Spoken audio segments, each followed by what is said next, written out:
Okay, well, here we are. I'm comfy. I hope you're comfy. And happy International Tea Day. For those of you tuning in for the 6th year, because this is year number 6, Addie and I were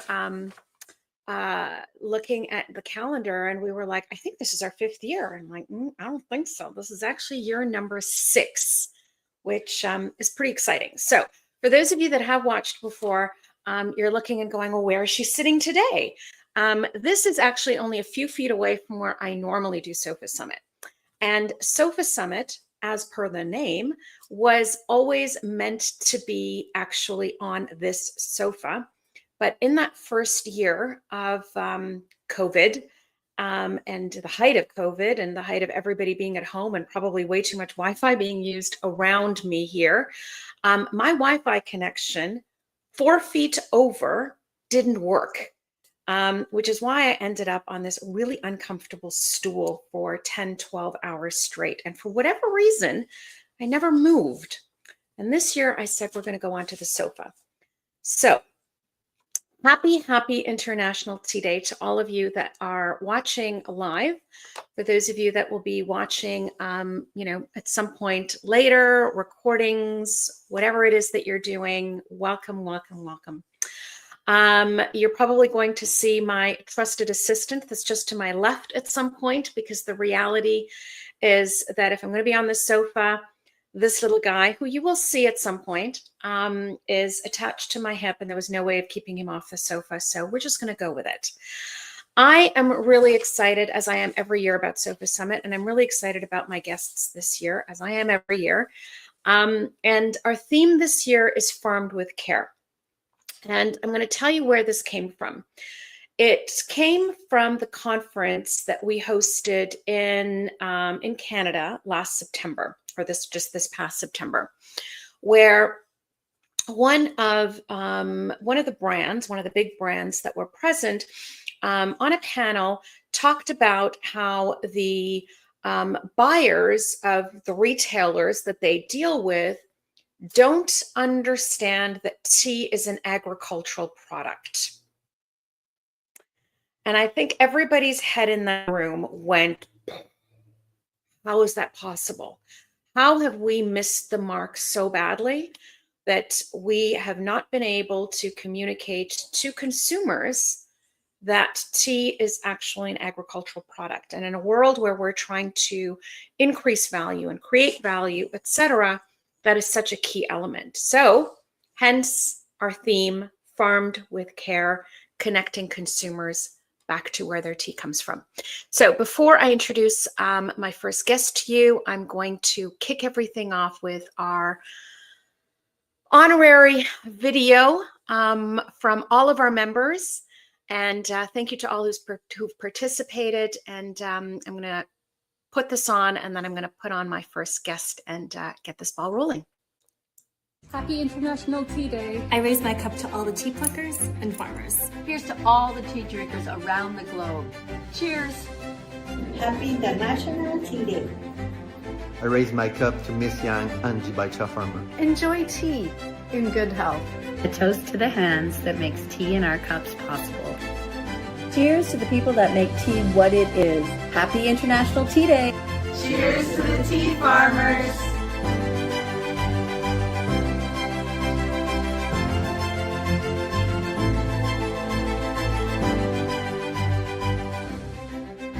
Cheers to creativity in a cup. Thank you, farmers. Raising a cup to the people who make lemony tea what it is. Cheers to the people that make tea what it is. From crop to cup. Happy International Tea Day.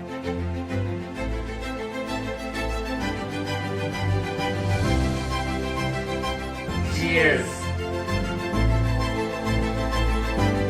Happy International Tea Day. I raise my cup to all the tea pluckers and farmers. Happy International Tea Day. Here's to all the farmers and growers that dedicate their lives to bring us amazing teas. Thank you. Cheers to the tea farmers on this International Tea Day. Cheers to fresh tea from tea gurus. Happy International Tea Day. Thank you from all of us here at Mother Parkers. Cheers. Cheers to those in tea fields. Cheers. Here's to the lives behind the leaves.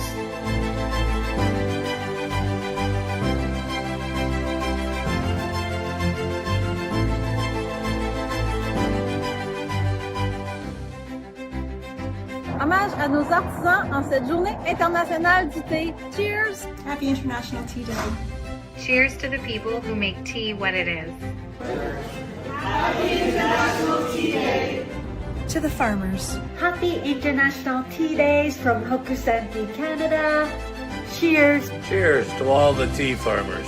Cheers to all tea people and happy International Tea. Cheers to those in the tea fields. Happy International Tea Days. Cheers. Kampai. Thank you to the farmers, to the pickers, and every hand that contributes to this pot of tea. Let us say cheers with a grateful heart. Thank you to all the tea growers, pluckers, and producers. We couldn't do what we do without you. Cheers to the tea farmers. Happy International Tea Day from Kitoan. Cheers to all the hands that bring tea to our cups. Jambo, from Kenya to the world. Our tea carries the spirit of our people, the strength of our soils, and the warmth of our culture. Happy International Tea Day. The Sri Lanka tea industry emphasizes quality and sustainable farming practices, aiming at producing clean and ethically sourced tea. Cheers to the people who make this possible. Cheers to all the hard-working tea farmers that make this cup of tea possible. Cheers to the tea farmers. Happy International Tea Day. Cheers to the people who make tea what it is. Tea doesn't just happen, it's cultivated with care. And for that I give thanks. Happy International Tea Day.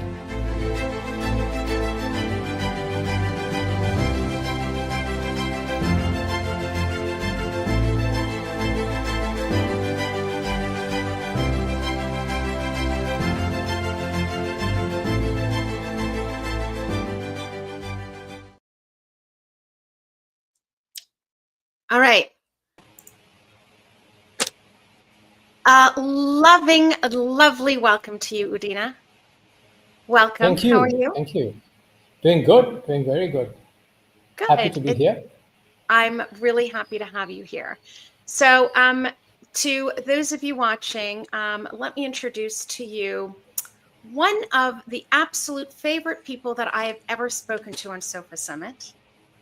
Udena Wickremesooriya from Kaley Tea in Sri Lanka. I met you, Udena, actually for the first time in this environment in 2023, and then was fortunate and incredibly grateful to have been able to spend a couple of days with you in Sri Lanka this past year. So a big welcome to you, and thank you for agreeing to come back again today. Thank you very much for having me and having Kaley. I'm very happy to be here. So, Udena, I need to start obviously at the beginning, as all things do. And obviously, as I said, I know you. And for those of you that perhaps watched in 2023 or have heard us talk about Kaley in the past, or have attended the North American Tea Conference and seen Kaley's sustainability submissions for the sustainability awards and the wins that Kaley has gotten for the sustainability awards, or for those of you that have done any of the tastings for the gold medal tea competition and tasted some of the fabulous teas that you have. For everybody else who hasn't done any of that, tell us really quickly about Kaley Tea. Well, Kaley Tea was not something that was planned. It happened just by chance. I'm not a tea planter, I'm not a tea farmer, though I happen to be one today. I worked in many industries, from agriculture, aquaculture, soaps to fashion, clothing, to different things in my life. And in 2015, decided enough's enough of corporate life and chucked everything up and bought this piece of land. I jokingly say it could have been with coconuts or rubber or whatever, because I was just interested in the forest that surrounded the land and the streams that were flowing by. And that's why I bought the land. There was some tea, which was conventionally cultivated. The owners were not living on the land. They were not living in the country. So it was badly run down. And the first thing we did was we said, we're going to convert this into organic. And it was supposed to be a pet project. Like, you sip a cup of tea at home and relax, and you go there into the wilderness, by the jungle, sip a cup of tea and just enjoy. But the moment we went organic, we realized there's no one who was buying organic leaf at that point, 2017 or something like that. So we had to figure out what to do with this leaf. I never wanted to set up a business, so we thought we'll handcraft these. Sounds very easy, right? Sure. Became a lot more complex. Very grateful to Simon Bell at Amber, who actually helped us along the way, and lots of the other artisans who are around in Sri Lanka. And the moment we started handcrafting teas, and we got some decent reviews, then we had to sell these products. So then we had to build a brand, and that means we had to reach out to consumers around the world, wrote emails. I think to date we've written over 1,500 emails to potential people, and little by little, we started evolving. So today we are, we cultivate tea organically in a forest garden because we brought the forest in. Like when you visited, we don't have this beautiful landscape of tea bushes around. We have forest trees and fruit trees and cinnamon and pepper and mango and all sorts of stuff growing amongst tea. And that's as naturally as it gets, and that's the way we wanted to cultivate. We didn't want to clone anything. Today, there's a little fellow. There's my assistant, yeah. So, we focused on flavor, not on what the traditional tea industry focused on. We focused on plucking, therefore, really good quality leaf. So, in a nutshell, we're a forest garden. We cultivate organically. We're certified organic across Europe, US, and Japan. We're fair trade certified now. All our teas are handcrafted. We export directly to specialty retail shops or restaurants or hotels. Footprint across US, a bit in Canada, a lot in Europe. Germany is a big market. Japan's a big market. So, things evolved for us, struggled a lot, failed a lot, bungled a lot, but learned on the way. And so here we are. But you built it and they came. Yeah. Right? Little by little. Little by little, patience. So, when we spoke back in 23, you told me that you were inspired. I think you had a lot of inspirations, but one of them was by a book that you had read on the concept of do nothing farming. Right? Yeah. And so tell me, I want you to talk a little bit about that, but I also want you to tell us about, we talk about regenerative agriculture, and I think that, we like to put all these lovely titles to things, but you're one of the few places that I have seen the living, breathing sort of embodiment of that. As you said, walking through Kaley was walking through nature. There just happened to be tea around, quite literally, right? And that was by design, but not by design, if that makes sense, right? Yeah. So the first thing, like I said, was we wanted to cultivate as naturally as we could. So there is balance between, nature, the animals that live around, the wild boar that comes at night, the birds, the eagles that flock, the frogs, everybody coexists, so to say. So because I am not from the industry, because I'm not a farmer, I have forced to read a lot, talk to a lot of people, and came across Do Nothing Farming, Masanobu Fukuoka. And he says in his book that he failed miserably at the start when he took the vineyard over from his father, and the crop was a disaster. And he also says somewhere he's a lazy bloke. He wanted to do, minimalistic type of living. These two, I'm not lazy, but it rang a bell because I wanted to live a chill life. But But we learned through this process that, do nothing for me meant don't disturb nature. Because I'll give you one example. We weed, right? We take weeds out. And somewhere Fukuoka says, why are weeds bad? Because weeds photosynthesize. Right. And weeds put sugars into the soil, and it's building carbon, nitrogen, and microorganisms in the soil. So let the weeds be. The weeds harm you if it harms the primary crop, or when you let it flower and it spreads everywhere. So what do? We took hold of a bush cutter, garden bush cutter. And we started, taking around as soon as it grows, weeds grow 6 to 9 inches. And then the other thing we did was we started growing cover crops to cover the soil. Right. So not only does it photosynthesize and put nutrients into the soil, it also protects the soil from runoff and all that stuff, right? So for me, regeneration is when you take nutrition out of the soil, you regenerate the soil. You don't really regenerate the bush or the plant, so you regenerate the soil. So we then started raising cows and making fertilizer, liquid fertilizer. So today, if we pluck 1 kilo of tea leaves, we put back about 10 liters of fertilizer into the soil. So we're building the soil more than what we're taking out of the soil. For me, that is very simply the simplest definition, working definition of regeneration. It's it's very simple at its core, right? I mean, as you've described and as you're living, I mean, obviously, it's you've had the challenges, and I understand and appreciate that. But we tend to think that we know better than nature knows, and the reality is that nature actually knows better, right? Like our bodies, nature, whatever, it knows how to heal itself for the most part. And it's our interference that continues to create the problems that we end up with, right? So, I mean, you've challenged a model that very much exists within the industry, and I think it's no coincidence that it's somebody that didn't come from tea that has done that. Do you know what I mean? We sometimes can't see the trees for the forest because we're so in it. And I talk about this a lot, at different events that, or meetings, whatever, that we need to start looking outside of our industry in order to learn what is working elsewhere, as well as what hasn't worked elsewhere, and what can we learn from it, right?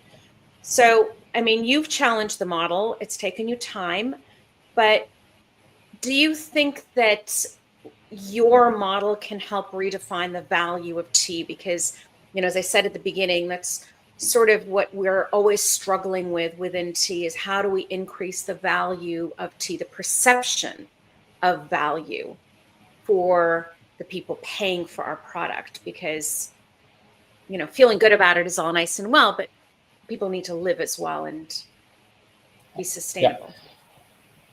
See, I see business. So let's talk of it as a business, right? Let's take the pet project part out. Why does business exist? I believe business exists to do good. And business exists for people to make money. I can go do a job, make money. I can do a business, and I can run a business and make money. So how do these two things coexist? So I'll give you a live example. People were logging our forest. Now, our first attempt was to walk into the forest and, stand by the forest. And during COVID, and Sri Lanka had an economic crisis that followed COVID, and people were logging the forest, I could hear the machine. It was our forest. Half our land is a preserved rainforest. So I used to go and stand halfway through, and then the machine stops, and then it starts again. Now, I didn't have the courage or the fight to walk into the forest and, challenge these blokes. Could have been 10 people there. But then we asked ourselves the question, why do people cut down forests? It's for economics. So what if we give those same people an alternate, an economic that is better than cutting down the forest? And therefore, that's the whole business logic, that we learn to live in harmony. The people, the forest, the product, everything we do, we live in harmony. But the people make more money at the end of the day than logging a forest. So we started working on this model. So, one of the things I think it's across South Asia, South Asians don't generally share much, right? And that's why we had to lose a bit of money and struggle and etc. But our philosophy, and we just share what we know. I mean, to date, we've shared our story with more than 350 people, who either want to see how we farm organically or how we handcraft product, and we don't charge anything for that. Right. At least 20 people who've been trained with us have taken handmade tea licenses from the Sri Lanka Tea Board. So to answer your question, this is the model where you coexist, and business exists for good, and you coexist, and you have a financial model that evolves out of it. Now, if you are, let me use the word greed for a moment in context, if you want to make quick money, certainly this is not the model, right? Certainly this is not the model. Listen, Udena, I'm sorry, but if you want to make quick money, tea is not your business. But if you take a longer term view, economics are good. And we struggled, like I said, for quite a few years, and we've turned good now. So we're seeing the benefits. We're seeing the economic benefits of the work we did all these years. So what do you think can be done to better connect consumers to the land and the people that are behind the tea, right? Because I said at the beginning, there's all the things that you do and the care that you put in, the sharing, and et cetera, et cetera. But like, how do we translate that? How can we translate that? And I don't say just me, because this is another thing that I've said quite often. We need to stop referring to, the industries producing countries and consuming countries. We all consume. Some of us simply don't produce. So I think, having said that, those consumers that are in countries that do produce are closer to the source and, less removed from it, right? So, here in Canada or in Europe or the US, wherever, how do you get a consumer to understand that tea didn't just pop out of a cardboard box on your supermarket shelf, right? That what you're doing. Yeah, so I think it depends on how each one wants to tell their story. There are big brands who will invest into marketing, quite rightly so, and tell their story. My views being, let it come, let it happen when it happens. So we're not very aggressive in the face. People come, people find us. If you look at our social media, we are okay, but we're not one of those blitz marketing companies. So for me, it's something that evolves with time. It's evolutionary. I don't really try to force something, force it to happen, because I believe it's then longer term. People believe in what you're doing when they get the chance to come over and see us and listen to our stories like this. I get criticized for not putting the story out there. So I think it's to do with how each company, each brand, each person wants to tell their story and take their story out to the world. Also, from a business perspective, we are a single estate. We don't buy leaf from anywhere else, except for a small group of farmer group. Otherwise, we don't buy leaf from anywhere. Right. So we have a limitation in our capacity.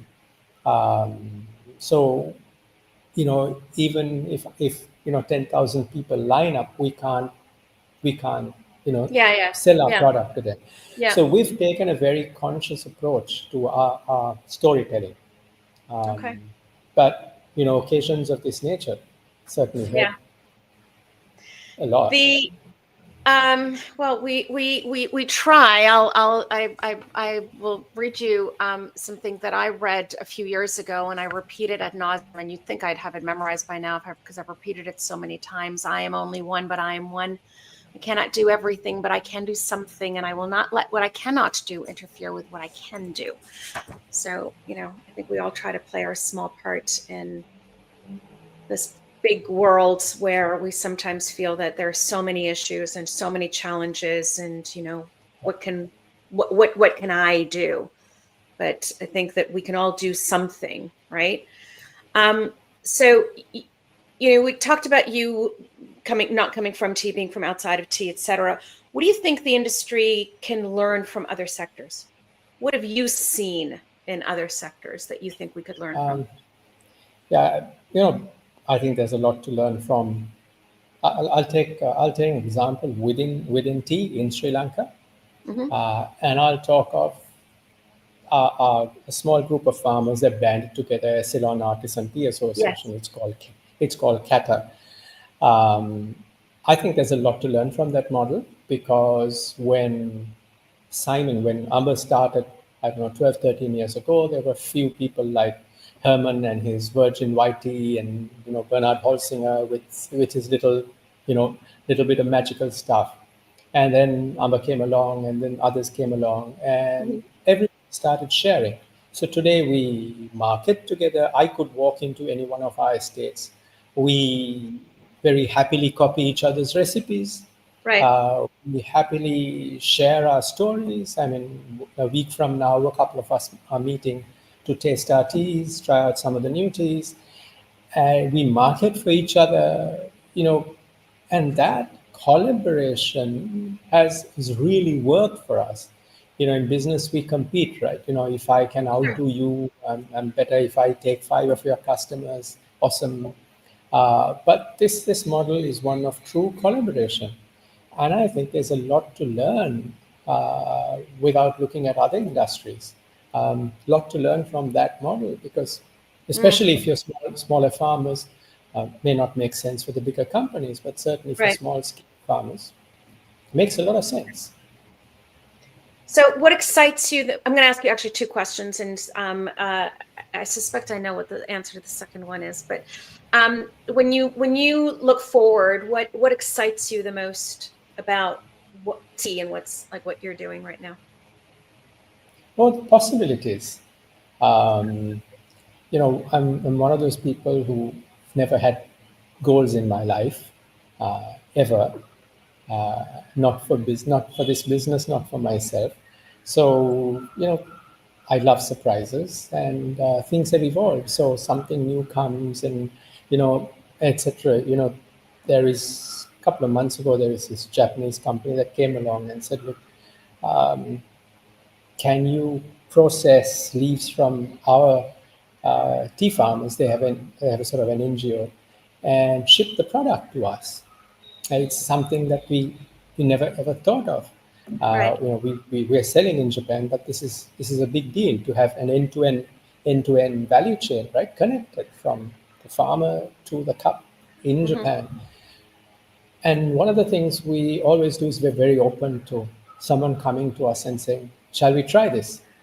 So many customers have come and said, look, for example, we have a lapsang, which I think you tasted when you came, the smoked cinnamon smoked tea.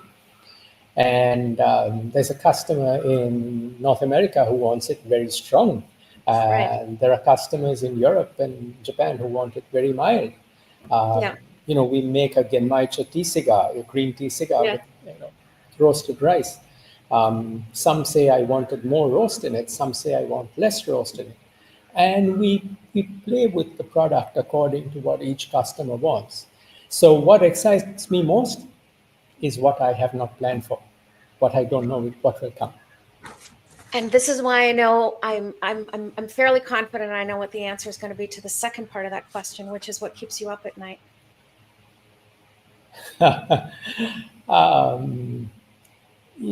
Constantly trying to make this model work. So let me step back. If you look at our purpose, why do we really exist? And use this single word, healing. And the question is, what do we heal? Everything that contributes to making this product. So there is the forest. There are the people who work with us. There are those who sip our tea. There are those like you who are connected. So our purpose is a long, windy sentence, but it says healing one forest, one community, and you, one flavorful sip at a time. So it's about healing with tea. What keeps me up at night? There are 2 things, to be honest. Okay. So I will tell you what I thought you were going to say, because obviously I'm wrong. But go ahead. No. Go ahead. I thought you were going to say nothing, because whatever will be, will be. I'm coming to that. So I said two things. Okay. I said two things. Look, when who heals? Doctors heal, and you can't get this wrong, right? You can't really get this wrong. So we've got to have our traceability systems in place and perfected, which is something we worked on. So if there's anything we do audits on, that's it. Mm-hmm. But beyond that, to be honest, nothing, because it is what it is. I know you. It is honestly what it is. Why let life worry you? You have time to live. You live it as well as you could, and that's it. Hasn't failed us so far. Well, and this is it. It works for you. So it's, sometimes, the rest of us need to take a look at what works and maybe just go with it, as hard as it is to fight against what our instinct is, which is to not do nothing, right? So, and that doesn't mean we idle and we're lazy. We work very hard. But it's about Fukuoka said, it's not about not working hard. Doing nothing is not about not working hard, but doing what really matters.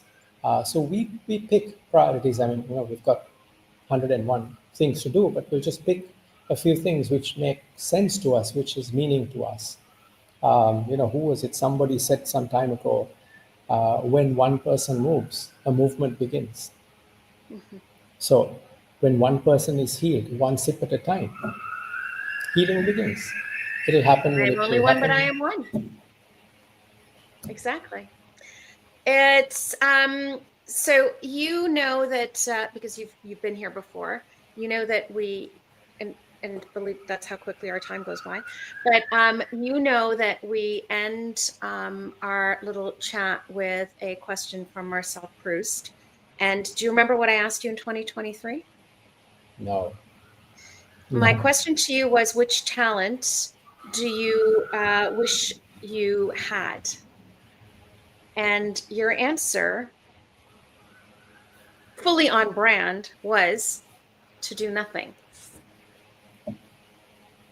I was going to say, I don't really wish for anything. Whatever is there, whatever happens. You had an answer back then. So my question to you today from Marcel Proust is, Udena, when and where were you the happiest? Now. Now? Yeah. That's a nice answer. So in the moment. Yeah. Oh. On brand. Fully on brand. Thank you. It's always a delight to chat with you. It really is. It's always a delight to chat with you. Sharon and I are going to be in Sri Lanka in November. Oh, we're going to catch up. Yes. I'm around in November. Good. I will send you the dates. It's really good to see you. Thank you very much. Very good to see you. As we say in this part of the world, Ayuboyan, which means may you have long life. Everybody. Ayuboyan. Thanks, Udena. Take care. Bye. Thank you. Bye-bye. All righty. So, yeah, always a fun conversation. And you know what? I always learn something from all of these conversations, which I find inspiring. I'm just going to warn you all already today. We're only one person in, and I'm just telling you that I feel a little emotional today. So usually Sofa Summit, the tears come at the very end. They might come throughout today. So, fair warning. So one of the things that I did before I introduce my next guest to you, one of the things that I did as I was prepping for today and thinking about this concept of farmed with care and how do we connect consumers, was I wrote down some points, that I feel I would like consumers to know about tea. And the universe works in mysterious ways. because as I was counting these to then see how I was going to distribute it, it turns out it's exactly 21. And I have exactly 21 guests today. So this was purely serendipitous. So I'm going to read one of these after each one of my guests. So my first batch are what I want the consumer to consider. And number one on that, well, these are no particular order, is a box of 20 tea bags can cost less than the cost of plucking and processing the leaves inside. This disconnect devalues the work of tea producers. So that is one of the items that I have on my list, and I will go through them all for you today. With that, I am going to share with you, that's probably where I'm going to get weepy, our letter of gratitude, our International Tea Day video, and our tribute to tea for 2025.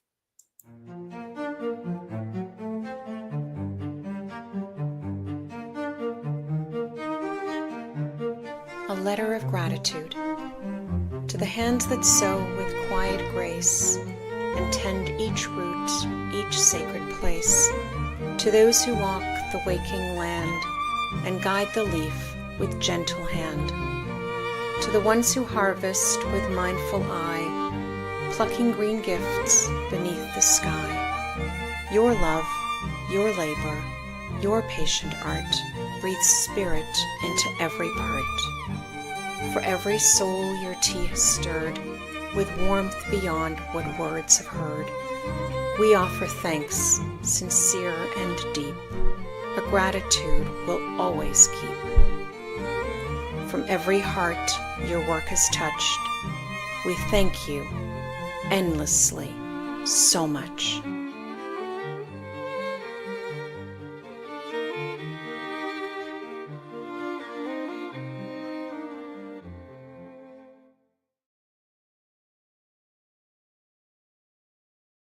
And with that, I am very pleased to introduce my second guest on my sofa today. Hi, Dilhan. How are you?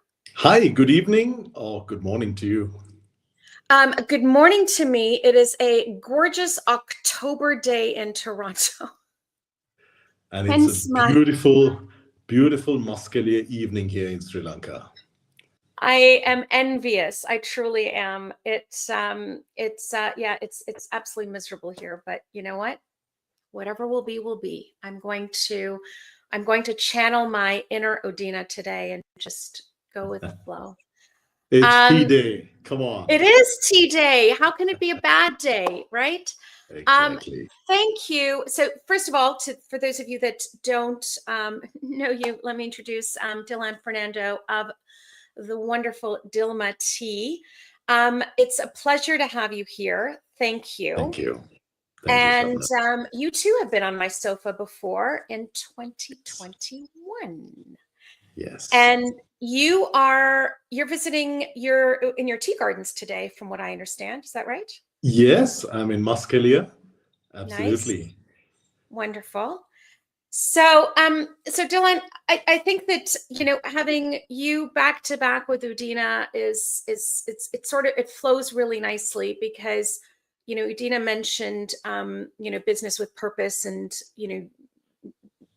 business needing to be bigger than, well, I guess what you do and enterprise being bigger than just money.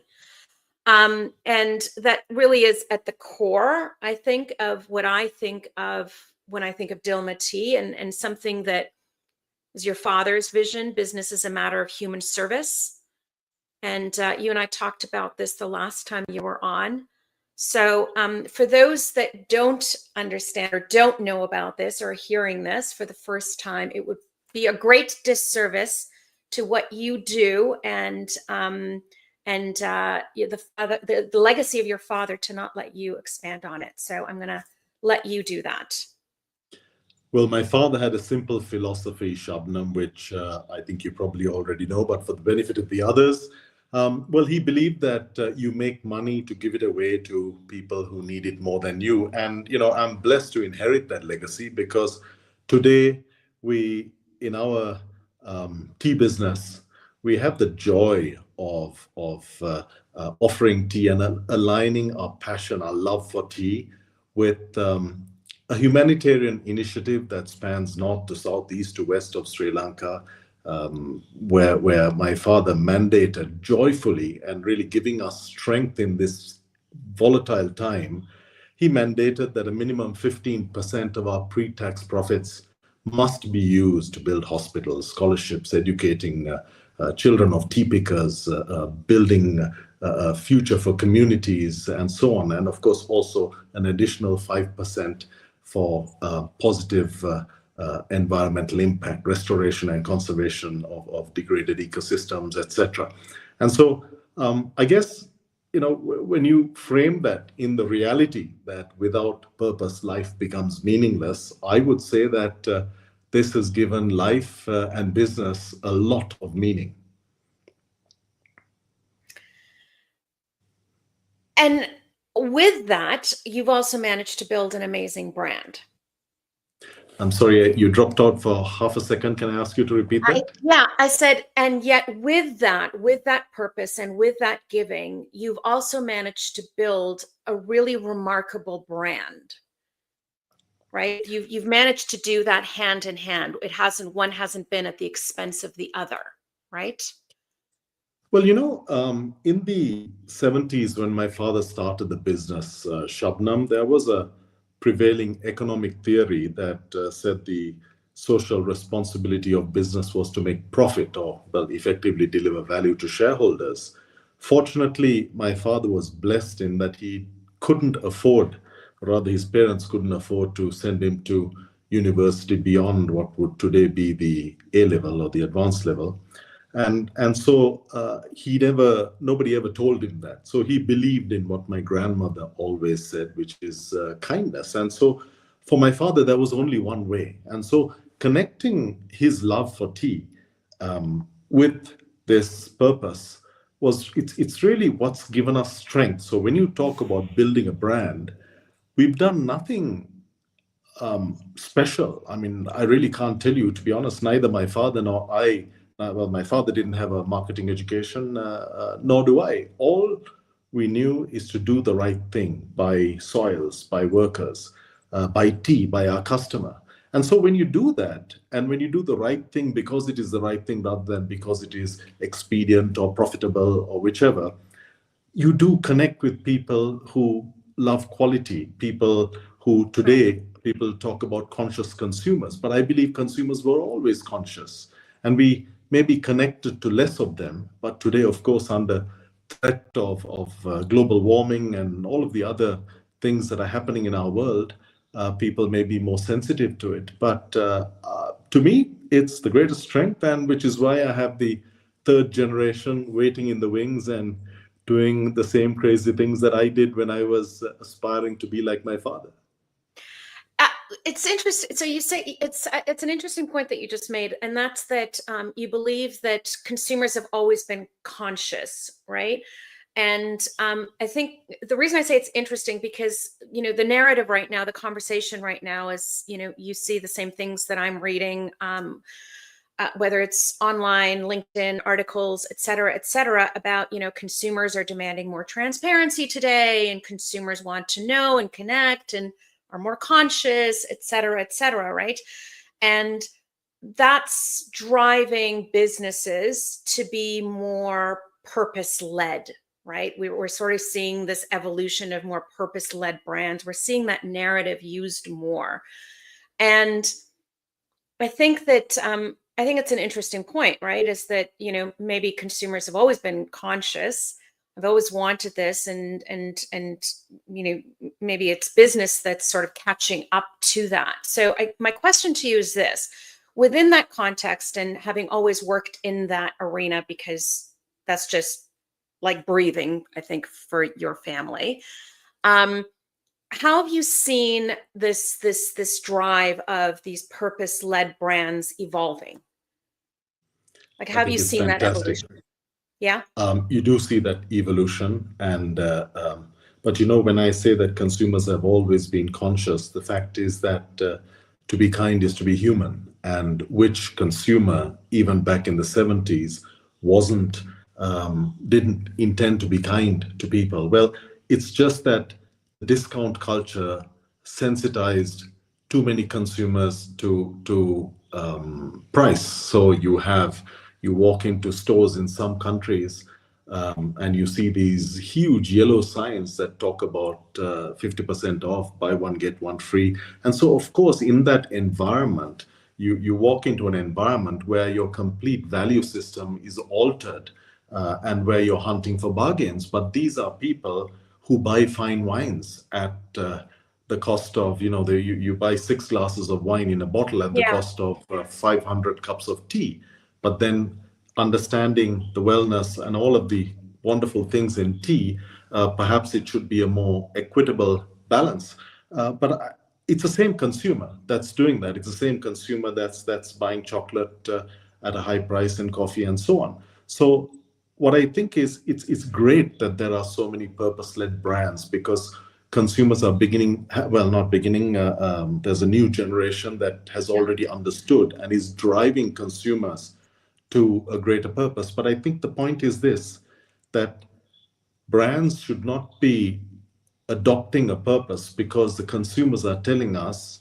The brands should have a purpose and should be sincere, because the minute you align purpose with marketing, you dilute your objective, because purpose must always be connected to impact. You need to be able to say, yes, I'm supporting education. I've educated so many children. I've got so many judges and doctors who've come out of our plantations. You need to be able to talk about impact. But my only concern is we should try to move the discussion away from the process through to what have you achieved? Because I think with purpose, it must be about the outcome rather than about the process and rather than about posturing. That's too much like marketing.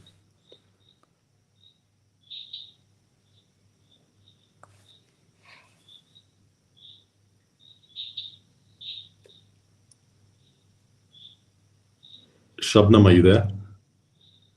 I lost you for a minute.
Hello, all. We're just having a small technical difficulty. We'll be right back.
Hi, can you hear me? I hear you very well. Can you hear me, Dilhan? Yes, I hear you well. Oh my Thank you. God, I'm so sorry. This is the reality of going live. My Wi-Fi is completely down. Oh, Oh gosh, okay. hi. Yeah, I'm on my phone right now, so the fun of doing things live. My entire Wi-Fi is down. I don't know what's going on. Anyways, it doesn't matter. Here we are. So we were talking about purpose-led brands. The question that I was about to ask you was this: how do we? You're right. Consumers do pay for certain things, and they place value on certain things, but we seem to have this disconnect on getting, on having people pay more for tea. So where do you think we're missing the mark on that? What can we do better? I think we need to partner with retailers. I mean, it's not that we are not doing it, but we probably need to drive awareness. And I think that awareness comes with establishing a minimum standard. So retailers, to a large extent, and discounts have driven brands around the world in search of the cheapest quality product or the cheapest price. And of course, it's not only in tea. So this is nothing unique. It's happened in every category. But what we need to do is probably to draw a line and to explain that every time that there is a deep discount requested, it's a discount on the lives of people. It's a discount on soils and sustainability and all of those things that as growers we understand. But perhaps looking at a pack on a shelf, one price relative to another, it's not immediately obvious. So I think it is a lot to do with awareness, and I think that connects to International Tea Day and why it was created in the first place. You have done, speaking of connecting with retail, you've done a really exceptional job with your tea school. And as you know, THAC, we have our tea sommelier program, but you've created a program that works with hotels. You've been accredited by the World Association of Chef Societies.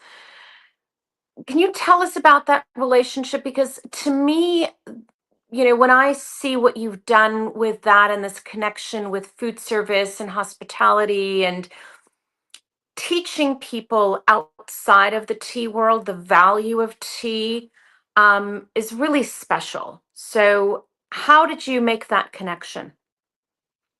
Well, I think it in 2007, when this whole initiative started, it was simply a desire to help people to understand even the basics, how to make tea.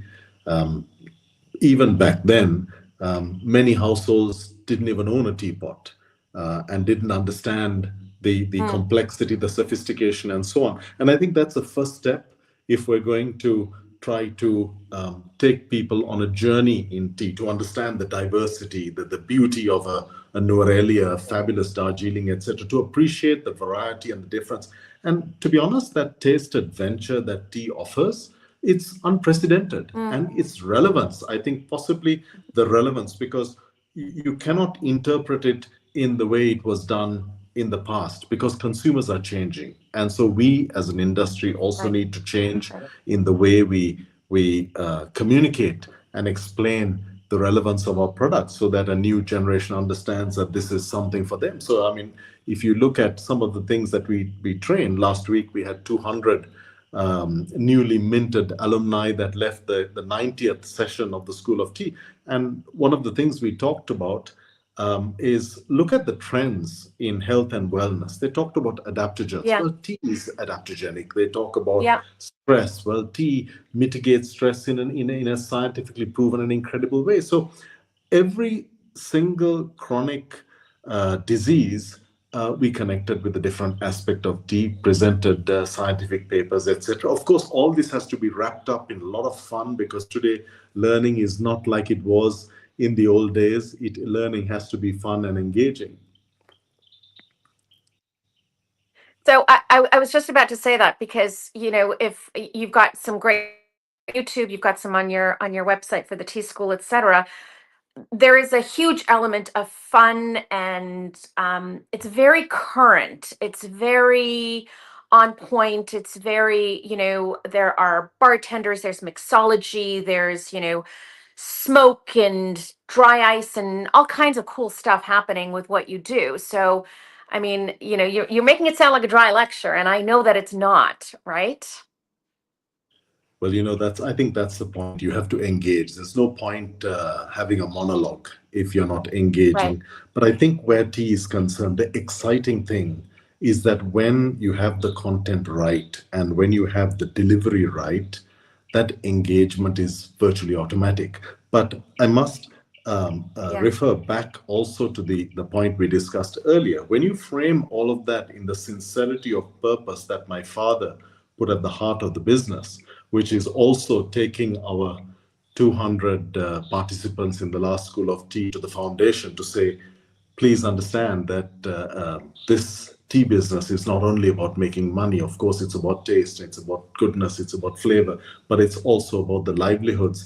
Then I believe you have a very compelling proposition. And like I said, I have to repeat it. It's not a monologue. It's not information. It's engaging, and that's the key to helping people to understand that they must build experiences. You even in Sri Lanka, sadly, you walk into many hotels and you will be offered a cup of tea, a tea bag, some hot water, and good luck from there on. But if we don't evolve to presenting an experience, to training hospitality people who have so much to do, who are under a lot of pressure with turnover, etc., and so many other things to consider, it's all, I believe, about communicating the value in a cup of tea so that they would understand the revenue potential for them as a hospitality operator, but also that would be able to filter back to benefit the workers. Yeah, it's interesting. So in my previous life, when I owned a tea company, I did training and stuff in restaurants as well. And the one line that would always get me in the door to sell the tea, because that's what you're trying to do, let's face it, is that there is nothing on that restaurant menu that you can make more money off of than tea, unless you sell olives by the piece. It's the only thing that you can, which is preposterous, but it puts into context how much actually can be made if you put value on it. So there's something in it for everybody, right? So and yet we do, I think, and I'll say this as a tea drinker, I think that poor job everywhere in the world in food service, in that out-of-home experience for consumers. And the reality is that for new consumers, that's probably their first experience with tea, right? And we're already turning them off there. So I've told this story a few times. I was in a taxi a few years ago, and got into conversation with the driver, and he asked what I did, and tea, and that's always a really good conversation starter. Everybody loves it. But I think he was from India, if I recall correctly, and he was very, very excited because it was something he connected to, and he loves tea, and he was telling me about how he's tea all day at home, drinks it, et cetera, et cetera. And I said, okay, well, what do you do when you're in the car? And he says, oh, I go to the local coffee shop and I get myself a cup of coffee. And I tell this story because this man is the converted. We're not trying to convince him to drink tea. He's already a tea drinker. He's a devout tea drinker, but not when he's out on the road, because we do such a poor job delivering that good experience, that good cup of tea outside for him. But I think that's changing, and I think it's driven by this new generation. You've probably heard the statistics on alcohol consumption. Some say it's 40% down in the last 5 years, others say 30, but that's academic. It's just a question is that there is a gradual but unstoppable migration towards health, wellness, towards taking better care of yourself. And if you really consider what tea offers, whether it's the companionship, whether it's the antioxidants, the polyphenols, all of that, tea has that in abundance. So our task now, looking ahead, I believe, is to communicate that more effectively, because there was a time when coffee was that corner that was steaming and disgusting in the corner of, it was an afterthought. There was a time when wine was red, white, or rosé. And I believe the time for tea is now that the transition is happening. Yeah. Yeah. Well, you are an optimistic man, and that's why I like chatting with you. When you think about the perfect cup of tea, what does that symbolize for you? Oh, it symbolizes everything. The perfect cup of tea on a bad morning is a transformation. A perfect cup of tea with a great, as I had today, is a great piece of grilled barramundi. It is bringing out that texture and the flavor, dignifying the food.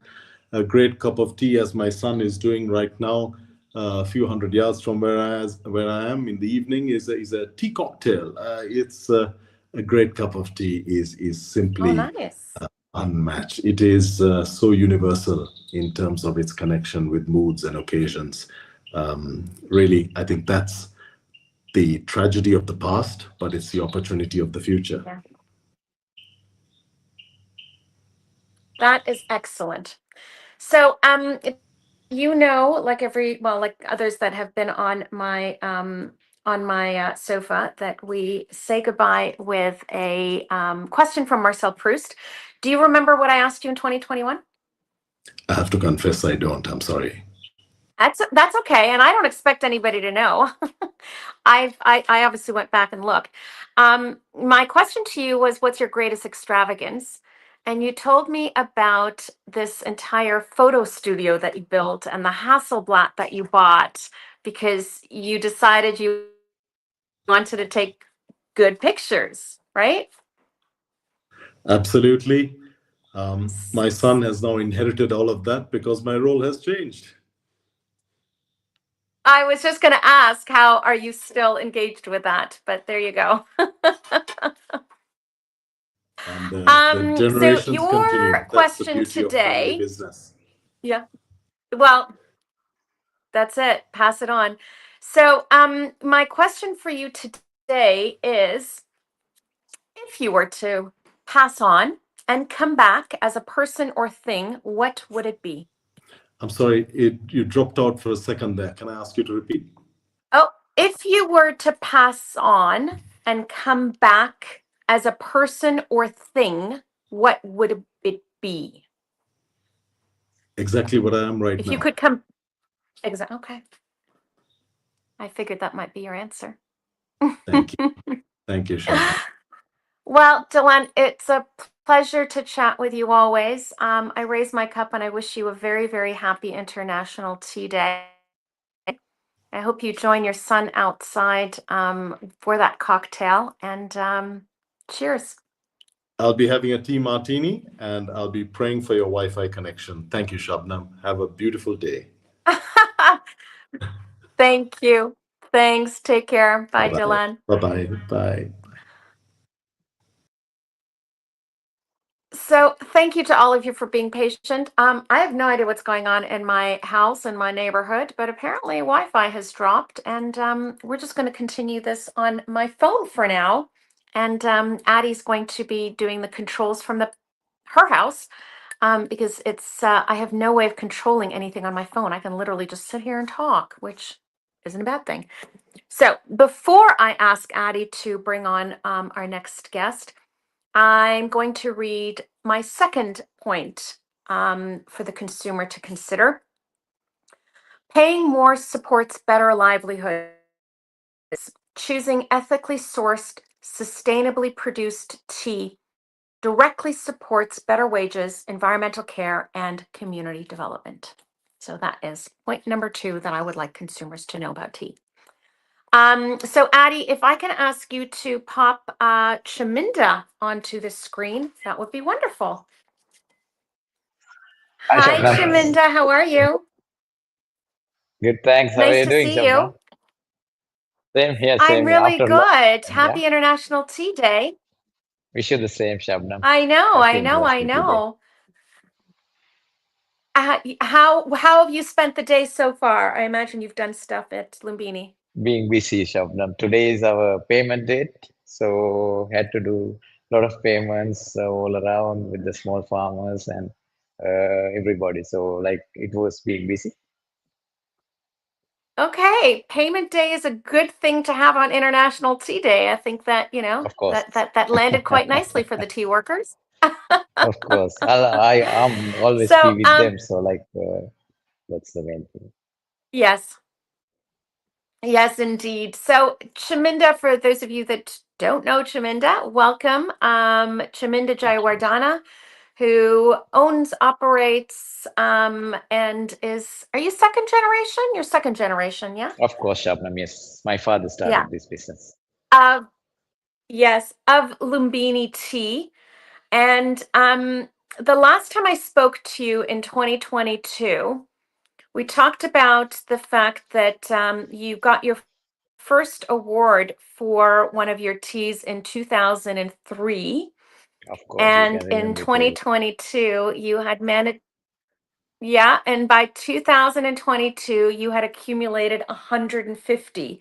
It is now 2025. Do you want to tell us what your number is today? It's about 170 now, Shabnam.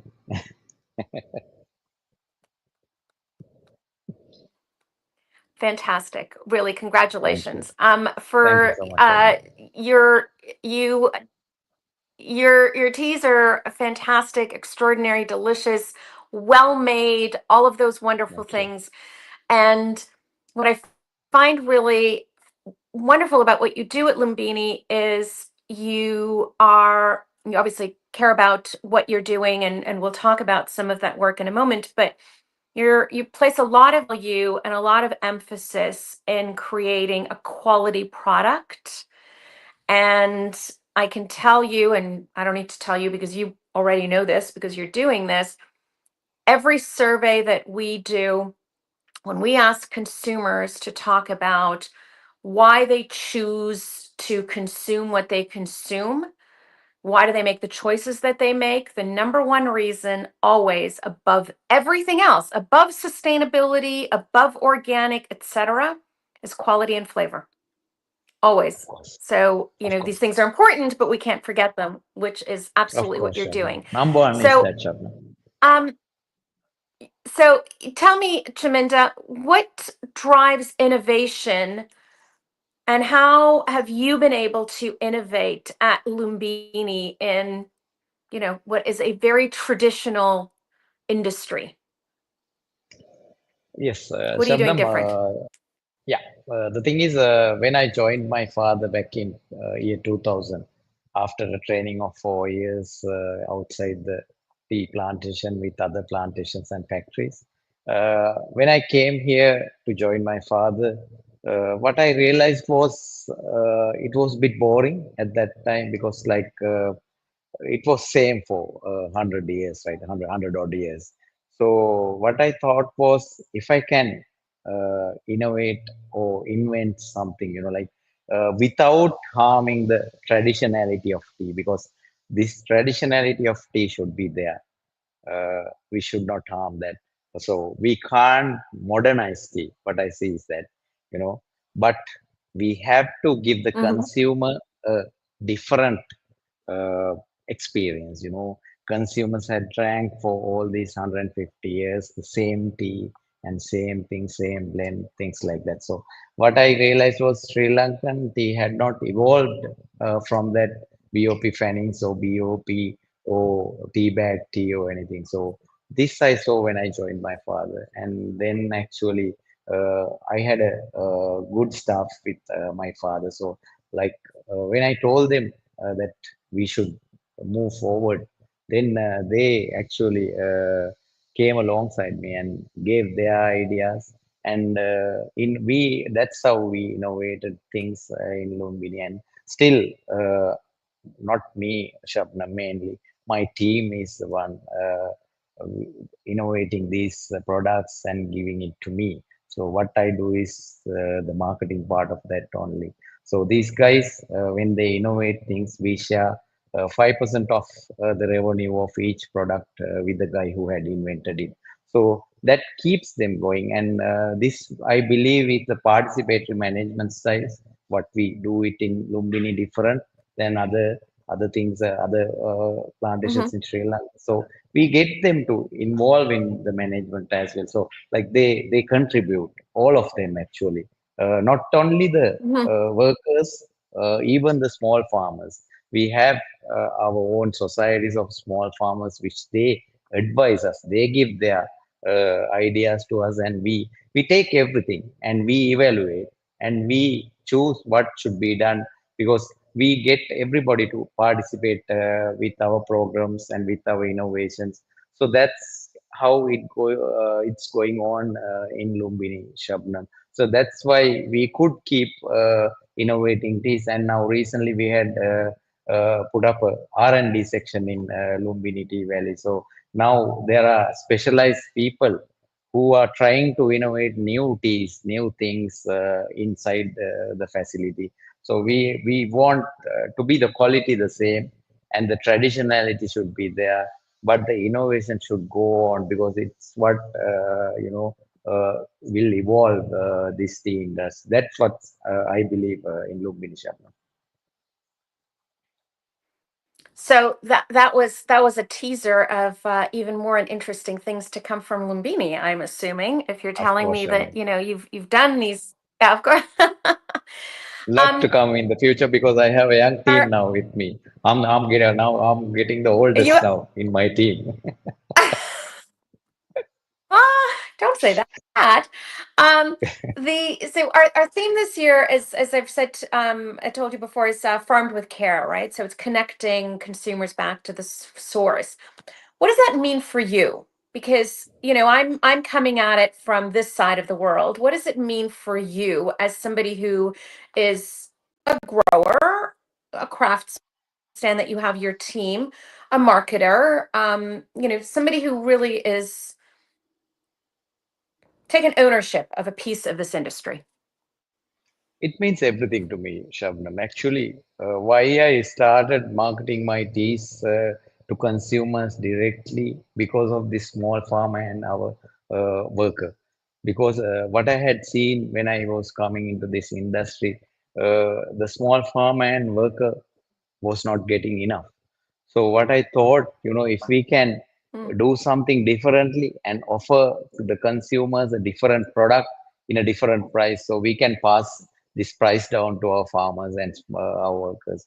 So that's what drives me towards them. So like I think the small farmers, they are the key to this, Shabnam, because what we do and why we are talking here is because of these guys, because they shed their sweat every day and make this superb cup of tea for us. Where we ask from them the best leaf, and they provide us the best leaf. And then when we ask from our team the best production, they give us the best production. Then only we can offer you guys the best tea. So these guys are the ones who are in the backstage. So like it means everything to me, because of them only I'm doing this at the moment, because I want them to get a higher price. That's what I'm fighting for. Yeah. I want them to get this price, and because what I had seen was, Shabnam, in Sri Lanka, the farmers are going out of good agricultural practices, because not because they don't like to do it, but because they don't have enough income to do that. Once from the income they get, they spend that to their families, then only they can look after the bush. So in the end, they don't have much to spend for the bush. So then they are not following the good agricultural practices. In the coming years, then the bush get deteriorated, because it's also a live being, tea bush. So if you don't treat it like your family or like your child, the tea bush also don't give us the results. So now what is happening in Sri Lanka is the farmer is little bit they don't do the good agricultural practices in the fields. So what I want them to do is get more money and spend on your bush. So Right. this will sustain. Right. That's the main idea, Shabnam. So let's talk about that marketing. Let's talk about that bit that you're doing. What is it? How are what is it that you're doing that is connecting or helping consumers understand the work, the care, the dedication, the commitment, etc., that is going into the tea that's being produced on your end? How are you making that connection? It's like this, Shabnam. As you said, number one is quality. Without the quality, nobody will Yeah. accept us. So I really care about the quality. First, we show them the quality. So that's why we are always going for these awards and winning those awards. By winning those awards, we have a confirmation that we have good quality teas, and then we offer it to the customers. Then from getting them to taste our good quality teas, we explain our story to them. So then uh, they believe us, and actually, a lot of actually, most of my clients who are buying my teas come to me, and they uh, like to see what I'm doing here. And they, from their eyes, they are seeing what we are doing with our community around us. We have about 2,000 in our Right. community, Shabnam, 1,800 small farmers and 200 workers. So all Yep. these 2,000, what we are doing, we explain to the people who are visiting us, and then they eventually they get the connection. Like we get the connect with them, and then all those relationships are long-term relationships. They don't give up on us. So like they are growing this relationship with us Right. day by day, year by year. What do you wish would be changed about how tea is marketed based on what you see outside, right? Because I mean, none of us work on an island by ourselves. Yeah. The main thing is, Shabnam, some people think that the tea gets the taste by its shape, but that's a myth actually. So, like tea has its flavor, and you can't judge a tea by looking at the leaf. You have to taste it. Some countries in the world are Right. there. A lot of, I think, the Sri Lankan tea was bought by a lot of those kind of countries, majority. So then it's a disadvantage to the tea industry because people think that maybe a peco, uh, more the rounder you get, the better tea. But that's not happening. What we do inside the factory is we handle the tea to get it better. Then you take off the good components of the tea by doing that. So those kind of things are happening in this world. So I'm not accepting that as a marketing perspective, because we should market our taste. That's the main thing. To do that, you Right. have to have the good quality tea.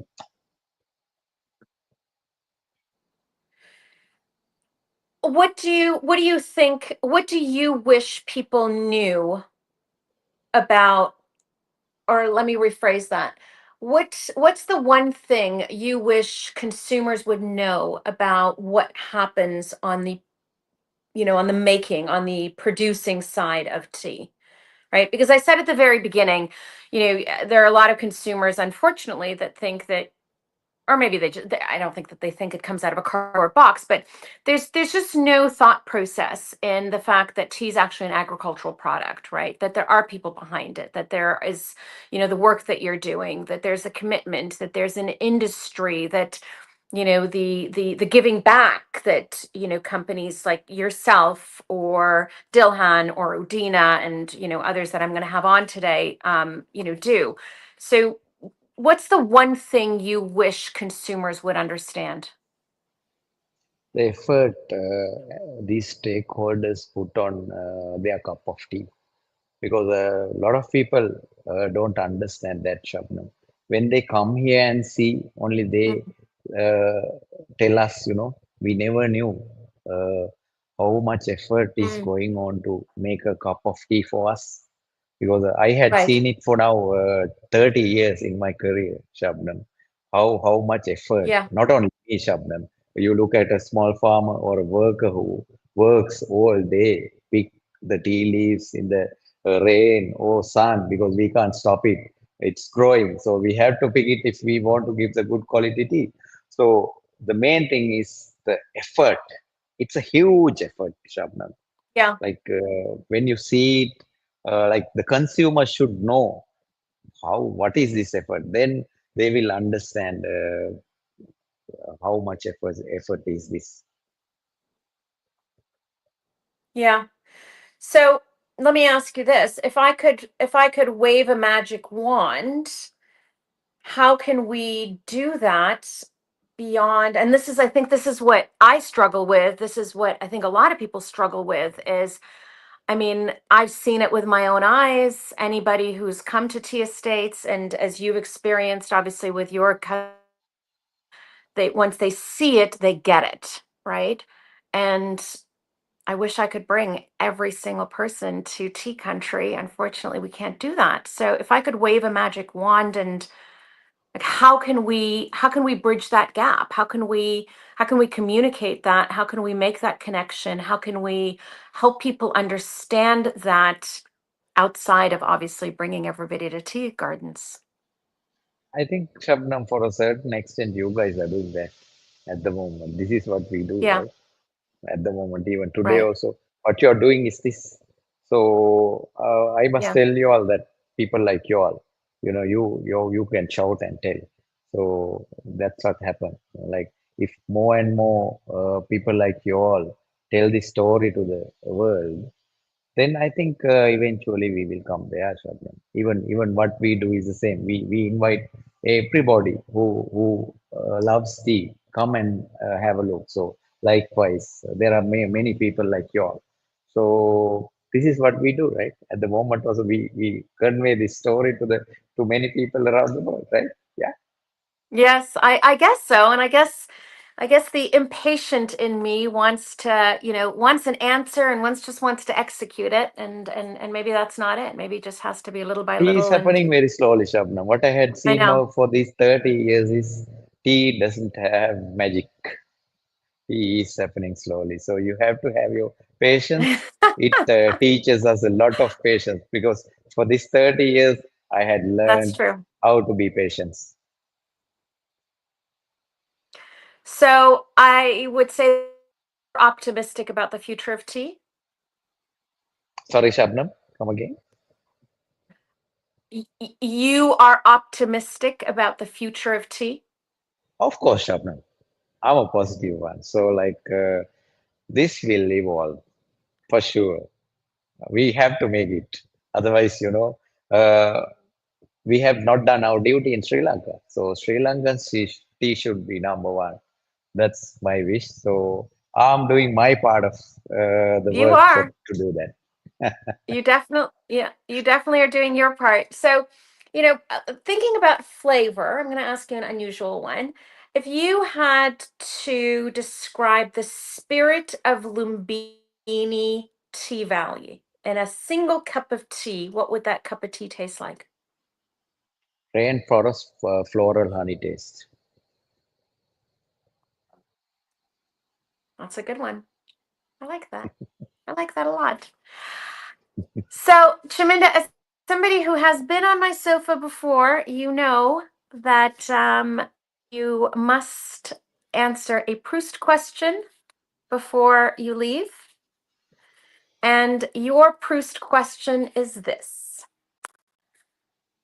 if you were able to choose anywhere in the world to live, where would that be? Lumbini tea valley, Ceylon, with the Singaraj rainforest surrounded me. Okay. So you are happy where you are. Perfectly. That's a good answer. That's situated. Perfectly situated. That's a really good answer. Well, Chaminda, it's always a pleasure chatting with you. Thank you for taking the time today to join me on my sofa. And I raise my cup to you. Thank you. Cheers. Happy It's a International Tea pleasure, Day. it's a pleasure, Shabnam, to have a chat with you, and thank you so much for doing these kind of things because, as you said, we have to give this news to all around the world that there is a huge crowd backstage, day and night, working hard for this cup of tea. Thank you so much for inviting me, Shabnam. I will Happy shout from my International Tea Day. rooftops. I will shout from the rooftops here, and you shout from your rooftops there. Of Cheers to course, you. Shabnam. Thanks, I Chaminda. will do Take until care. I die. Thank you so much. Me too. Bye bye, Shabnam. Bye. Bye. Thank you. Thanks. Alrighty. So for those of you watching, it turns out that my internet provider is down in the entire province. So it's not just my house, and I didn't jinx it by sitting on the sofa. So I'm gonna say, I'm gonna ask you all to be patient. I'm gonna stay on my phone, but I am just going to go off screen for just a little bit because I need to plug my phone in. I don't want to lose you there.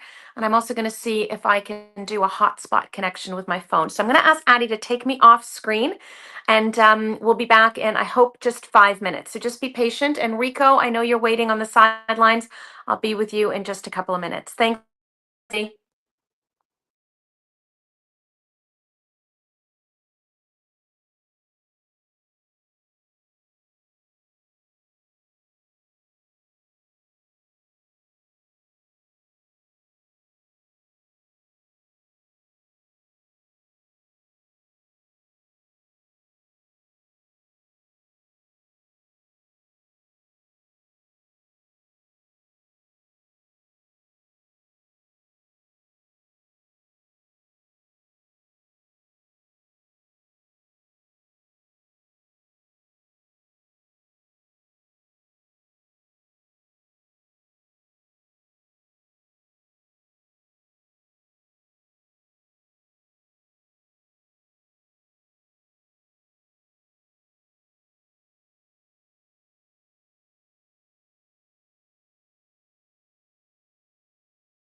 All right.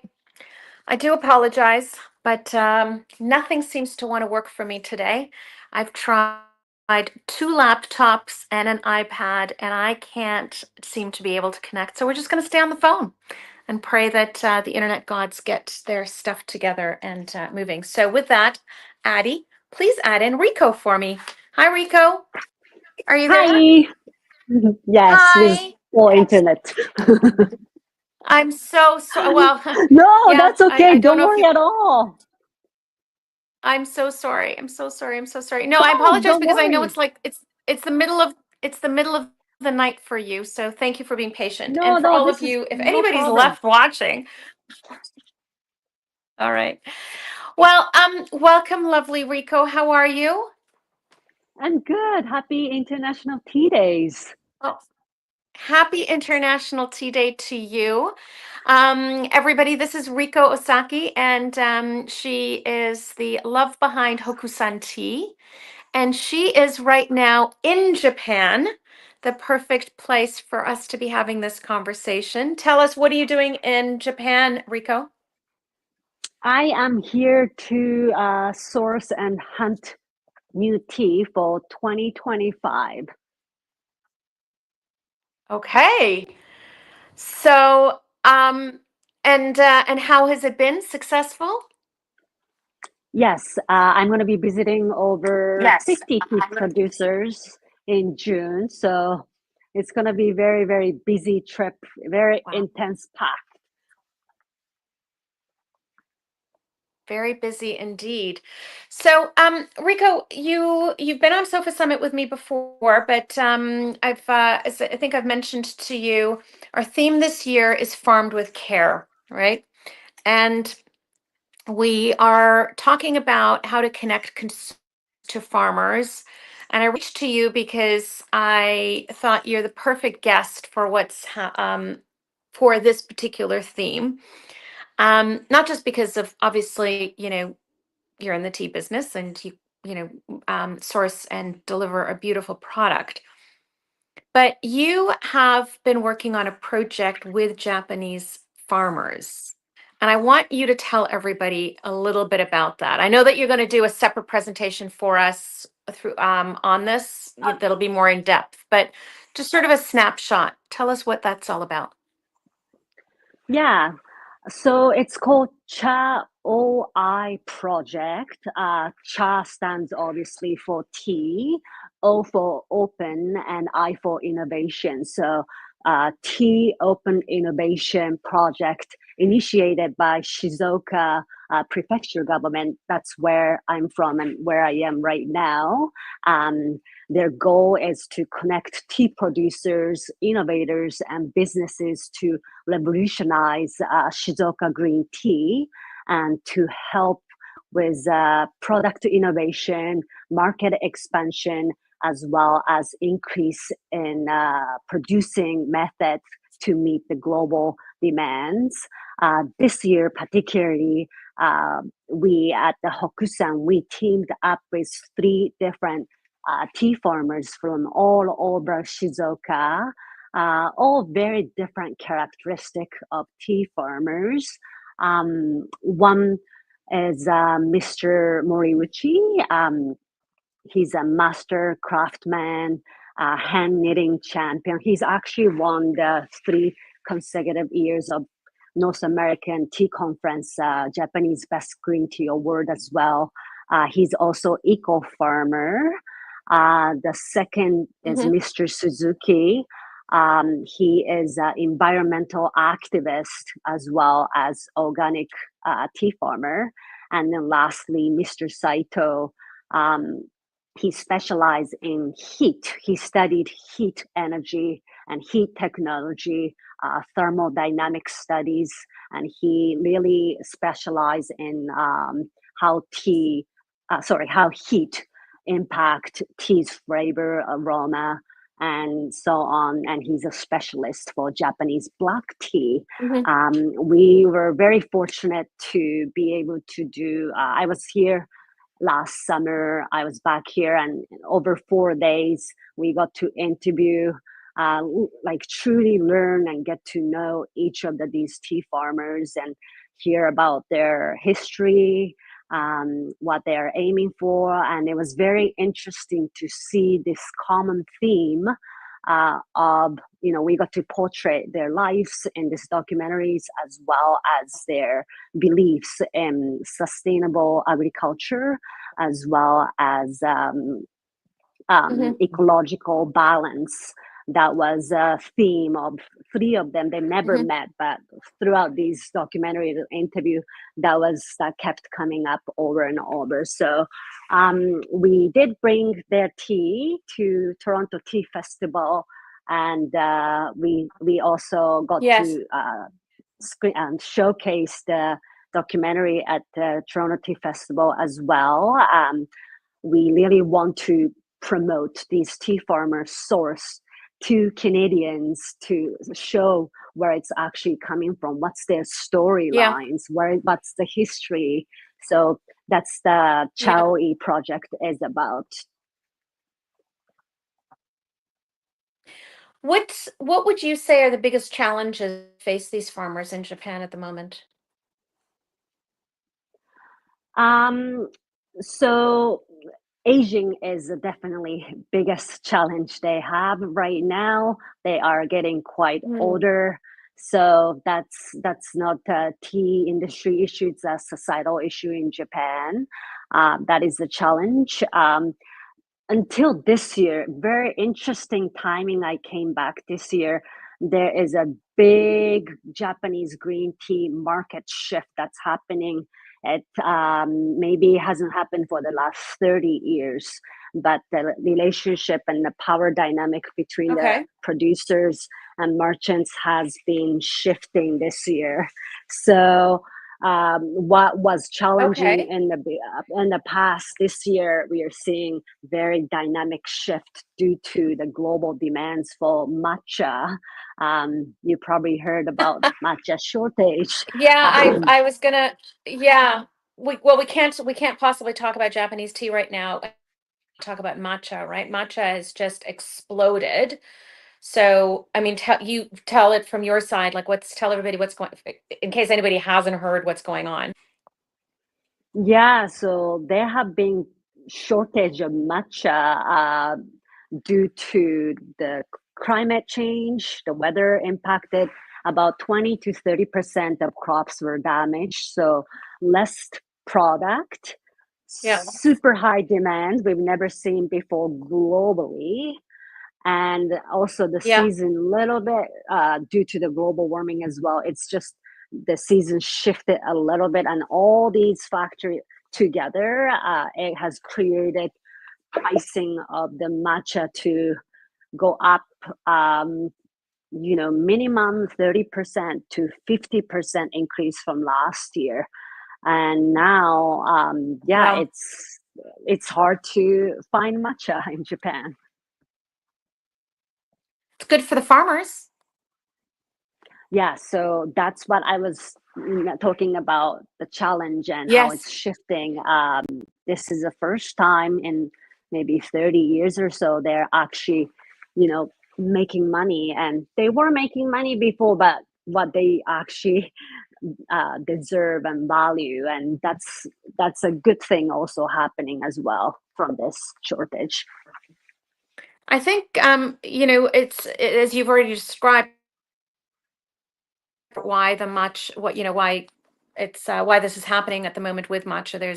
It's like these two storms have coincided with each other, right? There's a lower production on the one side because, as you've said, crops have been damaged. On the other side, at the same time, in the West, matcha is just like, it's like the second, third wave. It's become like the hottest thing. Everybody influencer that you see right now on TikTok and Instagram are, they're switching from their coffee to their matcha lattes, etc.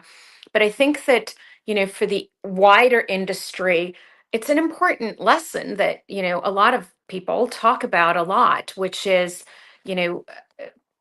maybe in order to get some power back into the hands of the farmers, maybe we need to stop oversupplying tea. And this is sort of the perfect example of that, right? It's posing challenges, as you say, for farmers, but it's put power back into their hands because they have what people want, right? Yeah, exactly. So, so back to the project that you're working on at the moment, and with these, you mentioned how you brought their teas and their stories in the documentary, et cetera, to the tea festival. How have you found consumers responding to that? I think it was very, very positively reacted. We had a lot of positive feedback. People are looking for transparency. People want to be educated. People, especially younger generation now growing up with the internet, they want information. And, especially cultural appreciation, story parts of it, no problem. Cultural appreciation and actual telling that story from their, from themselves, coming from actual farmer, connecting the stores to the consumer. They really appreciated that. Yeah. And you've been lucky enough to be able to work with some of these farmers directly and, bring those stories back. What lessons do you think, other parts of the industry can learn from this? Because, as I was just saying to Chaminda earlier, I don't know if you caught it or not, because I can't see anything except for what's on my screen right now. It would be lovely to be able to bring every single consumer to tea estates and to tea farms.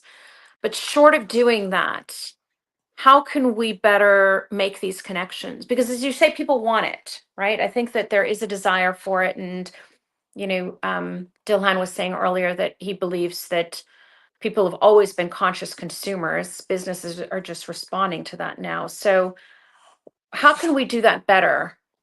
What can we do differently? I think education is very, very important part. What we are actually doing right now, we talking about it, discussing about it, and educating people what's happening, what they are doing in terms of sustainability. All those stories and rich cultural tradition and craftsmanship. By educating Canadians or consumers in general, I think that is the definitely first step.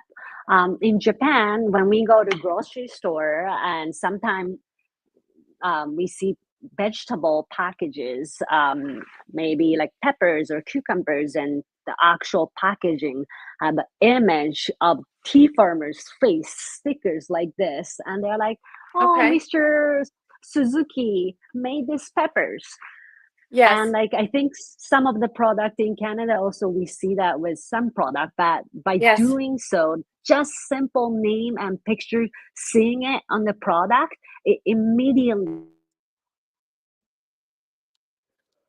built some sort of trust and appreciation, and even want to kind of like, maybe I want to support Mr. Suzuki's peppers. So little things like that can make a big difference. Yeah. Yeah, I listen, I think that you're spot on there. I think that, having that human face, makes that human connection and sort of makes it more real for people than this faceless nothing, product that's in a bag, in a box, in a tin, whatever way that is that you purchase your teas. And as much as we like to say that we do a lot of storytelling in tea, I'm not sure we do enough of it, if you know what I mean.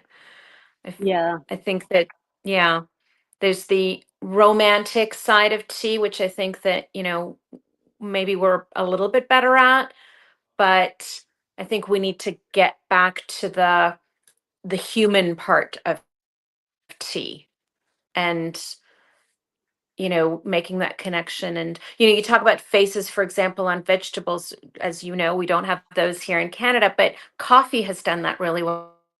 Coffee industry has done a good job of putting the people behind who's made the product, connecting it better. So tell me when, when you're making those connections for consumers, what's been the most surprising response from them? They don't usually imagine. They kind of, when they think about tea, they just think about, oh, it's kind of simple, mechanical, mass production. That's what people instantly think about. They don't know how much mental, physical, emotional work put in just to, make simple cup of tea like this. And I think they're shocked. It's like there's a big disconnect with actual reality and what he has been representing. But the good news is, I think we have a lot of hope for younger generations. Like I said earlier, they grew up with internet. They want to know where the source is. They want transparency. They want information. So maybe consumer would actually force industry to kind of change. Because that generation, younger generation, is all about that. That's interesting, and probably not a bad way of looking at it, because at the end of the day, it's usually how change happens, right? It's the consumer that demands it. So speaking of the younger generation, I mean, we're talking about the younger generation of consumers, and you mentioned that the biggest challenge for Japanese tea producers is aging. Do you see any shift in that? I know that there have been companies that have, they've tried to get and educate and do, programs, et cetera, for younger people in Japan to get involved in the industry. Do you see any of that happening, or what do you think is the future for Japan? I think it's going to take time. Like I said, this is the first year as of 2025. It took 30 years for the market to shift and farmers to actually start making money. So now we are hoping it's going to turn around and it'll be more positive impression of the industry. And, if they can start actually making money and sustain their lives and be happy, maybe that would lead for younger generation to be more interested to be part of it. But I think those things takes time. It's this challenge of farming and aging is very common in all agricultural products. It's not unique to tea, right?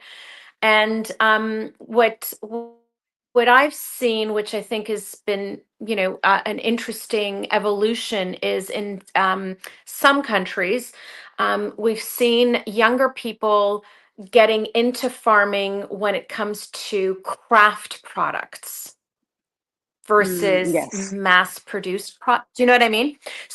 So like people that get into craft cheeses, and they suddenly go back to dairy farming, even though they've swore that whatever generations they weren't interested in it. And I wonder maybe if that's the approach for tea. Maybe the appeal for a younger generation is the craft side of it versus the mass side. I don't know. Yeah, I do actually see that trend in Japan as well. Younger generational tea farmers now, I do see very specialized, low volume, high quality, very much focused on craftsmanship and tradition, almost like bringing back the tradition and making it, renewing to the next generational tea. Yeah.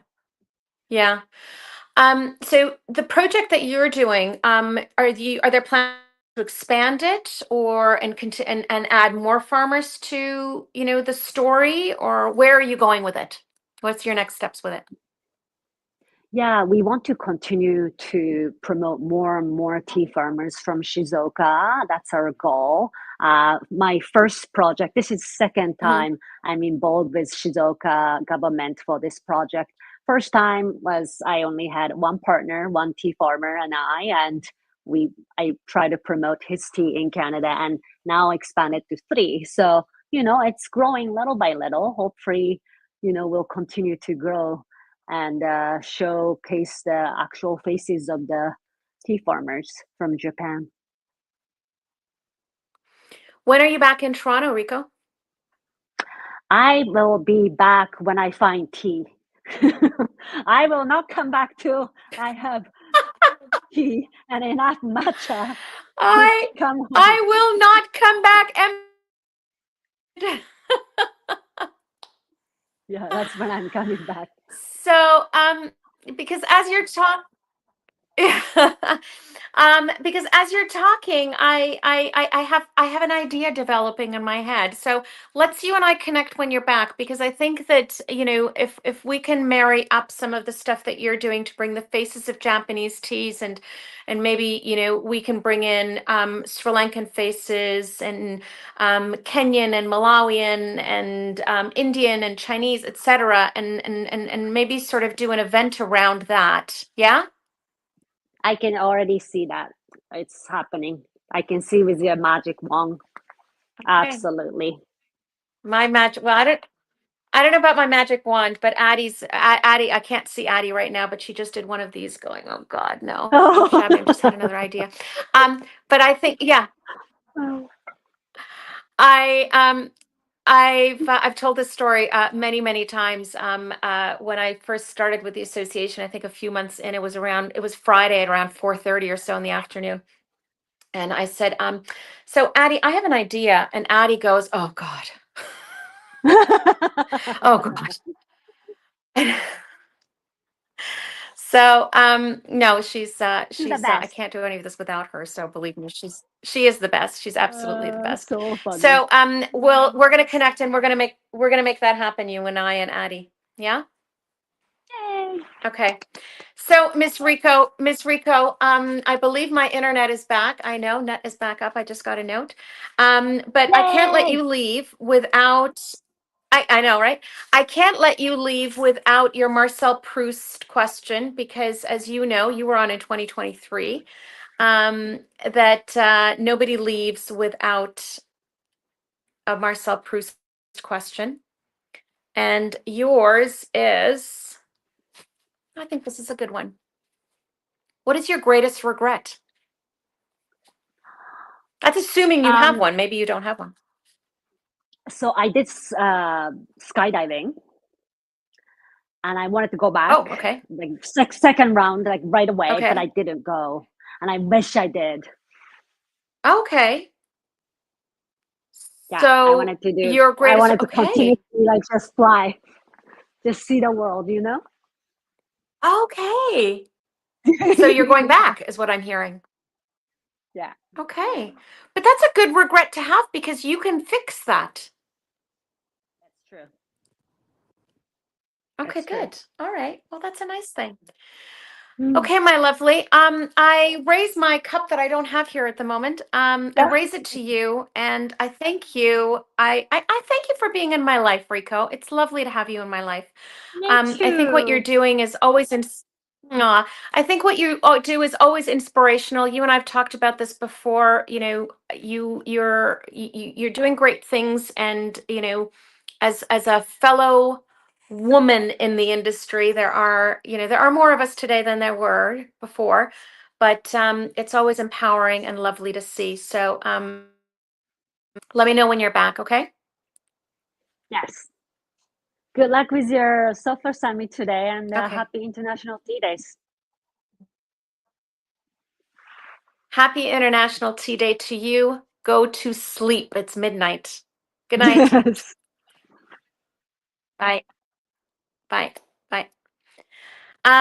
So I'm gonna ask Addie to take me off screen for, I hope, just 2 minutes while I grab my laptop and connect back up with my laptop, because it looks like Wi-Fi is back up for now. All right. See you back in hopefully a few seconds.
Okay.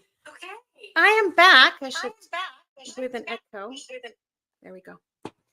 All right. I am back with Wi-Fi and everything's working, so I feel in control again. Thank you for hanging out, and I'm assuming chatting in the chat box. And for those of you in the wings, thank you for waiting. So I'm not going to actually. I'm gonna catch up and read another of my points that I want consumers to consider about tea. Tea is part of a cultural heritage. From Japan's tea ceremony to Moroccan mint tea, tea holds spiritual, social, and traditional significance around the world. Point number 3 that I want consumers to know. And with that, I'm traveling to India. Hello, my lovely friends. How are you? Hi, Shabnam. Hi, Shabnam. Very good morning to you, and good afternoon, good evening to all my other friends across the globe. And happy good morning. International Day to everyone. Happy International Tea Day.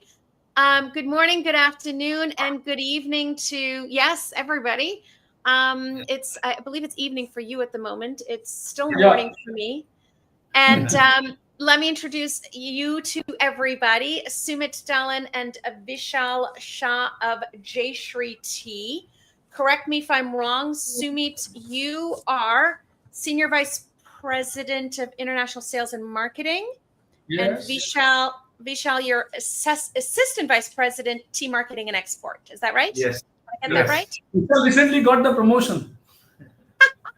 Good. Yeah. So let's start with you telling everybody a little bit about Jayshree. Jayshree Tea is from Birla Group of Companies.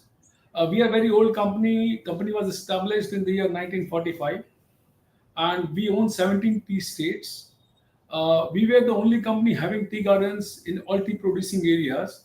But recently we sold our South Indian plantations. Right now we have plantations in Darjeeling and Assam, Dwars, Sachar, and other places. We produce near about 18 million kilo of tea annually. And apart from that, we buy a lot of tea from open market, where we do a lot of trading activities. And we are exporting to 48 countries across the globe right now. That's a lot. Yes. That's a lot. So, Sumit, you've been on SOFA Summit with me before in 2021. And at that time, you told me that Jayshree produced 3% of India's output. That's changed now with the shift that you just talked about? Yeah, it's almost near about 5%, you can say. You're now to 5%. Yes. And at that time, you had 38,000 employees across India. I assume that's... Yeah, employees is the same, more or less same. Okay. So tell me, and you're going to have to give each other equal time. Tell me about how you see Jayshree has evolved over the years, because Jayshree's been around for a while, right? And the market's changed, the industry's changed. How would you say Jayshree's evolved as a company to sort of meet those changing expectations? Yeah, so Shabnam, I'll just answer this question of yours. Mm-hmm. The first and the most important thing what we have as a company evolved is that we used to produce very good quality teas, and now we are shifting more towards quality, because that's what we have understood for the past few years, that if you are going to make quality teas, you're going to survive, and quality with sustainability, because now it's a question where people ask that whether we have sustainable production or not, and there are people who always visit us and they find it very, very interesting things about our company, and they are very happy to be associated with us, because they think that if we are, as a company, we look every employee as a family. Okay, Yeah. be it the workers in the field who are working, or maybe the manufacturing assistant, or maybe the person who is our head, or maybe us. We all treat it as one family.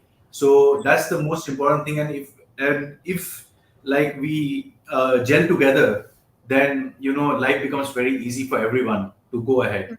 And our main target is to get Jayshree tea each and every part of the globe. And hopefully, and we have increased it by God's grace. God has been very kind to us, and with our all expertise in the field and the factory in the garden level, and our marketing operations and everything, we are quite going to achieve it very soon. So before I get into the marketing part of it, because the two of you are obviously very active in marketing, promoting, selling, etc., your products outside of India, sustainability has sort of become like this non-negotiable conversation at the moment, right? And it has been for a while, and that's now become, regenerative agriculture, etc., right? There's always a new name that's being thrown into talking essentially about the same thing. And that is taking care of our land, taking care of our climate, and taking care of our people, while at the same time operating economically sustainable businesses, right? Because without that, none of the other exists.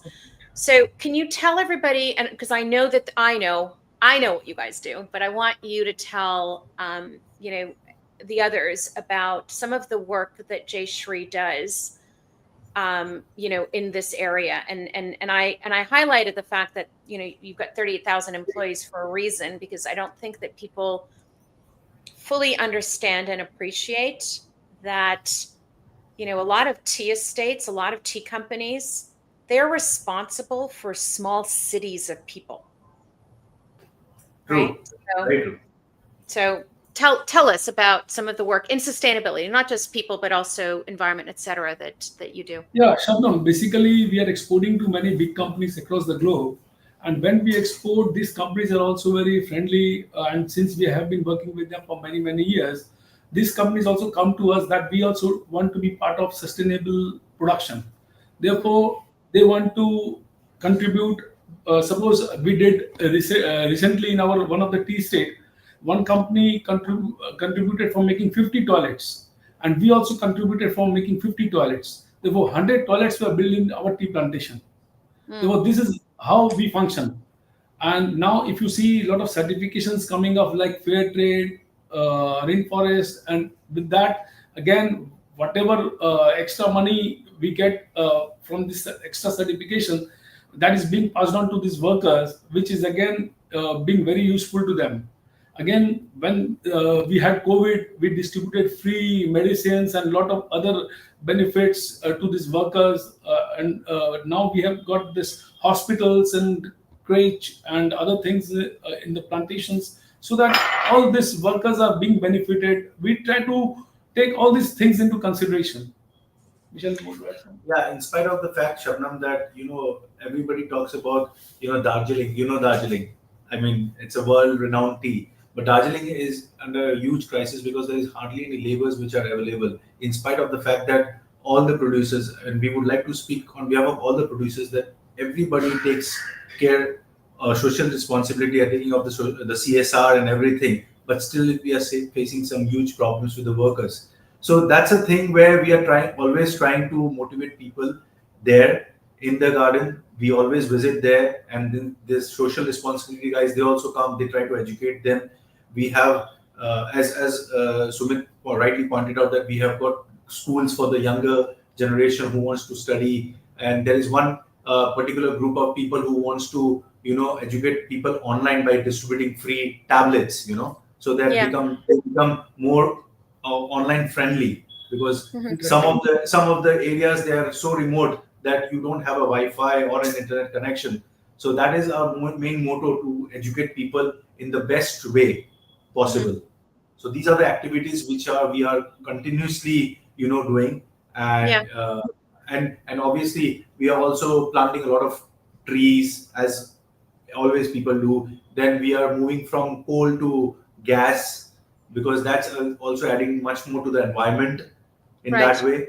So these are the few aspects which we are regularly monitoring, and we are trying to do something in the field of solar energy, so that we can consume a little bit more, less electricity and more solar energy, so that it becomes more environmental friendly. So everything we are going step by step, and our next target will be we trying to go for carbon neutral also, which is a big thing now in the market. So that's how gradually we are evolving in the terms of social sustainability and everything. We are using this vermicompost in our plantation also. Yeah. Right.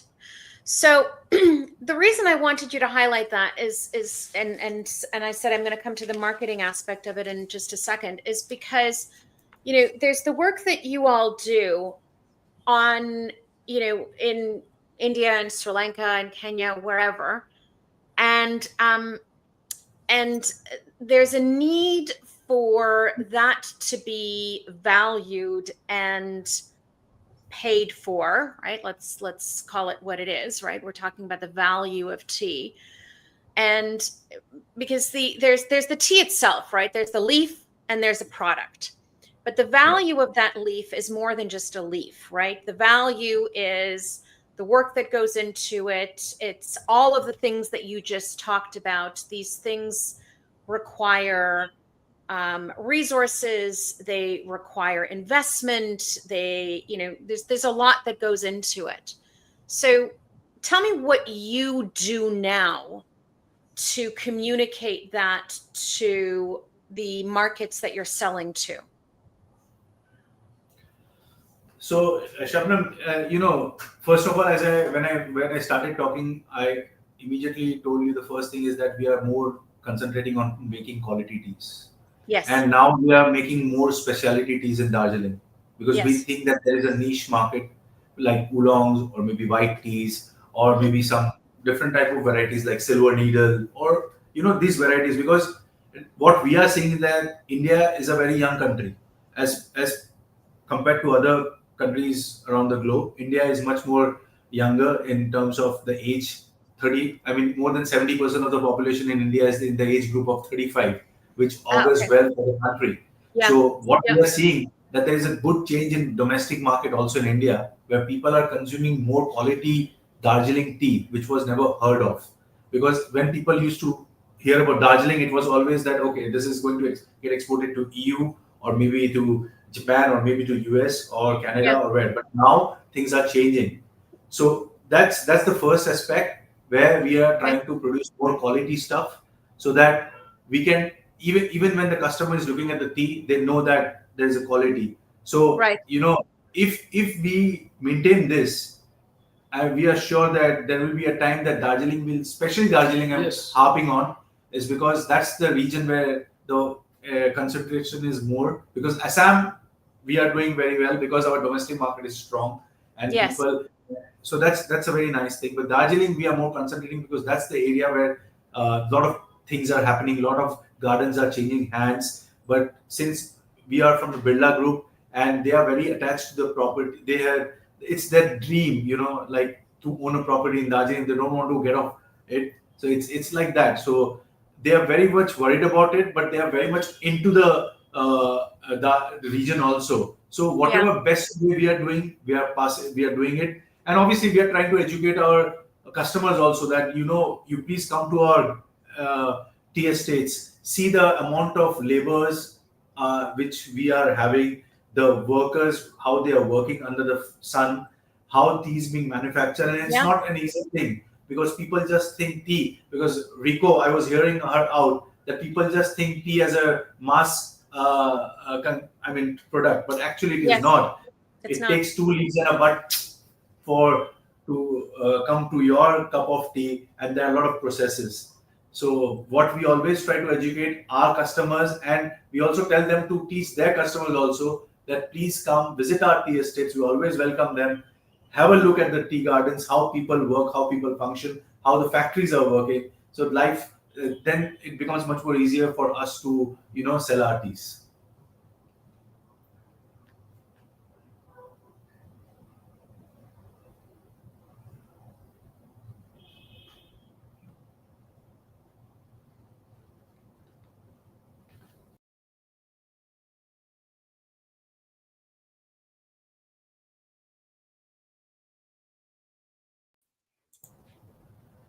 Sorry. Yeah, that's fine. That's fine. Yeah. No, it was just a second that I lost you. Go on. Yeah. Shabnam, I tell you, basically, we are trying to promote more and more Darjeelings in domestic market. Yeah. And you will be surprised to hear that the tea suppose I sell to international market, I get the price of 100 euro. That tea is being sold in domestic market at 150 euros. Sorry, you're selling it for 100 and it's being sold for 150. Is that what you just said? No. I'm telling you, suppose I get a bid of 100 euro from international market. Yeah. But Indian market can pay you 150 euro for that tea. Right. So exactly, as I told you, that the younger generation, because we are a young country, they are trying to experiment with the teas. Yeah. They think that, okay, because people in the southern part of India or maybe the western part of India, they are young generation who are working in the IT sector. Yeah. So they have money power. They want to change the taste, you know. Yes. There are a lot of varieties of tea which are getting into the market, like sparkling tea or different varieties of tea, like tea bottled as a champagne. So these are some interesting things which are coming in the market, and it's very exciting. Yeah. It's very exciting. Yeah. So that's what we are seeing. You have to come with innovations. Say that again. You have to come with different innovations. You have to come with innovative products. Okay, so you are music to my ears. Okay, I 100%. A couple of things that I'm thinking right now as you're talking. It's, you know, you've probably heard me say this before, and I said this at the very beginning. You know, the whole world are consumers. We tend to, within this industry, we talk about producers and consumers, right? Producing countries and consumer countries, and we just sort of divide them into these two categories. The reality is, though, that we're all consumers. It's just that some of you produce and we don't produce. We're only consumers, right? And the reason I say that is because you have in India and China, you are in unique positions that you've got domestic markets, you've got strong domestic markets for your product, and traditions and histories, etc., of tea drinking. And if you layer on what you're saying, Vishal, which is young and innovation, you know, that to me is a lot of promise and a lot of hope for specifically a region like Darjeeling that is sort of renowned for, you know, reputation wise about its specialty teas, about its quality, about its niche market, etc. Right? Right. Yeah. What do you find has been the biggest challenge in making that communication, or maybe the better way of putting it is, what has been the biggest challenge in innovation? Or maybe there hasn't been. I don't know. I mean, you're saying that you've got, you know, a young population. Maybe you don't have the challenge. I don't know. No, Shabnam, I give you an example. Many of our international buyers, they come and stay in big hotels in Calcutta. They come and tell us, Sumit, go and try to explain them. They don't serve good Darjeelings. What shit they are giving in the hotels, we don't understand. Therefore, try to educate them. Therefore, what we did, we called all the chefs from all these big hotels in Calcutta and called them in our office. And 2 days we had the session. Means what is first flush, what is second flush, what is autumn flush. We made them understand how to brew the tea. And it was a full session with, and what should be the accessories, how you should place the table with bakery items. Therefore, we taught them everything. Yeah. And after that, and we told them, if you need tea, we are there, but try to serve good tea. Therefore, after that, we saw that things were changing. Therefore, in that way, we are trying to make them people educate. Basically, many people, they don't know how to brew good Darjeeling tea, which is again a problem. If I give you very expensive, good quality, high quality tea, if you don't brew it properly, you just waste that tea. That's the challenge. That's the challenge. So that is the challenge. You're right, but I'll actually push it one step further, Sumit, and I'll tell you, it's not just about brewing good Darjeeling. I don't know if Sharon is on right now in the chat because I haven't been able to look into the chat, but Sharon and I, when we travel, we take our own tea with us, because any hotel that we stay at, unless we have the privilege of staying at a tea estate, which we did with you,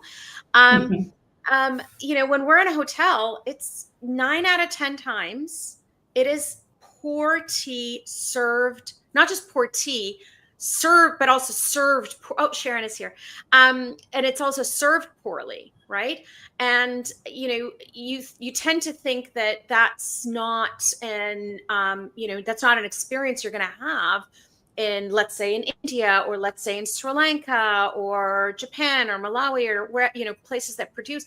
But I'm telling you, like in hotels, that's been our experience even there. So we do a really poor job. And you're right. Maybe we need to all do more in getting out and educating instead of sitting back and saying, you're doing it wrong. Get up out of our chairs and say, let me help you. Let me show you. Right. And if there are enough road shows all across the globe, I think tea will be a much better product, because that's what it is needed. It's not, I don't want to compare it with coffee, but look at the way coffee is doing. So that's the reason. If there has to be road shows for tea, the health aspect is always there, which is the biggest thing among the young generation. People are trying to be more healthy, more health conscious. So, and tea is one of the products which is directly related to your healthy drinks. So I think this type of certain things will definitely, change the whole scenario of the tea industry. And Shabnam, we say wellness in every sip. Yeah. Wellness in every sip. Yes. Jem just brought me a cup of tea. Bless him.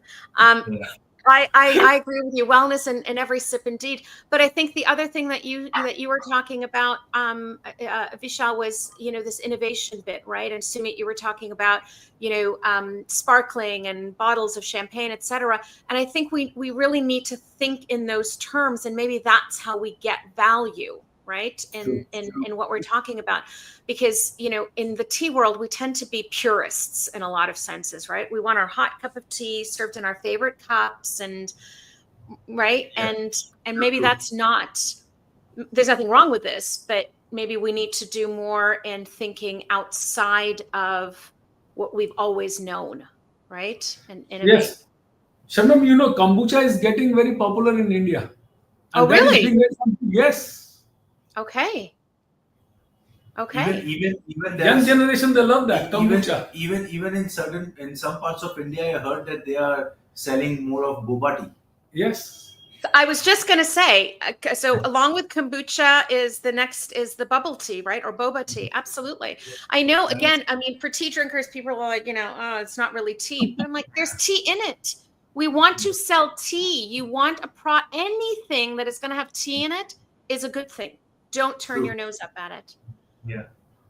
So, tell me what, if you could invite, and I say this because, Sharon and I were very, very, very lucky to have been invited to stay at one of your estates in Darjeeling. It was one of the most magically beautiful experiences I've had. I love Darjeeling, I think, as you all know.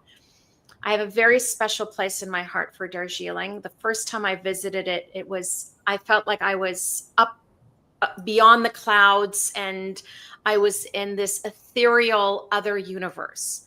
So, and I think that, for those of us who have visited Darjeeling, hearing the state and the challenges that Darjeeling is having, it's heartbreaking, right? And we really need to do everything we can to remedy that as best possible. So my question to you both is, if you could invite tea lovers from around the world to visit one of Jayshree's estates, which would it be? And why would you choose that based on what you want them to take away from it?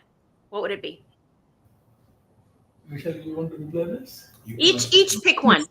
Okay, fine. So first you. Yeah, I would be again inviting you to Patawang Tea Estate, and if you are stayed in that plantation, and you can see the scenic beauty of that, and we give you a tea experience there, where you can see just beside the tea bushes, you have your bungalow.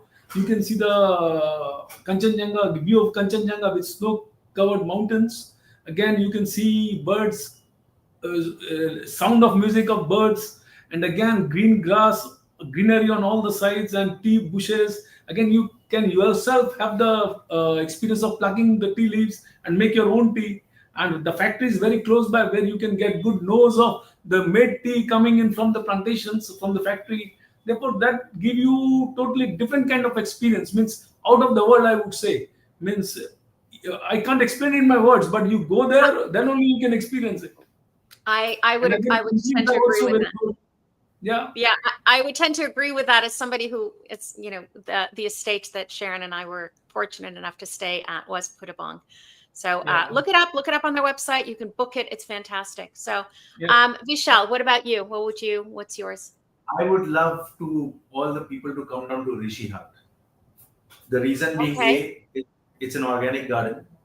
Okay. People should understand how difficult it is to produce an organic tea. Okay. People should know this because it's very difficult. It's very easy to say that we are only buying organic teas, but please come and visit us and see the pain. It's so difficult to produce organic teas in a region where climate is playing so many tricks.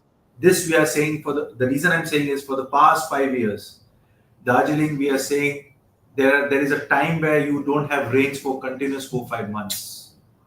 So that's a challenge. That's the biggest challenge the Indian industry. I mean, I would say all across the globe. Yeah. Wherever, maybe it's Africa, maybe China, even Taiwan or India.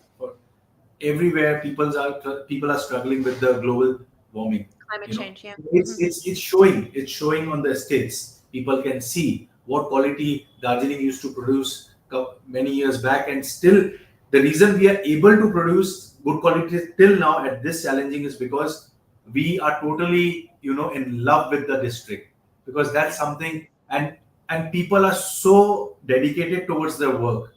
I mean, we always think about this tea. When we taste the tea, we give the reports to the manager that this tea is okay, this tea is much more better, this could have been much more better. But we never think at the back end that it's so difficult. And and the second point is that it is one of the most difficult terrains in the entire Darjeeling district. So people will understand how these women, they just work with this elevation. It's like this. Yeah. And salute to all the women, because it's also a very interesting aspect that in Darjeeling you will only find women pluckers. Yes. So hats off to all the women there. It takes a lot of courage, to do that. And that's the reason I want people to come down to Rishi. Okay, Sharon, did you hear that? So I'm on until about 6:30. So we're both going to wait for the invitation to land in our inboxes to come back. You're welcome. You're welcome. You're always welcome. I know. I'm being very brazen at the moment, but that's okay. I'm allowed. It's my sofa. It's I will definitely take you up on that, because I agree with you. I don't think people can fully understand and appreciate until they physically see it. And I think that's what I'm hoping to get out of today, is to figure out how can, for those of us that are lucky and fortunate enough to be able to visit, how can we bring that back to those who aren't able to, right? Oh, Jem is volunteering to be a bag carrier, he says. So I'm as you know, if you watched Sofa Summit, you are not allowed to leave without answering one of my Proust questions. So you're each going to get one. Okay. And let me see, what was yours last time? Oh yeah, it was a virtuous one that you got last time, Sumit. Okay, so I'm going to start with you, Vishal. Vishal, your Proust question is: if you could change one thing about yourself, what would it be? Well, to be very honest, I'm very happy about myself. Whatever Oh! I am today, that's absolutely fine. But the only thing I would like to change is that,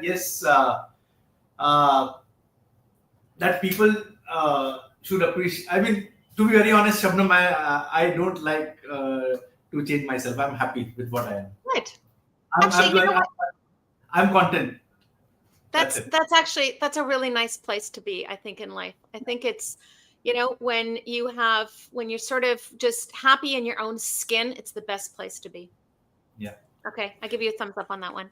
Sumit, yes. Your question is, if you could have any talent in the whole world, what would it be?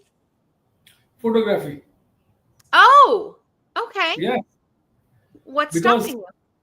You do photograph. You take beautiful photographs. And I love that, and that is my passion, I would say. Therefore, I love clicking pictures, and I want to be part of that, because tea. We are working for a company, and the company has got a retirement age. Therefore, after my retirement, I will continue with my passion to be a photographer, because that you don't have any age for that. You need to just have the eyes to see the world in a beautiful way. So for those of you listening, I can tell you that very, very early mornings in Putabong, we would find Sumit outside with his camera taking pictures, right? Right. Very, like, as the sun was rising. Yes. I know. Well, it's been a delight having the two of you on my sofa this year. I raise my cup to you. I think I agree with you. I think we all need to put on a road show everywhere that we are and get this message of tea out to the world, and get up off of the sofa and do that. So I commit to doing that. Cheers. Thanks a lot for having us. Thanks. It's such an honor to talk to you and on this International Tea Day, and we wish everyone to be happy, be safe, and have good tea. And it's a wonderful occasion to appreciate the rich culture and heritage of tea. Thank you. Thank you to both of you for what you do, and happy International Tea Day. Cheers. Thank you. Bye, Cheers. Bye. Bye. Bye. All righty. So, yeah, I can tell you, Jem has definitely heard me go on and on and on and on about the beautiful, wonderful experience that Sharon and I had in Putabong. But I have to tell you, for those of you that are listening, this is not, something that was only accessible to us. As I said, if you Google Putabong, you can go and you can have the same experience. If you ever want to go to tea country and you want to see and live and, really know what it's about, I highly recommend it. So I have fallen behind on my points. Where was I? For the consumer to consider, respect for tea begins with awareness. Understanding tea as an agricultural product nurtures respect for the people who grow it, the land that it comes from, and the process that transforms leaf to liquid. My next point is that every cup begins with the earth.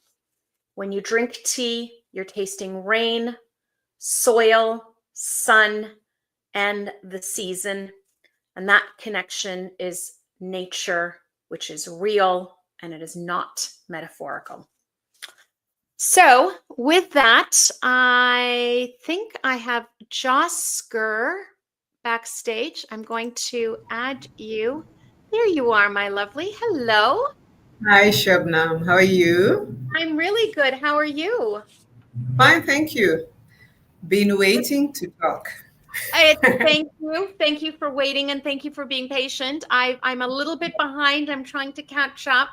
I'm a little bit behind because the entire province that I'm in lost internet for about an hour. So I was scrambling and I was on my, anyways, let's not waste any more time. Josker. Yes. Josker Malago, Eastern Produce, Kenya, Jumbo. Jumbo. Fine, thank you. Good. It's really good to have you here. Mzuri sana. So it's really, really lovely to have you here, Josker. And tell us, let's start with you telling everybody what you do at Eastern Produce. And yeah, let's start there. So very simple, I sell tea. The people who've come across my name or have met me, they know that when I meet them, I'm asking them to buy the Eastern Produce teas, either Malawi teas or the Kenyan teas. So my indirect journey towards the tea started so many years ago when I was quite young and I wasn't able to, I didn't even think that I was going to be part of the tea fraternity. So I joined this Eastern Produce and Eastern Produce in a staff management capacity, people management capacity. And when I joined them, I started learning about tea which I didn't know about. So I come in and I learn it from, I fraternize with the people who are actually doing the tea, making the tea. So I know them, I know tea from other people. Then as I go on, I learn it and I get to know that tea is made in the fields. It is grown, there's a seedling that actually makes it. Yep. And then I get to learn that these teas are actually manufactured in the factories. Then I get to learn that these teas are transported from the factories to the warehouses so that they get homes that, have those teas. So for me, right now, what I do is I sell tea, but I started off as someone who was actually taking care of the people who make the tea.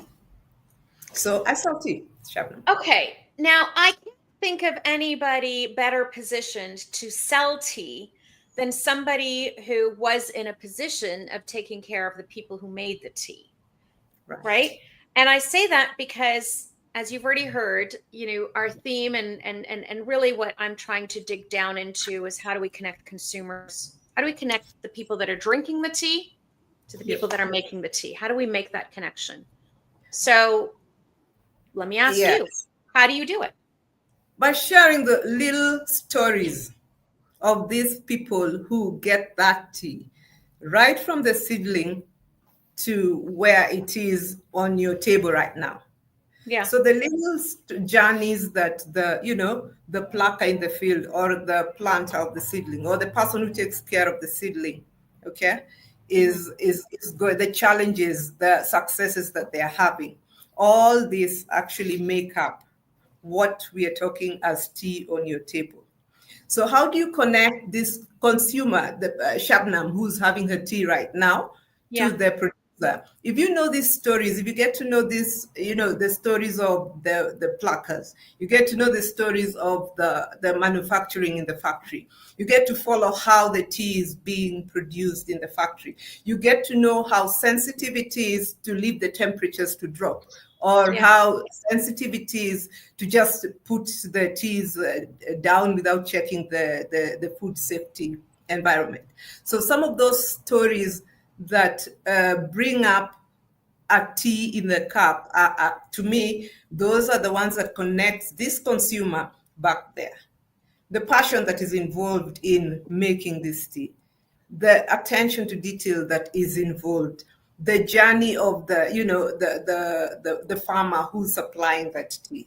So those are the little stories that we need for you or for the producer or for the consumer to know, right from the bush to the table. So as somebody who is now dealing with customers and selling your tea, what do you think is the biggest misconception about Kenyan tea? And you also sell tea from Malawi, right? Because Eastern Produce is, so you're one of the largest, just so everybody knows, Eastern Produce is one of the largest private producers of tea in Kenya and Malawi, right? Yes. So what do you think is most misunderstood?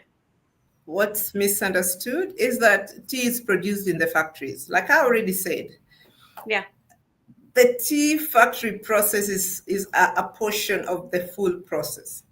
Right. Tea is actually, for me, I think the tea, in my view, the tea is actually produced right from the field, right from managing the tables. And then all those processes that I've mentioned earlier fall through. Everything is important in that. While somebody might just look at the tea and say, that factory I saw somewhere there is the one which is producing this. While if you want that quality tea, you must take care of the leaf. It starts right there. Yes. It must be withered properly. It must be plucked properly for you to get that quality tea. Yeah. And I think you see us doing that. We have a reputation of, our teas being consistent to that quality, because you have to actually start it right down from the field, bring it into the factory, and then take it into the packing, assort it according to the various grades, then pack it, and ensure that the environment that you're packing it is also safe for food consumption. Yeah. So I think the misunderstanding is just that we see a factory there, and that factory is what is producing the tea, while there's so much going on in making that tea. Okay, so let's take that to the next step or level, rather, or layer, maybe the better word, the next layer of what's involved in everything that Eastern Produce or any tea factory does, or any tea company or estate does, which is, there's the making of the tea, but then there's this sustainability layer of, how do you take care of the land? How do you take care of the climate? How do you take care of your people, etc.? And I know that Eastern Produce has always been very, very active and has always felt a deep sense of responsibility in the work that you do. So let me start by asking you about some of that work, if you can tell us a little bit about that. But then the other thing that I want you to add to that, Josker, is how does that get communicated to the people buying your tea?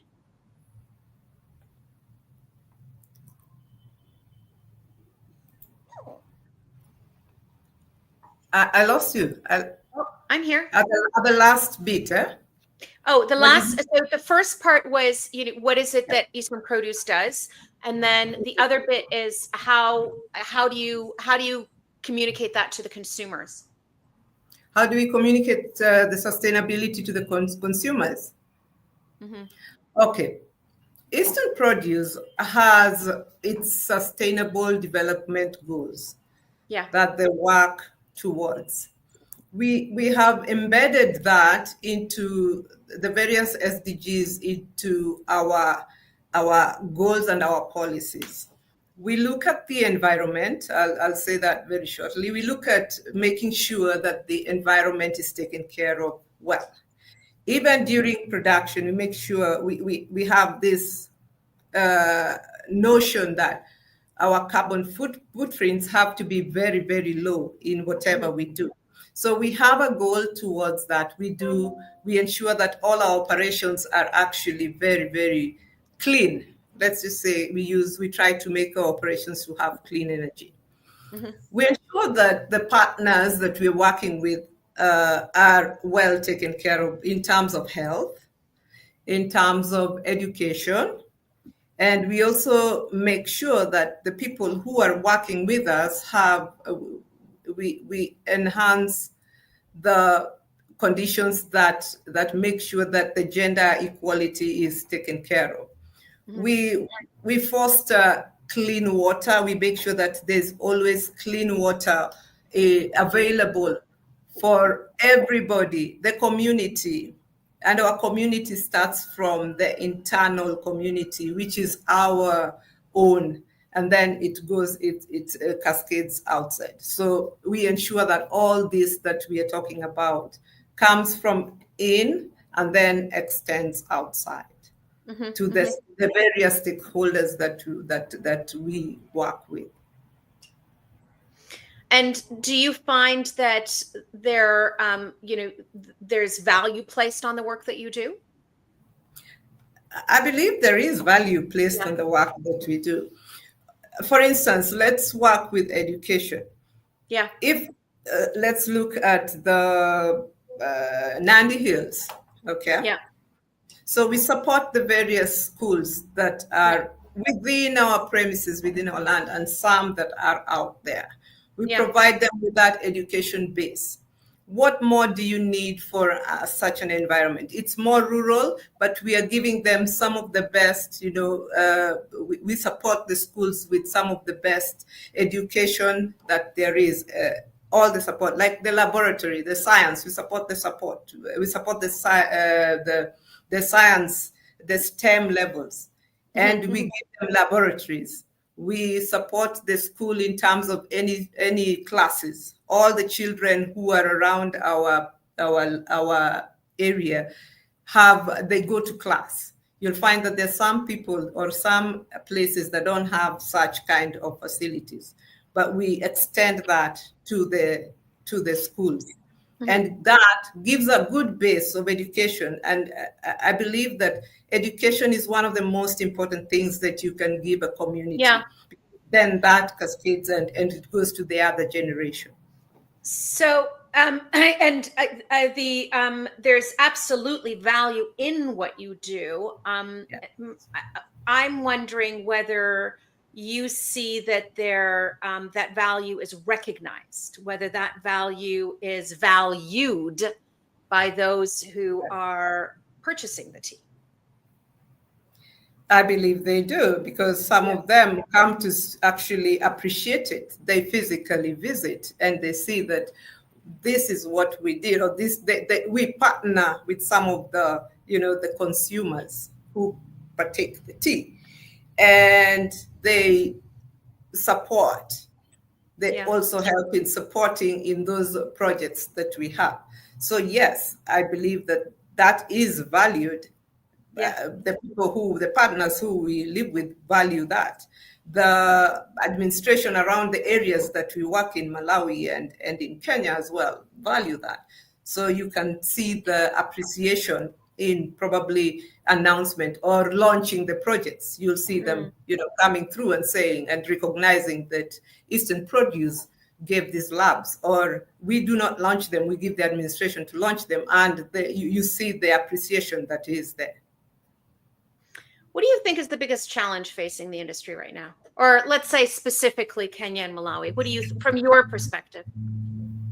From our perspective, the biggest challenge right now is it's a concern that probably at some point the tea might not be so sustainable. If you look at what is happening right now, so probably this is biased towards the current scenario of what's going on right now, that the farmer might find tea not so sustainable, financially sustainable, to keep it.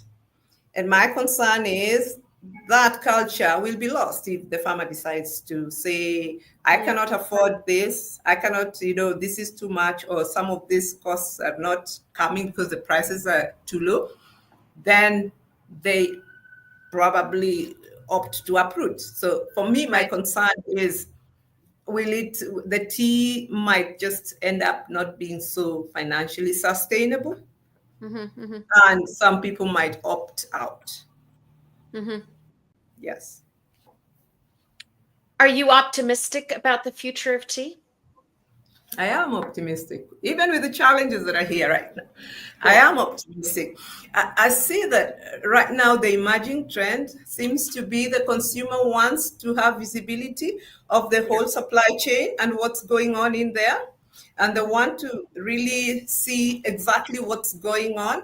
I think that's a good thing, because it also gives the farmer that, confidence. And also it pushes the farmer to also want to do more. Right. I see the tea demand towards the health aspect of the beverage coming up, right, growing. And you see that the farmers, the consumers are going that direction, and the farmers are striving to meet that demand. So I see that as a growth area, and I'm optimistic that will definitely help the tea farmers or the tea growers or whoever is in the supply chain. So if you could have, there are marketers listening now, or will listen to this perhaps later. What's the one thing you would want people that market tea to do differently? Or maybe you don't. Maybe you think they're doing it well. And if you do, tell me, what do you think they're doing well? I think the tea, from what I know, since I'm still a novice here, I'm still learning, I'm still new in the tea industry in terms of the market. But what I see is that tea has conservative bias. It's such a conservative industry. People are very, well kept. They don't, very traditional, Josker. Yes. So conservative is what I choose to call the tea industry, and the people, the stakeholders in there. I feel that, yes, it is a relationship type of, marketing that works right now. Because it is, let's talk, you buy and you taste and you go and you do all these nice things which are more very conservative. However, if I look at the various generations, you see that tea is assumed to be an old people's drink. Yeah. Okay? Yeah. So there's that younger generation who we probably need to target and probably a little bit get out of the conservative nature and try and use the mode of promotions that they prefer. Like I was in the back in your back office, I think, and I had someone talking about the younger generation wanting to use the tablets, wanting to do all that. I would say that let's go to the social media that actually they are in. And like now, the young ones, that the years between the teenagers towards the 20s, all they do is social media. Yes. Target the social media more.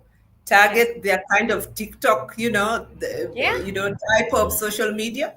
That way, I think we will target that group that seems not to be drinking tea. Yeah. And that's the younger generation.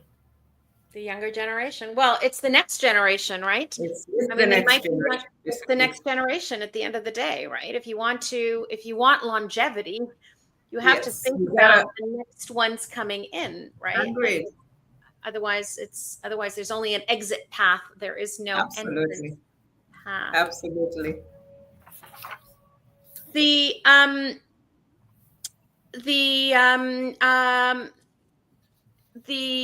What would you say to global tea buyers and consumers as well? So, I know that you deal Eastern Produce, you deal more B2B, but I want you to also think maybe B2C, because at the end of the day, we're all consumers, right?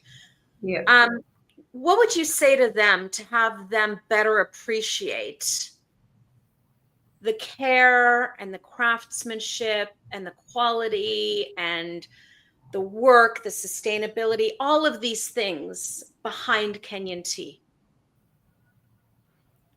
But it takes a lot of care and meticulous, processes to make the tea that comes to your table. There's so much love in the process.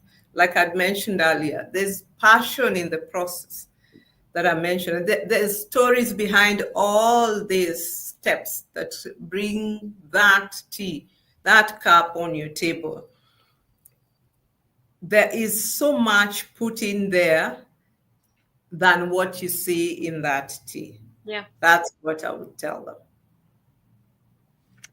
Well, as one optimist to another, because I'm an optimist as well, I think we spend a lot of time, I certainly do in this job, and others in this job, Right. we spend a lot of time talking about the challenges in tea, as we should, because we do that because we care about this industry and we want it to, live on for a long time. But I too am very optimistic about this industry because I care about it deeply. So as one optimist to another, I think we can get through this. So Josker, nobody is allowed to leave my sofa without answering one of Marcel Proust's questions. I'm bracing myself. And your question is, here's a good one for you. Which living person, doesn't matter, could be famous, could not be famous, doesn't matter, do you most admire?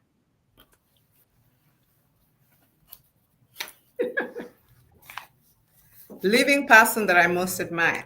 Living. Wow. Actually, you know what? No, you know what? It could It's be nice to. anyone. What? It could be anyone. It could be anything. It could be anybody. Yeah. Well, wow. Do you want me to say or not living person? Oh, not living person. Yes, I admired my mother. My mother. Yeah. Very much. Strong woman that had everything going for her. And she never stopped, she never stopped even when it was so hard for her in life. So my mother, I admired her and I carry on. I mean, she gives me all the strength. When I get things difficult for me, I just say, wow, she did it, I can do it. So my mother. You take strength in her strength. So yes, I do. Yes, I do. I raise my cup to you, Josker. I wish you a very, very happy International Tea Day. I thank you for joining me today. I have met you, and I can attest to the fact that you too are a strong woman. And to that, I raise my cup. Thank you, Josker. Thank you, Shabnam. Thank you very much. And I wish you also a great International Tea Day. Thank you. Take care. And to everybody else who's listening as well. Yeah. Thank you. Bye. All right. Take care. Bye. Bye. Bye. All right. Well, that was a treat. Okay. So before I introduce my next guest, my next point that I would like consumers to know, drinking tea is a direct link to the farmer. In every sip, you're engaging with the decisions, the hands, and the heritage of those who grew and crafted it.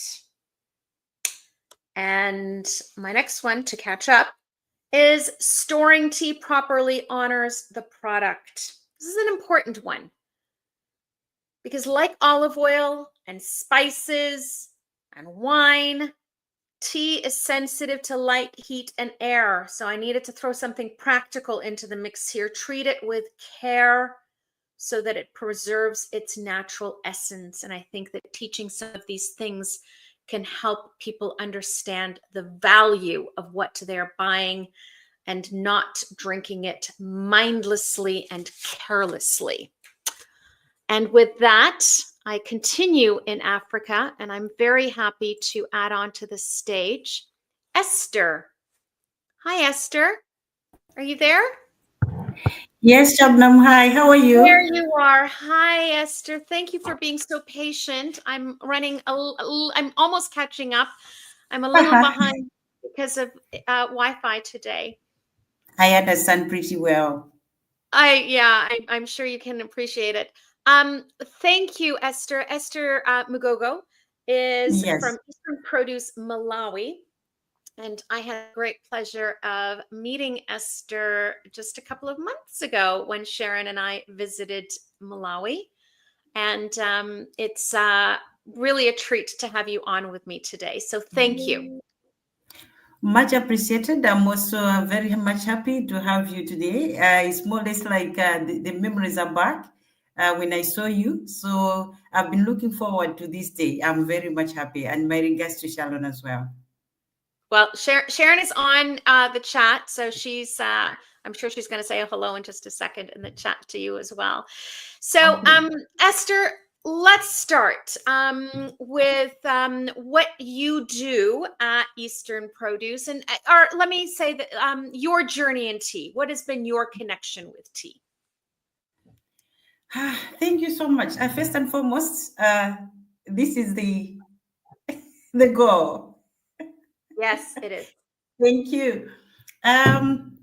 My journey in tea has been both purposeful and fulfilling so much since 2021 to date. I joined and I still serve as the Gender and Welfare Manager for Eastern Produce Malawi Limited. And in my role, I've had the privilege, a lot of privilege, to lead various initiatives and the initiatives that aim at improving the welfare of employees, particularly women, while ensuring that we build a sustainable and inclusive tea business. So that has been the major objective and goal to ensure that we see to it that there is success stories at the end of the day. And during the process, there has been a number of activities that we've implemented. Yes, you have heard about it when you came, but for the sake of the summit and for the global to know more of Eastern Produce Malawi, if maybe they didn't know, but today is their opportunity to know. There is, I would say, a very big commitment by Eastern Produce Malawi, whereby there is policy there is a policy that was developed way back, and to make sure that that policy has come to fruition, it includes a lot of initiatives. That one is the Female Leadership Development Program. The Female Leadership Development Program is a deliberate program that looks at career progression of the female employees. Why? If we look at the objective and if we look at T, as my colleagues from India had already mentioned, that they salute women for their contribution in plucking. I think it goes beyond plucking. It's so many contributions that women would contribute to the growth of the operations of the day-to-day business of team. So this is why the company had to think of a better way of supporting the female employees by also thinking of their education, knowing that education is a major barrier and also is I would say something very key in as far as we are breaking the gender disparities in the work environment where we are. So far, we've seen about 32 to 33 female employees getting the support of career progression, starting from master's degrees, not only master's, the first degrees, and then we've got other vocational trainings that we call informal, whereby they can get the certificate of recognitions. For example, one which is a very good success story I enjoy each and every day when I'm carrying my cup of tea is about the lady who did tractor driving. Today she's driving passionately. Tractor driving? Exactly. Okay. Yes, tractor driving is considered to be very tough. And I would say that in Malawi, maybe she's the only lady driving a tractor. And as I'm speaking now, she enjoys her job day in, day out. So that's one thing that whenever I'm walking around, I always pat myself on the back to say this is my contribution so that women can also be recognized in the production of tea. So that is on the female leadership development. Not only that, we're also looking at the broader community, wider community, and not only wider community, but also people like the pluckers, talk of the a little bit less privileged within the company, so that if they happen to have a girl child and she has been selected for higher education, like in the universities, are they going to manage? Obviously, the answer is majority of the people won't manage. So the company had to come in to support with an initiative known as Gender Equality Scholarships. This is whereby we provide full scholarship to the beneficiaries. And since we started for the past 3 years, we've supported 15 girls in science, as my colleague Jessica already mentioned. It's also related to the science and technology way of doing it, so that we promote that which has always been deemed to be a male's thing, but even females can also do. So the Gender Equality Scholarship is not just about provision of the funds, but also some materials like laptops, not only laptops, but even the continued mentorship. So I do mentor them, and I call myself as a proxy mother to all of the 15, because I have to be there to make sure that they achieve the goal, and not only the goal of themselves or the company, but also contributing to the global goals, whereby if you look at the SDGs, we've always been singing about quality education. So this is why the company also takes that initiative. Not only the gender equality scholarships, but the company has also contributed to construction of the community victim support units. So the community victim support units is a department under the Malawi Police Service, whereby they provide social services to the survivors of gender-based violence. So the company had made a commitment to do construction of 3 victim support units in the 2 districts of Mulanje and Cholo, but it has done more than 3, because they've done so far, we would say 4 victim support units, remaining with 1, surpassing the target of 3. Obviously, if we finish the current one, it will mean we'll have constructed 5 of the victim support units. That is also mitigating some of the issues that employees and surrounding community people are facing, and as far as gender-based violence is related. Fast forward, we also have a very big project which is known as civic education on gender equality and gender-based violence.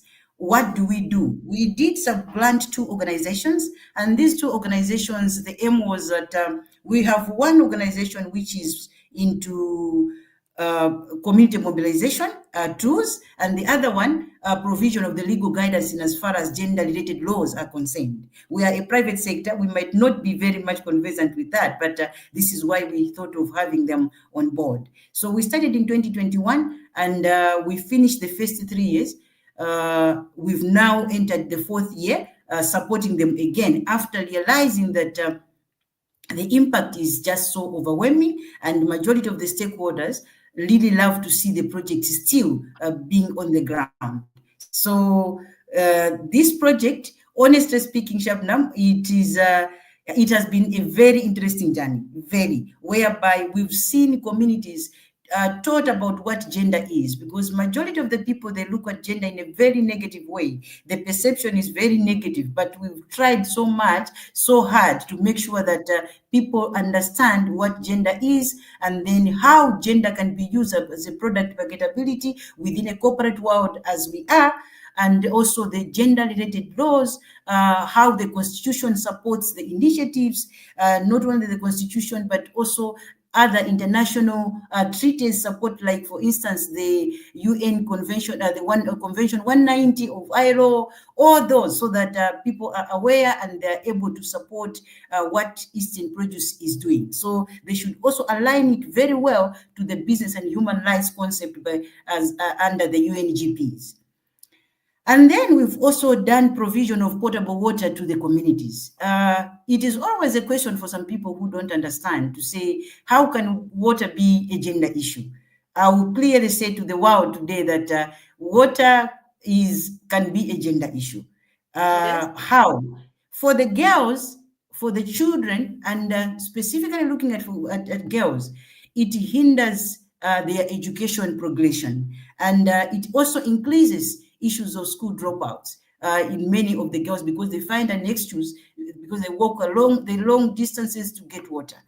For the females, as in mothers, it takes them a long time to even take care of the home, including the husbands. In so doing, issues of violence comes in the family, so it becomes very difficult. So the company had to come in to support the surrounding communities as well as the estate communities within the estates. So we had a target of 9 boreholes. We managed to surpass the target. We have drilled over 11 boreholes.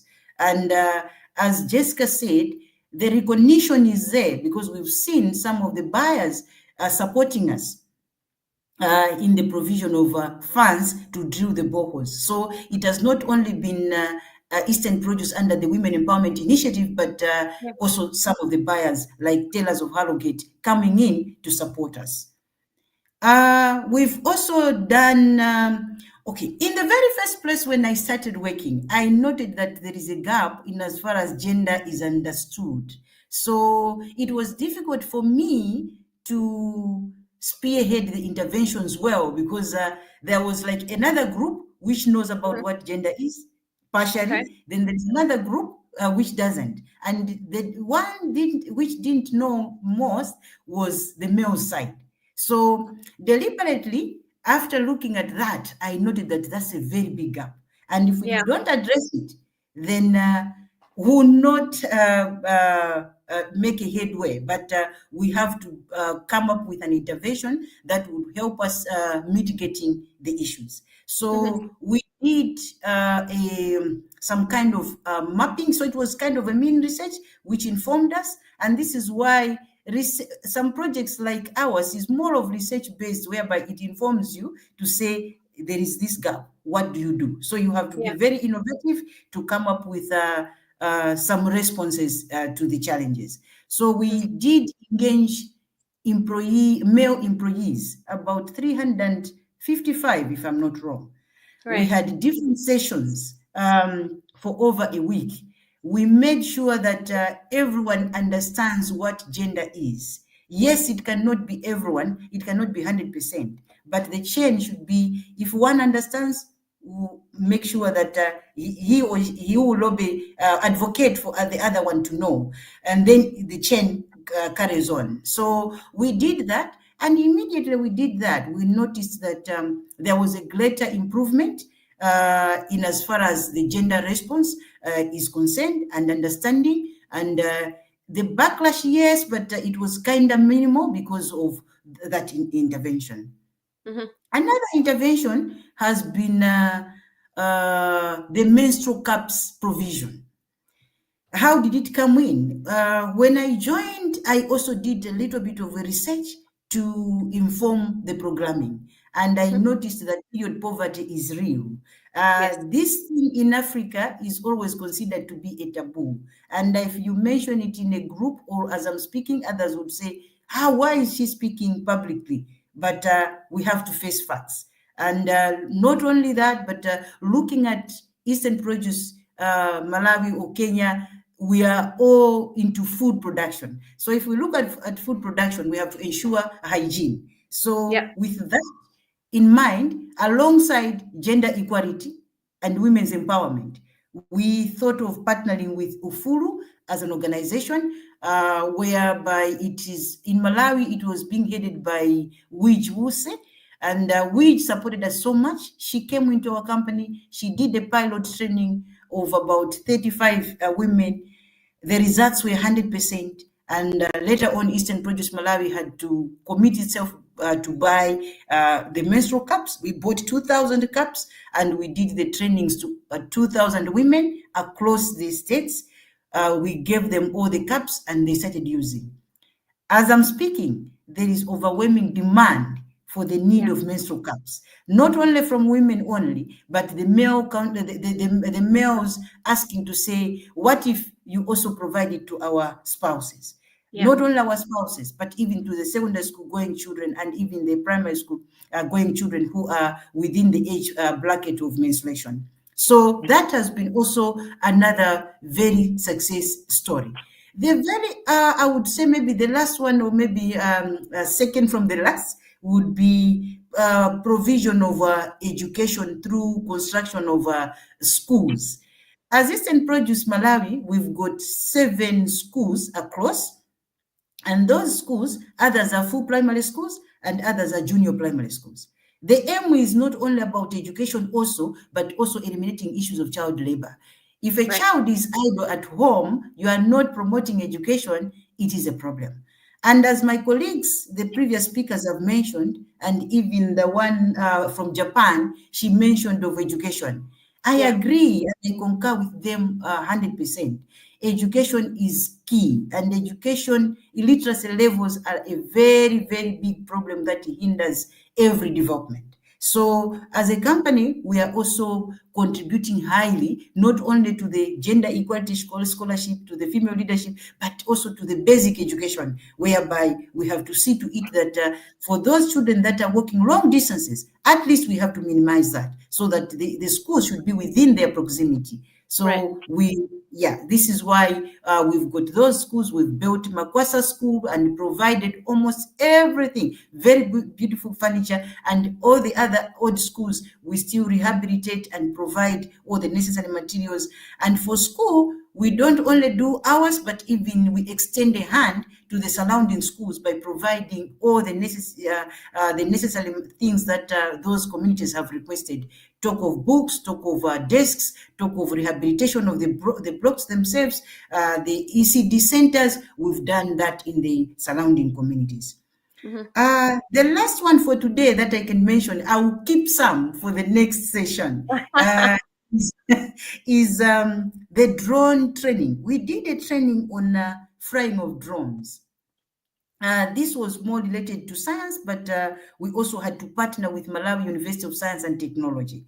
It was a deliberate initiative whereby we recruited 5 males and 5 females to ensure that it's gender equal, and we also ensure justice, because when we are talking of gender, it shouldn't just be gender equality, but we should also look at fairness and issues of justice. So we did recruit them, and they had to go and study at Malawi University of Science and Technology with an aim that if we look at tea business, it looks at issues of soil profiling. It looks at issues of the geographical positions and what have you, the temperatures. So technologically this time, we want to be more systematic, whereby we can be using drones to do the soil profiling and using the geographical information systems, whereby we get all the data and analyze it, and you get the results which are accurate in as far as what you want to be well achieved. So I think in brief, I would say that these has been the initiatives, and working in tea has taught me that a thriving business is one that respects and uplifts its people, and that is what we as Eastern Produce Malawi are striving for. Thank you. Well, Esther, you are an inspiration. You really are, because you know when we met you a few months ago in Malawi, you have such a deep passion and care and love for the people that you feel responsible for. And, you know, as I said to Josker a minute ago, you know, Eastern Produce Kenya, Eastern Produce Malawi, etc., has always done a lot of work in this area of sustainability. And I said, you know, sustainability sort of has a lot of different hats, right? There's environmental, there's climate, there's economic, but there's also the people aspect of it. And your focus has been group welfare, gender management, etc. And I say you're an inspiration because you know, the work that you're doing is with such deep passion and care. And when I listen to you, I feel a responsibility to carry that message to the people, you know, on this side of the world where, you know, we aren't there, and help them understand that there is more involved in their cup of tea than just a leaf. You know, the leaf is important, obviously, and the leaf is sort of, you know, at the core of everything, but there's so much more in that leaf. Yeah. So tell me in one sentence, why should consumers care where their tea comes from? Oh, okay. Interesting. They should care so much about where tea comes from. In one word. No, one Because sentence. You can use more than one. Use more than one. Okay. I would say that tea is not just grown, it is lovingly nurtured. They should know that. And that every step of the way, from the moment the first seed is planted, to the rhythmic hand plucking of the tender leaves, to the careful processing, drying, grading, whether it's packaging, tea is a product of nature, grace, and human expertise. So I feel like many people don't see it as that is, they don't see it that way, and that this process is deeply rooted in tradition, often passed down through generations of women and men whose lives are interwoven with the land. It's a dance between the soil, the weather, and the human touch. That's how I can describe it. And that requires skill, it requires patience and passion, as Jessica already mentioned. Each stage demands precision and care to preserve the aroma, flavor, and quality that ends up in our cup of tea. So, yeah. You do it great justice, Esther. So hats off to you. So Esther, I have a tradition on Sofa Summit that everybody must answer one of Marcel Proust's questions. So your question for Marcel Proust is, what is it that you most dislike? Anything. The spirit of negativity. Okay. Yes, I don't like. You don't possess that, my dear friend. You don't possess that. I don't like the spirit of negativity because if you always think negative, you cannot progress. This is why when you were asking Jessica and the others to talking about optimism, I am, much as there are so many challenges around the future of tea. But still, I would say that I'm genuinely optimistic about the future. I don't know why, but it could be because I don't like negativity. I'm going to tell you why I think that, you know, those of us that are this is my opinion. I obviously, you know, I really believe that for those of us, and this has always been in all the years that I've done SOFA Summit and in all the years that I have met tea people and been to tea countries, the people that are in tea have a genuine love. There's something that draws us and keeps us in this industry. And that sort of everybody has that common connection. And I think that love and that wanting to give back and do, and, you know, it's almost like a child that you want that child to succeed. Exactly. You have to be optimistic for that. You have to be. There's no other way to be. Yeah. Right? Pretty sure. Happy International Tea Day to you, Esther. I thank you so much for joining me and for sharing the work that you do, sharing your story. But more than that, I thank you. And I said this at the beginning. I've managed to keep together. I'm very emotional today, so I might get teary. I thank you for being the mother that you are for the people that you work with, because I saw it, I felt it, and that's why I asked you to be here today so that everybody else can get a little glimpse of it as well. So I raise my cup to you, Esther. Thank you. Thank you so much, Shabnam, and I also appreciate so much. I don't take this for granted. There are so many people in the tea industry, but recognizing me is something that I will live to remember in my life. So thank you so much for coming to Malawi, and thank you so much for inviting me to this SOFA Summit. Thank you. Thank you, Esther, and thank you for staying up. I know it's late for you. Thanks. Take care. Bye. Thank you. Bye. Bye. Bye. All righty. I'm going to keep it together. Tears come at the end. They always come at the end, but you guys know that by now. Okay. So my next point that I would like consumers to know is to do with people and livelihoods.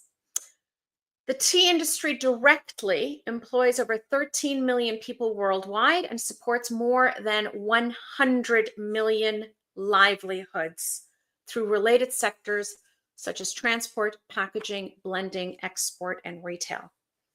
And that's a fact that I want consumers to know when they're drinking their tea. So I'm going to, because for those of you that have tuned in later, actually, no, before I do that, I want to tell you all about Ufulu really quickly, because this is a good time to do that. My next guest is in the wings, and I'm going to put him on in just a minute. But I want to tell you about Ufulu that Esther mentioned. Ufulu, and Addie is going to pop the link for you into the chat in just a moment. Thank you, Addie. On cue.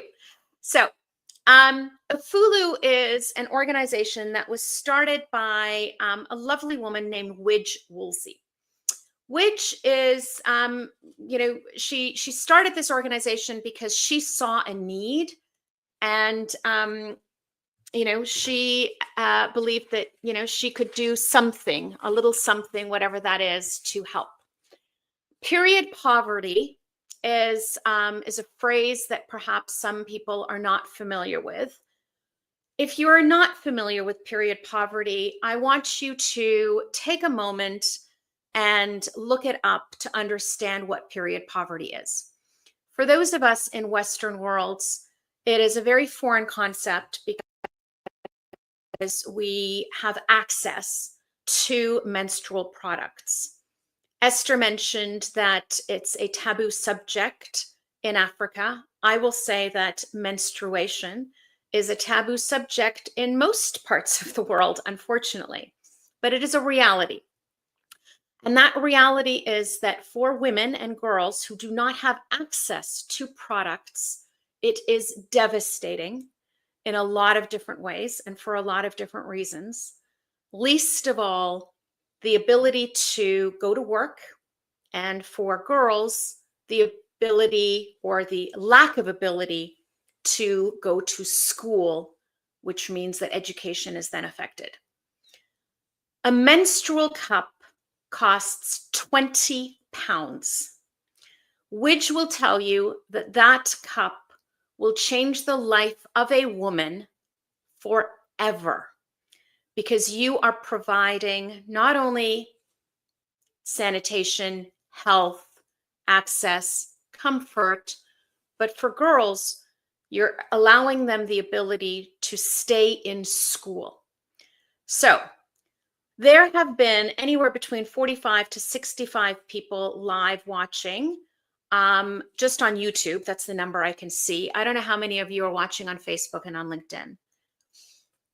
45 of you right now on YouTube can change 45 lives by clicking on the link ufulu.org, which Addie has popped in, and buying a cup. Make a donation. It is a simple donation, which has a PayPal link. If you want to connect with us afterwards to do the donations differently, we can certainly make that work.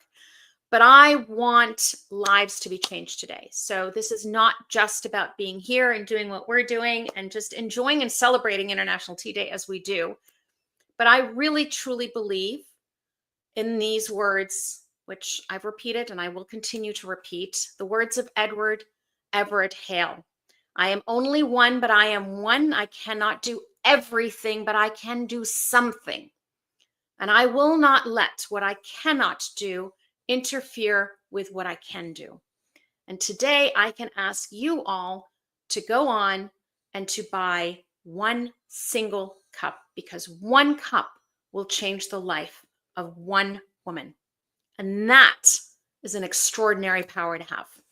So Addie and my letter of thanks to tea.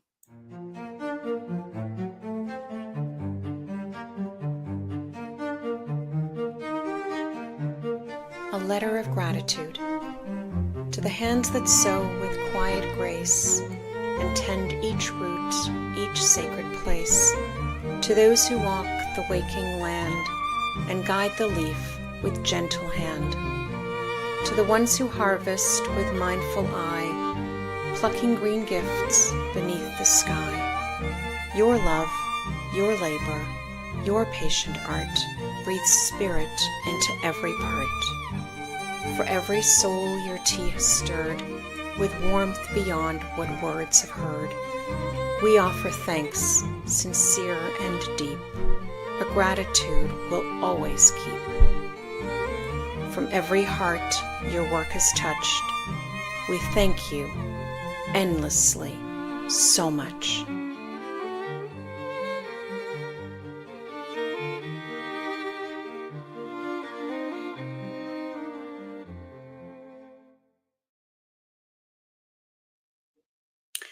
Alrighty, so with that, I am happy to introduce my next guest to you.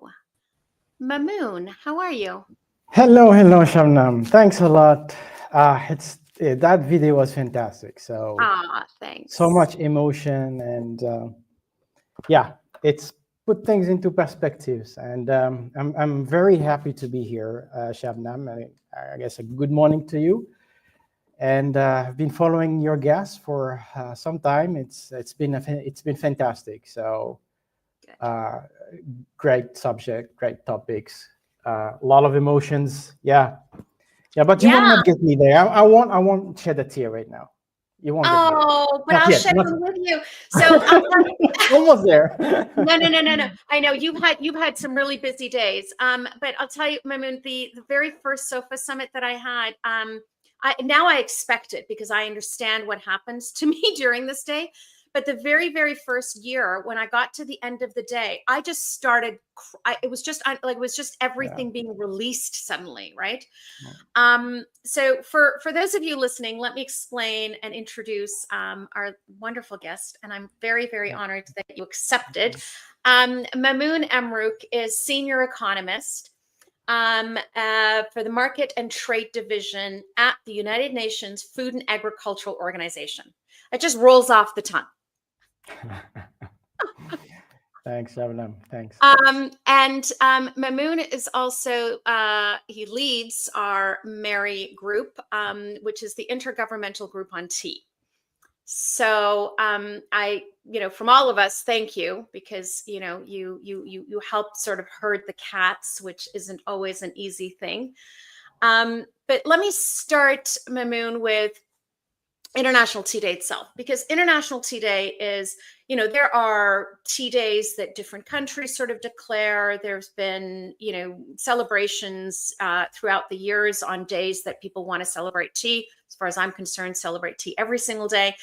But there's, International Tea Day recognized by and declared by the United Nations is a big deal. So can you just let's start there and just maybe talk a little bit about why that's important and how that happened. Yeah, I think that's a good question. In fact, it's important to recognize that this day is actually recognized by the United Nations as an international day.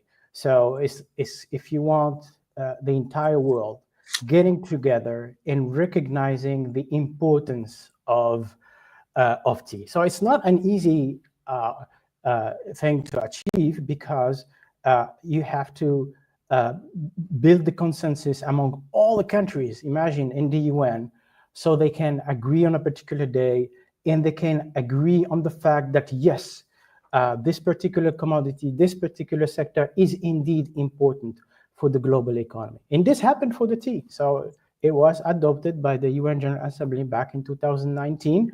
And I must say, before the adoption of the United Nations, there was obviously a lot of work before that, led by many countries, including Shabnam, of course. She's modest, but she was behind that for many years, arguing, putting the right arguments why we should have an International Tea Day.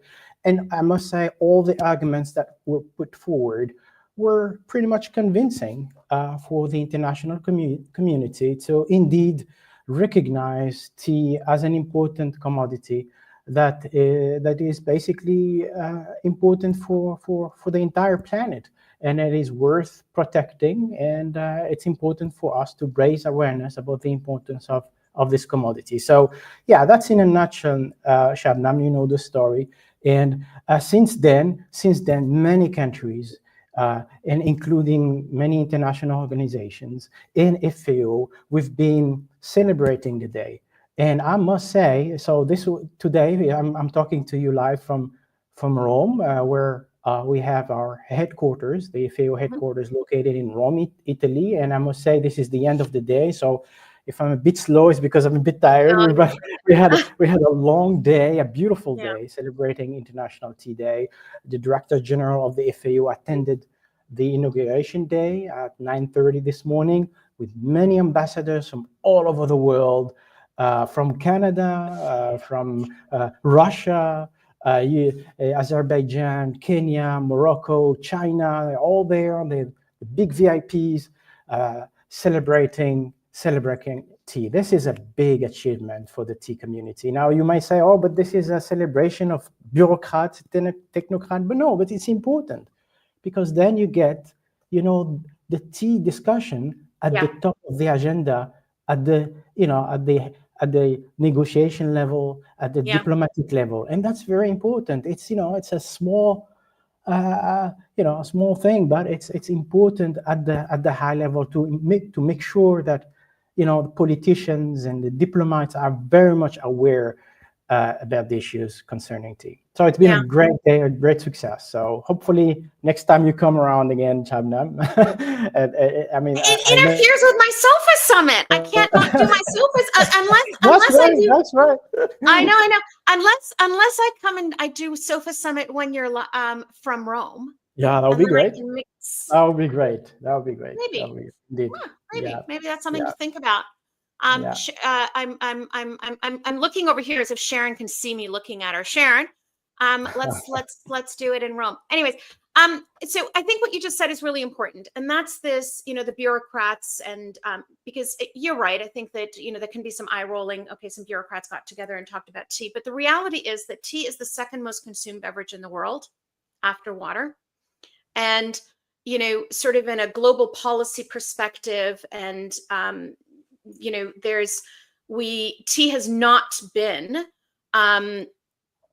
tea has not been on the forefront of conversations. If anything, there have been other beverages, coffee, that have gotten that attention far more than we have. And I really think that this is the time for tea to step up and have. And that's on us. That's not, I don't blame anybody for us. That is on us. We have to put ourselves in front of policymakers to understand, what did I say? 13 million people directly and 100 million indirectly that are, it's really important. And we tend to think of ourselves as small, but it's the second most consumed beverage in the world. And it's not that small. That's true. So we're celebrating, as you know, Farmed with Care, connecting back to the source. So let me ask you, or sort of staying within that spirit of global policy. So from a global policy perspective, what do you think, or what do you believe Farmed with Care means within that context for tea? Well, I think one of the important elements that actually was quite recurring this morning at the celebration is that at the heart of the tea sector, the tea production, lies the efforts of many smallholders, millions of smallholders. We say that more than 60% of global tea production comes from smallholders. So really, what we want to do is to put the spotlight on those who produce tea, who put their effort into harvesting tea, plucking tea, packaging tea, etc. So farm with care means that you have people really at the farm level, at the packing mill level. They know what they're producing, and they take care of that, so that consumers at the end of the chain, they have a very nice tea drink and they can enjoy it. It's warmth, and they have all these emotions. And when we go and visit farms and smallholder producers in India and Sri Lanka and Kenya, it's true. Actually, you can feel that farmers and producers and laborers, they sort of have they feel that they have that big responsibility.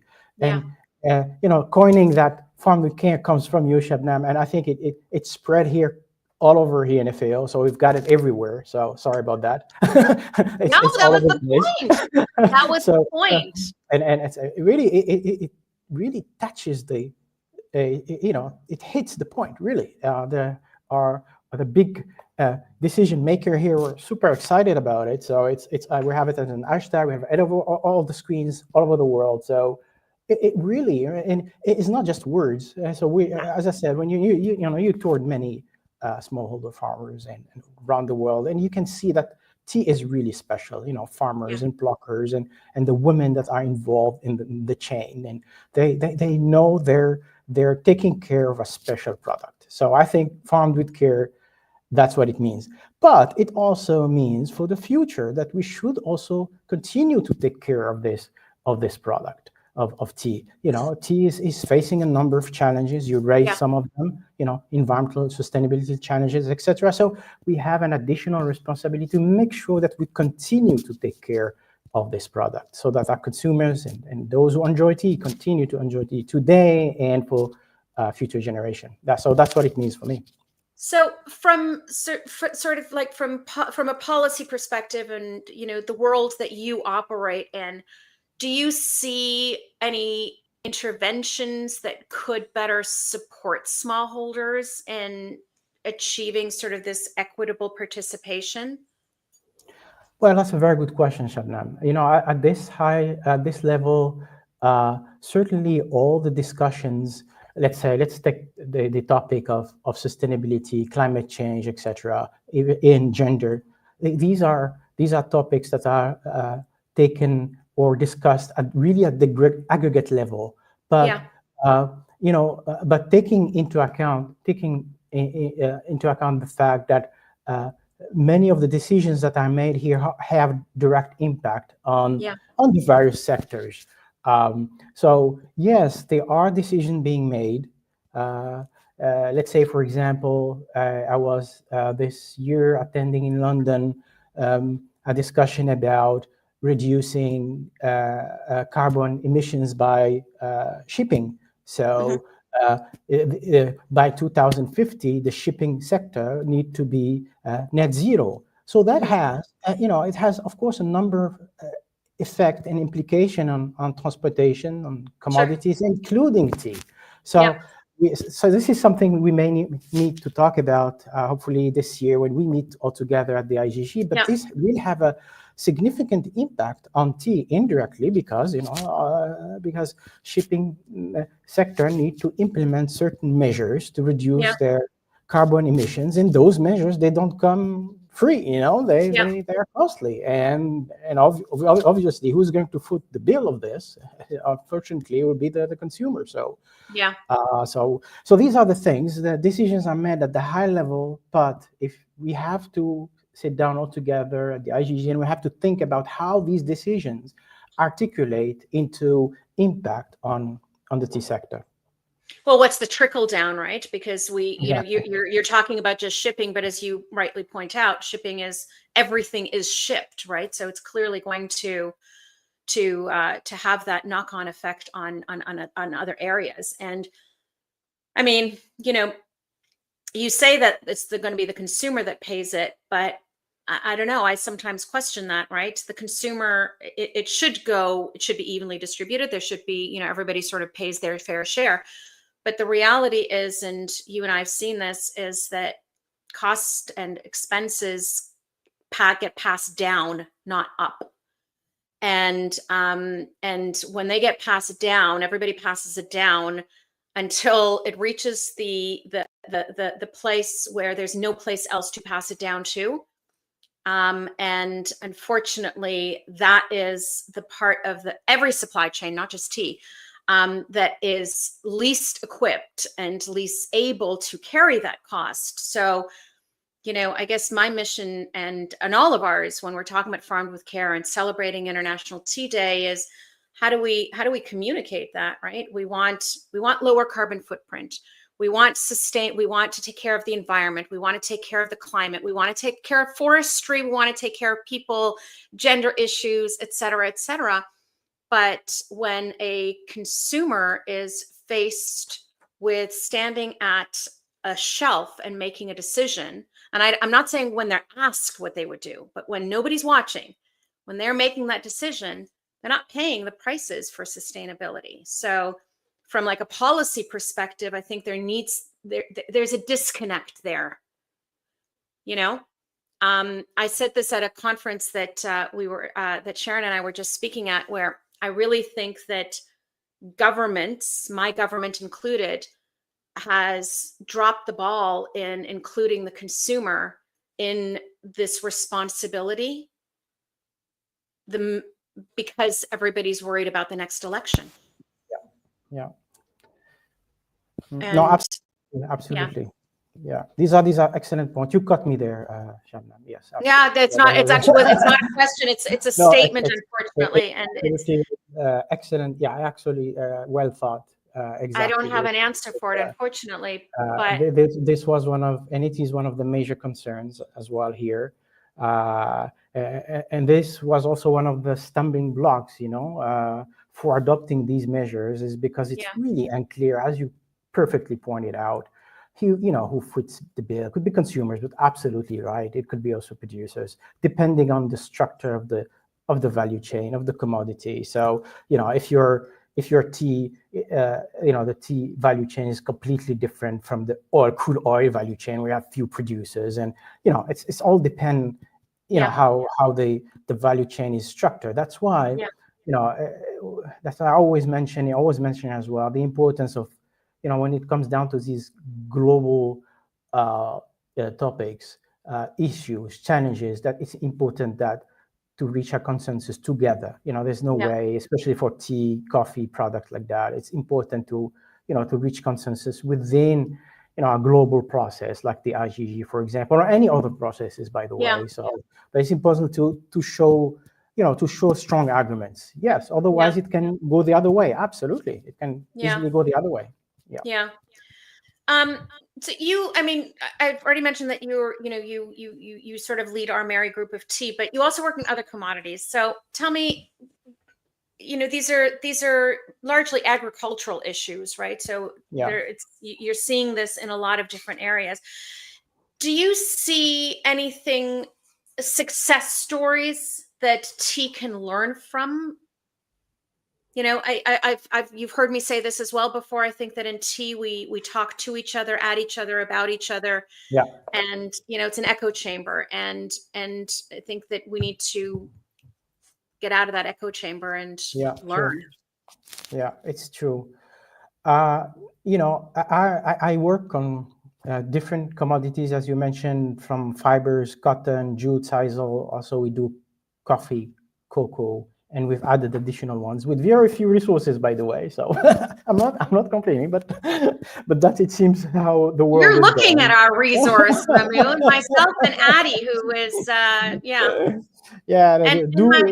my assistant today over here. Oh, fantastic! Do more with less. That's what we're being asked. Yes. Do more. But creative. Yeah, exactly. We go back to your question. So I have all these commodities. Yes, indeed, I can see. But I tell you what, every commodity has its own problems. I mean, really, they're all struggling with different things. There's no model commodity structure to follow, something like that. But they're all facing their own challenges.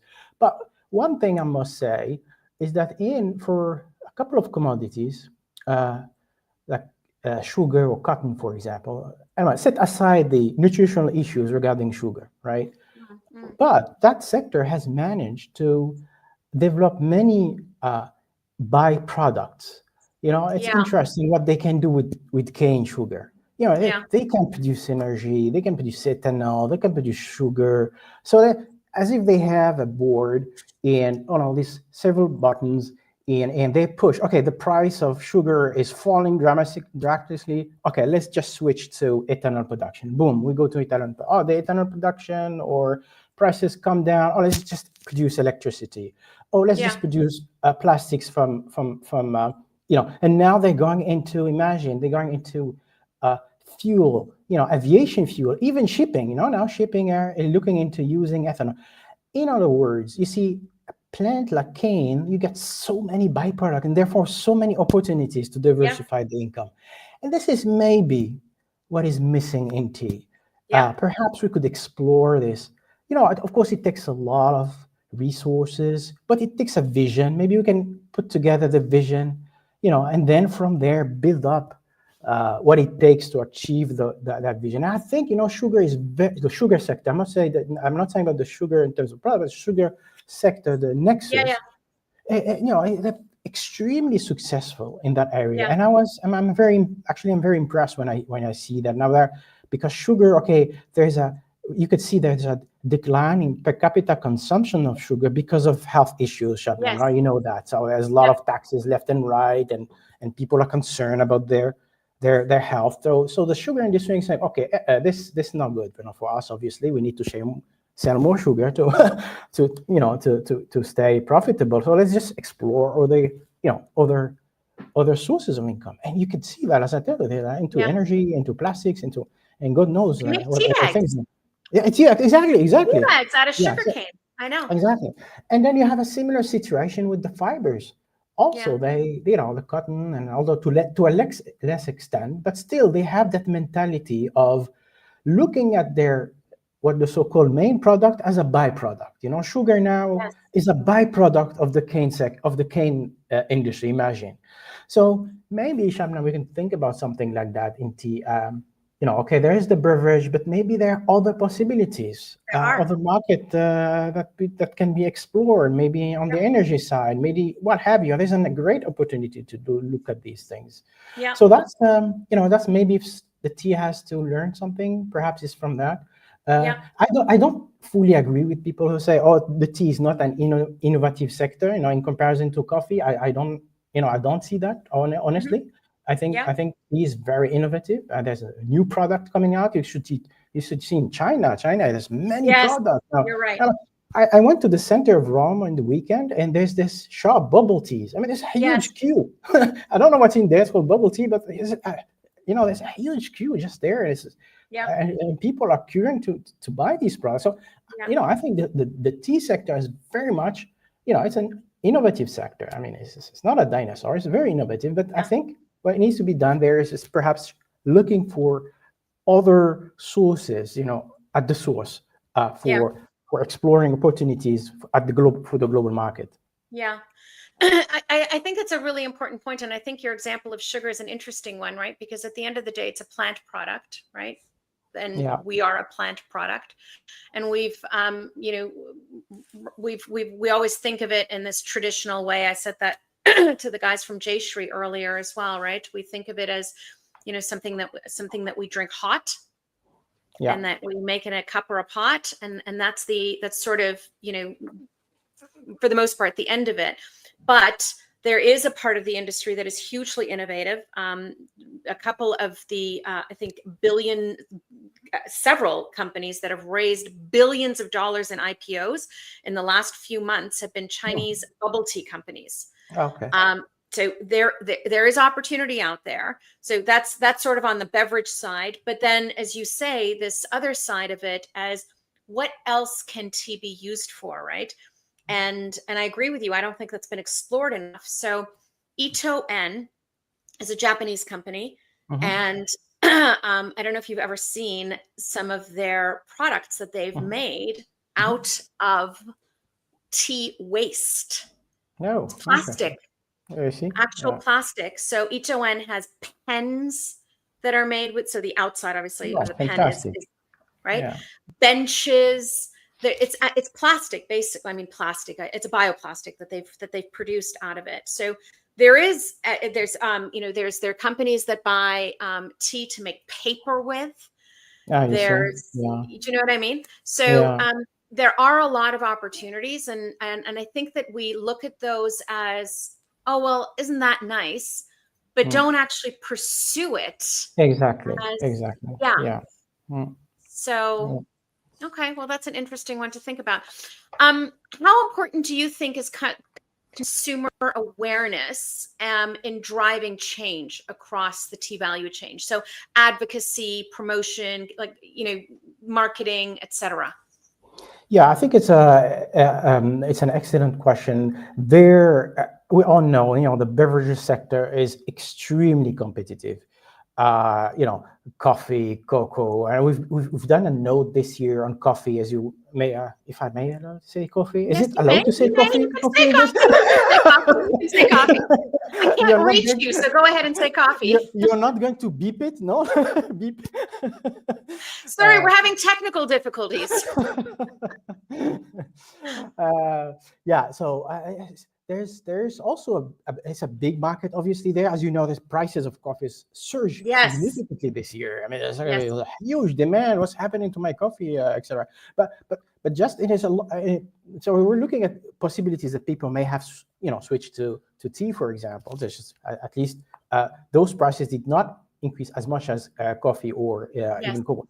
But extremely important is changing the, you know, preferences. And so here you have a price change, but is that enough to, you know, to steer new customers into consuming tea? You know, we might need a little bit of maybe a year or two we could figure it out when year 1, 2, 3 to, you know, to statistically find out whether that indeed or happened. But it's actually a very interesting year to study. But you know these things better than me, Shana, marketing and, the competition is tough. Changing consumers' behavior and preferences is very, very hard, particularly for what we call, habit products like tea and coffee and economics. Habit, it's very, they have very, consumers. If price change, you don't see, huge changes in demand. If income change, you don't see huge changes in demand. But that third variable, which is preferences and habits, that's where the action is. And unfortunately, for these commodities, it's very, very hard to go into the consumer's mind and try to model that and see how we can steer, more consumers into tea. But what I can tell you, our latest figures show that unfortunately, in many traditional tea consuming countries, consumption of tea is declining. However, most of the growth is in major producers. So if you take the top 5 producers, their share of global consumption has gone up significantly over the past 10 years. It's quite a I think 6 or 7 percentage point. So more and more of the tea produced is consumed in the top 5 tea producing countries. So and then you can see that trade, the growth in trade in tea has been stagnant over the past 10 years. Even the share of those that export, countries that export top 5, the share has been stagnant. So which means a very, very, very competitive world out there for exporters and producers. That's why you see sometimes these tensions. It's because the market is not expanding much to allow them to breathe a little bit. That they have to, they have sometimes this clash. It's because simply the market is what it is. So we rely on you, Shabnam, to change the to find those wonderful strategies to. I'm doing my part, Mamoun. I'm doing my part. I'm trying. I really am every day. It's a tough one because as you say, the beverage market is it's very competitive, right? And how do you fight for what in marketing terms is called share of throat, right? We all fight for share of throat. And expanding the market, there's 2 ways of doing it. You either get tea drinkers to drink more tea, but that's can only go so far, right? Or you have to find new consumers. And I think that we do need to take a look at and focus and spend time on how to nurture and how do you grow those markets, right? It's we're living in a world right now where health is top of mind. Knowing where product is coming from in connection with product and stories of product is top of mind. True. Drinking less alcohol is a growing trend. These are all things that tea checks off one after another. And, we're sort of, I think, in this perfect storm place of being able to speak to consumers if we do it effectively. And that means also being innovative and, embracing things like bubble tea. Not everybody in the tea world loves it, but who cares? It's not about me. It's about getting somebody new in, right? Yeah. And I have to add also, we have, in some corner of the tea sector, you find people that really, it's very hard for them to move from one world to the other. So what I want to say, like herbals and infusions, they help the tea market. They don't, they help. Can I say that too, or are you going to beat me? You can, because we're the two. You can. Now, we may both be canceled before this conversation is over, both you and I. But yes, they can. Help, we're the Tea and Herbal Association. If you don't know something about tea, you start with the infusions, and then you get introduced to the wonderful world of tea. I mean, I believe, there's no study yet, but I'm sure there's something like that. It would just confirm what we're saying. Is that herbals and infusions do help the tea sector. Yeah. I'm going to take it one step further, Mamoun, and I'm going to say that I think herbals, botanicals could be the gateway. So you just said that, tea is, it's a habit thing, right? And habits have to be formed, and habits are usually formed at young ages. The hardest people to change habits from are people over the age of, I think the magic number is like 25 or 26. Oh, you see? Okay. Right. So Yeah. it's not impossible, but it gets harder and harder. Harder, So I see. how do you access? You can't, not unfortunately, the reality is that tea is caffeinated, and marketing, caffeinated beverage to children isn't necessarily something we can do, but we can do it through botanicals. Yeah. And if you can develop habits of children steeping something, right? We're talking just the act of you're forming a habit that then could develop into a Camellia sinensis habit. So yeah. I see it as the gateway. Yeah, I agree with you. Another thing for the November issue. Agenda, oh boy, that agenda is is very heavy. Don't bring up botanicals at the November agenda, Mamoun, because we'll both be skewered by a lot of people. So we'll leave that one off. Well, Mamoun, you may or may not know that everybody who leaves my sofa, or nobody leaves my sofa rather, without answering a question from Marcel Proust. Oh, okay. I'll do my best. All right. So, okay. So your question from Marcel Proust, Mamoun, is what is your most treasured possession? Oh, possessions. Oh, mm-hmm. Well, of course, I have to say my teacup, right? I take it everywhere. No, don't. Unless it's the real answer. I don't know. Think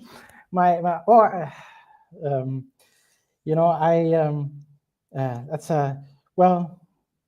my most treasured possession. Well, that's a tough question though, because I didn't say Marcel was easy. Yeah, I know it's true, but I don't have possessions. Honestly, I see things as I like to change things. So I think I will leave it that way. I never see anything as a possession. That's it. Okay. It's just is somebody giving me a present, and I'm just there to cherish that present, and maybe one day give it to another person. Yeah. I like that answer. All right. So I thank you, Mamoun. I raise my cup and I thank you very much. Thank you very much. Yeah. I thank you for joining me. I thank you for taking the time. I know it's late there and you've had a busy few days in preparation for today. But I also want to thank you on behalf of the Intergovernmental Group on Tea. I'm going to take it upon myself to speak for all of them right now. And so, I know, right? my phone's going to start beeping in a minute. All the WhatsApp groups. But I'm going to speak for everybody, and I'm going to say thank you, because, having a perspective from outside of the industry to help mobilize and sort of steer our discussions and focus our discussions and energy is appreciated and much needed. So I thank you for the work that you do for tea. Thank you very much, Shabnam. Thank you for inviting me. And of course, thank you for all that you have done and all that you're doing for the tea sector and smallholders and farmers. I know you care, you truly care about every farmer out there, and you truly care about the tea sector. So thank you very much. And see you around, and see you in November for some good discussions there. And yeah. Thanks a lot again, Shabnam. Thanks, Mamoun. Take care. Bye-bye. Bye. All right. Always a fun discussion with Mamoun. I am going to bring on my next guest right away, and I think that this is perfectly timed. Sometimes, the universe, I'm going to say I scheduled everybody, but perfect segue from Mamoun to Vincent. Hello, how are you? Hello, Shabnam. How are you this evening? It's evening on my side here. I don't know what time it is at your place. It is evening for you. It's almost 1 in the afternoon for me. 10 minutes to 1. For those listening, where is it evening for Vincent? It's in Kenya. So we have left Rome and we have gone to Kenya, and I say hello, Vincent. Vincent is General Manager, Sales and Marketing, at the KTDA, which is the Kenyan Tea Development Agency. And I would like you, Vincent, to tell everybody what is the KTDA and what is it that you do at the KTDA? Thank you, Shabnam, and pleasure to be here. You're truly global. I truly appreciate you having me on this platform. And thank you to all the tea lovers who are watching and listening from all over the globe. So Kenya Tea Development Agency Limited, KTDA, as you called it, is an agent that is responsible for managing the small-scale tea industry in Kenya, or rather the small-scale tea sector in Kenya. And this sector in Kenya is responsible for 50% of production of the tea in Kenya, which, as you know, is now in the tune of around 320 million for KTDA, Kenya producing just about 600 million kilos of tea. And we are talking about 71 tea processing factories under the management of KTDA, and growing, Shabnam. Don't tell me not to grow more tea. And about 700,000 small-scale tea farmers. And these tea farmers, Shabnam, over 80% of them own less than an acre of land under tea. So KTDA aggregates all of them together to be able to bring out that kind of production. So we are responsible for about 5% of the global tea production in the world. So it's fair to say KTDA is the single largest producer of tea on earth. What you do and what you represent is really important. And I, sorry. And I thought it was important for you to be part of this platform today, and to have this discussion, because as I've said, we're focusing today on farmed with care, right? And I think that one could argue that anybody who farms does so with care, right? There's very little. What's the word I'm looking for? It's you have to love farming to be in farming, because you're certainly not going to become a millionaire from farming. And I think that this connection that we're trying to make, and I'm hoping to sort of get to in this discussion on how do we connect consumers to that is an important one. So let me tell you, or let me ask you, and Mamoun and I sort of talked about this a little bit, the importance of smallholders, which is at the center of what the KTDA does, as you said. What does it mean on the ground for these smallholders? What are the biggest challenges that they face right now that you want the world to know about? Well, Shabnam, I think for the small-scale tea grower, number one is God has blessed this part of the country with good weather, good soils that produce a good crop of tea. Mm-hmm.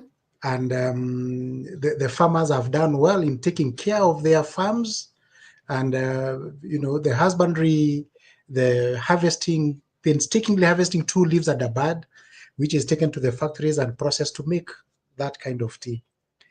The biggest concern right now on any farmer is the levels of income that are accruing from their tea. Yeah. And it is a big, big, big headache that, we wish that farmers can get more income from the tea that they produce, because number one, that is probably the only source of livelihood they have. At the farm level, it is a very small portion of land that they're able to do tea. Mm-hmm. And all this big money that is seen trickles down to very small amounts to the farmer.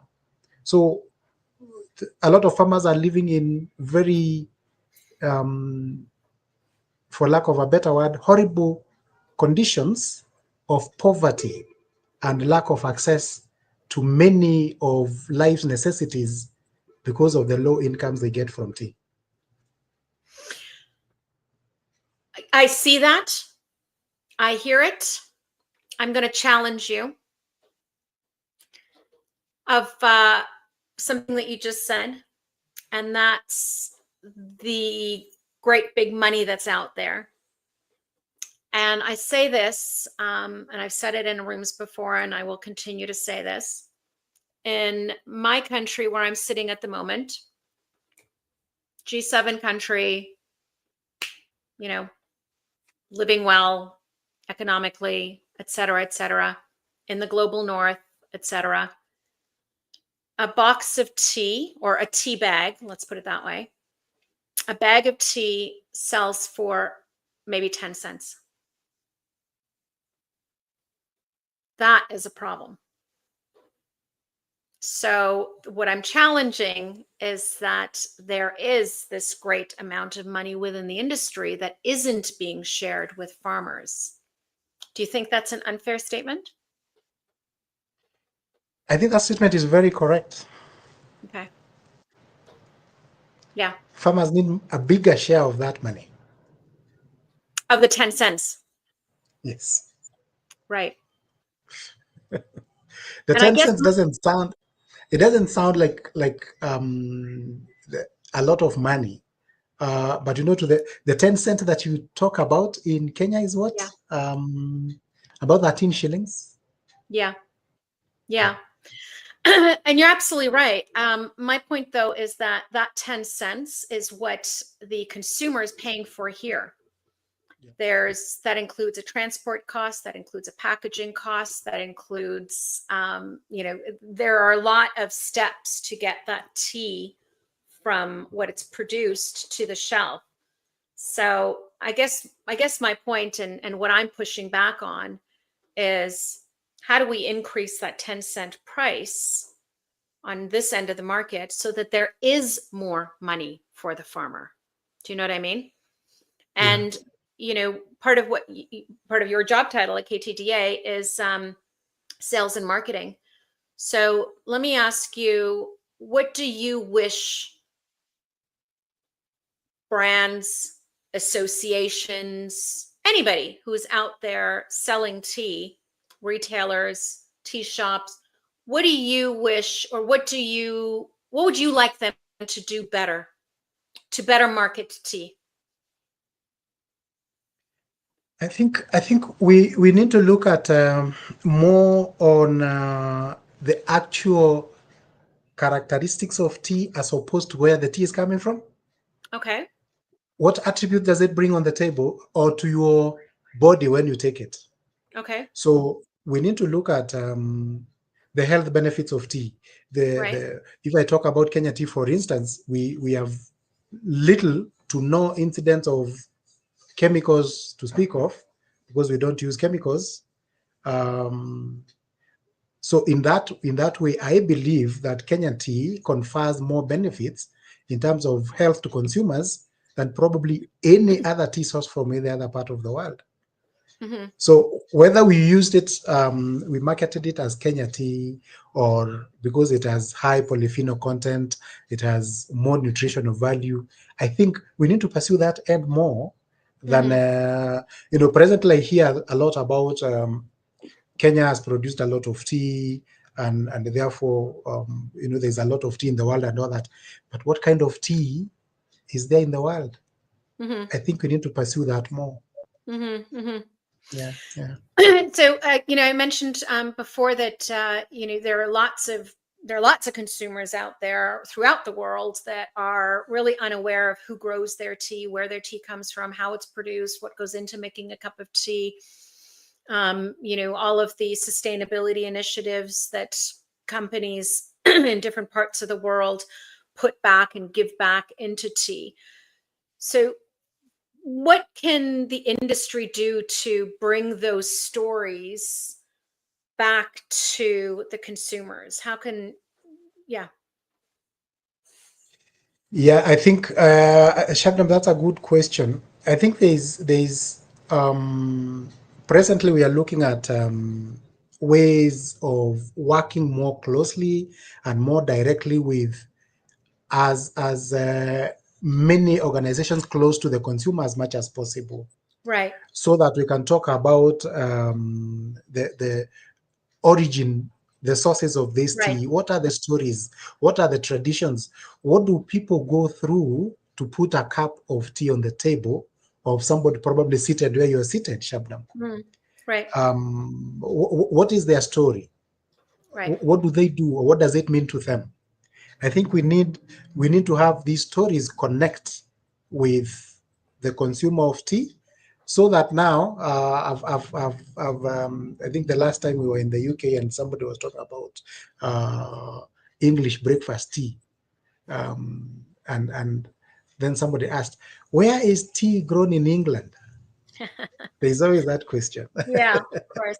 Yeah. We need to bring those stories up, and we need to connect, so that the person who is consuming tea there has an idea of how did that cup of tea land in his hands. What did the other person at the end of the globe do? Yeah. And listen, I'll take that. Yeah, I totally agree with you. And Orange Pico is another really good example of that, right? What is Orange Pico? Yeah. Right? Those of us within tea know that it's a grade. And as a consumer, they think that Orange Pico is, I don't know what, it grows out of the ground as Orange Pico. It's not, right? It's where does that tea come from? Who's grown it? What are the characteristics of the region from which it comes? Kenya, for example, has different flavor taste characteristics than, let's say, Sri Lanka does or China does, etc. And how do we tell those stories? So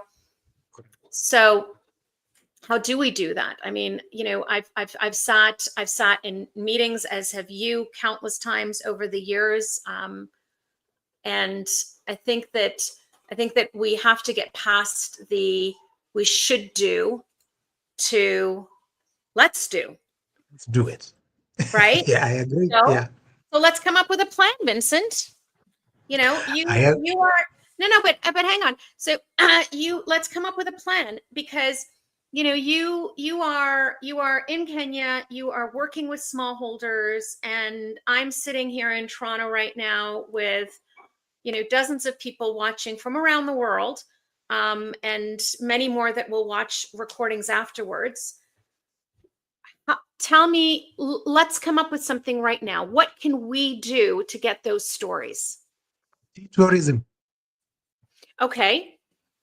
Tea tourism is one of them. Okay. And yeah, that's a good one. And how do we get those stories here?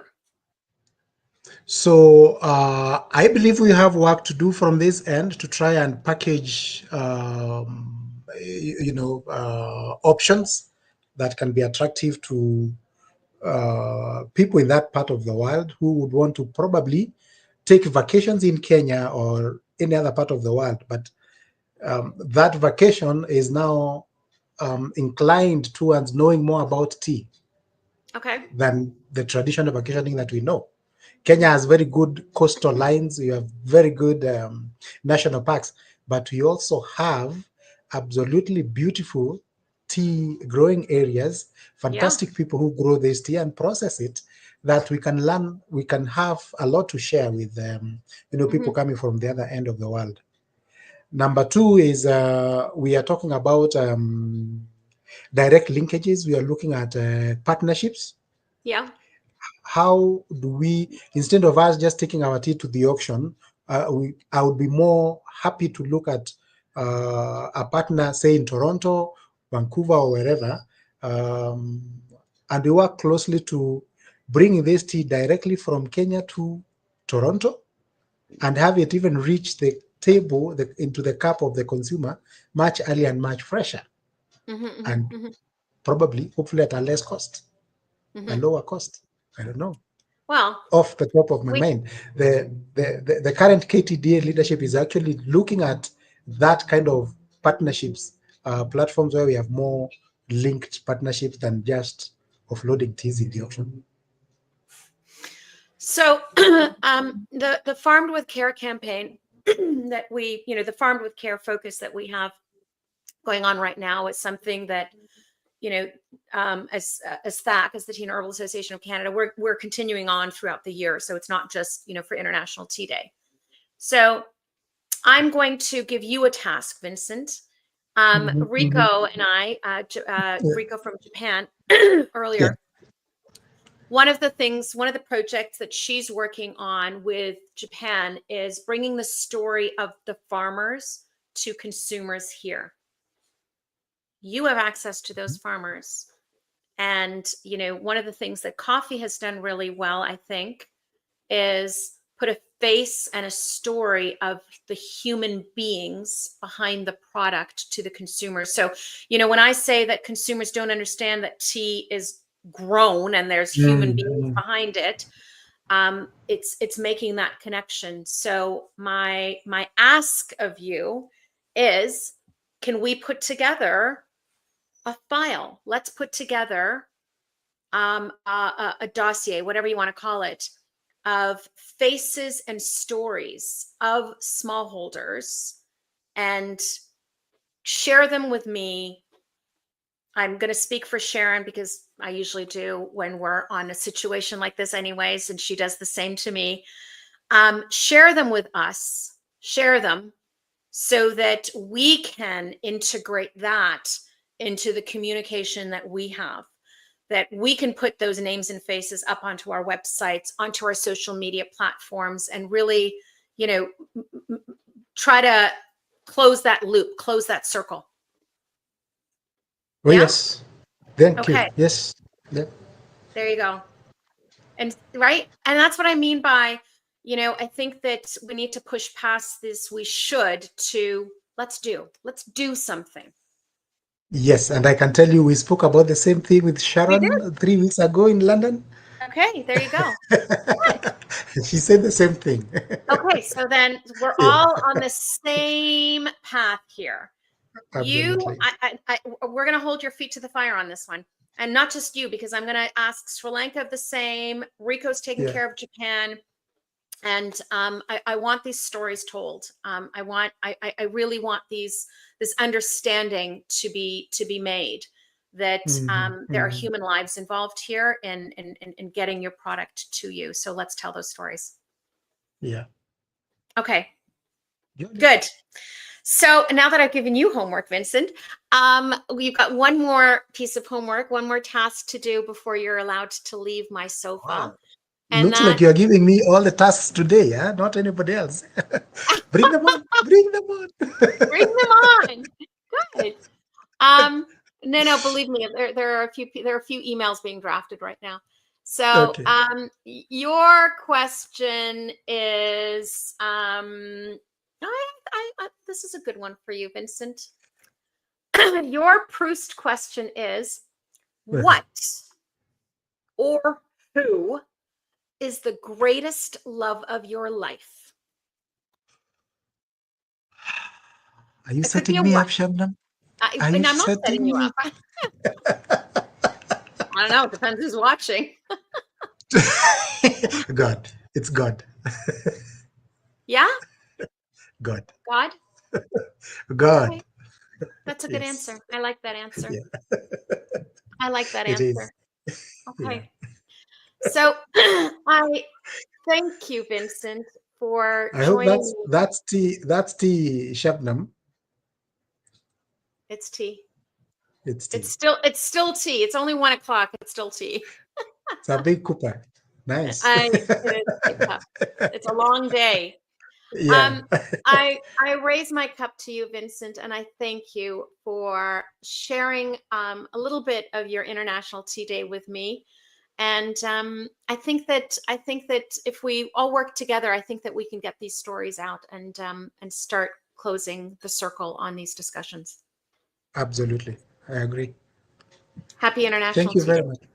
Happy International Tea Day to you. I wish I didn't have mine to toss. Far away. I have my flask over there. I see. I believe you. I believe you. I do.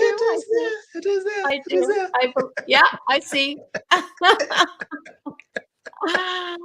All right. Well, you enjoy your evening. Thank you. Thank you, Shabnam. Have a nice afternoon at your end. Thank you. Thanks, Vincent. Right. Take care. Good night. Bye. Thank you. Good night. All right. Well, always fun. And It's always nice to give other people things to do sometimes. Stay tuned for the project. My next point, and I've probably fallen behind on these, but that's okay. My next point that I would like consumers to know on people and livelihoods. In many producing countries, tea is the largest formal employer, especially in rural areas where alternative income sources are limited. Facts to know about tea. And with that, I am very happy to bring onto my sofa Wouter. Hello. Hello. Can you hear me? How are you? I can hear you great. How are you doing? Super. Yeah, I'm very fine. I'm very fine. Not really used to these headphones, but anyway, we'll work.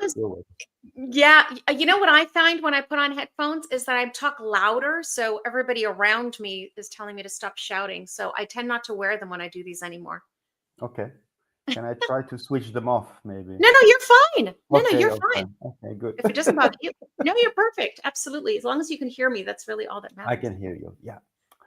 How are you? Thanks for inviting me. Yeah, really nice. I'm almost sitting on your sofa, Shabnam. Almost. It's really a cool setting. Yeah. Thank you. Almost, not quite. Next time you're in Toronto, you'll have to actually come on to my sofa. Exactly. Yeah.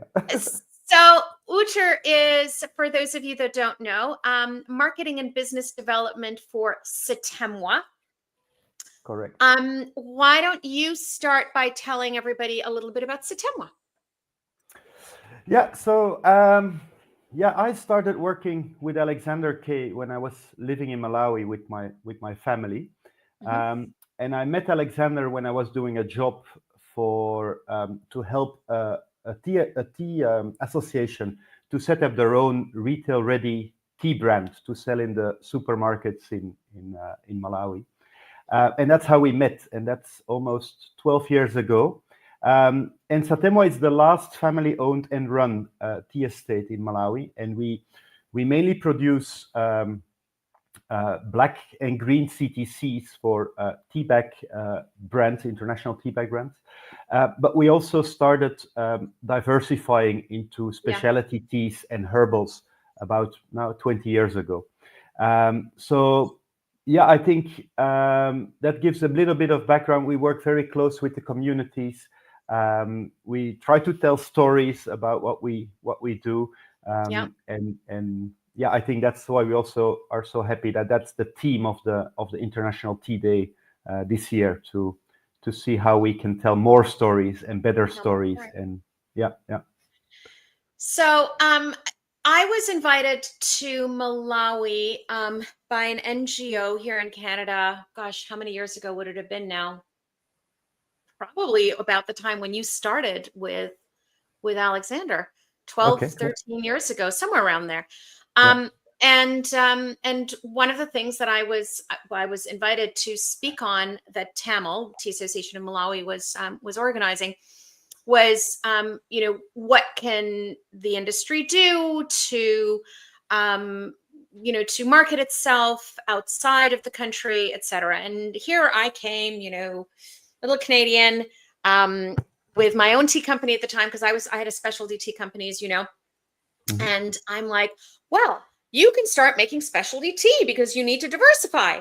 Yeah. And in the audience was Alexander, and I felt a little foolish, I must admit, because I didn't know about Satemwa at the time at all. Yeah. And I visited Satemwa, and what Satemwa does and has done is pretty fantastic. So Satemwa is really, you're known as, these are my words, I would say one of the most innovative tea estates in Malawi. And I guess, it's not easy to make that evolution. So can you tell us a little bit about how that evolution has happened because you still do traditional, and I think that's important, right? So you have your foot in both worlds, right? Yeah. No, I think it started, as I said, 20 years ago when Alexander was reading a little magazine, a tea magazine that was hanging around in the office on Satemwa somewhere, together with his father, about white tea. And I think that really gave the vibe or the idea to try and experiment and take a few leaves from the bushes around them, put them on their desks and experiment and try and taste every single bits and pieces out of it, like from the bud to the the nerves to the stem, to the leaves at the bottom of the tree. So they really started from scratch in terms of specialty teas and specifically the white teas. In the early days, in the late 1800s, when the first tea, commercial tea, was planted in Malawi, a couple of years before Kenya, but a similar timing when they planted tea in Ceylon in Sri Lanka. Everything was orthodox produced, so there was no CTC at that time.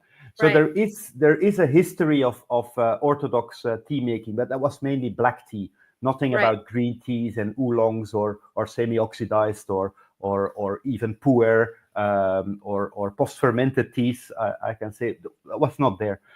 So it was a whole journey of getting around to other origins to see what they were doing, how they were doing it. A lot of YouTube, a lot of trial and error, a lot of machines that were imported to try and to see what it does, what a roller, what a moonball roller does on our leaves, and a lot of playing around with cultivars. So that was also the interesting thing about Malawi, is that there is a tea research foundation, and they are developing a lot of very interesting new cultivars. I mean, it takes 25 years to develop a cultivar, but over the last 60, 70 years, they have come up with a lot of new endemic Malawian varieties that have very interesting tasting profiles. So with all that gene, that gigantic wide gene base, we could try out like what you would do in the wine industry. You would start with a Merlot and make a nice wine of it, but you also try a Sauvignon, and you try different grapes. And I think that's also something we also try to explain to our consumers, our B2B partners, that we that one white tea, for example, can come from different types of cultivars, and that it all has its own taste, and it will differ between the different years you produce it or the different seasons. So I think that's an interesting message also to add value to the product. Telling the stories, trying to copy the wine model, the wine estate model. That's really something we really try to do. So as you were just talking, I just had an epiphany that, my question to you was, how do you go and how do you do that, and how do you, the journey. But I think that, the spirit of an entrepreneur, and what you said at the beginning, which is that Satemwa is the only family-owned still, right? Yeah. And that means self-owned. That means they are entrepreneurs. I think the spirit of entrepreneurship is the willingness to fail, is the willingness to try and to fail, because in that you will succeed at some point. Hopefully at some point you'll succeed. And my epiphany was this, that I think that, you needed that, like it couldn't have happened in any other, do you know what I mean? Like when in major companies and major corporations, there's a lot to lose. Does that make sense?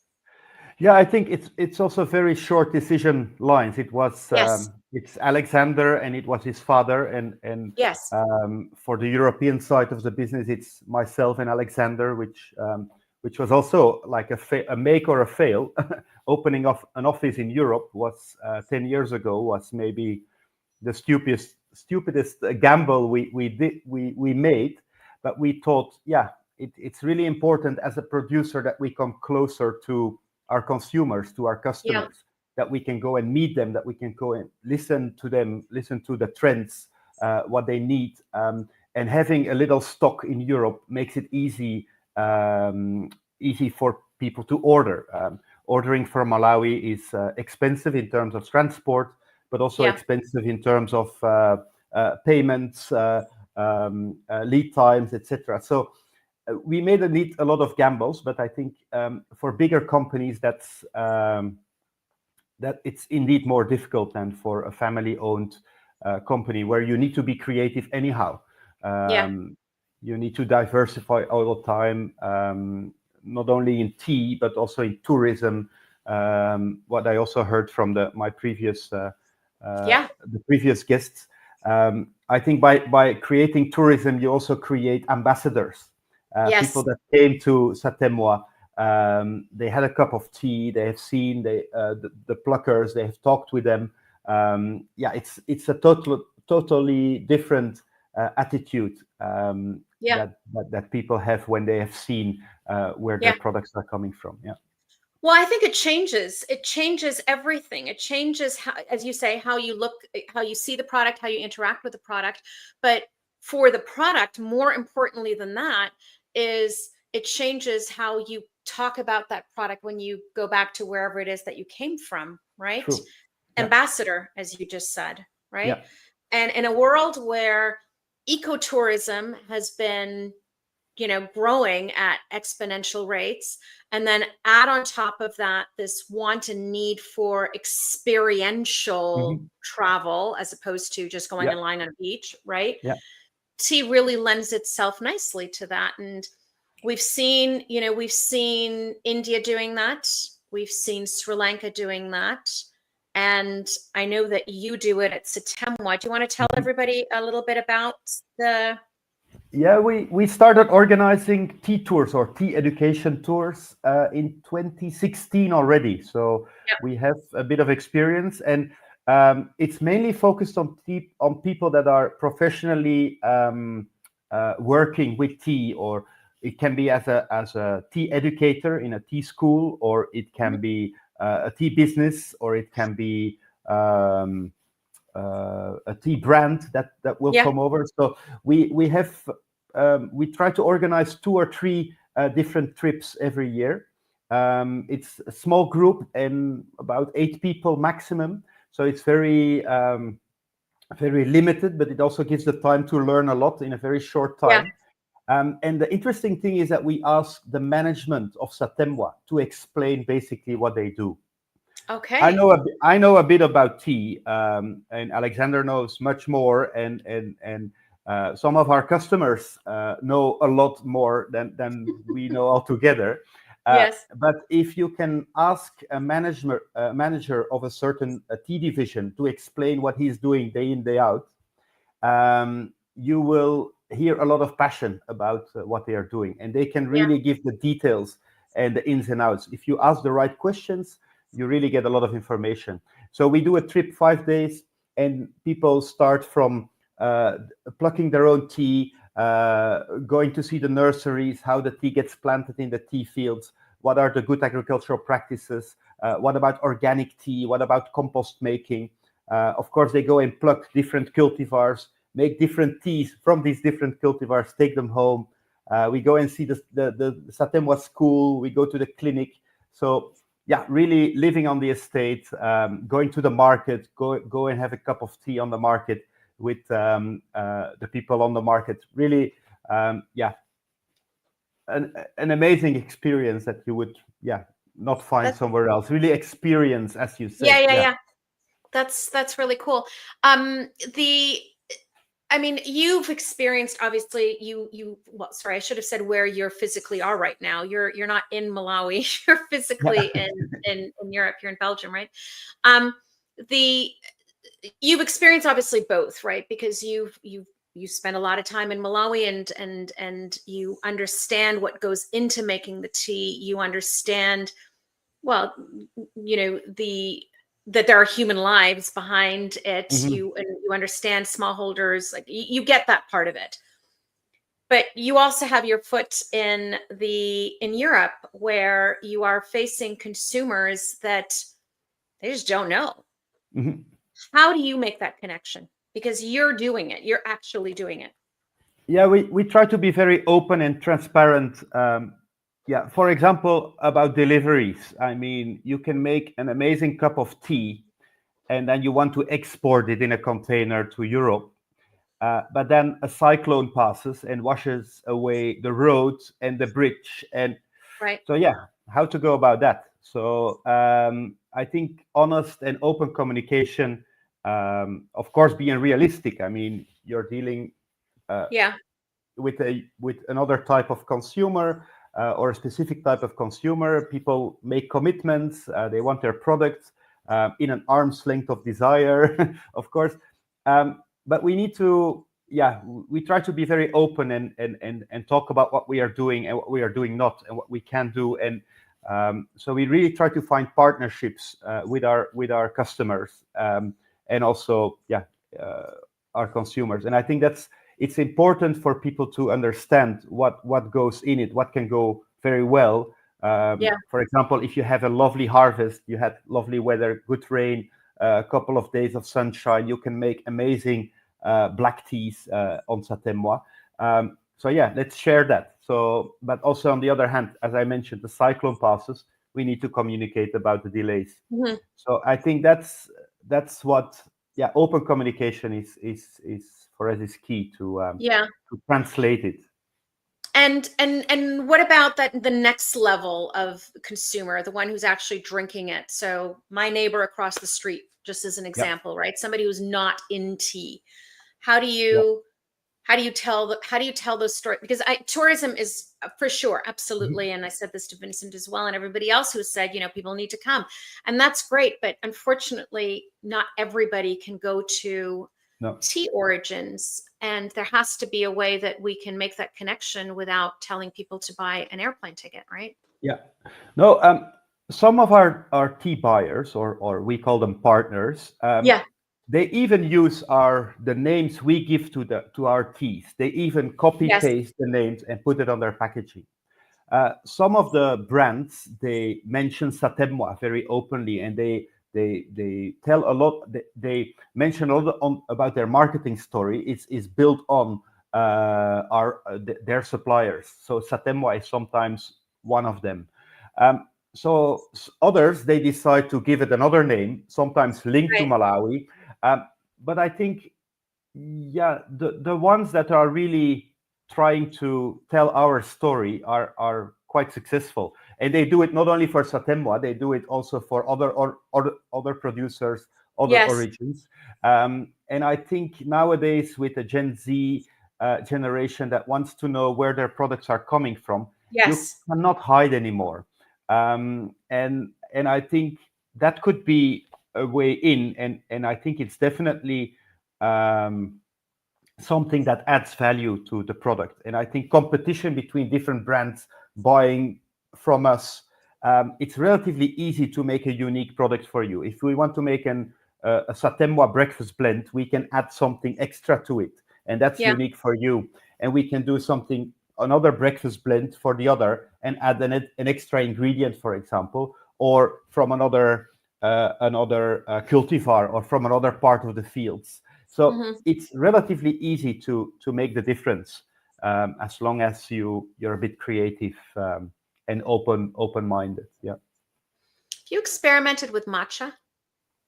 Yes, we do.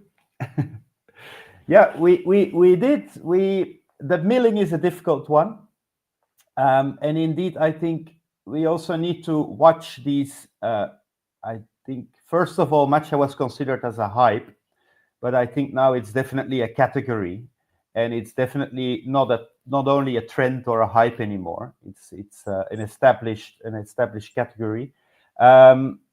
We got a lot of demand for it. I think the milling for us, like really the fine milling, is still a challenge, but we are working on that. And we have done several experiments with shade grown. I cannot tell everything, but no. I didn't know. I don't need details. I'm just curious. But it's really exciting, and we are open to it, and we will not call it matcha, of course, because of course that's protected. But we will come up with a stone grounded tea, and it can be even white, it can be green, similar to matcha, and even black. No, absolutely. I mean, it opens up possibilities for the food service category, Yeah. especially, Yeah.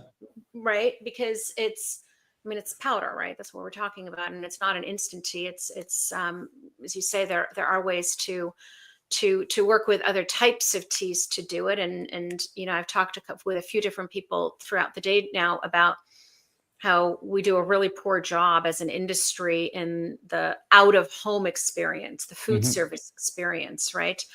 I don't know how it is in Belgium. I can tell you that my experience really has been in a lot of places around the world when it comes to food service delivery of tea. Germany, I think, is the exception. You can go to a Brauhaus in Germany and get an excellent cup of tea served to you, to the hotels, to like you name it. They do a really good job, but I think that these might be some opportunities that tea could look at. When you think about the future of tea in Malawi, what's your biggest hope? I think the way we are doing it, yeah. I think for Malawi, we have to play on the card of our rich variety of genes, of different cultivars. That's one. I think we have to play the card of tourism. That's number two, tea tourism. And I also think we need to diversify more into specialty teas at the moment. But also we have to look at the local market, and we need to see how we can improve and build out our existing retail ready tea brands for the local and the regional markets. Yeah, it's a challenge to stimulate consumption. So I think these are the main drivers where I see the future for Malawi tea. And I also think the future for a lot of the origins could be that, similar to coffee, you can go for a very nice Brazil coffee. It can be a blend, but at least Brazil is there. I think why not for a Kenyan breakfast tea next to a Malawian and a Sri Lankan breakfast tea? At least we can hook up our stories of the origin to the narrative and to the marketing story behind. Yeah, good. Well, I know that you rearranged going to an event to be here, so I'm very grateful to you, Wouter. Thanks a lot. You also know that nobody leaves without... I'm very nervous for that question, Shabnam. No, you're not. No. What should I pick for you? No. That's a good one for you. An easy one. They're all easy. There's no wrong answer here. Okay. Might be embarrassing ones, but yeah. What is your greatest regret? Ooh. My greatest regret? Maybe that I had to study economics instead of political science. Oh, you dear. See? Maybe that's a Really? regret. Not really, but that's the. I studied political science. Okay, good. Yeah. Is that a regret? No. Okay, good. No. I don't actually believe in regrets. No, maybe that was a better answer. Yeah. One of these days, I'm going to answer in honor of all of my guests that I have forced to answer these questions. Maybe I will answer every single one of these as well. But I'm looking forward to the answers. Yeah. I think that if you're happy where you are in your life now, then regrets are a waste of time because those are the things that got you to where you are. Does that make sense? Yeah, no, I'm very happy, and it's a very exciting industry to be in, and you meet a lot of super nice people, and it's great product. So yeah, I'm happy that way. Yeah. Well, I raise my cup to you. thank you so much. I know you're heading off to an event, so I appreciate you rearranging your time for me. Thanks a lot, Shabnam. And sharing some of International Tea Day. Cheers to you, and cheers to Alexander and everybody else at Satemwa, because it's more than just the two of you, but it's cheers to you all. Thank Cheers. you. Thanks a lot. Bye-bye. Bye. Take care. Bye. All righty. Whew. I am going to just keep plowing on because I'm trying to catch up. I really need a fresh cup of tea. If somebody upstairs can hear me, maybe I'll get one delivered to me because I can't get up. But I'm really, really pleased to introduce my next guest, because we've heard from a lot of producers, some, with brands as well. But we're now heading west. If you know Sofa Summit, you know that I start and I travel westward. And as we travel westward, we travel away from countries that actually do producing to countries that do consuming, and companies that are at the heart of getting those teas onto our shelves. And with that, I say welcome to Susan Turner. Hi, Susan. Hello. Hi. Nice to see you. It's really nice to see you. The last time you and I saw each other were flying through. I was flying in and back out, and I mean by flying, running, at an airport. That's right. Yes. Yeah. Nairobi. Yeah. Nairobi. We ended up in different lounges, and anyways, long story short, here we are. So Susan is ethical trading manager at Betty's and Taylor's of Harrogate. Nothing's changed since, so that's still that's still correct. Yeah. Yeah. Okay, good. So Susan, why don't you start by telling anybody who lives under a rock and doesn't know what Betty's and Taylor's of Harrogate is, your brands and what you do. Sure, absolutely. Yeah.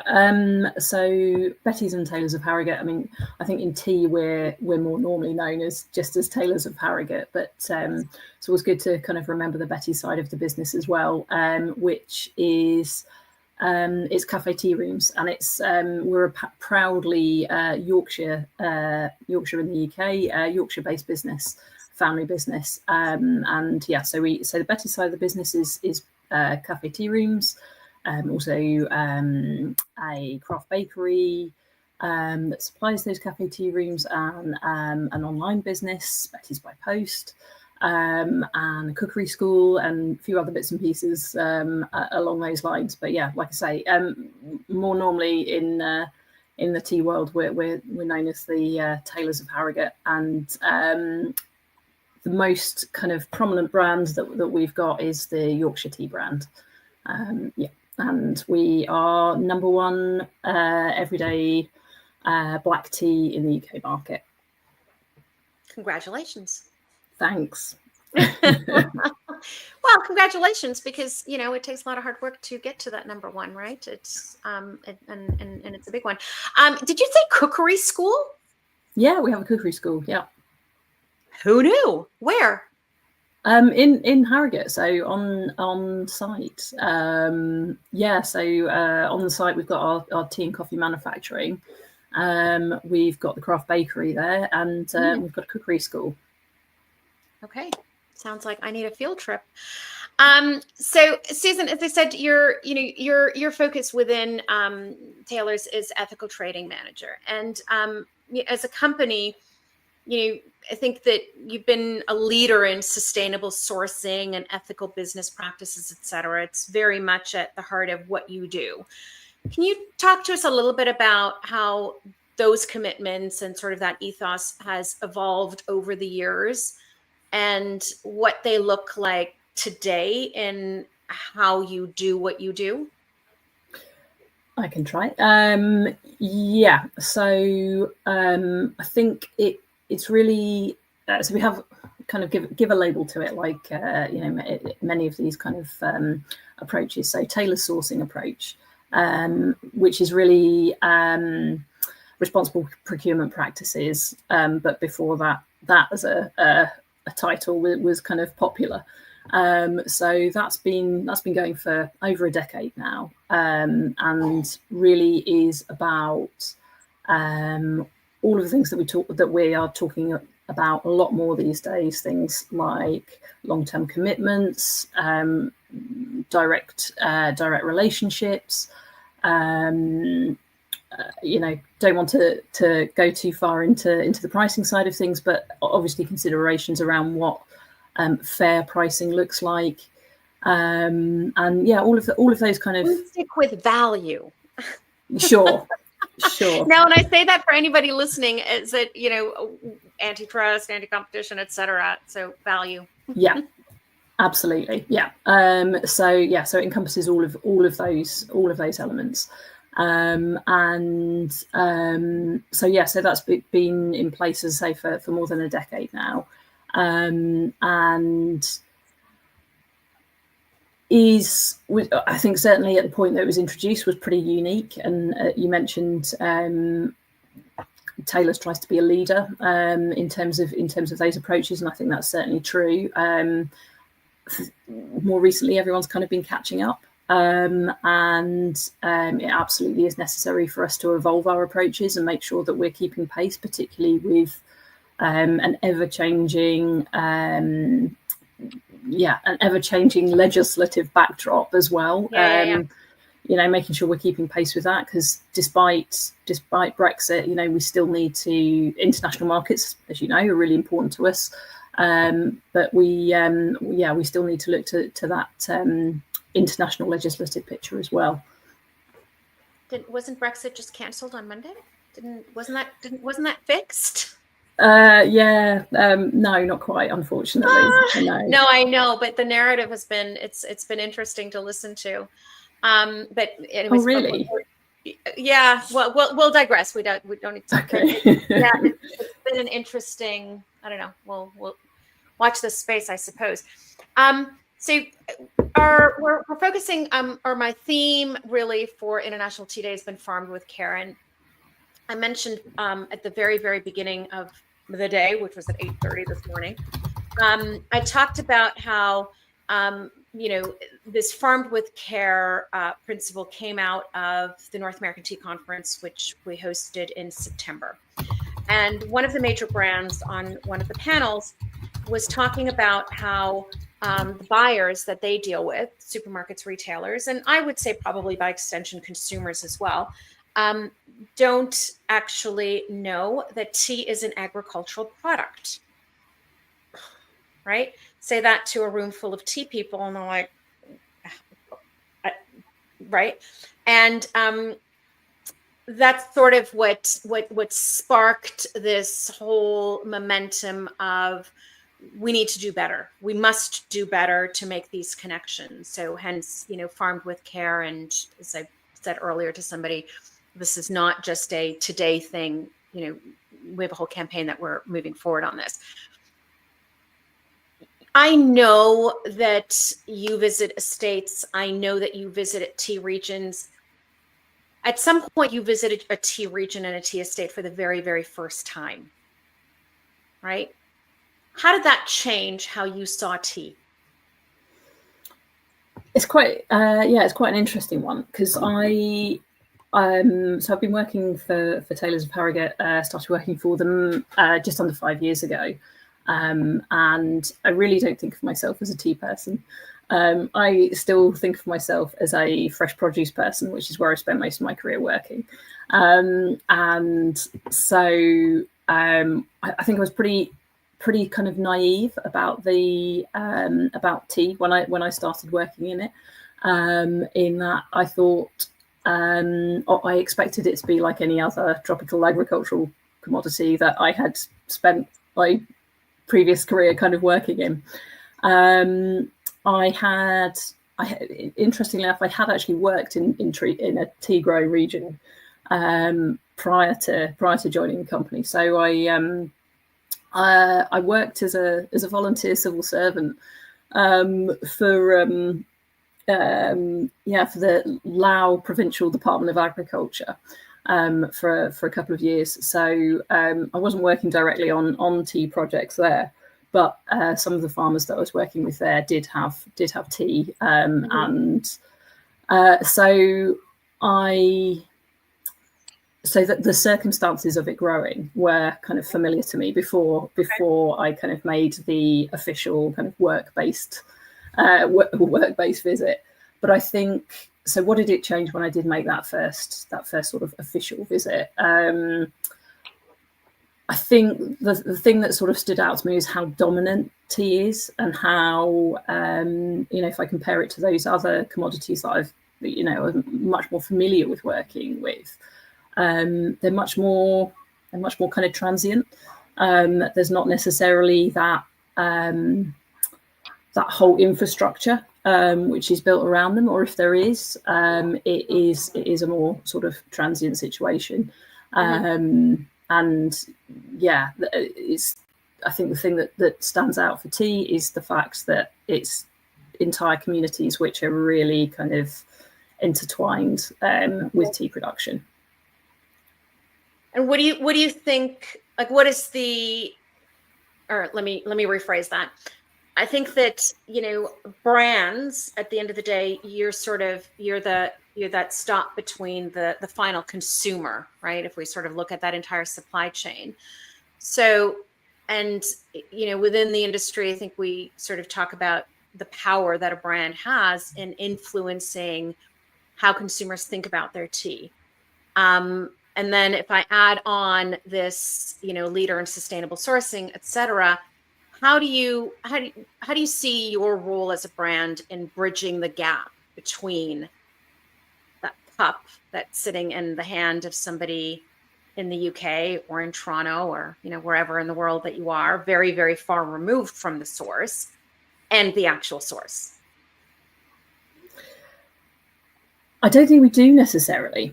I certainly not. So the kind of the market that we're in, so that everyday black tea, which is really about our blend and about the quality and consistency of our blend.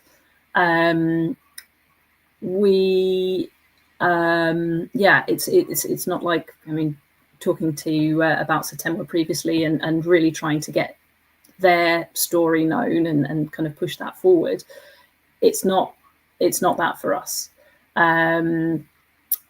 So I think for us, making the connection is less about the marketing side of it and the opportunities for marketing it, but it's more about doing the right thing. So that tailored sourcing approach that I was talking about, the responsible procurement practices, as long as we are making the connection and and acting in that responsible way and treating it so that it is farmed with care and that we're treating the farmers who farm it with care, then I think that's the connection that we can make. It's a bit of a different story for us with Betty's, and there with Betty's we have a bit more of a captive audience, where people are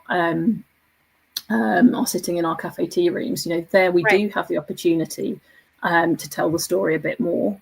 And make those connections. Is a different sort of consumer. It's a different sort of circumstance that they're interacting with our teas.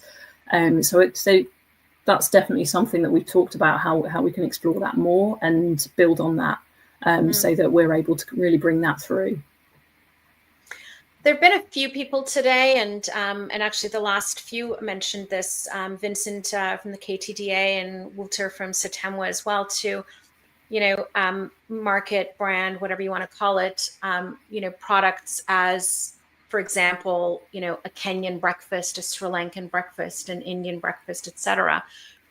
And so I guess my question is, and you've sort of touched on it, saying that, you've got a different customer in Betty's, and I appreciate that you've got, it's different. Do you think that there's room or opportunity for that within that larger supermarket base, the other brands? Do you know what I mean? The ones with bigger reach, I guess, is what I'm getting at. Yeah, I don't know that there is. I don't know that there is really. I think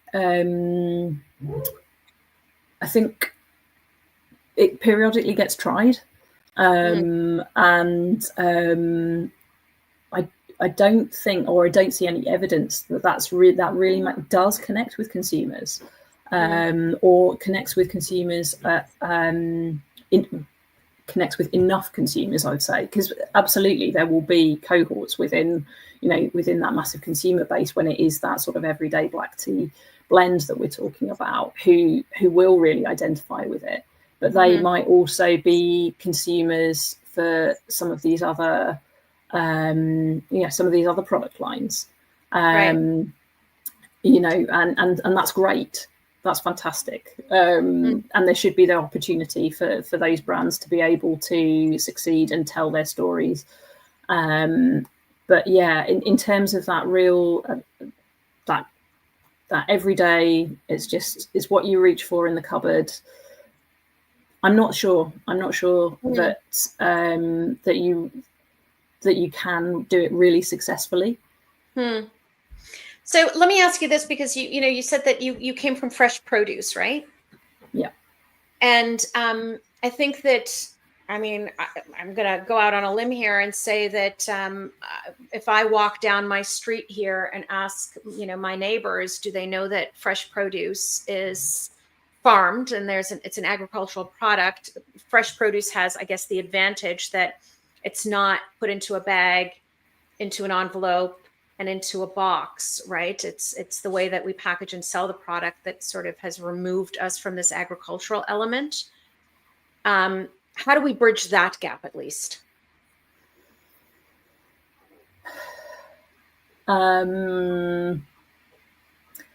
It's a good question, and I'm not sure I know the answer to it. Yeah, no. Because every year you kind of get those stories. Susan, you must give us all the answers to the industry problems. Oh, wow. I know, I've been sleeping on the job. Yeah, I mean, every year you get those stories, don't you? On kind of slow news days when they say, oh well, kids at school don't know that meat comes from animals, for example. And milk and all of those kind of things. So I don't think it's unique to tea. No. And I think you're right. Like fresh produce, you have the advantage that that it looks like the thing that comes from the plant.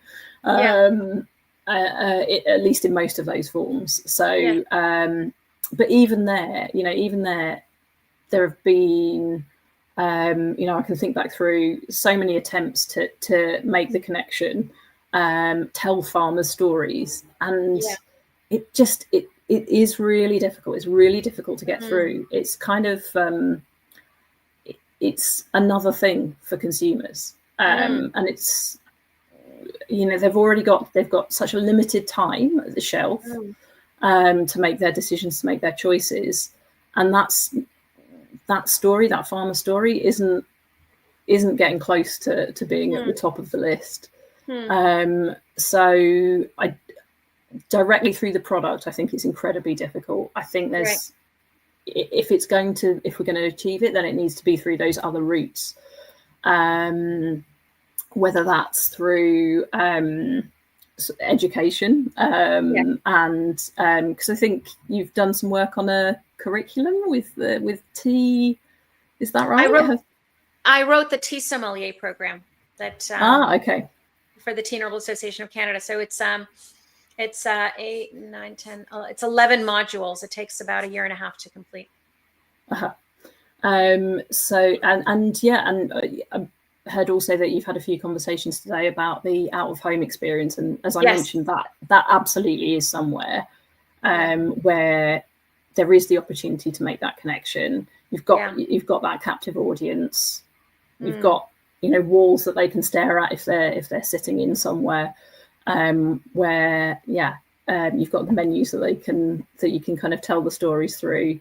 There's been loads of attempts. There's loads of kind of technological solutions to it, using QR codes on pack and all the rest of it, but it resonates with such a small cohort of that consumer population, that I'm not sure that you really see the return on the investment that you make in trying to create the link there. So if I would say to you that, or if you could invite the world to see one thing behind a cup of Taylor's or Yorkshire, whatever brand you want to pick, what would it be? One thing behind it, yeah. So I think for me, it's understanding about the blends. That might be that kind of interim step. So I think where you are doing those kind of single estate products and things like that, that's where you've got the opportunity to kind of tell those direct stories. Yep. But I think for us, there's something about the blends, and there's something about we're taking tea from all of these different countries around the world. We're making those selections, and we're taking those characteristics, and to create something which is that consistent good quality that you can recognize every time you have that same cup of tea. That's a good one. So, lovely Susan. I don't know if you follow Sofa Summit, but if you do, then you know that nobody leaves the sofa without answering a Proust question. I had one guest, and I don't know if is Mike watching? Mike Harney from Harney and Sons. Do you know Mike? Mike was on years ago. He's on today later as well. And Mike, and I'm surprised nobody's done this since, Mike went and printed the Proust questions and was fully prepared to answer whatever Proust question I asked. So, okay, I know.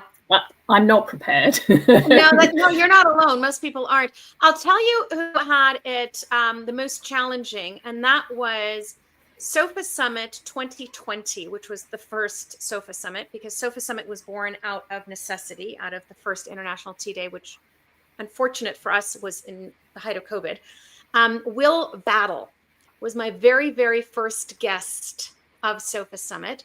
And he had no idea that, well, nobody knew I was doing Proust questions, so he was the least prepared of all. So all that to lead up to your question, which is, if you could pick anywhere in the world to live, where would that be? How long do I have to live there for? Is it forever, or is it just for now? Good. You know what? It's your question. You can answer it how you want. Okay. I mean, I did love living in Laos. I lived close to the banks of the Mekong. It was beautiful. It's fantastic tea growing country. I'd go back and live there again, but not forever. I think it's definitely that's fair. Yeah, I wouldn't want to kind of rely on the health service as I get old and decrepit. So yeah. Well, drink tea and that'll never happen. Oh, sure. Yeah, absolutely. Yeah. Put that on your packages. Thank you, Susan. I'm going to raise my cup to you and say thank you so much for taking time and sharing a little bit of your International Tea Day with us today, and a little bit about Betty's and Taylor's of Harrogate. Thank you. Thank you very much. Cheers. Take care. Bye. All righty. So back to my what do I want people to know about tea? Where was I? Women make up over 60, sometimes 70% of the labor force in tea, especially in field work such as plucking and sorting. My next point in my topic of people and livelihoods. In some countries, tea contributes significantly to the GDP as well as foreign exchange earnings. So you can imagine what knock-on effects these things have on communities. So for those of you that missed it earlier, we put together our thank you video every single year from our members that raise their cups to tea. I played it at 8:30, and I think it's time to play it for those of you that weren't tuning in since 8:30. Happy International Tea Day. I raise my cup to all the tea pluckers and farmers. Here's to all the tea drinkers around the globe. Cheers. Happy International Tea Day. I raise my cup to Miss Yang and Jibaicha farmer. Enjoy tea in good health. A toast to the hands that makes tea in our cups possible. Cheers to the people that make tea what it is. Happy International Tea Day. Cheers to the tea farmers.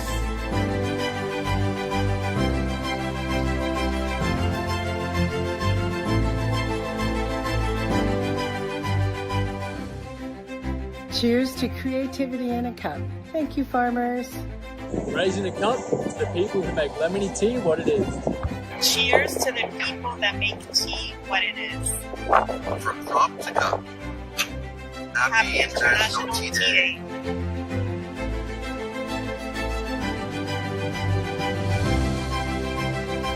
Cheers. Happy International Tea Day. I raise my cup to all the tea pluckers and farmers. Happy International Tea Day. Here's to all the farmers and growers that dedicate their lives to bring us amazing teas. Thank you. Cheers to the tea farmers on this International Tea Day. Cheers to fresh tea from tea gurus. Happy International Tea Day. Thank you from all of us here at Mother Parkers. Cheers. Cheers to those in tea fields. Cheers. Cheers to the lives behind the leaves.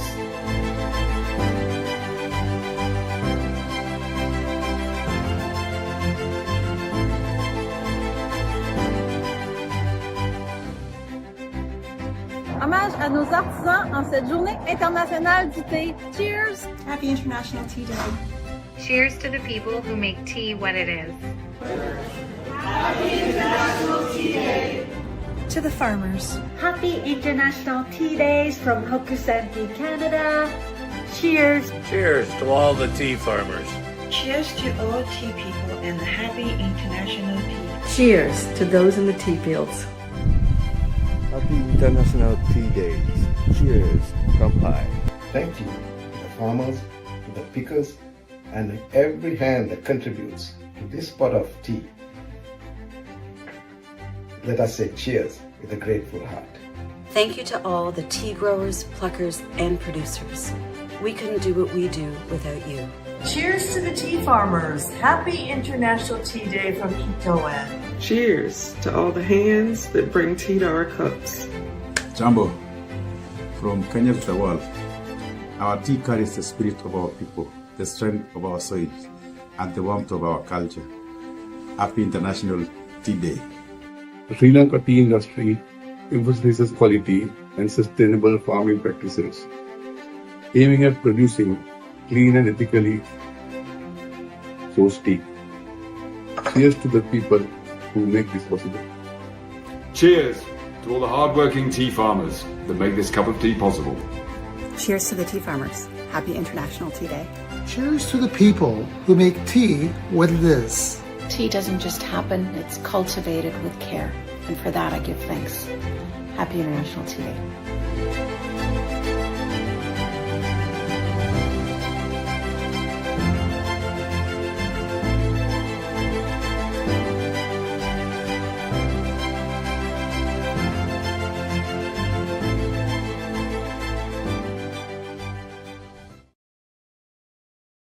All right. Well, lots of thanks to be had, and my lovely sidekick has exited the room for a minute or two. And with that, I welcome Gareth Mead onto my virtual sofa. Hi, Gareth. Hey, Shabnam. Happy International Tea Day. Happy International Tea Day. It still is. It's 2 p.m. here. And I said this earlier, on this gorgeous October day in Toronto. It feels like October. It's awful. Oh, well, never mind. Every day is tea day. Every day is tea day, and it's just an excuse to drink another cup of tea. So let me introduce you to everybody else. Gareth, for those of you that don't know, is Chief Communications and Sustainability Officer at Lipton Teas and Infusions. Yes? Correct? Absolutely. I always have to ask because people's jobs change in between when I do my homework. First of all, thank you for being here. It is your first time on my sofa. And, you know, there are some people in the world that come from a place of yes. And then sometimes ask questions after or just wait and see what comes at them. And you came from an immediate place of yes. So I say thank you first. So let me start with that. Well, it's wonderful to be a part of this. It's such a fascinating day. You've had so many great guests and your stamina is incredible. So I hope you're drinking plenty of tea. I am drinking tea. I have to confess, I've got some lemon and honey water sitting here as well, just so I can keep talking. But let me start, Gareth, with Lipton, obviously. Most recognized tea brand in the world, safe to say, right? And with to those that much is given, much is expected. I think that's a fair statement as well. And so my first question to you is this. Lipton's been around for a very, very long time. And this industry, as much as, we've talked about how it's very conservative and doesn't change and doesn't like change, the consumers around it and the landscape within which the industry operates has changed. So can you just talk to us a little bit about how Lipton has evolved to sort of meet those changes? And I don't mean the business side of changing hands and Unilever. I'm not talking about that stuff. I'm talking about, the tea business, which is, yeah.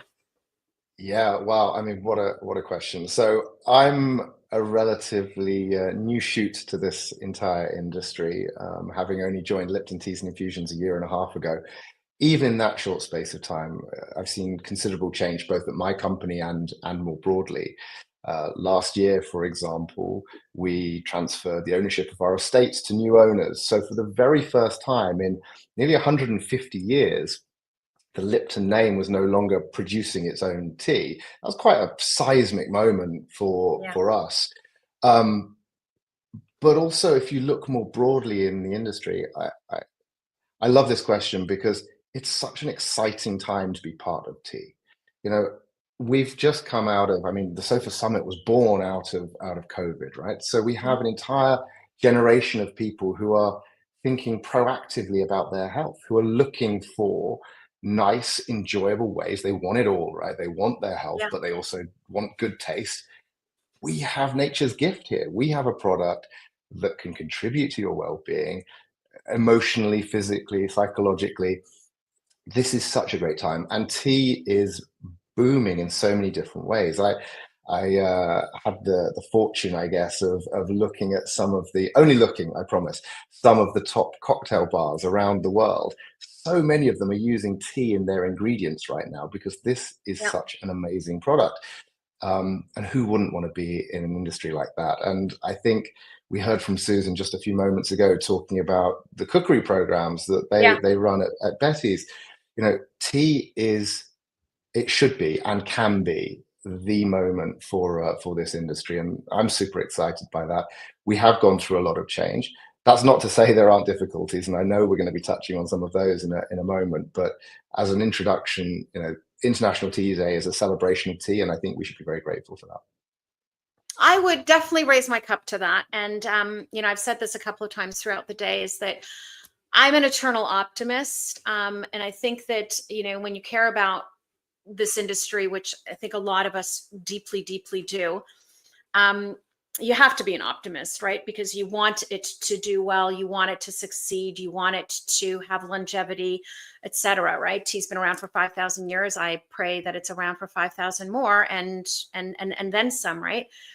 And I agree with you. I think that there's this. We've been for a few years in this perfect storm of health and wellness, of young people, like a new generation that is, cocktail bars, absolutely, but are sober curious and are looking for alternatives, and, thinking of tea as an ingredient that can perhaps answer that question, or sort of address that need, rather.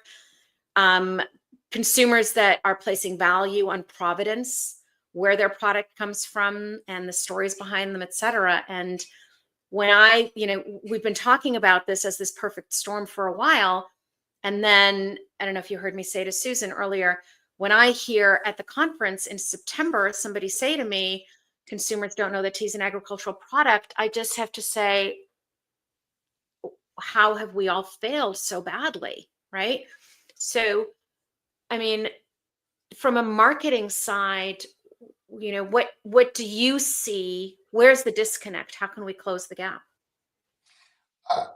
Firstly, I think you touch on something so critical. I mean, it's great timing to be here with you today on International Tea Day, because we've just launched a refresh of the Lipton brand. This is a brand that started in 1890, and every generation or so it goes through a moment. We haven't done this for 10 years. We're starting it today, and over the next 12 to 18 months, you'll see it on shelves all over the world as we start to bring to life the new look and feel of Lipton. And a part of that is honoring its past. We're very clearly marking on this, that this is a product that has its origins from 1890, but also we're making it very, very clear that this is tea. This is a plant, that this is agricultural product, to use your language. We're putting that symbolism very closely into the name, into the identity of the brand, to be very proud of that. And we should be proud of that. We've already mentioned that this is something that consumers are increasingly looking for. And I think, hand on heart, my company, and as I said, I've only been here for 18 months, so I can't claim any of this from anything other than an impartial perspective. But I think we've also been a part of commoditizing tea for 30 plus years. And I think that's a real shame. And I think you're never going to get the value into the product, the real true value, unless we get ourselves out of this commodity trap that I think the industry has got into. So okay, so I'm smiling because I think that we've sort of painted ourselves into a bit of a corner, right? As I was saying to Susan, fresh produce, I go to my groceries and I know I can see it's an agricultural product, right? And in tea, it's the leaf, we put into a bag or whatever, and it's into a box, and there's that removal. There's that element of it where we painted ourselves in a corner. But the other piece of it, and I don't know how we get ourselves out of this one, is we have created an industry where we have we've created a product that we want to replicate every year to taste the exact same. We've homogenized a product that is actually an agricultural commodity. So, wine, a lot of people have talked about wine as an example, right? If I buy a bottle of my favorite Sauvignon Blanc, it might change from year to year, and I'm okay with that. I accept that, right? If I buy an apple, I want it to taste like an apple, but I don't expect every single apple that I get, even if it's the same species, to taste exactly the same. And yet we have done that in tea. So I think you're touching on wine. I also think about cheese in this way. There is a craft that comes with these products that people intrinsically understand. Right. And yet there is also a craft that comes with tea. I mean, our amazing blenders that work all over the world to select the best teas, I've tried to do their job. I had a little bit of a day of experiencing it. My taste buds were not capable of doing the job, but they are craftspeople. They are artisans in what they do, and I think that story is lost. And I think to a certain extent, and I have to be careful because we also need to be careful where we talk about pricing and value and all the rest of it. But we have commoditized this product. Yes. I mean, the average price of a tea bag, I'm guessing in Canada, is a few cents. It certainly is in Europe, where I'm based, right? Yep. And when it's commoditized product, we've done a great job of ensuring it's accessible to all, but we've lost that craftsmanship. We've lost that artisanness that comes with great tea. And with wine, there's the impact of terroir that also influences the tea itself. And I think there's a great job that we can all do to really bring that craftsmanship back into the product and ensuring consumers truly value it. This is more than just a great drink that's enjoyable. It actually adds value to people's lives. I asked this question of Susan as well, and I'm going to ask you too. Is some people have talked about this connection back with where the tea comes from, and with all due respect to the English, I love them dearly. I've married one. I've got another dear friend on the line here who's from English breakfast. There's no, England doesn't grow tea, and yes, I know there's some somewhere up north, but why not have a Kenyan breakfast? Why not have a Sri Lankan breakfast, etc.? Do you think that there's a market for that, or is that too niche? So with the new refresh of Lipton, we're proudly displaying where the tea comes from. Okay. That said, I think there are some areas of tea where that's already very clear. I mean, we talk about Darjeeling, we talk about Assam.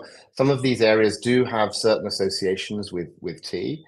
I think if you were to speak to the average person on the street and say, where does your tea come from? They probably wouldn't know. And I think they'd be very surprised that such a large proportion of it comes from places like Argentina or from East Africa.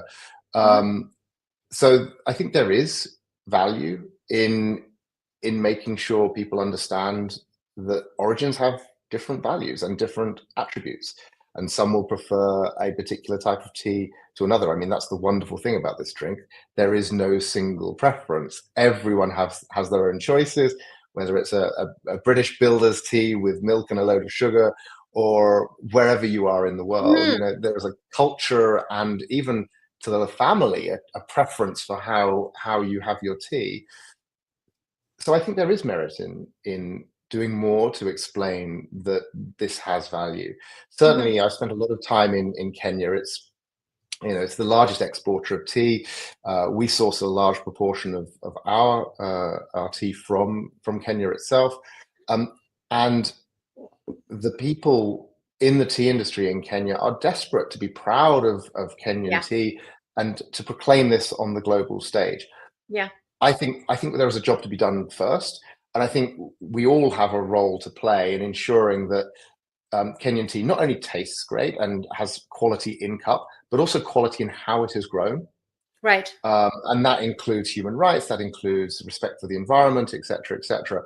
But if we can crack that, I think Kenyan tea in particular has a great opportunity to market itself as an origin of distinction. And we can see that in many other products around the world.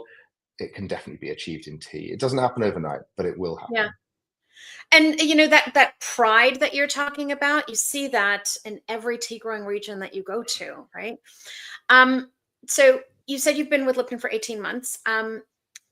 You were a tea drinker before you started at Lipton? Just a little bit. Okay. I grew up with PG Tips, so now it's great to be a part of that family.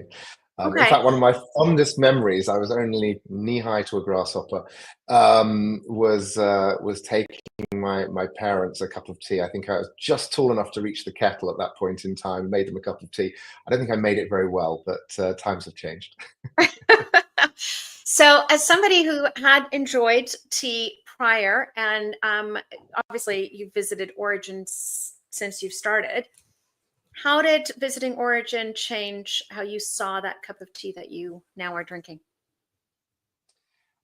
I think I certainly didn't appreciate the scale of the way in which tea is grown. I'm from a very agricultural part of the UK, lots of arable fields and so on and so forth. And even there, in the breadbasket of the United Kingdom, if you will, there are delineated fields, and you know that this is so-and-so's farm and this is someone else's. When you fly over the fields in Kericho or wherever else you may be, you are seeing tea as far as the eye can see. Yep. And that is both an awe-inspiring moment, but it also, I think, is a bit of a wake-up call. It's a wake-up call because we are so heavily relying on people. You mentioned just before I came on about how heavily reliant we are on women in particular. It's a physical, manual job. It's not a pleasant job. And they are in places which are very remote, doing very hard work. And it's only right that that we give them as much support as we can. and that they are treated fairly with dignity and respect, because otherwise none of us would get to enjoy this amazing cup. Mm-hmm. It's you know, these human stories, these human connections are, you know, ones that I think there are some industries that do a better job of communicating. And, you know, we talked about source, and that's certainly an element of it, but then there's just the human element, right? And, you know, we're talking about the people that are sort of involved with, and do you think that there is a way that we can tell those stories to consumers in a way that A, makes them care, and B, without talking about price, increases the value of this product? Because at its core, really, I mean, every conversation that we have always leads to the same place. You and I have talked about this before, most recently a couple of weeks ago, and it's something that I say quite often, is consumers don't pay enough for their tea. I talked about this with Mamoun of the FAO an hour or two ago, that, you know, I really don't think that our governments place enough responsibility in including the consumer within this sustainability conversation, right? The responsibility gets pushed downwards until there's no place else to go, no place else to push it. And maybe I'm being optimistic. I think there's a bit of a say-do disconnect with consumer behavior, and this isn't just about tea. This is the ring of Geigies. You know the story of ring of Geigies, right? It's the invisible ring of invisibility. It's and if you ask people, do you want your tea to be produced in a certain way where everyone earns a living wage, where the regenerative agricultural practices are not harming the environment, etc., etc., everyone is going to say yes, of course they are. But we also know from first-hand experience that when you start pricing for that, there is often a pushback. I mean, look at the UK market. I'm not in the UK. I may be a Brit, but I'm not in the UK right now. But something like 70% of the market there is on discount at any one point in time. How can you? And I remember an article in, I won't name which publication. It's a very well-respected, globally read but UK-based publication, and I think it was almost in the same week. They ran two stories. The first story was around working conditions in Sri Lankan tea estates. Yes. And I think a couple of days later, they ran a story saying that the nation's favorite tea was a supermarket own label brand, only half the price of the brand products. So there's a cognitive dissonance there where you're championing price, you know, of making it as cheap as possible for consumers, and yet at the same time we want to fix all of the problems that exist within the value chain. And I think we all, and I think Lipton, by being such a familiar brand in most parts of the world, has a responsibility, but we all have a responsibility to explain that actually tea can be priced at a point where consumers still love it and can still afford it, and yet we can also make a difference to those people's lives. I do think it's everyone's responsibility, however, because even from a producing point of view, we all know it, there is an overproduction of tea right now. And the basic laws of supply and demand say that whenever you have too much supply and not enough demand, prices go down. And prices in Kenya right now are at all-time lows or close to record lows. We have to address the oversupply. We have to address the commoditization. And we have to address price. The you know, we saw the value of tea go up during COVID. Demand went up. And production went down, right? So basic laws of economics, as you just said. And I said it at the time. I'm like, okay, we've been preaching this, but now you're living it. So maybe now people will pay attention. Nope, nobody paid attention. And right now, as we speak, the matcha market in Japan is in that same state. I had Rikko on earlier from Hokusan Tea, and she was talking about how the farmers that she's working with, they're actually in a good place right now. Why? Because they have something that people want, and there isn't enough of what it is that people want. And yeah, of course, that's going to increase the value of the product. And why we cannot make this connection is, to me, I don't know. I think there's another element. There's another element to this, Shabnam, which certainly I overlooked to start with. That the demand for tea is truly global, but not everyone cares about the same things. True. And when I have conversations with people in the industry in East Africa or wherever, for example, a lot of the pushback is, yes, but you're demanding too much. You're requiring too high an expectation from us to sort out the living conditions, to pay people what we believe to be a fair income, to also look after the environment, all the bureaucracy of reporting and verification and certification, et cetera, et cetera. Yep. We don't need to worry about all that because we can just go and sell to other parts of the world where this isn't important. Yeah. And that's a really difficult conversation to have. I mean, I would counter it by saying, you know, if you don't look after your workers, you're not going to have workers in the long term. So that's a challenge for the industry, regardless of where your end product goes. And do you really want to pin so much of your economic output to potentially volatile markets where the demand may be there today, but who knows what hyperinflation may do tomorrow? Yep. Therefore, it is important that you also respect the environment. I mean, climate change is going to be hitting many tea growing areas hard. It already is in certain places. So these are areas that you should be concerned with in the medium to long term.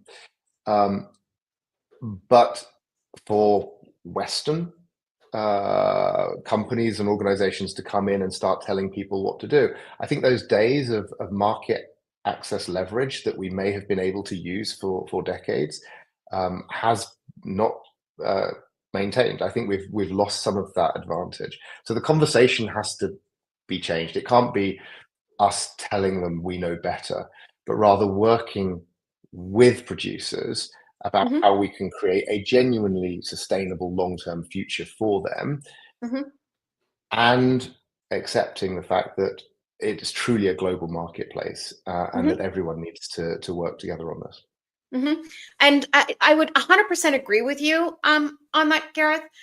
I think and I'm not suggesting that you're saying anything different, but from a producer side, I think it's an absolutely fair statement to say that, you know what, you want the car with the sunroof, and you want all the bells and whistles, you want, you know, a Bose sound system, and et cetera, et cetera, et cetera, but you're not willing to pay the price for that car.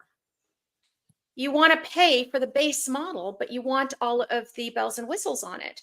And I think it's absolutely fair. And I think that this is what doesn't happen in the industry, producers at least, and I'm probably going to get in trouble for saying this, but whatever, is that I think it's okay for a producer to say, you know what, my product that is going to these other markets that don't expect these things, that's the price for them. And you want X, Y, and Z because environment and these are important because regulatory, whatever the reasons are, then this is the price for you, right? I can't walk into my car dealership, and I don't know how I ended up on this car analogy, but I did. So I'm just going with it. I'm just driving with it now. You know, it's 2:30 when, you know, I've been on for a while when I start making little sense. But are you sure that was tea in your cup? It really is. But my point is that, do you know what I mean? Like, I can't buy anything for the same price if I want. Yeah. And I think there's two things to that. Firstly, the auction system in many tea growing regions is a limiting factor in that. Yeah. You know, the producer doesn't know they're going to be selling necessarily to a company that is going to demand that, and therefore there is an expectation that we should all be producing to that level anyway. Yeah. I think I'm probably going to get these numbers horribly wrong, but it was something like 60% of tea in Kenya is grown to Rainforest Alliance certification. Yes. But only 20% needs to be, right? And I think that is changing. Direct contract relationships.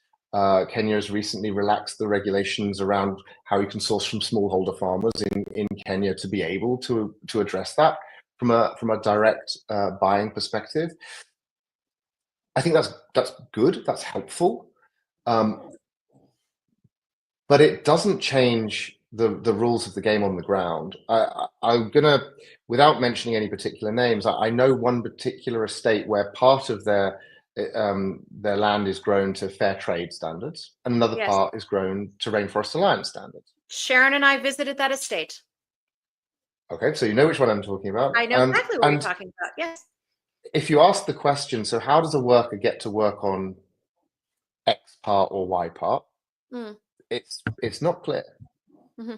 And then you enter into an area where this is ripe for power abuse and exploitation. Yeah. I think we all collectively, by creating this mishmash of expectations, this different levels of criteria around what good looks like, have actually exacerbated some of the challenges that are on the ground. I mean, if I had a plea, like, look at how much time and effort we all put into going to double check what's happening on the ground. We all invest in third-party certification schemes. We all send our own people onto the ground, and yet problems still exist. Yeah. And why do they exist? They exist because we've commoditized the market. Everyone has to be certified. Yeah. Therefore, anyone who's concerned about certification or not making it will start to hide problems. Right. And there is also no incentive to go beyond it. So we end up, again, compressing the market into a commoditized state and not rewarding those who genuinely do want to see progress. I've yet to meet an owner of either a small farm or a large estate who doesn't care about the environment or who doesn't care about their workers. They do want to make this progress. Yeah. But within the economic environment in which they're operating in, they can't. And I think if we can break that commoditization in all ways, origins, how the tea is produced, and make our own value judgments for what is important for us as buyers of tea and for consumers of tea as well, you enable an environment whereby if a country or a brand doesn't care about X, Y, or Z, that's their choice. Yeah. But for those that do, that there is a reward there that genuinely makes a difference for people. Yeah. Well, Gareth, did we solve the problems of tea? All solved. Fabulous. Let's have a cocktail. Absolutely. It's a lot, and there are, it's a lot. Are you optimistic about tea? As somebody who, go. No, I absolutely am. I mean, look, I drink multiple cups of tea a day and different types of tea. I'll wake to a breakfast tea. I'll have a green tea to keep me going through the day, a herbal tea at night. There are so many ways to enjoy this tea, and we've touched on it already. There is an entire generation out there who may have thought that a nice, pretty cup and a saucer, daintily sipping their tea, was something for their grandparents. Yeah. I don't believe that, and we can change that. There are so many exciting things happening by brands and companies all over the world. You only have to look at some of the exciting innovations coming out of Asia, for example, where tea is booming, and in all different ways that it hasn't had before. So yes, I'm very, very optimistic. I'm with you. And I was saying this to somebody earlier. I mean, you want innovation, seriously, go to China. I think that there have been 2 or 3 billion-dollar IPO raises for tea companies out of China in the past year alone.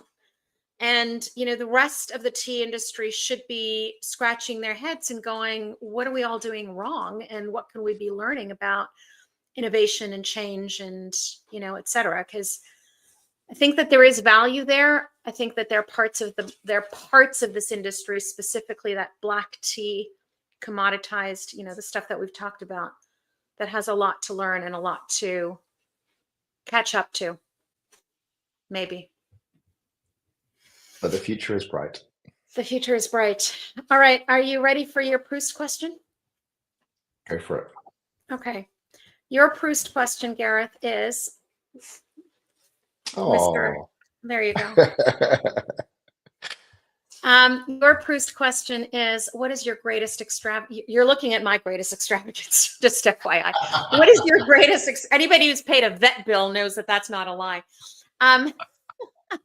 What's your greatest extravagance, Gareth? Oh, wow. I mean, this is really difficult to answer because it's all the boring stuff that everyone goes through in life, right? But I think extravagant is not necessarily the most expensive. So for me, extravagant is the thing that probably on reflection maybe was not worth the value that you actually put it in the first place. You overpaid, perhaps. And for that, I think I bought an old oil painting from a British artist on the South Bank who had drawn a painting on the South Bank of the Seine, because I was convinced that this piece of art was one day going to make me a very nice profit. So far, it has yet to do so, and I've yet to see any appreciation for this piece of art. But maybe one day it will make me rich. But it was a very extravagant. Not yet. Well, Gareth, it's always a delight chatting with you. So I say thank you for sharing a little bit of International Tea Day with me. Thank you for joining my sofa. And thank you for being willing to have frank conversations. That isn't always the case in the industry. So I raise my cup to that. Thank you. Happy International Tea Day.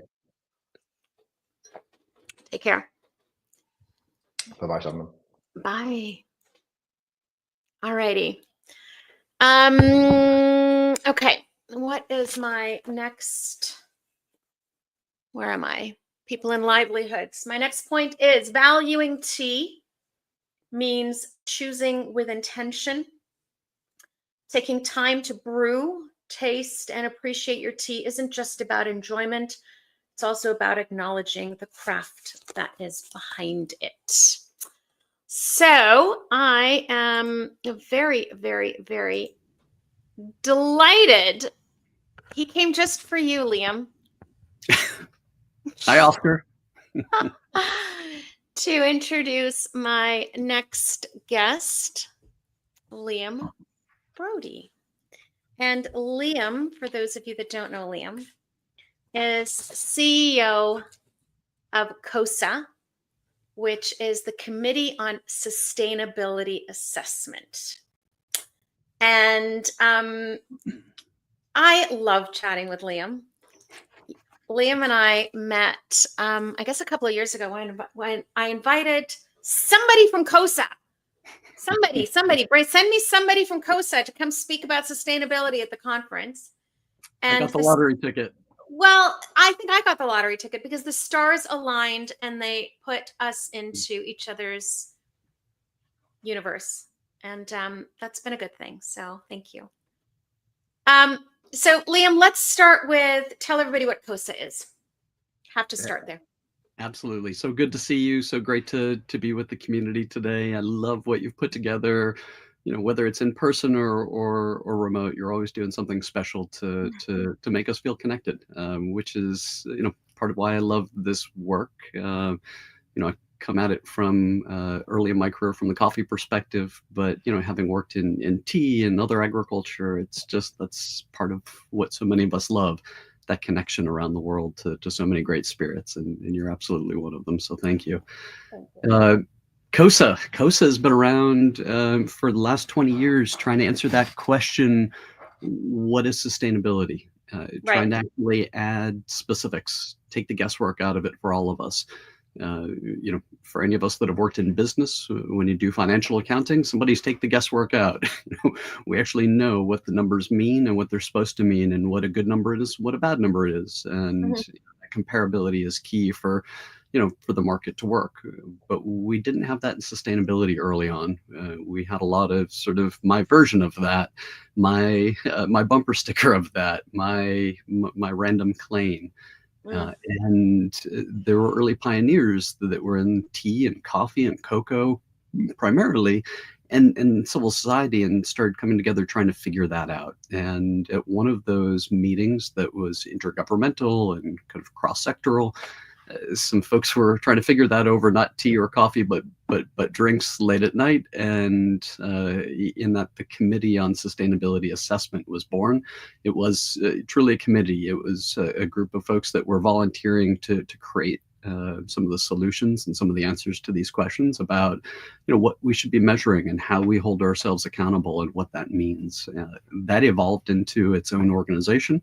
And today, KOSA works around the world in agriculture, really trying to change the food and agriculture system. Some of these things that you're talking about, these boxes we've found ourselves trapped in that are probably more cardboard than titanium, and yet we don't always see it. And so we've been trying to be evidence-based and data-based to help sort of answer some of these questions behind the scenes about what's working, what isn't, how do you connect with certain messages with consumers, or how do you align with what governments or society is evolving into kind of their expectation of food and agriculture. And so that's KOSA in a nutshell, or a little bit more.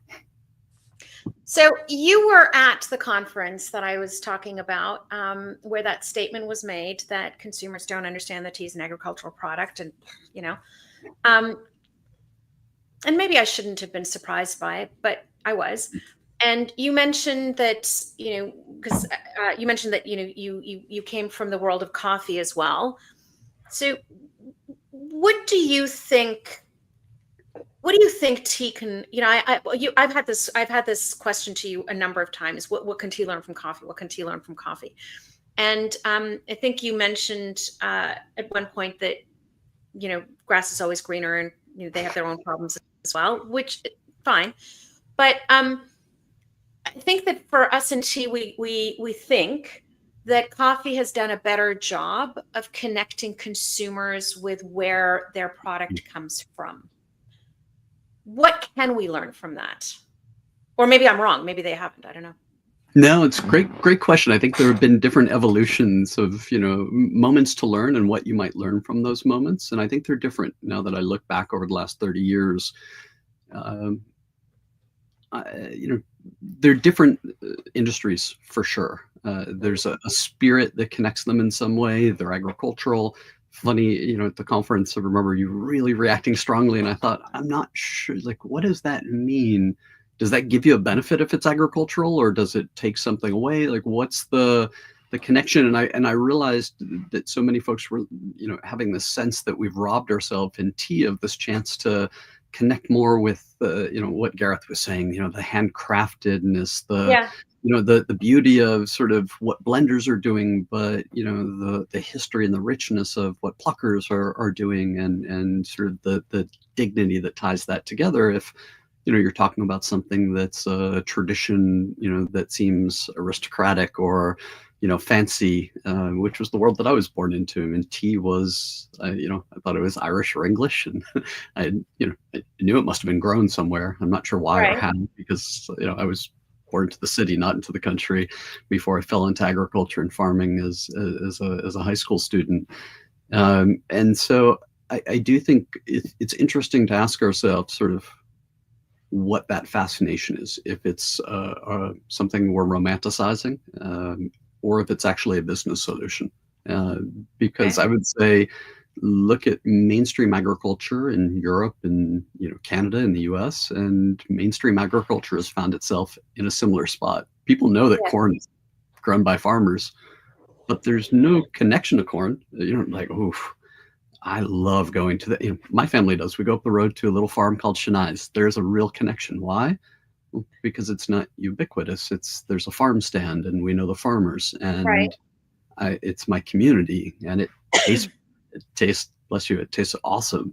And you're just like, oh, that means something to me. And I think that we've evolved into a world where we love that we've started to share these experiences, and I don't think it's been nefarious that the world has sort of evolved into these things that are ubiquitous.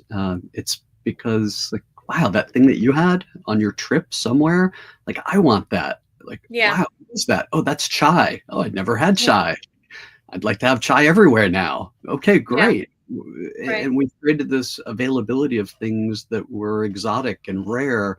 And for a kid who grew up poor and whose family only saw the world through war, like, wow, like, all of you that brought some consistency to the world brought it to folks like us, and shared a world that we would have never, we didn't have fine china growing up. We didn't have, a sense of what tea time was. Like, there's culture that comes from that, yes, there's bad, but there's good.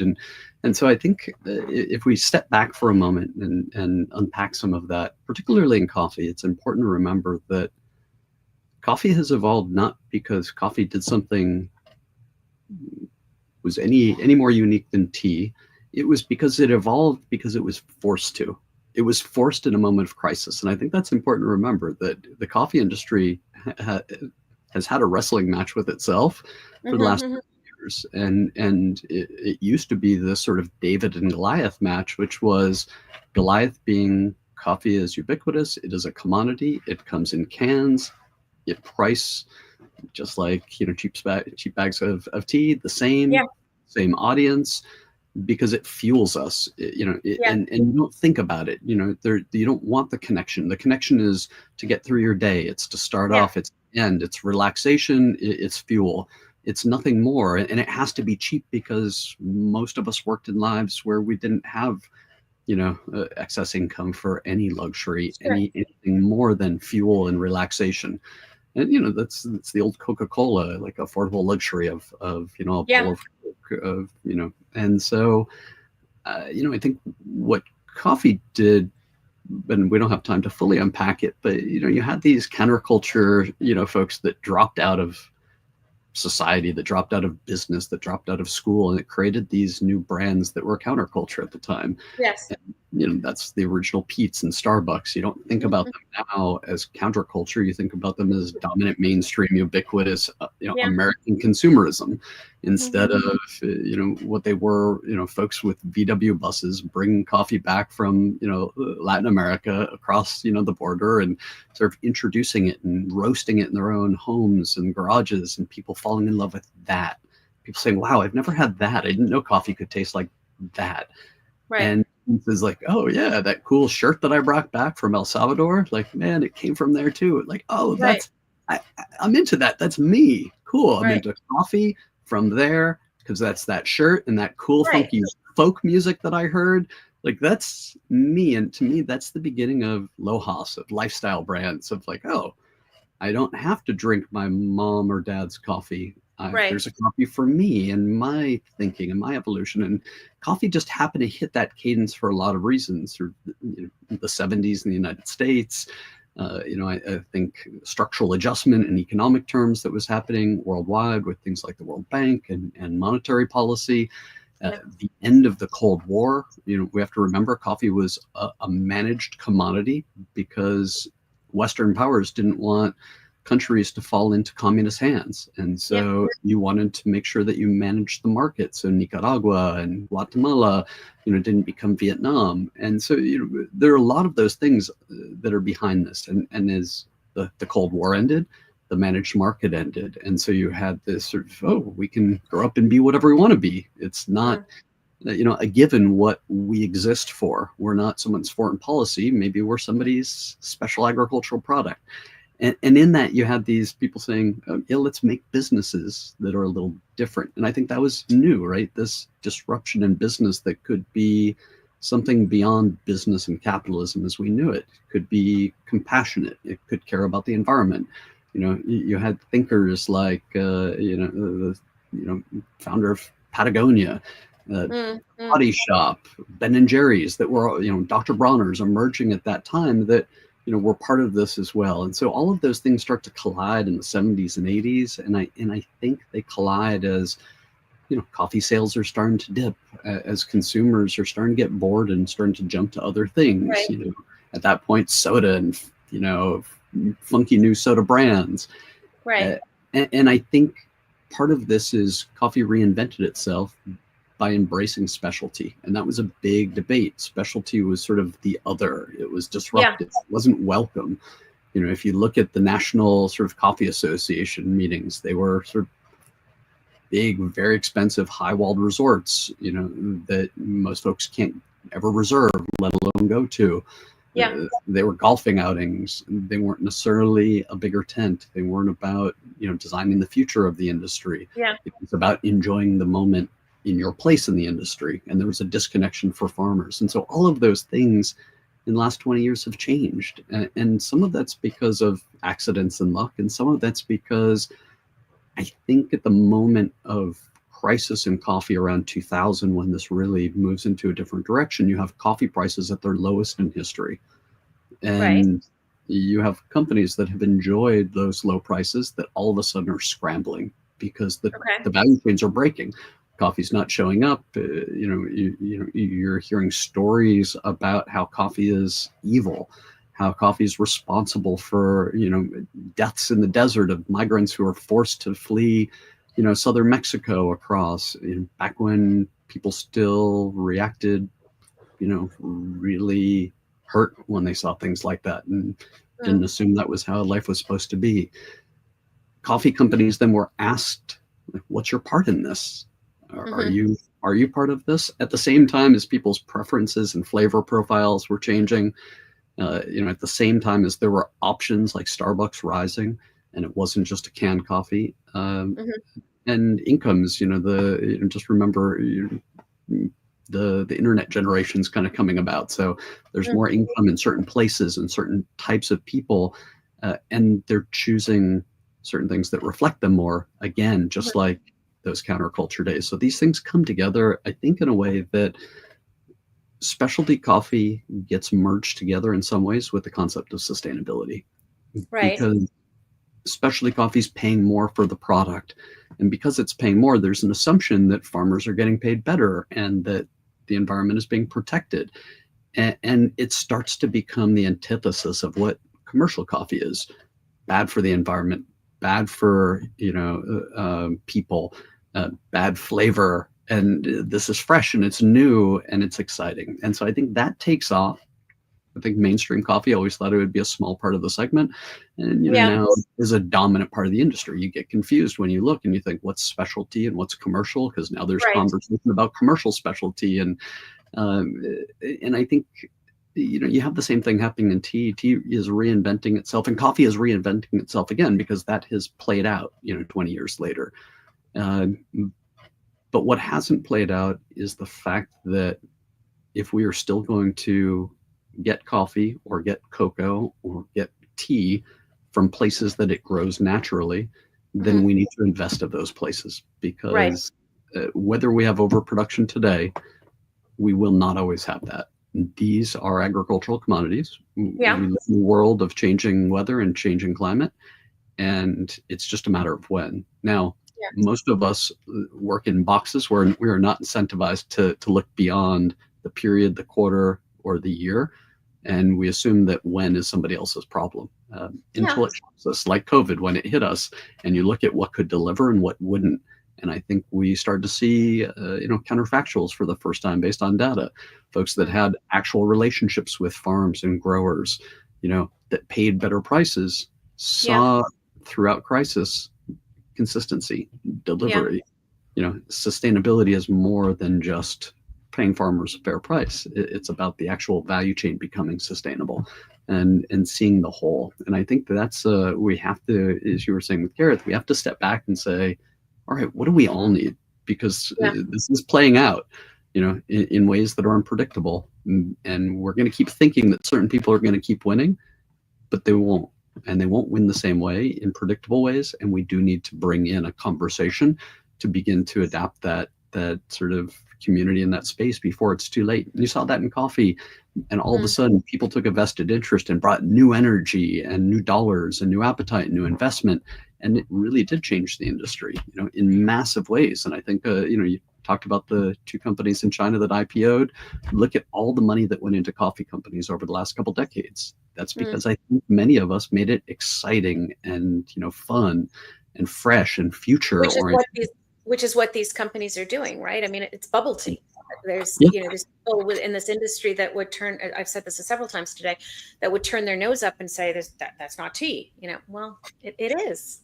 It is. And that conversation goes on in every one of these industries now of what is real. And, I tell friends in mainstream agriculture, who cares? It's what the consumer wants. And if you have the ability to grow it and make a decent living for your family, then why are you fighting that brick wall? It just seems so silly. And so I think we need to do more to connect folks to understand these things so we're not caught off guard. We don't think they're fads. We don't think they're silly.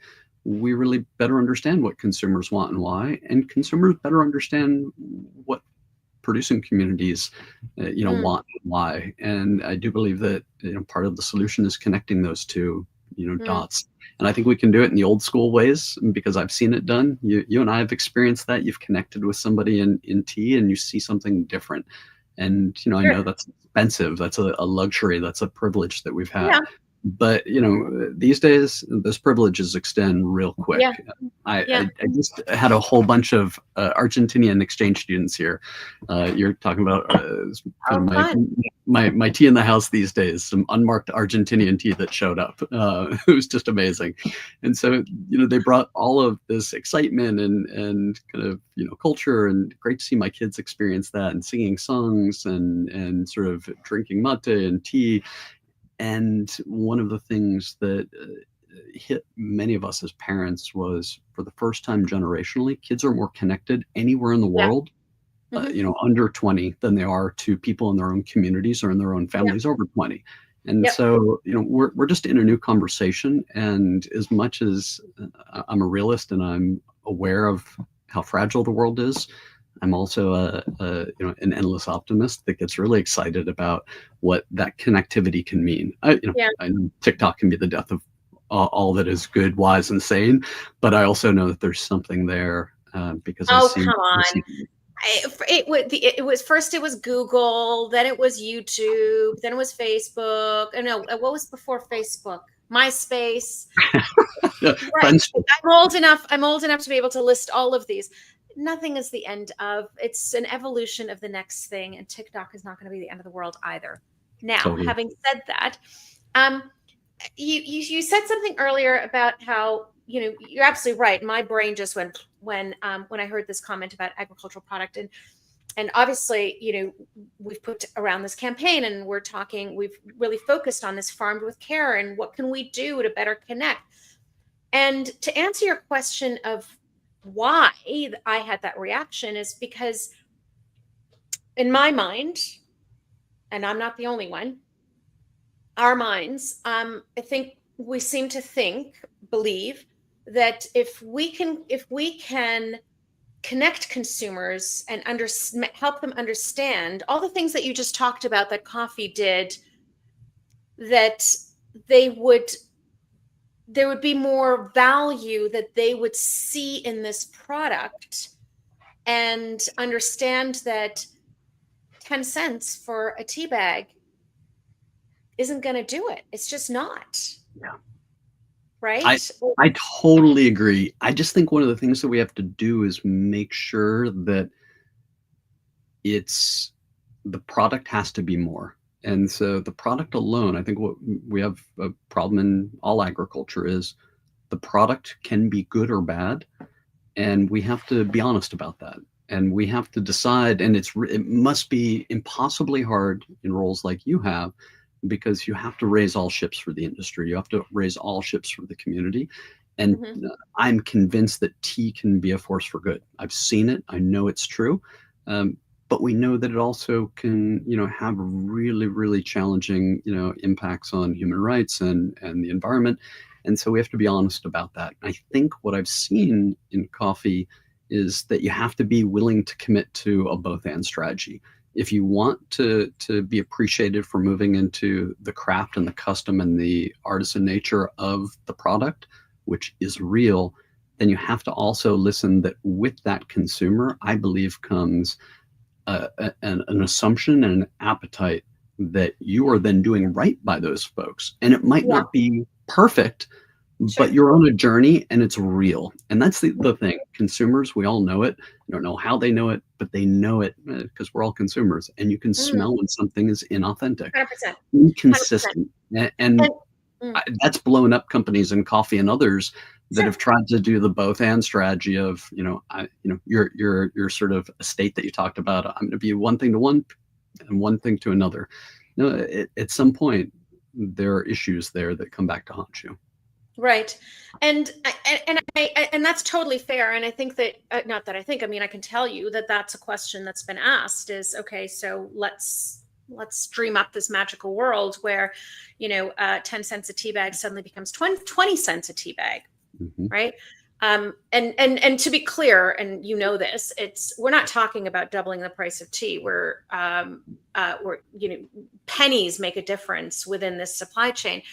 But the question that is rightfully asked is, what system is then in place for that extra penny, 2 pennies, 3 pennies, 5 pennies, 10 pennies, whatever it is, to actually make its way through the supply chain, right? How does that, what is that next step? And I don't have the answer to that because, I can only so many hours in the day. And today I've chosen to sit on my sofa. But I think that's a fair question that, that probably needs to be had within this greater context and within this greater dialogue that we're having on this, right? And I don't have the answer to that. Blockchain is one that, gets thrown around quite a lot. Some of these systems, blockchain being one of them, I think is very confusing to a lot of people. And when people don't understand things, they tend not to trust them. Sure. So I wish somebody would come up with explain it to me like I'm a 3-year-old solution. I don't know if that's being naive. No, I think that's exactly what's needed. I think listen, the KISS principle, keep it simple, stupid, really matters. And a lot of us, I mean, you and I have talks, you always, worry how often you have to put duct tape over my mouth because, I explode with excitement about getting into all the details. But we have to reach consumers where they're at, and they don't need all the details or want. I think that's why we also need industry champions who are at a different level that need the details. And we need more of those champions from all different aspects of industry, not just chief sustainability officer or in procurement. That's part of coffee's change too. We invested in communities really connecting and understanding, each other differently. I think though in technology, we're doing a lot of work now looking at farmer productivity and profitability. Specifically, not necessarily, and I think this started by governments and brands looking downward and saying, what does this tell me about what price I should pay, or what the data really suggests, or what policies actually reinforce, better profitability? Really looking at cost of production, actual income, and living income for farmers, or living wages for workers. And we've turned something on its head. And, I think KOS has been in the business of collecting data for companies and governments and NGOs for 20 years. A lot of the time you'll say, oh, we need you to collect this information and we'll figure out how to do that most scientifically accurate, most efficiently. I think that we don't realize we've become a bit of an extractive industry to farmers and farm owners and farm workers, and asked sensitive things that we might not feel compelled to share ourselves if we were asked, or wouldn't, we'd be a little like, you'd like to know the name of my children before you sell me tea? Yeah. Well, you want my land holding, and you want a GeoJSON for my land before I buy your tea? I hear a lot I was talking to a friend in Rwanda the other day and said, listen, as we talk about cost of production and efficiency, are we looking at, cost of production, efficiency, and margins in every aspect of the chain? Or why are we always the ones that are perceived to be inefficient? because frankly, we haven't all agreed through the chain. Everybody deserves a 20% margin. What do we need to do to guarantee it? No, it's always, what are you doing to squander the money that I've paid? And you know, I really think that one, there's a lot of baked in just paternalistic thinking that we got to unpack there. I think the other thing is we're not using technologies, farmers and others, the way we should. And so we've tried to, you know, democratize data and put tools in the hands of farmers and take away excuses. I usually hear like, oh, farmers don't have smartphones, farmers don't have data, farmers don't have connectivity, farmers don't have power. Oh, okay. Are you comfortable living in that world? And for how long? Because it serves your purposes. Let's be honest, that the lack of good information allows us to act like we don't know when we do know. And so part of what we're doing is getting real information, not waiting till the end of a harvest or the end of a year or the end of an NGO's reporting cycle 2 or 3 years later. We're doing it real time and saying all these things we need to know in the moment. And how do we get information more in the moment that serves all of us? Early warning indicators, risk indicators, things that might tell us we have a problem. And if more of us know it sooner, we might be able to bring down the unit price of actually attacking the problem or to do it in a more concerted way. So reducing cost of production. Yes, or at least so reducing costs, or at least understanding where the costs are. So your question of if I pay more, what does that mean? Well, if a farmer is working, kind of inputting their time and their expense every day, first, many of them haven't been treated like agents and actors in their own life. They've been treated in a paternalistic way, like, oh, I'll tell you what that price is. If you ask a lot of farmers, they don't have a real clear sense of what their profitability is, what their margins ought to be, what their costs ought to be, and what they have to manage. So one, I think that's the starting point. Listen, we can either keep acting like we have these paternalistic, colonialistic, you know, and I understand the loadedness of these words, but sort of a place where we accept that poverty is poverty, that people don't know, that education is education, and that people are trapped out of the world that is now. And I just find that unacceptable. I find that lazy. I find that, you know, a lot of other things, because I grew up in a world that was similar, different in the US, but in poverty. And if somebody just said, yeah, this kid doesn't deserve school, this kid doesn't deserve, you know, access to technology, then of course my life would have always looked one way. And so I have the sense when people are enabled, we do remove these things, and that's good for that person, that farmer, but it's good for the entire supply chain because you're removing risks, you're understanding sort of business, and you're now all of a sudden dealing with someone who is a business person invested in their own success differently, not just accidentally. And I think that's where part of this is, when you have those tools can then connect us differently. They can connect a consumer more directly. They can, you know, give you a live perspective on the beauty in front of a farmer's eyes when they wake up to pluck that morning. Like, that's real. There are moments when farmers have said, yeah, this is backbreaking and my fingers get bloody at times, but like this is also my life. And like, let's honor that, and let's allow that farmer to share that real inspiration, just like a farmer that I have sort of as a friend in Ohio that goes out and works soybeans. Like, yeah, like I have that feeling like it's going to be a long day, and if it doesn't rain, we're done. But look at that sunrise. Like, this is my life. And so I mean, there's a lot. Go ahead. Sorry. No, just that connection of technology to humanity to make the invisible visible in new ways. And I think that's all of our job, and it comes with a responsibility. You're doing the sort of the Spider-Man, you know, quote before. It comes with a responsibility to understand what you see and do something about it. And so not just depend on consumers or governments or anyone else, but for each of us that's listening right now, like, to act where we're at. And I think that's sort of the message in the moment of this world that we're in right now. Act where we're at. We might not be able to fix everything in every way. We might not have all the solutions, but we can all show up differently, and we all know what's right and what's wrong, and we need to listen to that and act on it. So those that have been following my day for a while have heard me say this a few times, but I will say it again because it seems like the appropriate place to say it, and that's Edward Everett Hale. I am only one, but I am one. I cannot do everything, but I can do something. and I will not let what I cannot do interfere with what I can do. So my question to you, Liam, is you just said that everybody can do one thing. Give everybody something to do, because I've said this to Vincent from KTDA earlier, is, you know, we all talk, and sorry, it wasn't at Vincent, I think it's a general statement. We all talk and we should. And I think we need to come from a place of, okay, what are we actually doing? Tell me what to do. So what is the one thing?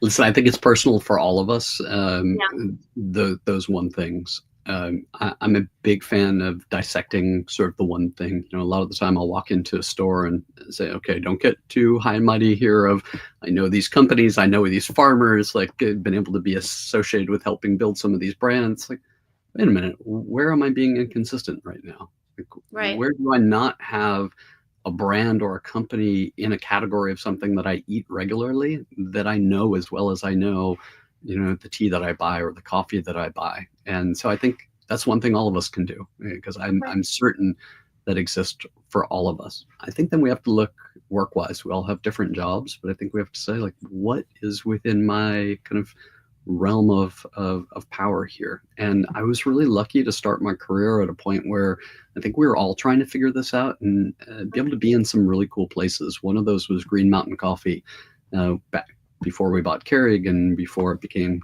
Keurig Dr. Pepper.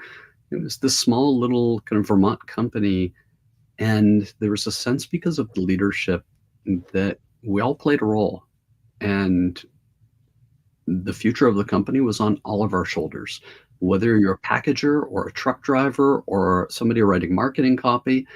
And the beauty that came out of that was like, wow, there was a challenge to figure it out and to have not somebody come and tell you. So I would say for me, I want you to figure out how you make this world a better place right now, and specifically how you make sure that farmers, you know, have the opportunity to benefit from the same dreams and chances that at least where you and I sit, Chaminda, like where we do. Because I think if we're not doing that, then we should feel guilty. We should feel like we are, you know, living a life at someone else's expense, and we are not being responsible stewards. Some of us are born into different lives, you know, have opportunities that we don't need to feel guilty about. But if we don't use those and we don't think, oh, from my place where I write marketing copy, what can I do to, you know, make the invisible visible? From my place, sort of, and that's where truck drivers would be like, oh, let's put this message on the side of a truck. And you're like, yeah, that was part of sort of what we built. You know, we would, all these rich ideas came because, frankly, everybody at every place decided to, you know, move from that single water drop to become a waterfall. And I don't know, it's special when it happens, which is why I know it can happen anywhere.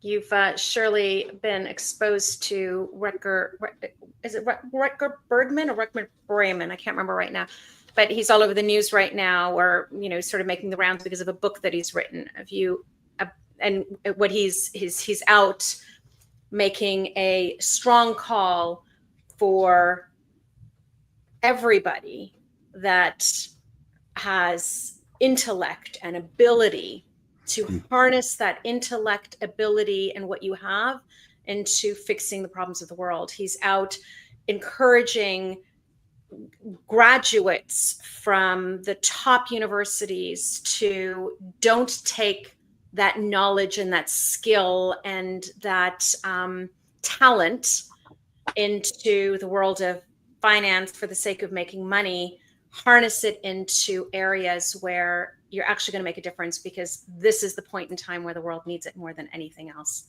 The world needs you is basically his message at the moment. The world needs you, and you need to pay attention. I love that. I love that. I heard when I was looking, my oldest is in her second year of university, and when she was thinking about going to college, somebody at admissions said, you know, I really want you to stop asking your kids what do they want to be when they grow up. Instead, I'd like you to start asking them what problems they want to solve. And, you know, frankly, to solve these problems, we actually don't need the same skill set that many of us sort of born into, we need a different set of skills that really switches across places that we thought were marked by real difference, and to understand the difference in engineering and soft sciences, to bring it all together is a burden, but it's a really cool opportunity right now too. Well, Liam, you and I could always chat for hours, but we're going to have to find another time to do that. So your Proust question, everybody must answer a Proust question, is I think it's appropriate for you for the current time, and that is, what is your current state of mind? Marcel Proust would like to know. My Actually, current Fabian would like to know, which is why, as you saw, I didn't even look. I knew what I was asking you before I even. Yeah, super reflective. I was gonna wear a T-shirt today instead under here, because your questions that you said you wanted to talk about sort of how some of this came about, and I was thinking a lot of my Oxfam days early on. This was a Make Trade Fair T-shirt. Somebody might be the one person that remembers that campaign kind of globally that we had 25 years ago, and I remember just feeling one night when I came in from a long day of work, it was literally like 11 at night. Many of us worked unending hours because we were trying to save the world. And I turned on the TV, and Chris Martin from Coldplay was on the David Letterman show that night, and he was wearing that T-shirt.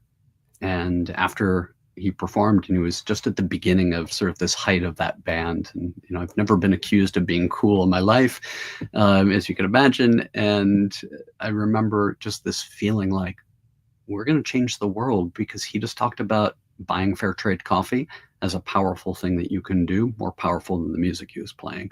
And I just thought, wait a minute, like, there are interesting people coming out of the woodwork to be part of this conversation. How can we not succeed? And I got overwhelmed when I was trying to think, what are all the things that we did to make it work? Because honestly, it's something that the founder of Equal Exchange mentioned to me years ago. He said, we wouldn't have done what we would have done if we weren't naive. Sometimes being naive is strategic. And I think, that reflection of, we didn't know what the hell we were doing, but we all knew what we wanted to do. And we were really creative. We were really bold. And we had a lot of grace with each other, and we tried to learn fast, fail faster, and keep going. And I think that's maybe a moment that we all need to realize, no, we weren't in the world that we were in 30 years ago. And we didn't know that we were going to build this special thing. I certainly didn't know I was going to be able to be a part of it in any way, or to have a life and a career, from it. And so it's that moment again. We don't know what the future is, but we have to be bold, and we have to remember what future we want to make, not sort of what all the knuckleheads around us might be saying. But break away from that and do what's right, and know that we might not have the answers, but if we push forward, that'll feel better in the end of the day than if we just lie down. Well, thank you, Liam. Thank you for being here. Thank you for sharing, your perspective, because I think it's an important one. I think it's important to, as I've said before, look outside of, just the world that we operate in, and learn maybe what is right, maybe what didn't work. Don't make the same mistakes, whatever those may be. So thank you. And thank you for being my friend. I really cherish it. Thank you. Oh, thanks for mine. It's always a pleasure. Keep doing what you're doing. And, we didn't talk about this, but frankly, as much as I love having you as a border, as a neighbor on the border in Canada, your leadership and your light are needed in tea globally. And I think we should have a campaign to recruit you into, or force you into global leadership, because it's what we all need. So one vote for you for president of Tea for the World. From your mouth to God's ears. Thanks, Liam. Bye. Bye. All right. So before I bring on my next two guests, actually, we've got a double act next again. Liam talked about one thing that you can do. And for those of you that weren't on earlier, I'm going to tell you the one thing that you can do, and that is Ufulu. Ufulu.org. Addie's going to pop it into the chat in just a second. Click on it and go and make a donation. Ufulu is an organization that is led by Widge Woolsey. She has a full-time job on the side. I keep getting myself caught on my bracelet. But she has a full-time job on the side. She literally does this because she saw a need in Malawi to address period poverty. And she distributes menstrual cups to women in Malawi. 20 pounds, that's $438 Canadian dollars. For the Americans in the room, you can do the conversion. The Europeans, you can do your euro conversions.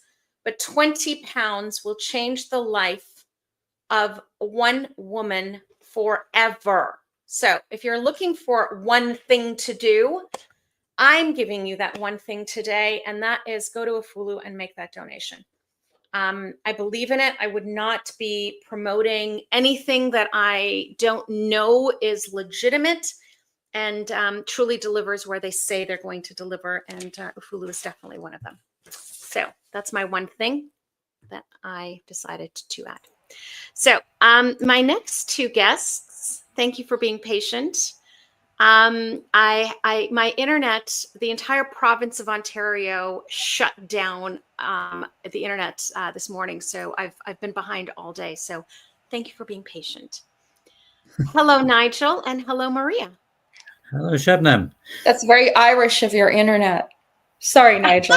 No, it's true. So for those of you who are, we've been without electricity all day.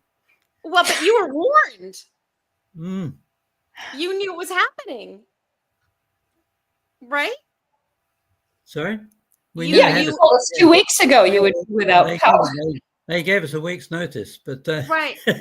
I was mid-interview with Dilhan Fernando from Dilmah when suddenly everything went out. So it's okay. I got on my phone and here we are. That's all to explain. First you figured it out. As we're running, why we're running late. So thank you for being patient. So let me introduce the two of you to everybody else. Maria Spensky of the Tea Spot and Nigel Melican, currently of the Tea Craft, but a long journey in tea beyond where you are at the moment, which is in Ireland and Tea Craft. And I'm also going to tell everybody that the three of us, along with our other co-conspirator, James Norwood Pratt, have co-written a book.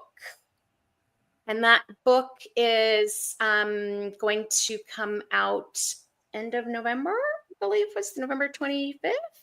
Is the current date? November, yeah. Mm-hmm. So obviously we want everybody to go and buy the book, clearly. But what I really wanted to, the reason I brought you on was because, we have focused on this concept of farmed with care and how to connect consumers back to tea. And it made me think of the work that we have done for the past 18 months in working on this book together. And the one thing that we kept on reminding ourselves of, which was, remember who our reader is, and that's the consumer. And I think that we came from a place of doing exactly what this whole concept of farmed with care and connecting consumers back. I think we came from that place. So before we get into that, I do want to just let each of you talk a little bit about your tea journey. And I'm going to start with you, Nigel. And yeah, so go. Well, my tea journey started 45 years ago. I was a crop scientist for Unilever, and I worked with all sorts of freezing crops, peas and beans, string beans, Brussels sprouts, all the sort of vegetables that you freeze. We were working out ways to make them better, grow better, and to sequence them so that they could be harvested. And as a crop scientist, I went to different countries, and I took a team with me quite often. And we were given a problem, and we sat out there until we solved the problem. So I knew nothing about tea, nothing at all about tea.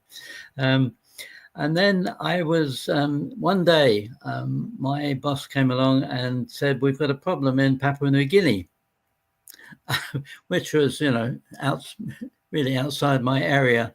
He said, yeah, it's on a tea estate. And I said, okay, well, I don't know anything about tea. And he said, well, you know about plants, and you know about taking people out to far-flung places, getting some work, bringing them back without losing anyone. He said, let's go and solve it. So we went out to Papua New Guinea. This is in the 80s, and it was a pretty primitive place. It still is, but it was even more so then. And the problem turned out to be not in the field, which is we had skills to solve. It was in the factory. So I telexed back and said, it's not our problem. It's a factory problem. So they said, well, you're out there, so, stick at it and solve it. So I, from having worked a little bit in the field, we then went into the factory, and we worked for 6 months and solved the problem. So that was my introduction to tea. And my assumption was that the tea growing in Papua New Guinea, which was mechanically harvested and which was grown on sort of very flat marshland, I assumed that, this was how tea was grown. And I said that to someone in Unilever, and they said, oh, no, on the way back, you should stop in at Sri Lanka and see real tea growing. I thought, I thought this was real tea. and I was absolutely gobsmacked about the tea in Sri Lanka. It was so different from what I've been working with, so different. And that experience, well, both experiences really, destined me to work in tea forevermore. So that's how I got into tea, and that's how I stayed in tea. And I'll tell you, I tend to describe the being in the tea industry like entering the mafia, because once you're in, you never get out. Oh, absolutely, yeah. Right. Completely. So completely. It has your it's a mistress who has you by the a slender thread, but a very strong thread. You can't get away. That's another way of putting it. And Maria, how did you enter the family? Well, first of all, I can't believe that I never knew that story about Nigel. That's the first time I've heard that. Worse than that, I had no idea that Unilever had an estate in Papua New Guinea. So I can't wait to hear more about that, in a marshland at that. So very interesting. Well, I think largely, as we make the point in our book, tea has woven its way into my life probably from the age of 3. Right.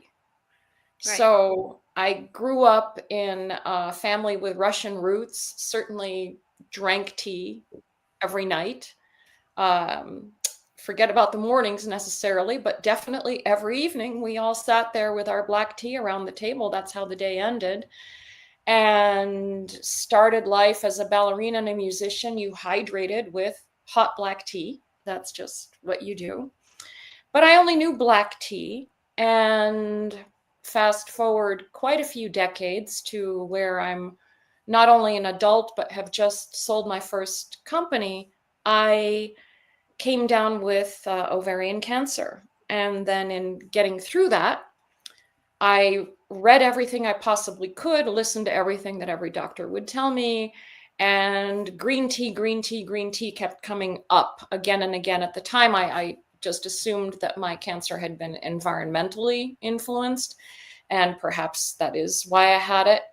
And long story short, it was just one of the many changes that I made to my lifestyle to try to create a buffer between that disease, and hopefully the next time that anything like that should recur. And along with just trying to stay fit, keep a good diet, not eat red meat, exercise, meditate, etc. Tea is certainly not a panacea, but it became a very important part of my life. And one of the things that became clear to me at that time in the around the year 2000 was that it was difficult to source wonderfully fresh, in particular, green teas in the States. And so again, I was not with a company at that point. And next thing I knew, I had a tea business, and still do 21 years later. So, yeah. So I'm going to ask you first, Maria, and then I want you to answer the same question, Nigel, is, there was a point where you, like Nigel, visited a tea estate, tea origin for the very, very first time. How did that change how you saw tea? Well, interestingly, the first tea estate I visited, I was working for IBM in Japan. So I was very pregnant with my first child. And I remember being very surprised as to how very mechanized it was. Of course, everything in Japan was mechanized, but the places that I was visiting, my customers were Matsushita, Honda, Toyota. It was very modern, high-tech, huge factories where you would eat off the floor. Well, where you could eat off the floor. You didn't eat off the floor, actually. But very impressive, especially compared to American industrial facilities.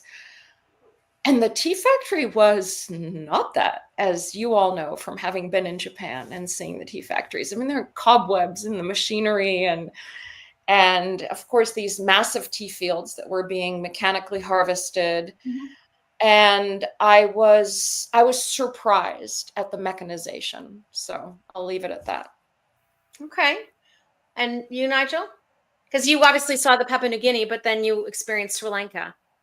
Yeah.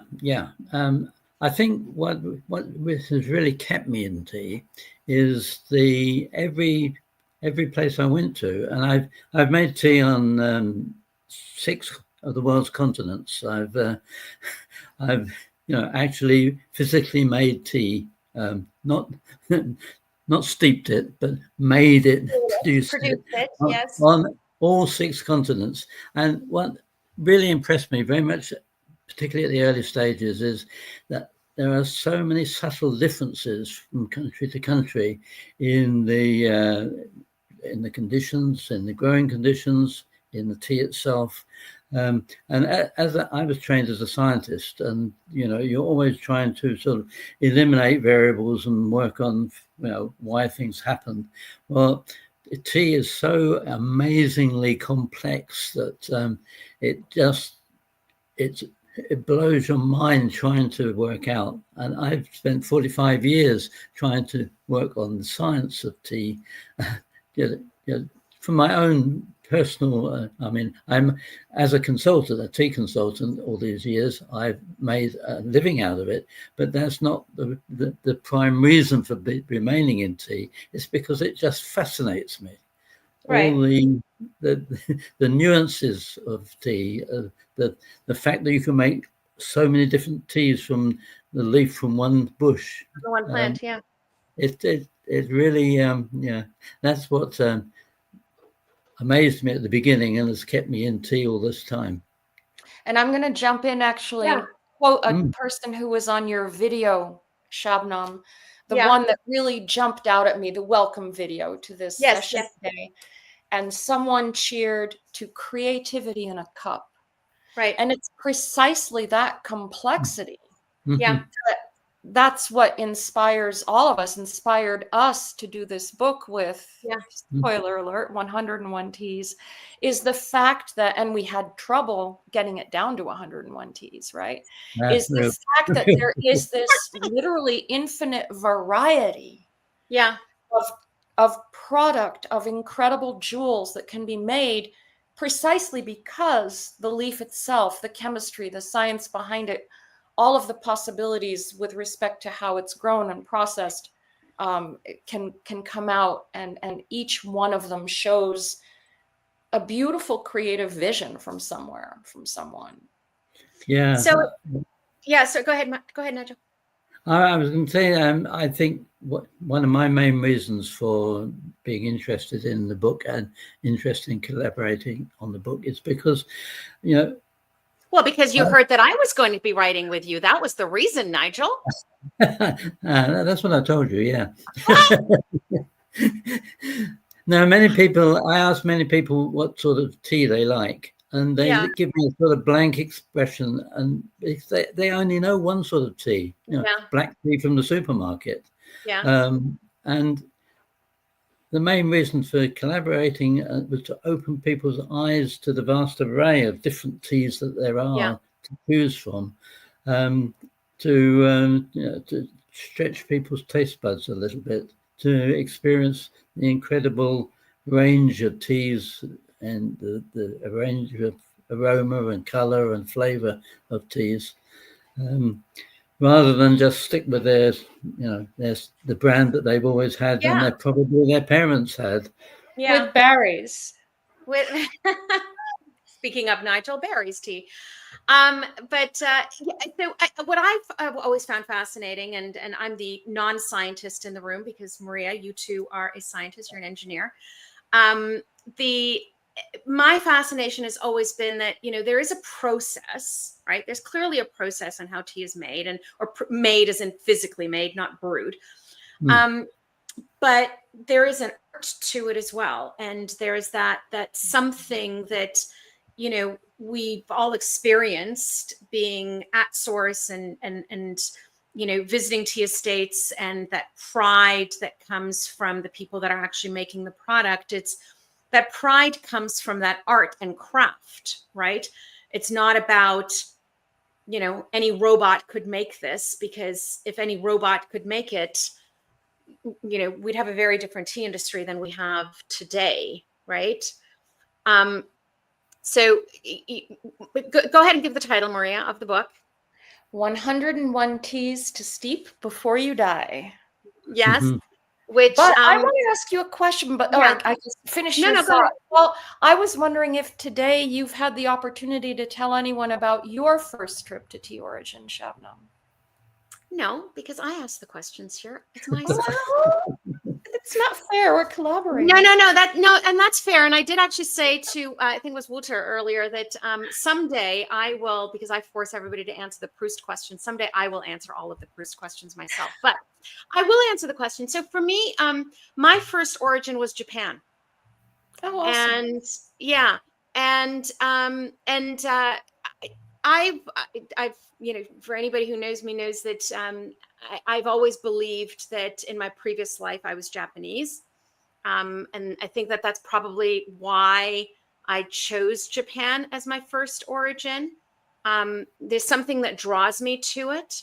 I have a deep fascination with what you just described, Maria, which is this mechanization that happens on this one side, and then this deep tradition, and that's on the other. And Japan just marries each of those in a way that is truly beautiful, I find, while paying respect to both. One isn't at the expense of the other. And for me, visiting tea estates in general, like overall, has given me a deep appreciation for what actually needs to go into making this cup. Working in the area of the industry that I'm in today now, and seeing what companies, estates, etc., what they do out of a sense of responsibility to give back. I don't know. I don't see the milk industry sitting and waxing poetic about tea. About milk. Mm-hmm. I think there's something special about tea. And I could be wrong. I don't know. If somebody's in the milk industry, go ahead and send me a message. But there's something special about it. And I got it when I visited an estate. Which I guess brings me to my ultimate question, which is, and I've asked this of people a few times, we can't take everybody to tea estates. And if we want to increase and, raise the awareness and the value of tea as a product, then how do we do that without putting everybody on a plane and saying, you got to come to tea country with me? I don't know. Either one of you. It's a question. I've been somewhat surprised. I'm going to come back to your broadcast from today for a moment, at the range of somewhat perspectives and opinions on how easy or complicated that would be. And just the whole fact that you've taken this, really your response and your appreciation for what happens at origin to this farmed with care. Yeah. And that disconnect between the consumer and understanding that this is an agricultural product and of course much more, plucked by hand, et cetera, et cetera. And that is, it's interesting. It's obviously a huge challenge. I do think it's very different at the commodity end than from the specialty end. Of course, those are two completely different challenges, right? And one, you can almost see a clear path. The other one, and your last speaker, this Liam, and I'm sorry, I forgot his last name. He was very good about addressing, I believe, how we could accomplish this on the specialty side. Yeah. On the commodity side, and you had a speaker previously who worked for large tea brands who essentially said, this is just not what the consumer, and imagine you're walking in, if tea is the second most popular beverage on the planet after water, there are a lot of very low-income people drinking tea. Sure.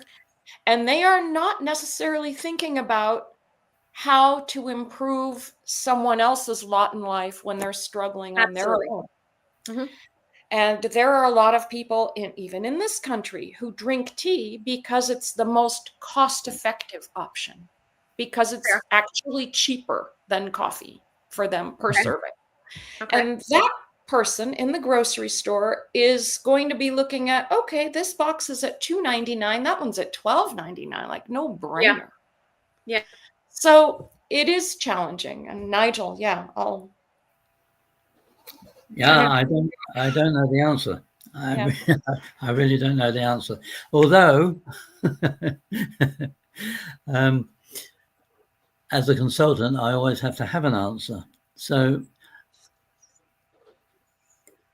on the commodity side, on the cheap tea, the tea that's drunk because people are thirsty, people don't need to go to origin because they don't care about the origin. I met people when I first worked on tea in America who thought tea was grown somewhere in the Midwest. It was because everything else is grown somewhere on the Midwest. And so for the basic tea, people don't need to go, wouldn't be interested in going. On the premium end, people are interested in how it's produced, who is producing it, and what are the conditions they are. And there's no substitute for actually, if you are that interested in actually going and seeing some of it being grown properly. And of course, now in Europe, people can go and see tea being grown in Europe, tea being grown all over. Now, people in the States can go and see tea being grown in the States. Yeah. Now, do you think that's a comparable experience, however, seeing tea grown in Oregon and seeing tea grown in Sri Lanka, for example? Yeah. It's a different experience, but then tea being grown in the low country in Sri Lanka is very, very different from up country. So the more you see, the more you realize how much difference there is between different places, different regions, different elevations. I think that, one of the objectives that we had when we wrote this book and when we were, we finally came up and agreed on 101 teas, because as you say, Maria, it's a challenge. I mean, anybody in the tea industry that has spent time in tea, I challenge you to put together a list of 101 teas. You're going to come up with your list and then you're going to go, oh, but. But I think that what we did really well, and I think we should all be proud of that, is that we were trying to meet people wherever they are in their tea journey. with no judgments and no, enjoy tea, right? Because at the end of the day, it doesn't matter whether your specialty, and I'm using air quotes because you know how I feel about the word. It's, what does that mean? It's, wherever you are in your journey, I think that, and wherever on the spectrum in price and, packaging, whatever it is, those people that we're talking about, whether it's, sustainability, climate change, gender issues, it's the same people. They affect the whole range. Absolutely. Same people. Yeah. And, the people that are plucking tea are, there isn't a different value put on that person because their tea is going into X product versus Y product. And I think that that's what, I'm struggling a little bit with and trying to figure out how do we make that connection for people in a democratized way. And I hate using that word. It's all tea in the end. And you make the most valuable point here is that the same plucker whose tea is going to end up in that $2.99 a box commodity tea can also end up in that $100 a pound tea that you buy in a specialty shop, right? Those can literally come from the same estate, plucked on the same day by the same person. Sure. And it is so important that people do ultimately understand that not only is this an agricultural product, sure, but there's a very hefty human effort involved in making tea. And so that's why I like your Farmed with Care tagline, is because care doesn't happen without human intervention.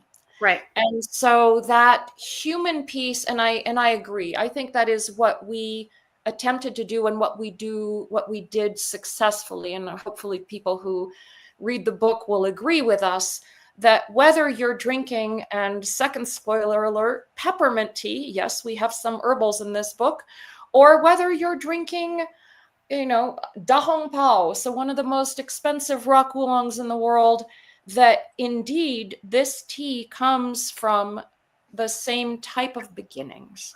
Yeah. And that it is farmed by people, and there's a lot of care that has gone into not only the cup that you're drinking today, but the tradition that brought it to you.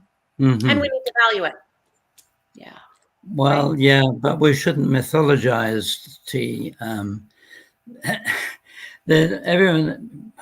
People are introduced to tea with pictures of pretty girls in saris in tea verdant fields up to their waist, plucking tea and throwing it in the basket. In actual fact, that doesn't happen very often.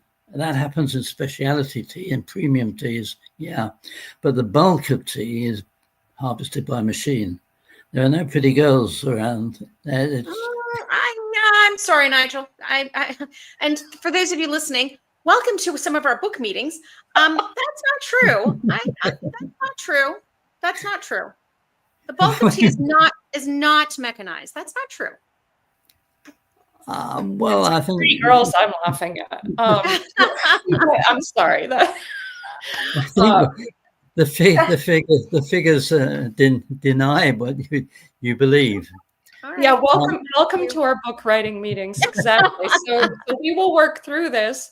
However, so fine, Nigel, even if the machine is out there harvesting your tea, let's say in Japan, and we're harvesting it, there's an awful lot of pretty or not pretty human intervention in creating there is, of course. product. Yes, it is. So let's leave that piece off. And whether that pretty person is tiptoeing through the tea fields or not, we'll also leave for another topic of discussion. No, and I think it's a fair statement, Nigel. And I said this earlier about this romanticizing, and we tend to romanticize tea a lot. And you know, for some people, it's a way to, I suppose, you know, market the product. But I think that we need to get to the reality of, you know, that there are human beings involved with making your product, whether they're driving a tractor or whether they're plucking or whether they're whatever that is. There's a supply chain. There are people. It's not a product that shows up on your grocery store shelf in a cardboard box, right? And and it's not like growing soybeans or corn where there's really no human interaction at all. It still is a craft. Precisely. Even in the big factories, it's indeed. Well, that's what I was saying earlier, right? About that, there's the science, there's the step, but there's an art that is behind it as well. So, you have reached your Proust questions. I have one for each of you, and I'm going to start with you, Nigel. And your question is, who is your hero in real life? I'm not too sure what you mean by the. That's not what I mean. It's what Marcel. Superman. What your question is about? Which? Proust? No. Who is your hero in real life? Hero. Hero. I would immediately say James Norwood Pratt. Okay. Oh, hello. Wonderful. Okay. Well, I've never met a man like him for his knowledge, his unbelievable commitment to tea, and he is such a Southern gentleman. You know, he's an old-fashioned Southern gentleman. However, I love that. Way to get him on our broadcast here. That's really beautiful. Perfect. And it was a privilege to have him as a co-author. But before I met James Norwood Pratt, I would have said Lu Yu. Because he's the man who started it all off. You know, he was the first, and he wasn't a scientist because science hadn't been invented then, but he was a tea technician. He tried to find out why things happened, not just observe that they did happen. He would be my man. So, Maria, you've been on. You gave my question to the last guy, my last year's question. So you've been on Sofa Summit before. So my brain is starting to go to mush. And your question last year was, what is your current state of mind? And I've decided that you're getting the same question. Oh, but you just gave that question to Liam as well. And what's in my head right now was his answer, which was introspective or reflective. Reflective. Well, okay, so I'm not going to copy him entirely. My current state of mind, frankly, and you know that I've been thinking about this. My current state of mind is similar to the state of mind, and I will get to that in 30 seconds, that it was a year ago, but in very different ways and more profoundly. So I believe I answered this question last year that I was feeling connected and optimistic, which you said, yes, connected and optimistic were your answers. One could laugh at that type of response right now. However, I'm going to dig my heels in even deeper and say that I feel even more connected because as a US business in tea, I am very challenged at present. We don't need to get into the details of that. Everyone knows that.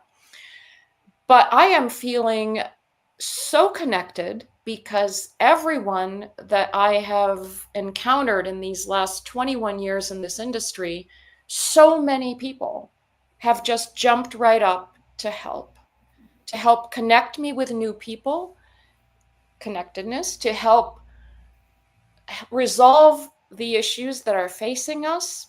The uncertainty, of course, hampers my optimism, but You know what? Actually, I am optimistic because I and my colleagues are all digging deeper to figure out how to make this for our business a bang up year one way or another. Regardless of what's going on out there, it is going to be our very best year ever. So in a more resilient and resounding kind of way, I'm optimistic. Okay. That's a good state of mind to be. Yeah. Thank you to both of you for sharing a little bit of International Tea Day with me. Thank you both. I miss these meetings. Me too. It has been an absolute honor and pleasure to co-write with the two of you and our other hero. Our hero, yes. It really has been a pleasure. And for those of you listening, of course, this is a shameless plug. You can go onto Amazon right now, and you can pre-order our book. You can. Yes, you can. And remember that you may not agree with all of our choices, and that is okay. That's the beauty of what we've done, and this beautiful. But I think we could say, Shabnam, that there's certainly something for everyone in it. That we can certainly say. I love that. Absolutely. You can also go to independentbookstore.org and you can. Thank you. Thank you. Independent.org unfortunately doesn't do Canada. I've tried that. Oh, I know. It doesn't matter. It doesn't matter. Pre-order, don't pre-order. Either way, November, you're going to get more. You're going to hear about this much more from. And please reach out to us. Yeah. Yeah. Yeah. Yeah. Cheers. It was really good having you both. Take care. Thank you. Bye-bye. Thank you, Shabnam. Bye, Nigel. Bye. Okay. Where are we? Are we ready? Are we ready? I need some energy, which is why we've got Cindy Bigelow. Hi. Hello. How are you? So Japan, huh? That was your first? Yeah. All right, you have a beautiful color, and I look like this amazing shade of like a dead blue gray thing going on. No. Okay, so Cindy's frozen. Am I frozen? No. Am I still on here? No. Yeah. Okay, there you are. Okay, so I'm because in the spirit of honesty, true honesty. So as you can see, I'm actually physically on the sofa this year. Year one, when I did this, this was always supposed to be on the sofa, but my Wi-Fi connection just didn't work on the sofa, so I did it over there. And when I was looking back on previous footages, etc., I realized that I have this backlight, and my lighting got worse and worse as the day went on. So me sitting on this here this year is pure vanity, Cindy. Pure vanity. That's why I have the lighting. Oh, Cindy's connection keeps freezing. Lucy, I'm back. What happened? Okay, there you are. Yeah. I know, it faded. I don't know what to say. Okay, you're back. You're back. Did you catch any? Good question. Did you lose a lot of weight? Yeah. Yeah, you look beautiful. Now, you looked beautiful before. You look more beautiful now. Thank you. That's sweet. Thank you. I drank a lot of tea. Okay. Well, you always drank a lot of tea, so. It's lovely to have you here, Cindy. Thank you for being patient, and I know I'm running late today. Oh, you keep freezing. Okay. Yeah. Yeah, are you there? Can you hear me? Yeah. Hey, Lucy, honey.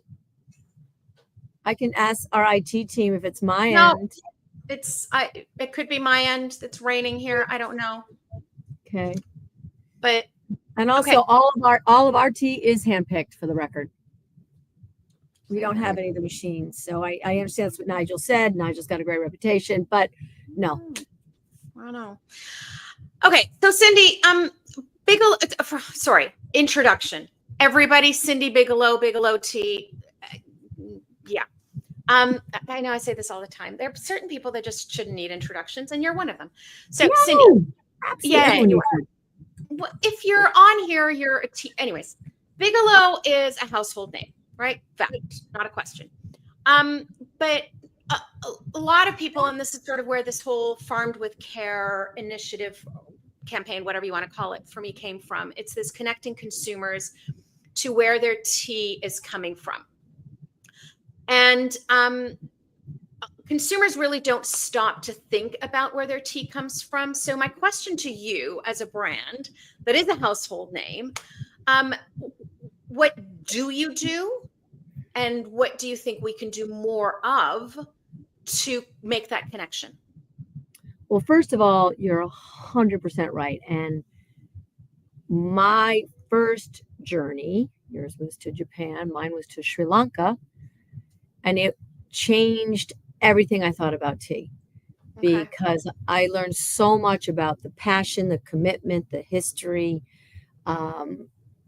what went into making a cup of tea, right? What do we do on our end? We get tea from around the world. We create great recipes. We put them in a tea bag, put them on the shelf. And you're right. People buy which Earl Grey do we want? Hopefully Bigelow tea. We buy it. We love it. Great. Good price. Great. But they don't know what's happening to get that cup. Yeah. Get that tea into the cup. And I think that's when I went to Sri Lanka. It was very hard to get to the top of the mountains. It was, I think 6 hours to get up there. And, there were all these amazingly beautiful women plucking, every 2 hours they're plucking, taking a break, they're weighing it, then they're emptying it, they're going back and plucking. And I said, oh my God, I just didn't imagine what it takes to make that cup of tea. So how do we, here's your question, try to make a connection? I think your previous speaker said, people don't really think about it. And I mean, the world is mostly farming. When you look around the globe, that's what people do. They farm. Yeah. Whether it's tea or it's lemongrass or it's cinnamon, it's farmed by human beings that get it to us. So what we've tried to do is the top of the box, we try to share our story. So we try to have a picture of in country, whether it's Assam or Sri Lanka or Italy. And we tell a story. Like, so on the top of some of our black teas, it talks about the gardens in India that we've used for 75 years. So does it make a connection? I'm not sure. Do we try to make a connection? Absolutely. On our website, do we tell stories and do we have videos? Absolutely.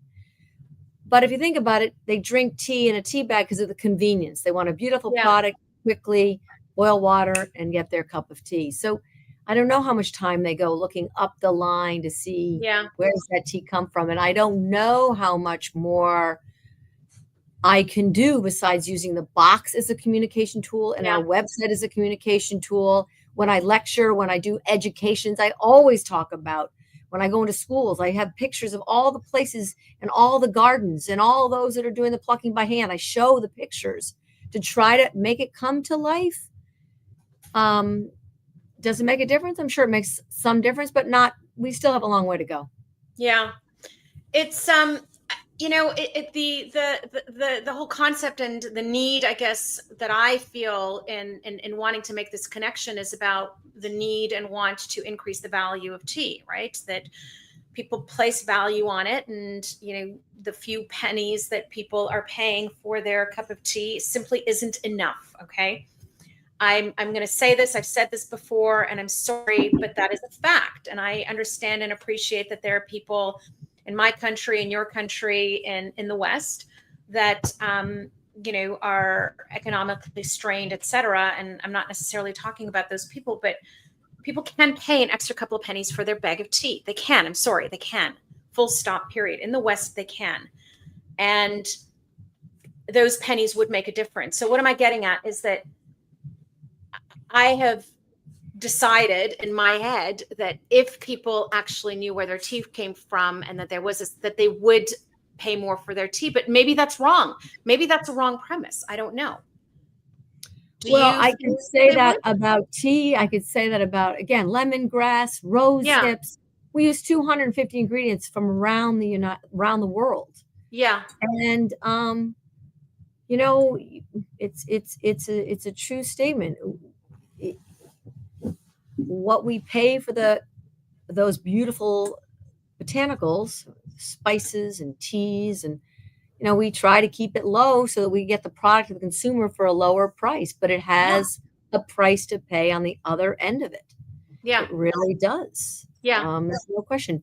Even butterfly pea flower, a beautiful ingredient that we use. I was in Thailand in the garden there, and the woman has got it all around her house, and she harvests by hand. But, is she paid enough for that? I don't know. Again, it depends on each country and what the average price is per day wages. But yeah, I think it's a fair statement. There's no question about it that people are not aware of what it takes to get these beautiful botanicals into a tea bag. Yeah. And I guess, what Liam, who I had on earlier from Costa, sort of made me now stop and ask myself is, will they care even if they do know? I don't know. To your point, you're putting it on the box, you're putting on the website, you're telling a story, et cetera, et cetera. Will they actually care even if they do know? I mean, I live in a country full of agriculture. Big part of our GDP is agriculture. You live in a country with the same. Do consumers care? That I don't know. Well, I mean, I do think they've definitely moved up in terms of what they are looking for tea, because when I first started in the industry, commodity tea, which is that 5 cents a tea bag, which back then was like 3 cents a tea bag. That was 65-70% of the tea sold in America.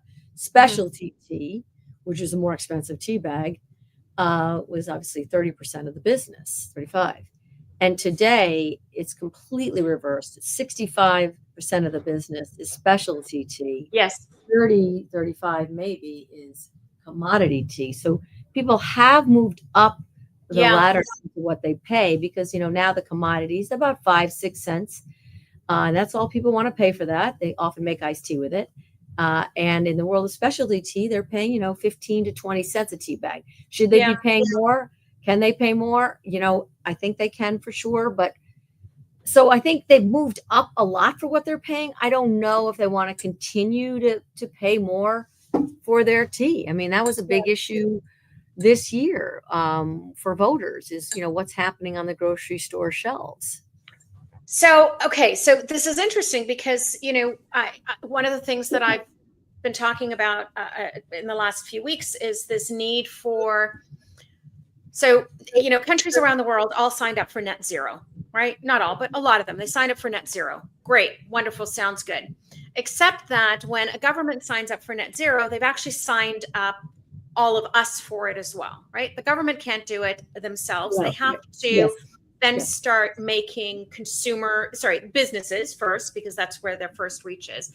They have to get everybody to buy in and do it as well. And at first they try it nicely, and then, the carrot becomes the stick, and they say, now we're legislating it and you must do it, right?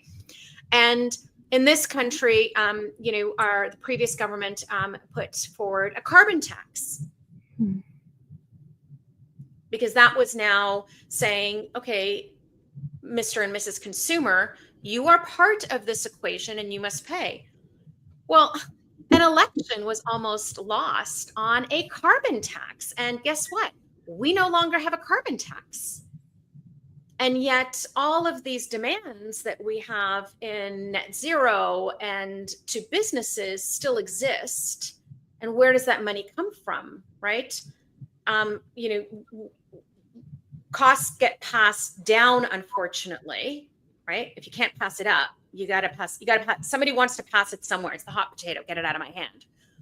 And it ends up landing in the hands of the ones that have nowhere else to send it to. And they're the ones who can least afford it.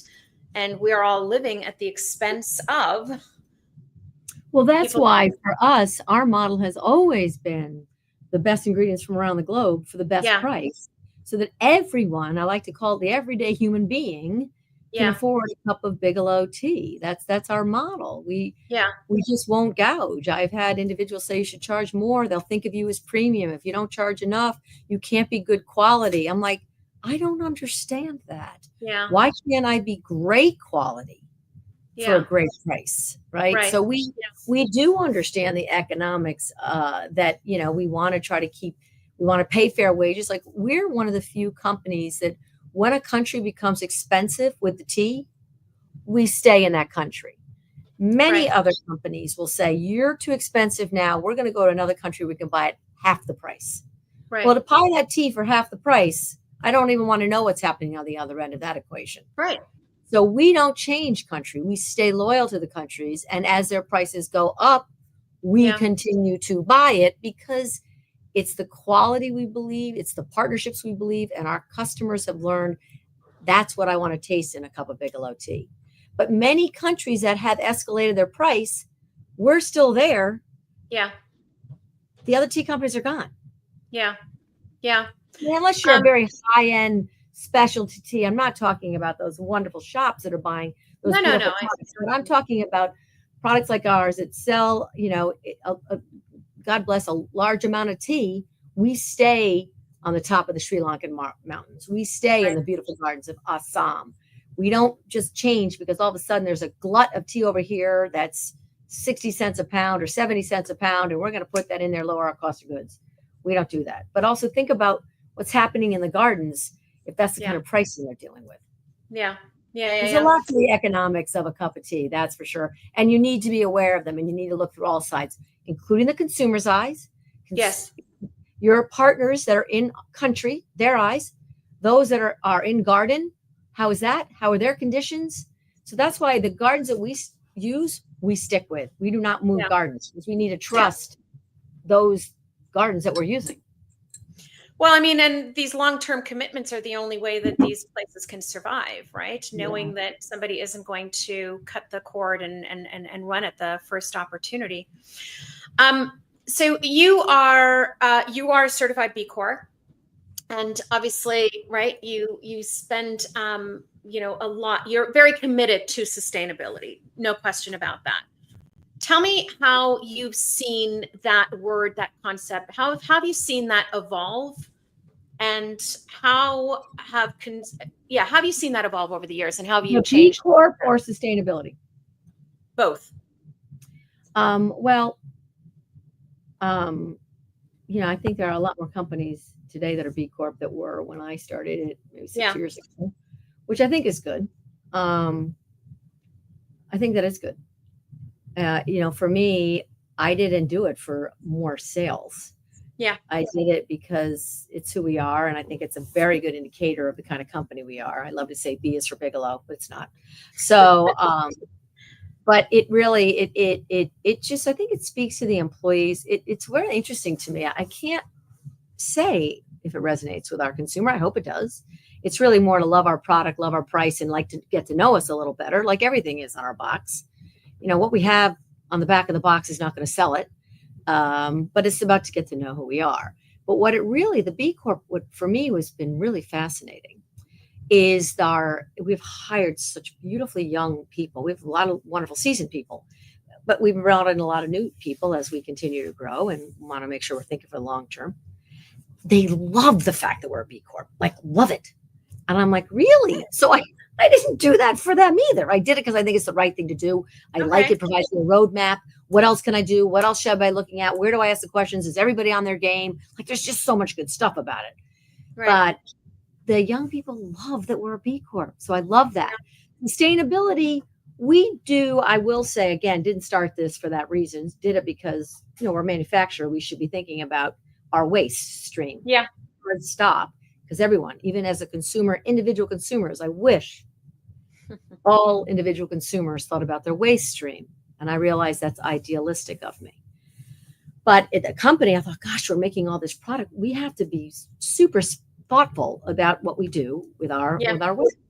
So we started this and became zero waste to landfill, green E certified energy, all this great stuff. We just put in chargers, electric chargers in our front here. We just saw all kinds of fun stuff. But it really it kind of has become a little bit of a stamp of who Bigelow is. When I go anywhere, whatever, and introduced, whatever that means, one of the things they talk about the most is our sustainability work. Yeah. So it really has built a very nice reputation that makes me feel really good. Again, didn't do it for that reason. And it also has motivated other companies. We have had companies say, where do we begin? How do we do it? Yeah. And I said, first of all, everything you do is positive. I don't care if you take a half an inch of a step. But I also say in the world of sustainability, you don't just get there and then coast. It is a constant battle here. It's a constant battle to make sure that everybody is recycling. They are composting. They are reusing. Because let's just say not everyone here is thinking about that when they're home. Let's just say. So when they come here, it's really hard for them to transition to be incredibly sustainably minded. Now, some are, but some are not. So, you know, the big joke I like to say is I'm always in the garbage can saying, who put this in the wrong garbage can? Check the videos. Who's that employee? And they're like, we're not going to tell you. Find that employee. So I am so passionate about it, but I have to understand that not everybody is as passionate about it as I am. But I love it. It is our reputation. Our reputation is very, very much steeped, love that word, steeped in sustainability. And the B Corp was a really natural offspring of that.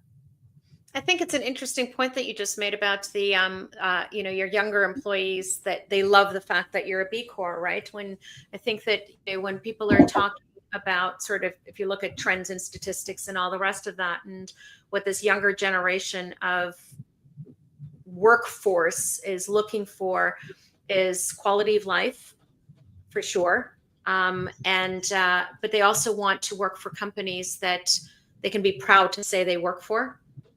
Yeah, you know what I mean? I would have to agree with that. I think that they really do need to be proud of the company. They're really willing to work very hard. They're all in. They're, you know, they're not looking for special whatever. No, but they do need to believe in the company. I believe they need to believe in the company. They need to be, all I say is there's nothing different about them. I hate when people like categorize. Everyone has to be categorized in some capacity.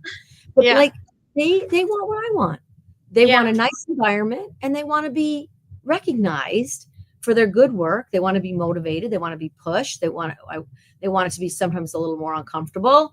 They want to have fun. Like this, what makes that special? That's what. Who doesn't want that? It doesn't. Right? I'll tell you. I'll tell you. There was back when, you know, everybody and their mother was talking about millennials. When I was looking at, you know, all of the reports and the answers and trends and whatever that millennials were talking about, I'm like, I don't think that was much different than what I cared about when I was that age. I mean, things change and they evolve as you age, and you know, different things matter to you, but. And I do believe that previous generations from ours were, God bless, beautifully stoic, worked through anything, never complained, never asked for anything. But I mean, God bless them. But that is a little bit fewer and far between. But I also say I don't want someone to have to live a life like that. And here, I don't want you to do that. I want you to enjoy being here. I want you to, you know, recognize your value. And so, you know, to me, I've tried to create an environment that whether you were from the generation that didn't need anything or from the generation that wants to be recognized, it's the same space. There's no different space. No. Right. And I didn't change the space as the people got younger. Right. I did the same thing.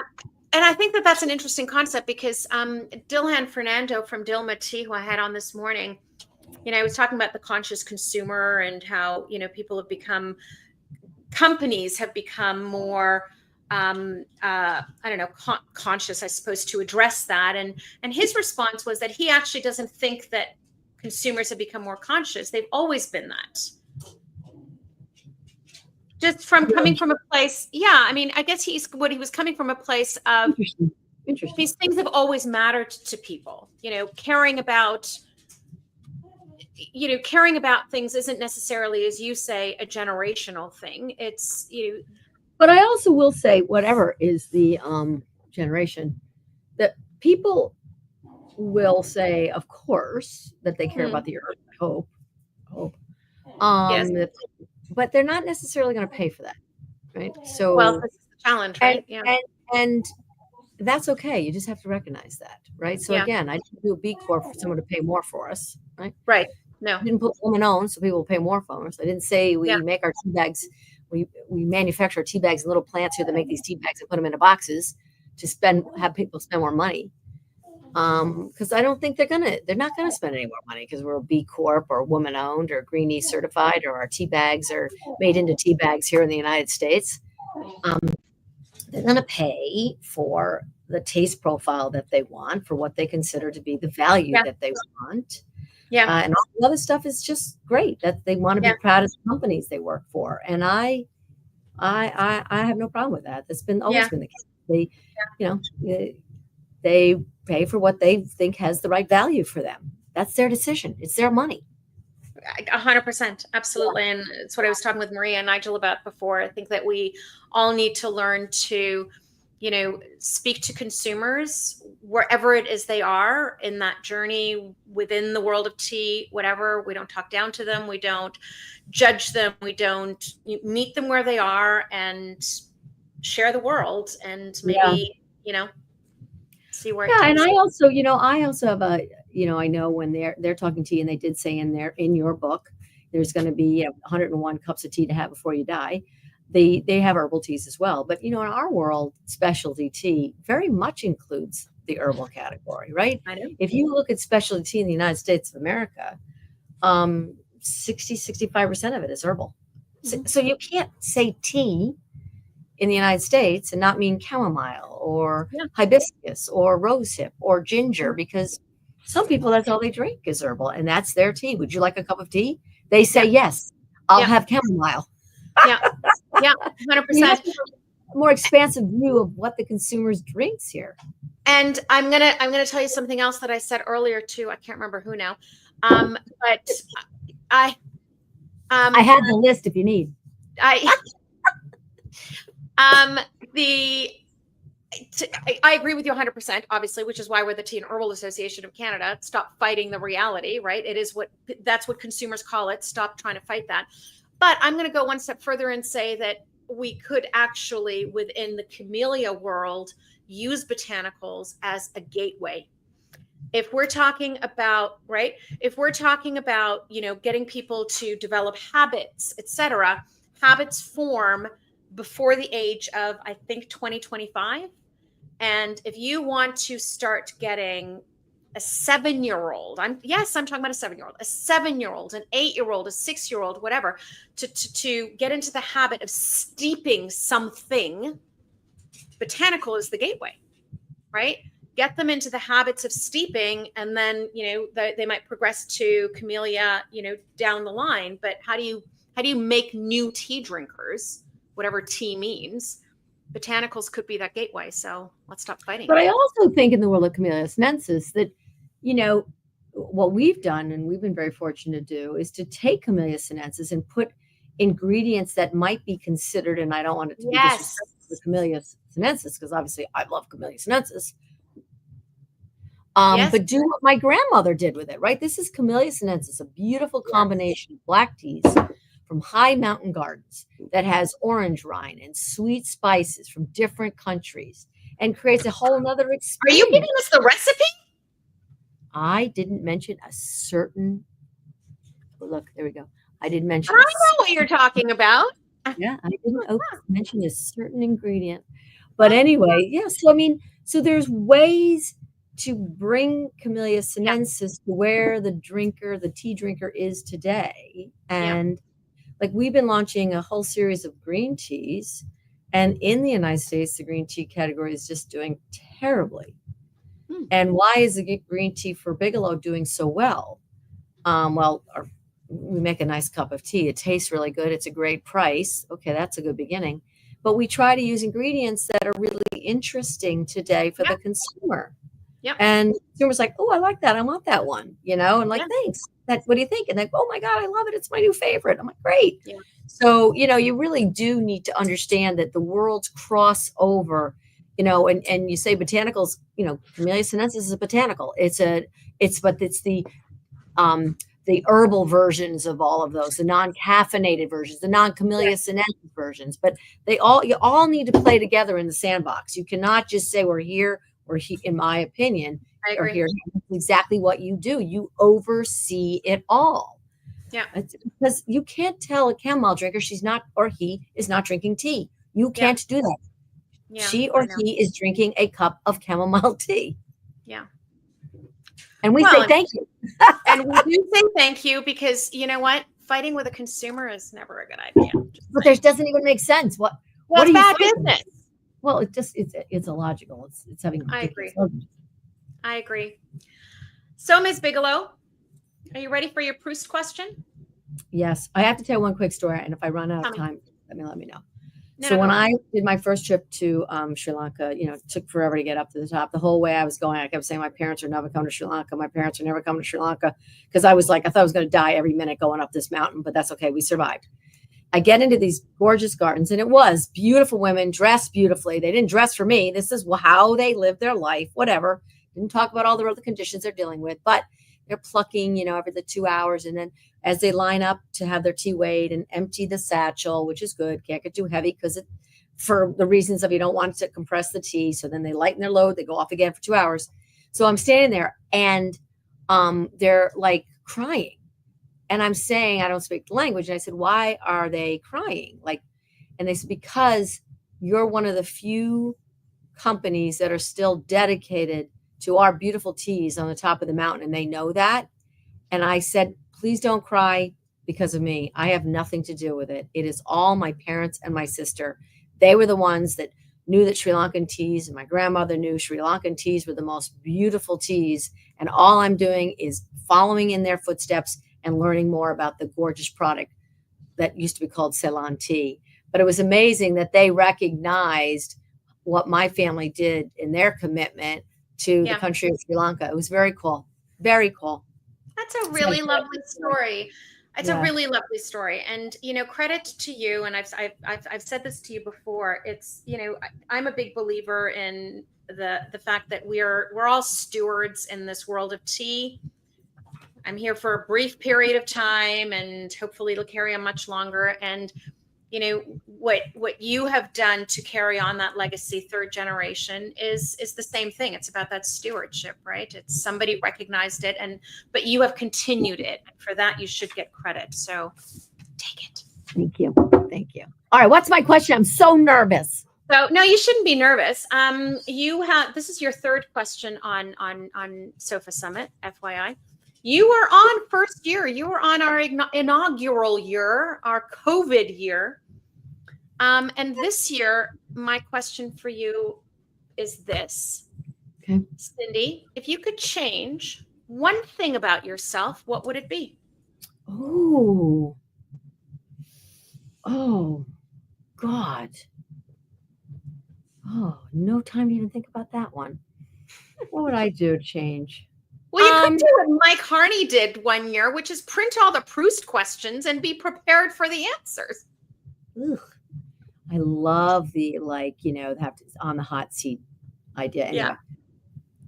I guess what I would say is to increase my level of patience.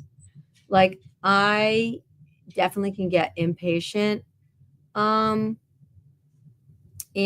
after I get impatient, I say I should have tried to be a little more patient. So it depends on the setting. Let's say I'm in a grocery store and someone that's taken my groceries is very unhappy. I'm very kind to them, and I'll be kind again, and I'll be kind again. And I know eventually they're going to smile.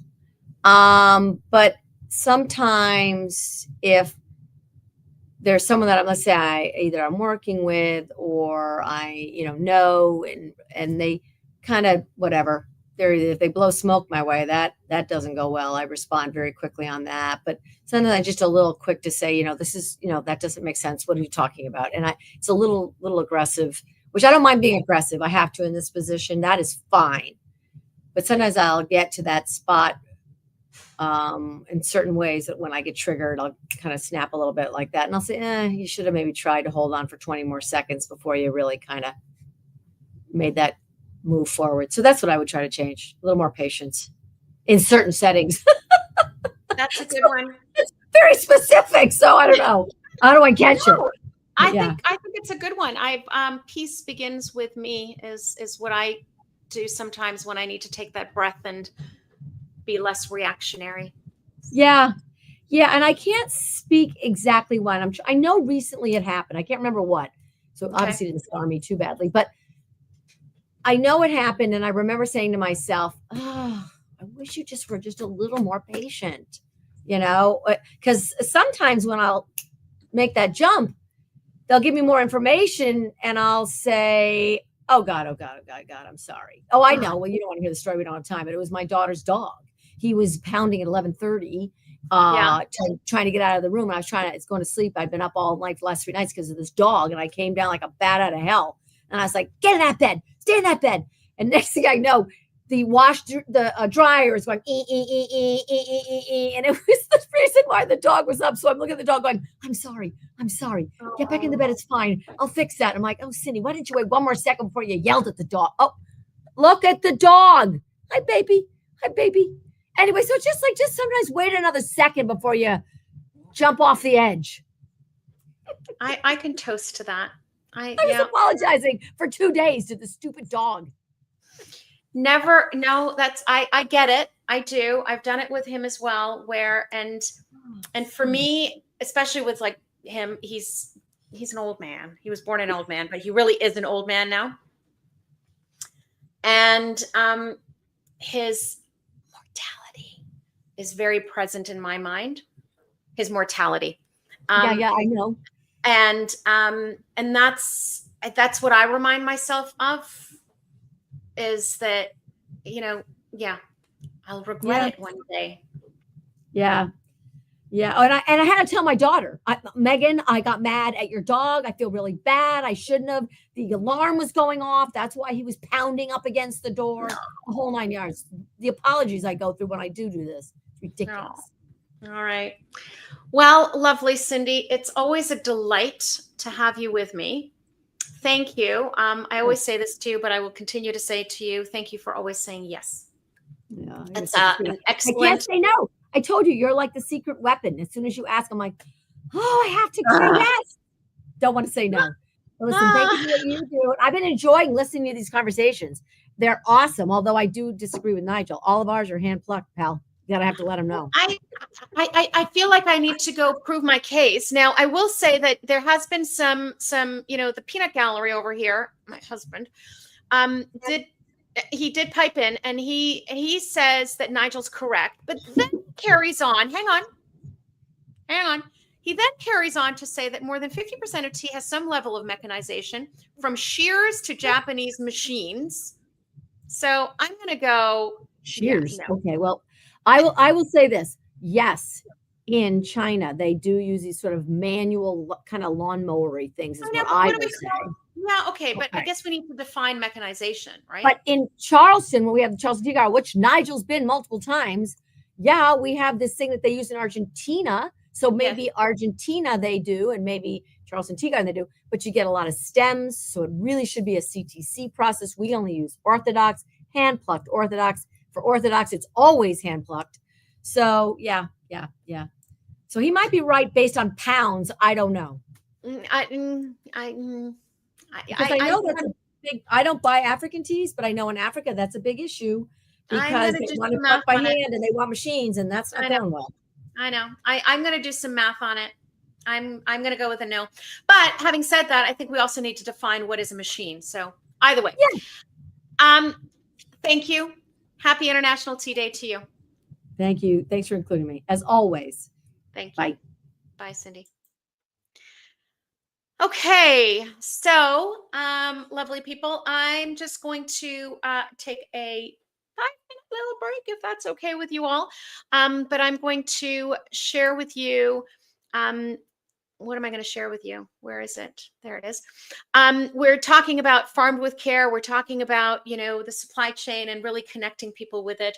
So we thought we would share one of our International Tea Day videos, tributes, whatever you want to call it, that we made a few years ago that actually was all about the supply chain. And then I'm going to follow that with my love letter to tea. Actually, I'm going to start with my love letter to tea. This is one of my favorites.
All right. So we have had to do a bit of a pivot because that's what you do when you are live for 10 hours. Unfortunately, as you all know, I had, well, the entire province that I'm sitting in lost Wi-Fi this morning. So I've been running late all day. And unfortunately, my next guest who was scheduled had to leave. So what do? We are fortunate enough to be married to a tea man who happens to be upstairs. So we say, honey, let's chat about tea. And here you are. Here Hello, I am. Jim. How are you? I'm good. Good. Probably a little less stressed than you've been with internet outages and all the rest of it, but It's all yeah, good. otherwise good. Otherwise, Well, I unlike you, I don't have to hear myself speak twice because for those of you listening, Jem has actually been working upstairs in the office. So he is, and also listening to watching this on the screen. listening twice. That's what I'm saying. So as he's listening to it on the screen, he can also hear my voice downstairs. So bless your precious little heart for going through this every year with me. Okay, so for those of you listening, obviously, yes, Jem and I are married, but he's not on because we're married. He's on because of your world and your journey in tea. So why don't you tell everybody what it is that you do? And but I also want you to tell everybody how you got into tea. Okay. So I'll start at the beginning. I did a degree in Well, we only have 20 minutes, right? So yeah, it's a long story, but I'll try and be brief, as long as there aren't too many interruptions, obviously. So I was doing a degree in marketing, and I saw a job, a trainee tea manager, which this was quite a few years ago. So I applied for it, and as luck would have it, they were only asking people for interview who lived close to their office, and I'd used my mother's address. So fortunately, I made the first cut, had an interview and another interview, and incredibly enough, actually got given the job. And I remember the tea director at that day. There's a role that has in tea that has disappeared. Tea director said, you know, that once people get into tea, they rarely leave it. And how true that was, because here I am. I call it the mafia. It is a yes. Every time you think you try and want to get out, or whatever that quote is from the Godfather. Yeah. And here we all are, sort of decades later. So yeah, and that's actually working for Lipton, and I then spent a couple of years in London, a couple of years in Colombo, buying in the auctions, and then back to the UK to buy for our French and Belgian factories before they were eventually closed down, and the great consolidation. And then I probably about a year later went out to Malawi to run the Lipton Malawi office, which sadly is no more. And then I did a few other jobs around Unilever, including marketing of the tea estates production from Malawi, Kenya, and Tanzania. And then I at that point had met a gentleman who is now my employer, Mr. Dominic Chacha, who you know very well, and he offered me a job importing tea, helping him import tea in New York, and I've been there for 25 years. So I've been a lot of things and seen a lot of places, as Mae West once famously said, or some version of that, I think. And every time you try to leave, they pull you back in. That's right. That's okay, right. So Jem, we've been talking, as you know, about this whole concept of farmed with care, right? How do we connect consumers to where their tea comes from? And at some point, you visited a tea estate for the very first time in your life, and that was presumably after the fact that you were ever introduced to a cup of tea. Yeah. How did that change how you saw that cup of tea? Yeah, I think, and I don't think it's a modern thing that we, particularly in the Western world, as somebody's pointed out, we are relatively wealthy. We don't spend as much of our money on food as people in poorer countries as a percentage of our income. And I remember many years ago, school children being asked, where does milk come from? Well, the shop. And right. That connection with food and farms and understanding the supply chain, I don't think for urban populations that has really truly been in people's consciousness. I think for poorer people who struggle to put food on the table, their consciousness of food is greater, though not necessarily their knowledge of where it actually comes from. Obviously, rural communities. I grew up in a dairy industry area of the UK, and much of what Gareth Mead said earlier, chimed. I also worked on an arable farm when I was a teenager, so I had connection with food where it came from. Actually thinking that much when one was consuming, I don't know.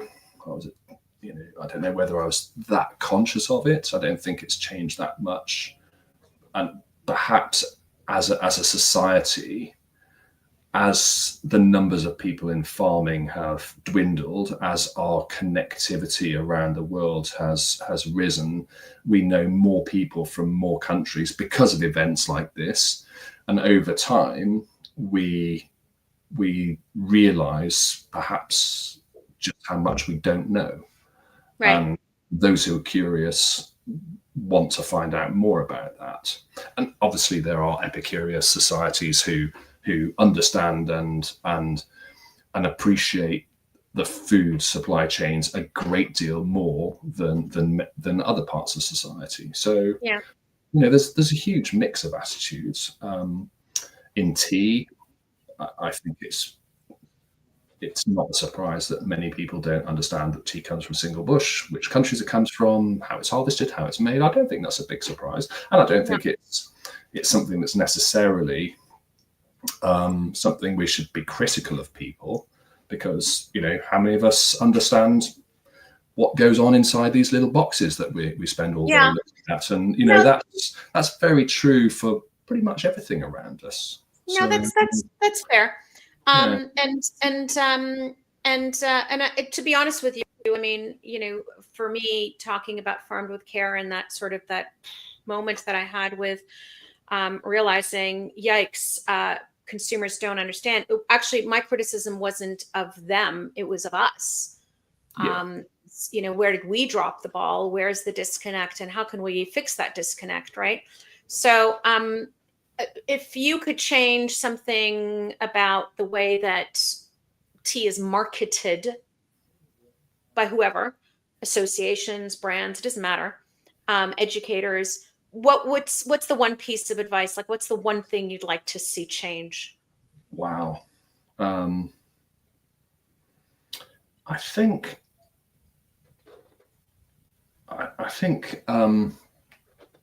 we've gone through various iterations of products and branding, and I remember as I was in my final years with Unilever, they had a phrase that Unilever, as the previous owners of Lipton, they had a phrase where they said, we want to paint the world yellow, and they wanted their brand to be the equivalent to Levi's, Marlboro in those days, and Coke, in that it became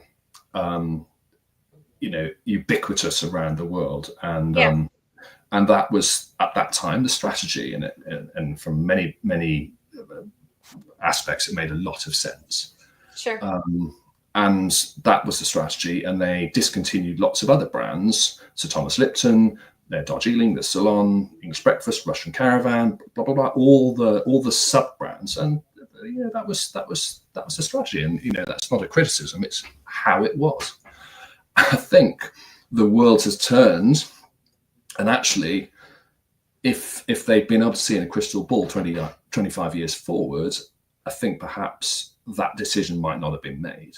Right. And I feel that applies to an awful lot of brands in tea and outside tea as well, is that as wealthier consumers, as more sophisticated consumers want to experience foods and that sort of thing, they want something different, they want more connection. And I'm talking a small sector of the market, but that's the one that leads the market development, if you like. And I think brands are looking around and thinking, oh, we actually need to fight on more than one front. And I've been an advocate of wine and cheese, is that we get our wine in a bag or wine in a box all the way up to Chateau Lafite 1947. Yeah. They're not going to be the same consumers of each. Mm-hmm. But what we would like to do is say, why don't you try something a little bit different, a little bit better? And I think one of the things when you showed me the book that you, Maria, and Nigel were writing, yes, was that you took the range of products, that some of which, a small range of the vast array of products on the market, and you said, no matter where you are, where you start in this 100 teas, there is something there for you. Yeah. And you legitimized everybody. You legitimized the consumer of the regular tea bag, of the Darfong hand-picked just before dawn, blah, blah, blah, all the rest of it. And you said, you are the same consumer, Yeah. Here's some other things for you to try along in various things. And I think that makes everybody connected in terms of drinking tea, because even the quote unquote lower quality brands, even the commercial brands, a great deal of care is taken. I mean, you've been to Argentina, you've been to Japan, you've seen people who have mechanized large factories, and I'm not going to use the C word. They take a lot of care. They produce something that's in large quantities for big box consumption. 100%. But in their own frame of reference, they take a lot of care, and there's nothing wrong with that. Our getting back to your original question, which I'm sure everyone's forgotten right now, I think our disconnect is that we've forgotten how to communicate what the product is. Yeah. I think there's a general lack of understanding of where the product comes from, how it's made, and that sort of stuff. And we've forgotten how to say, look, you drink this, why don't you try this or this? Yeah. You know, as we've grown in drinking wine or eating cheese or dining out or something, we've all started off at a level, whatever that is. But as we've grown as consumers, as we've got a little bit better off, we've been able to be more discriminating, and I think that's where we're trying to get to. And I got a lot of what Cindy was saying and what Gareth was saying, that's how they see things for their brand as well. Yeah. And I think that's a really important point that I think sort of, you know, if as an industry, we're going to be introspective about this, it's along the lines of what I said to Gareth earlier, that in an attempt to make this product accessible to everybody, which is that I get conceptually, you know, paint the world yellow, is we've actually painted ourselves into a corner where, you know, we've lost this, we've lost the ability to, you know, talk to consumers about the fact that, you know what, your tea from season to season should actually taste different. It shouldn't taste exactly the same. Yes. You know, every time I make a cup of tea, it should taste like tea. It should taste like a black tea. It should taste like a green tea. There's a flavor profile, like there's a range within which it should fall, but it shouldn't be exact. And you know as well as I do, you know, the big brands especially, their phones ring off the hook if they change one minuscule little thing within their formula because the consumer notices, right? I'm gonna be a bit contrary. Oh, we're losing our connection. Sorry, are you disagreeing with me? I'm disagreeing with you. But probably that's what killed the internet. There was I don't think there's anything wrong with consistent everyday brands that do the same for people every day that they drink. I think there's absolutely nothing wrong with that. The thing that I rail against is everybody being the same, and every brand being exactly the same all the time, every day. And who was talking about drinking? Well, Gareth actually, he was talking about drinking a herbal in the evening and a green in the afternoon to keep going. A cup of Builders in the morning, and that's choice. That's it's acknowledgement that there are different types of tea that taste different, and that you would need them at the different times of day. And you yourself have talked to your members and all the rest of us about how consumers are diversifying what they buy, and having half a dozen different products in their pantries. So that can apply to different brands, different products, and also different qualities, because we all have that bottle of wine that's gathering dust in the wine rack that we're saving for a special occasion, and we all have the stuff that we drink not every day, people, but you know, things that we would drink you know, a little bit more often than something we were saving for a special occasion. So I think special occasion tea, different flavors for different types of types of what you feel and times of day. That's all part of, I think, something that we lost a little bit, in the past couple of decades. So no, and that's fair, and I don't think we disagree on what I just said earlier. I totally agree with you. Different times of day, different teas, etc. Mm-hmm. I do it, you do it. I mean, lots of people. That's the beauty of tea, is that there are so many different varieties, including herbals. I think that my point is that you talk. A lot of us talk about the wine industry, right? And it doesn't matter what price point your wine is at. There isn't the same. I'm not going to say there is none, because I know that there is homogenization, but there isn't the same kind of homogenization in creating brands, or not brands, even blends that must be identical all the time. Again, like I said, I know that there are blends, but I think that a lot of the tea that is consumed, maybe that's where some of this disconnect has come from, right? It's always the same. It's always, as opposed to, talking about the terroir, talking about, and you don't have to have the Dahang Paos of the world in order to talk about that.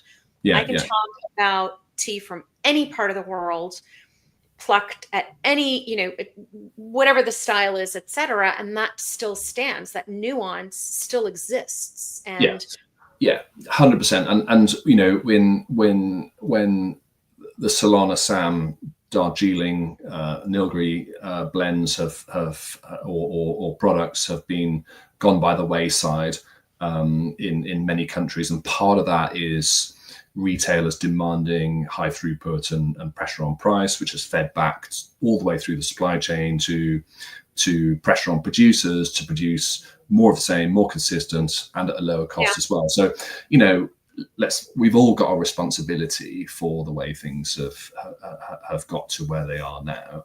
I do detect a bit of a sea change in attitudes in terms of diversity of products, curiosity about where things come from, but we still have that sticking point of consumers willing to pay a bit more for what would be a higher consumer value proposition, and that is our sticking point.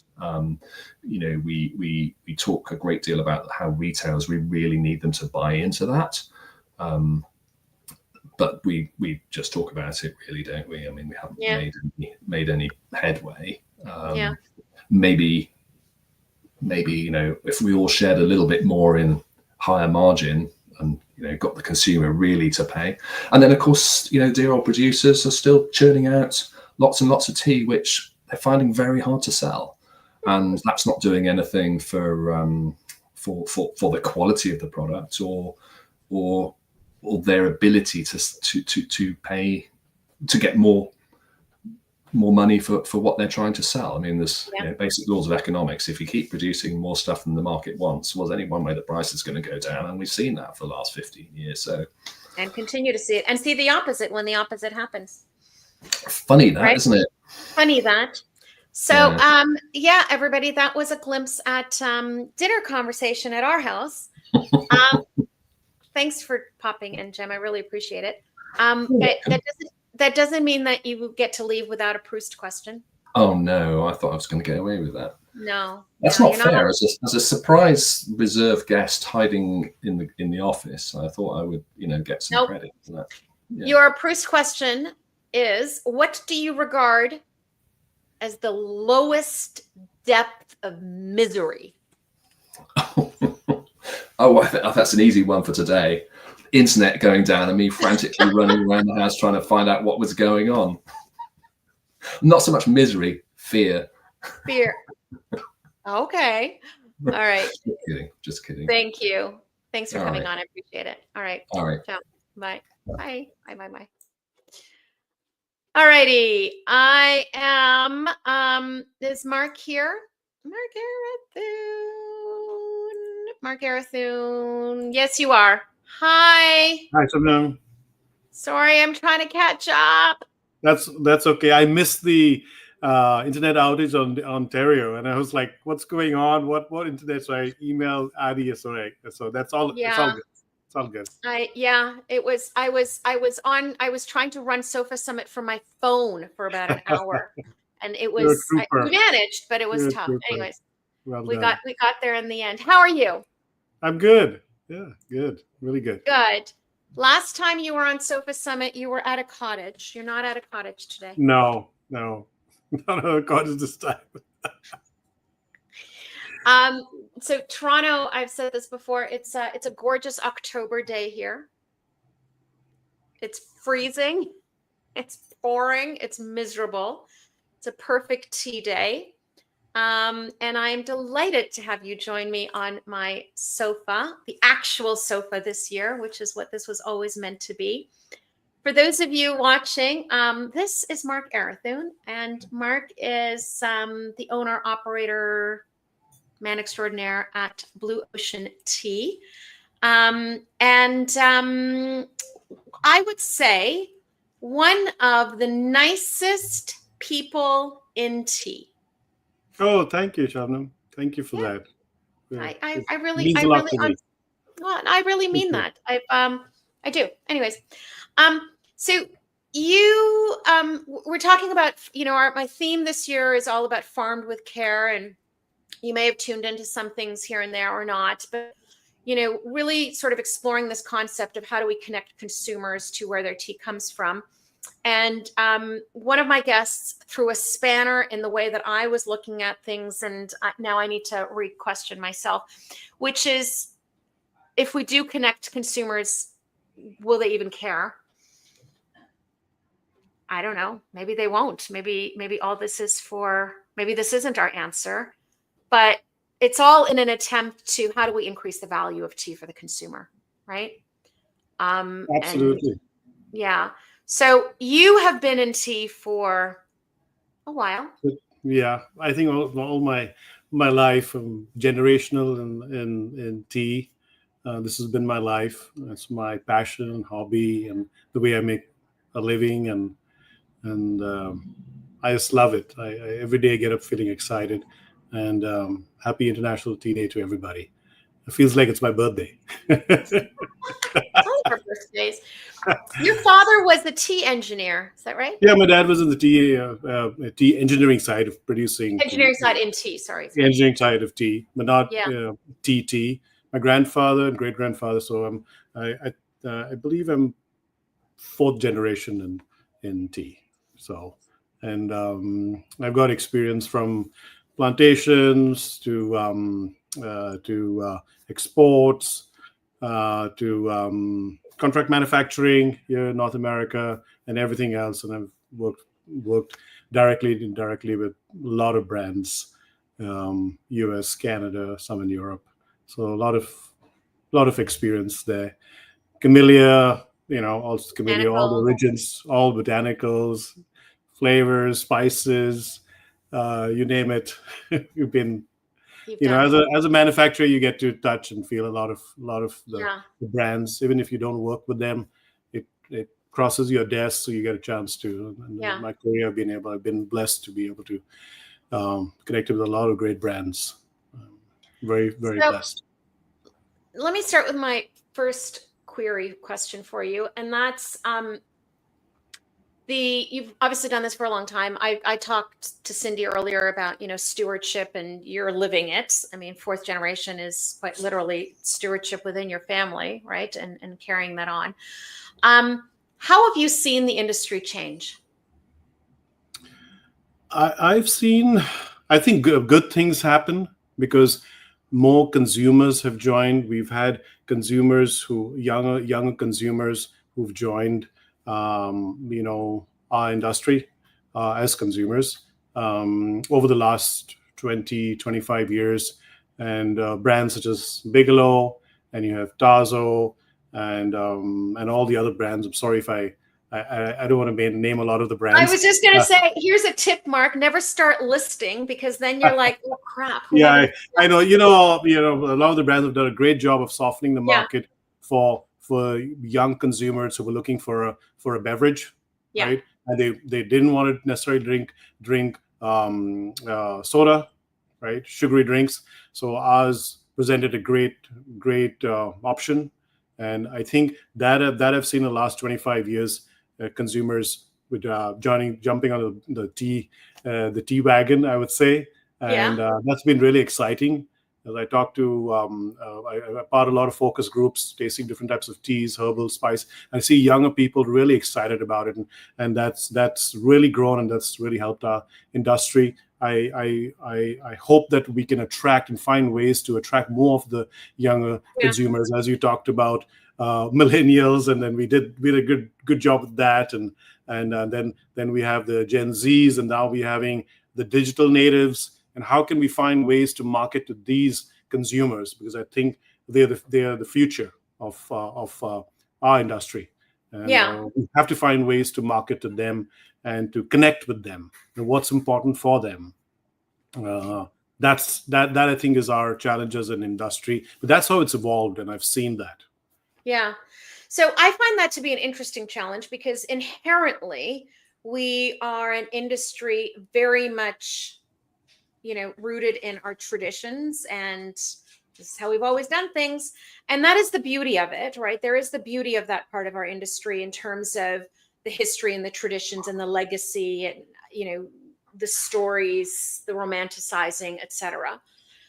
But as you say, we're now living in a world that is digital natives, and their world revolves around this. And, how does tea tell a story through this? And do we do a good enough job of that? And do you think we can adapt?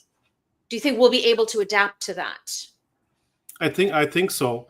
I think we're quite a few of the brands are doing a good job to adapt to that, because we're living in the world of AI, and and how do we connect with those consumers who spend a lot of time on their phones or with the screens or their social media, and how do we connect with them? I think brands who do a good job of it are going to really, really fare well. You can have it part of your tradition, but the tradition, as we've seen in the US and Canada, I think the millennials and the boomers now are almost at the same amount of consumers, right? And the millennials and then the Gen Zs are going to outstrip the population of boomers. So you got to have a different way to address that new emerging consumers, right, as they age. So, and you have to rethink that, because what worked for their parents and grandparents are not going to work for them. Right. And other industries are figuring it out, and we need to do the same. How to figure that out, how to connect with them, what's important for them. We have to figure that out. And I think a lot of brands are doing a great job, without naming any of the brands. A lot of them are doing a good job to rethink, pivot, and address them. And it doesn't necessarily have to be a total change from what tea is, but marketing in another way. Because one of the questions that you asked me was, how do we market to them, right? So that's how I think, as an industry, how do we go to the younger consumers? Because they are looking, alcohol has been a big decline in alcohol in young consumers across the G7 countries, right? Yeah. The younger people are not drinking that much alcohol. I believe in Canada, it's dropped 80%. So that's our opportunity, right? Yeah. They don't want to drink alcohol and not feel great the next day. So tea forms a great alternative. You can have your black tea in the morning. Again, we can have different options for black teas. They have camellia in it, and you have green tea or herbal in the later hours if you don't want caffeine. And so there's so many different options. I think we do a better job. More of the brands need to jump on that and address the younger consumers, because there's a big opportunity there, I see. So I don't disagree with you. I think you're absolutely right about that. I think that we have for a lot of years within the industry itself, we've talked about how we're at this perfect moment in time. Tea's at this perfect moment in time right now. We've got these great opportunities, and I feel like we keep missing them. And not everybody, don't get me wrong. You're absolutely right. I think that there are some brands that are, they're addressing it and they're doing it quite well.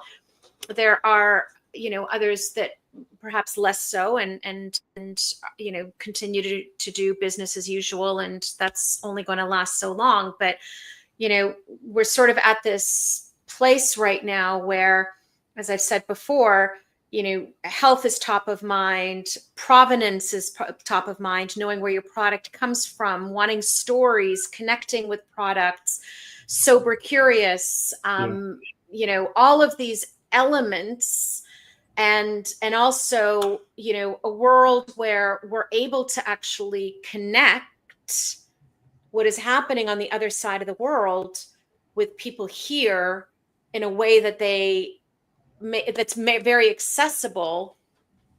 I guess, I am the eternal optimist, but I'm trying to figure out how best do we grasp all of these things to really push tea to where tea should be in the Western market. And I say Western market because it's the second most consumed beverage in the world. Like, it's not about, right? Absolutely. And I think when I talk to a lot of the brands, I always, I'm part of many forums, many groups. And I say, like, we've been telling the younger groups, young consumers, what we think they want. It'll be good to ask them what they want. What are they looking for? What are the mediums that they want us to reach out to them? How do they want us? I talk to consumers, say, we're looking for hydration, we're looking for electrolytes. So it's like, well, tea has all that. You can have green tea in it. Right. So then say, oh, wow, I didn't know that. So, well, that's what I'm saying, right? We possibly are telling them what we think they want. And I think what we need to do is that ask them, like, what are you looking for if you had an option for a beverage, right? Yeah. And I'm representing, the tea industry.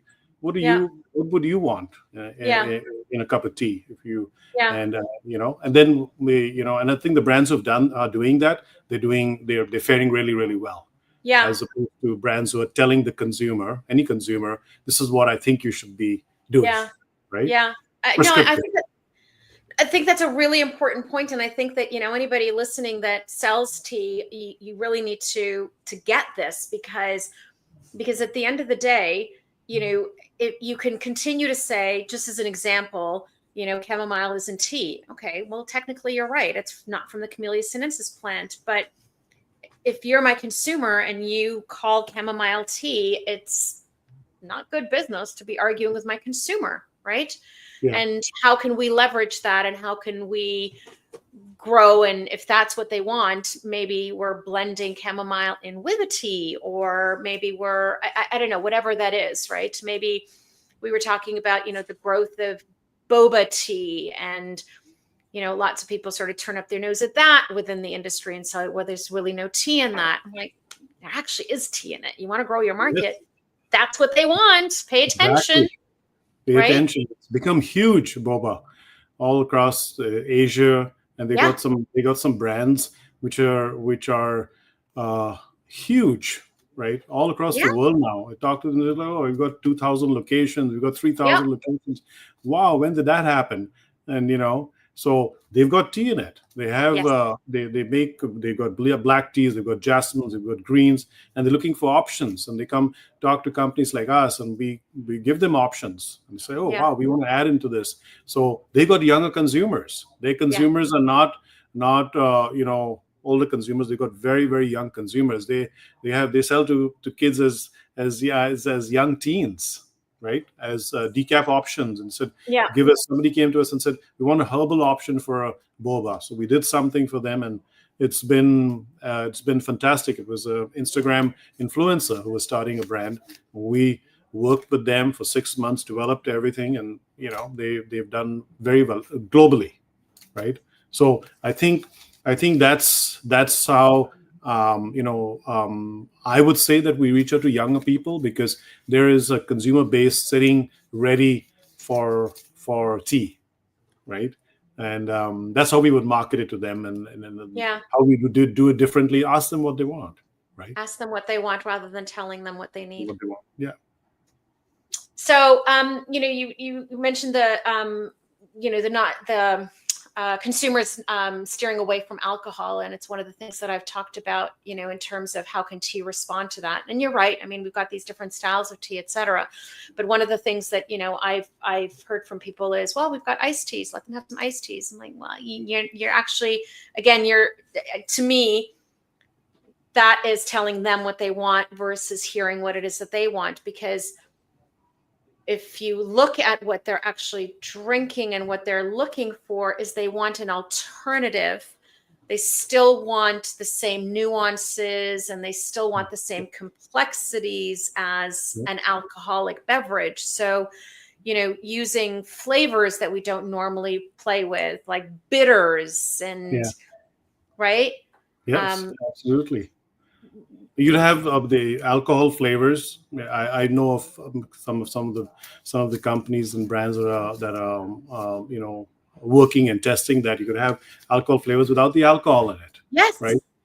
Yeah. Why don't you try that and bring in your young consumer focus groups, right? And talk to these people who are in their early 20s, mid 20s.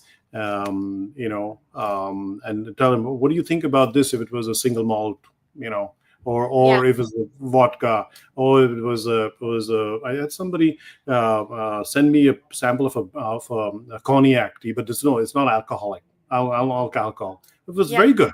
It was very, very good. Just for my taste and send our tasting notes like a focus group, and it was very good. So try things like that. I don't know how successful that would be, but it's worth a try. You won't know till you don't try it, right?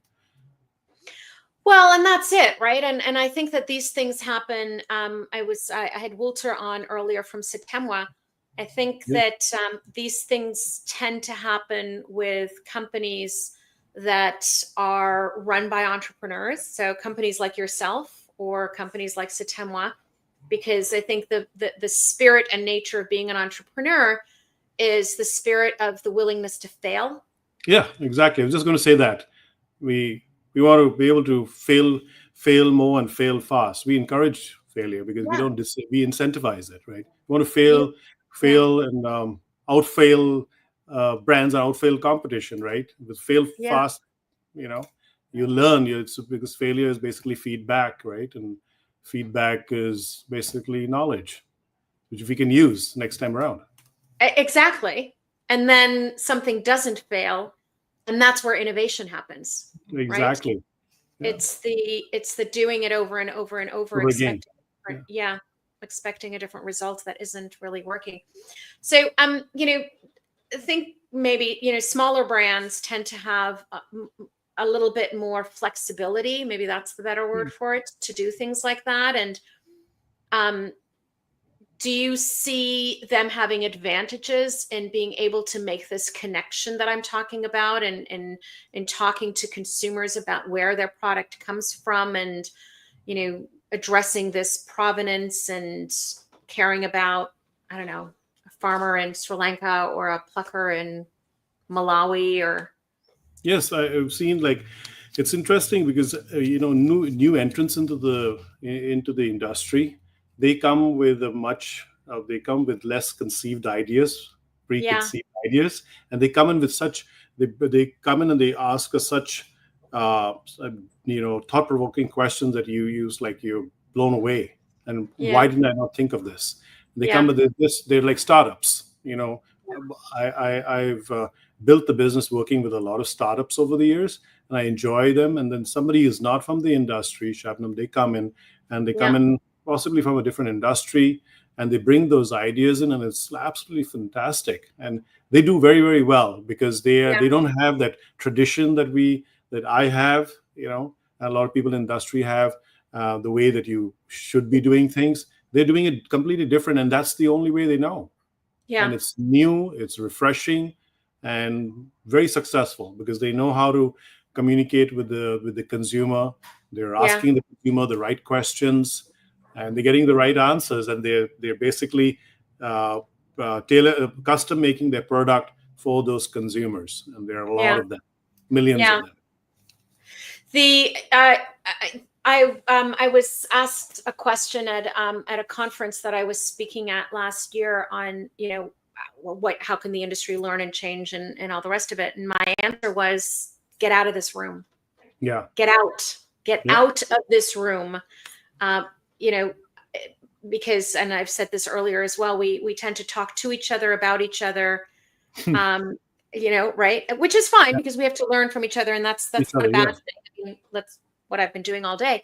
But it's equally as important, if not more important, to get out of this space. I mean, instead of go to tea conferences, yes, but go to a coffee conference, go to a yoga convention, go to a soft drink conference, learn what it is that they're doing, because at the end of the day, especially when it comes to beverages, we're all fighting for the same share of throat. Yeah. And, what can I learn from what they're doing, and how can I adapt that to what we're doing? There's always a little nugget of something, and we don't usually see that because we're so myopic in how we look at things. Yeah, I absolutely agree with you. Get out over there, go and talk to people from different industries and in food. Go to the wine shows.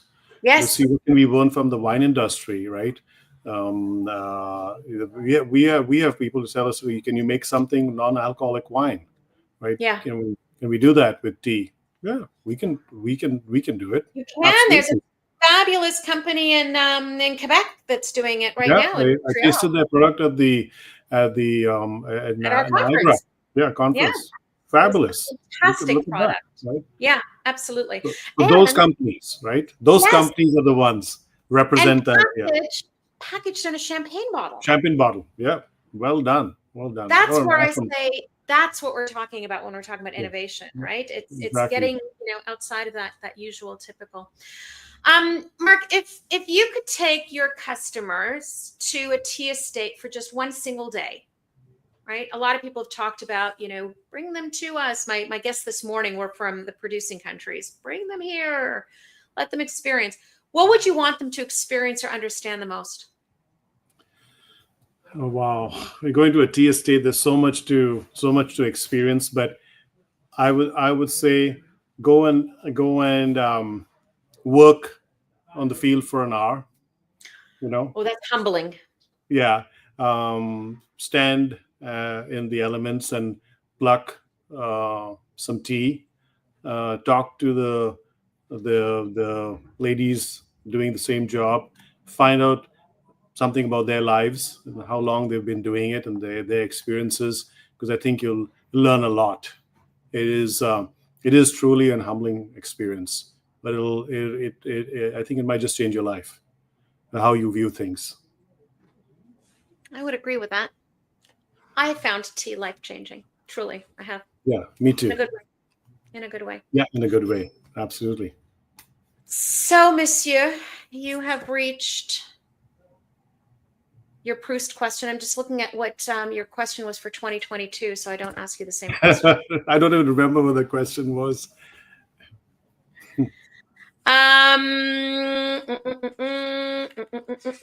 Oh, actually, no, I'll tell you. Hang on. Maria says hi, by the way. She's in the chat now. Oh. And yeah. Maria had said, was it Maria? Yeah, Maria was. Oh, yes. So she thinks your Proust. I'm going to ask you what she would like your Proust question to be. Oh, okay. Hang on. What or who is the greatest love of your life? Oh, that's the greatest of my life is my wife. All right. Yes. Okay. Yes. Yeah. Okay. All right. Good answer. Thank you, Mark. The safest answer. That's the safest answer, and that's okay. I mean, I would say my husband, but let's face it. Yeah. It's actually that guy over there. Yeah. So, yeah. I believe you. Because he needs me the most. Yeah. Jem can live without me. Jem.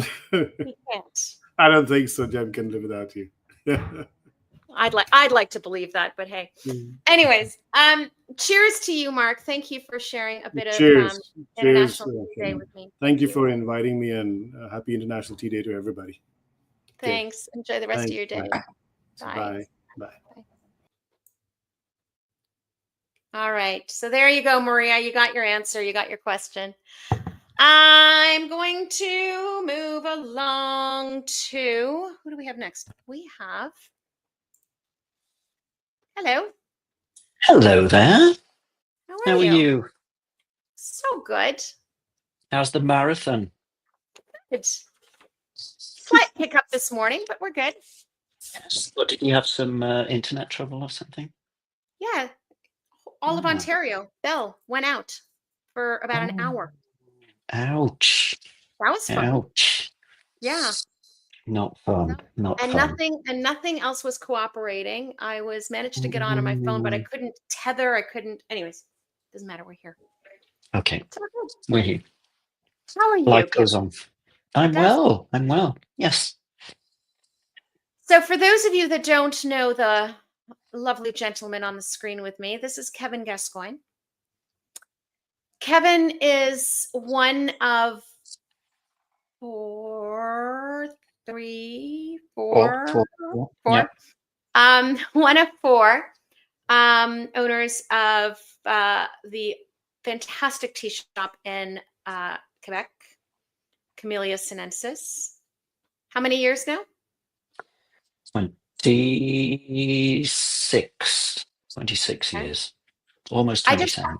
I just passed my 25-year tea anniversary. Ah. I didn't even realize. I know it. Anyways. So and you're also one of how many owners of the tea studio? We're now six owners. Yeah. So why don't you start by telling everybody about your tea journey? How did you get from UK to here? And yes. Picked up tea along the way. I was like many people in the tea industry, I was a geeky hobbyist that enjoyed drinking tea, and then got more and more delved into the hobby side of drinking tea. My teenage years, I got more and more into single estate. At 19, I traveled to India with a backpack. And tasted tea in the gardens for the first time, and ended up with a very expensive hobby of going there once a year to find tea for myself, and ended up having to buy and sell a little, writing articles, and slowly slid into having a tea company of my own, and then joining that tea company to my three wonderful partners, and becoming Camellia Sinensis as a foursome. So I specialize in buying teas from India, Sri Lanka, Nepal, and Africa. My partners do China, Japan, Taiwan. And our business of many different facets, from education, publication, production in India now, and wholesale and retail, and we cover pretty much the whole food chain. Mm-hmm. We usually have around 200 or so seasonal teas, everything bought directly from the grower by the four buyers, Mm-hmm. and seasonally changing continually, following the seasons, small batches, rolling with whatever's happening that season. So that's kind of it. That's kind Keeps of it. me busy. It does keep you busy. And, at some point you visited, as you just said, tea gardens, tea estates for the first time. How did that change how you saw tea? I would say, first of all, an enormous thrill that this this drink that I was so much enjoying the flavors and the physical sensations of drinking this stuff came from such beautiful places, because most tea regions are very beautiful. And then tasting it fresh in the garden and smelling it being made, and it just enhanced this excitement that I had for the whole thing, and solidified it as something that became very important to me. And somehow over the years managed to make a living out of it. But like I said, it's really started as a hobby, and then I just slid into being in the business, using my enthusiasm as fuel. So we've been talking all day about this concept of farmed with care, right? And how do we connect consumers to where our product comes from? And you come from this, or you're in, I think, a unique position, because you are operating obviously as a retailer and wholesaler and education and all of that in this part of the world, but you're also on the production side of it in that part of the world. And that's true. Yeah. How do you connect those two worlds for your consumers? Yeah. I think for me, we have some of the language that we're using. It seems to be has been perhaps been a bit over repeated, and a lot of the dialogue that we have is it's still working on a bit of a them and us situation. Yep. And you just asked your lovely last guest what he would encourage people to do if they went to a tea garden. And I really liked his answer, because I think we have to start thinking of it as us and us. Yes. I think we need to start not having this separation, but these are people with the same hopes for their lives, with the hopes, the same needs for feeling that they have some agency in their lives, feeling that they're living for something and they're doing something important, and they're making a change in their environment, and all those things that are so important to us are just as important to those people as well. Absolutely. They're not just there to make our tea. They have all these other elements to their lives as well. And I think sometimes we forget that we're all the tea people. We're the ones that drink it. They're the ones that make it. We appreciate it as much as we can. Obviously, the issue is so often comes down to, are we appreciating it enough financially? Because there's always this imbalance. But I think that's something, having run a place and running a place and getting to know all the people there, and having seen the change when you put some effort into those forms of understanding how they live and so on. I think that's something that when I come back, I'm still feeling a little bit of this them and us feeling. And it's hard. I'm not saying that it's easy to bridge that type of communication gap. Yeah. But I feel that that's where we need to go, is like, these are people like us, not these are different kind of people. These are people like us. That have hopes and dreams and ambitions and exactly. And one of the big reasons that we are starting to see plantation systems fail and so on is that stuff might have worked in the past, but it doesn't work anymore. People are aware that they have a right to have some kind of agency in their life, and to have dreams, and to want to be able to be in control of their own destiny. Yeah. And there was a time when there was some kind of forced hierarchy where you just worked for the man and you kept quiet and you got some food at the end of the day. But that's not the case anymore. We don't.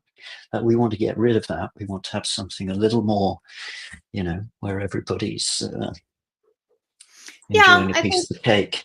Yeah, and that was along the lines of what the conversation that I had with Liam earlier, that if we want to create a just world, then these are the realities that we need to deal with, right? Shine a light on where there is no what's the phrase he used? Shine a light where the light needs to be shone, or something along those lines. But but I would take that one step further within the industry, Kevin, and I know that you agree with me on this, which is why I feel safe to say it, and I'm in a safe space right now with you. That this us and them motto, I think, needs to, on a smaller scale, also be applied to this industry itself, right? I mean, very much so.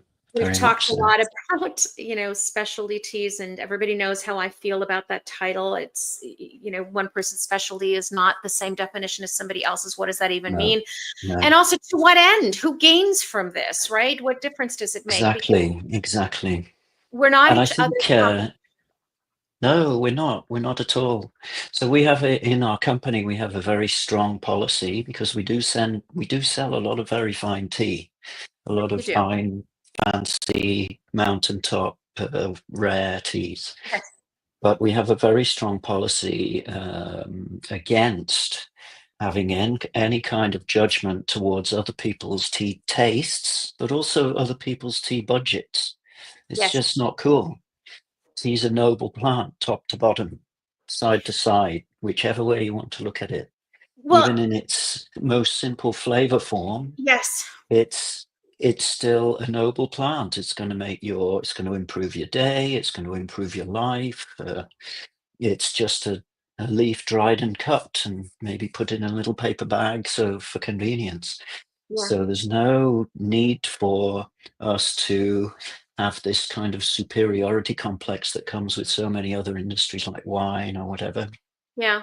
Where your status is defined by the quality of products that you're buying. This shouldn't be this way. Tea is the drink of the people.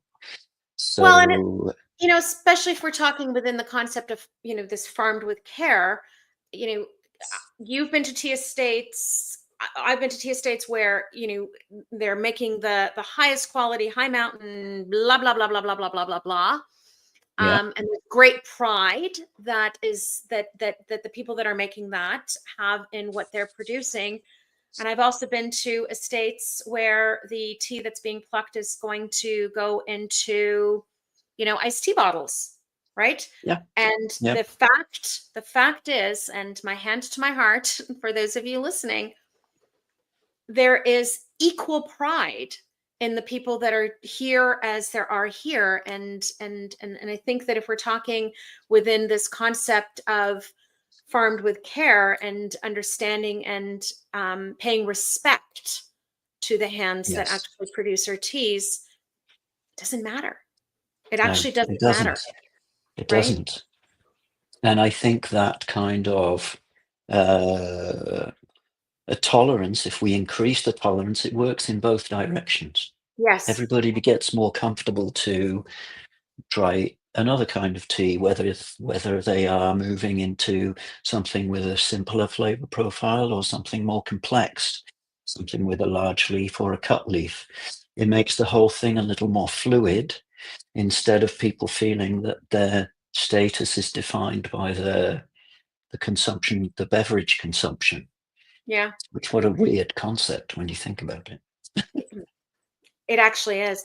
It's a really strange concept. Yeah. How have you seen like the industry mature within? And I'm not going to just say, I mean, I know that you you're physically in Canada, but you deal beyond Canada as well. So, I mean, if you want to say just Canada, North America, or whatever, wherever, how have you seen it mature? Well, I think one thing is, over the 35 years I've been in the business now, I would say I keep hearing that tea is about to explode. It's about to happen. That's what I was just saying to Mark. It's like we're always at this cusp. We're right? always about to happen. Well, I Yes. think it's happening. It's just slow, and it's a slow growth. It's growing gradually. If you look at the numbers, it's all You're right. growing gradually. People are understanding better. Tea's improving almost in every region around the world. There are people improving on the flavor through technical skills, through scientific innovation, through research centers, through new cultivars, and so on. It's we're in the golden age. Tea. We sometimes have this idea that tea used to be so much better, but it doesn't really work. Actually, tea's about as good as it's been so far. Obviously, we have seasonal variations, but the ability to make good tea is where it's at the moment. So that's really coming along nicely, and the market's coming along nicely. We've got a beautiful big client base, just like starting to get a bit of disposable income to buy tea now. Yeah. We've got a lot of young people super interested, and they've had parents that are already into origin specific products. They've already been through, having a cupboard with a few teas that their parents were drinking. So it's a really nice setup. They've got a lot of awareness. They've already tried oolongs. They've already tried various different types.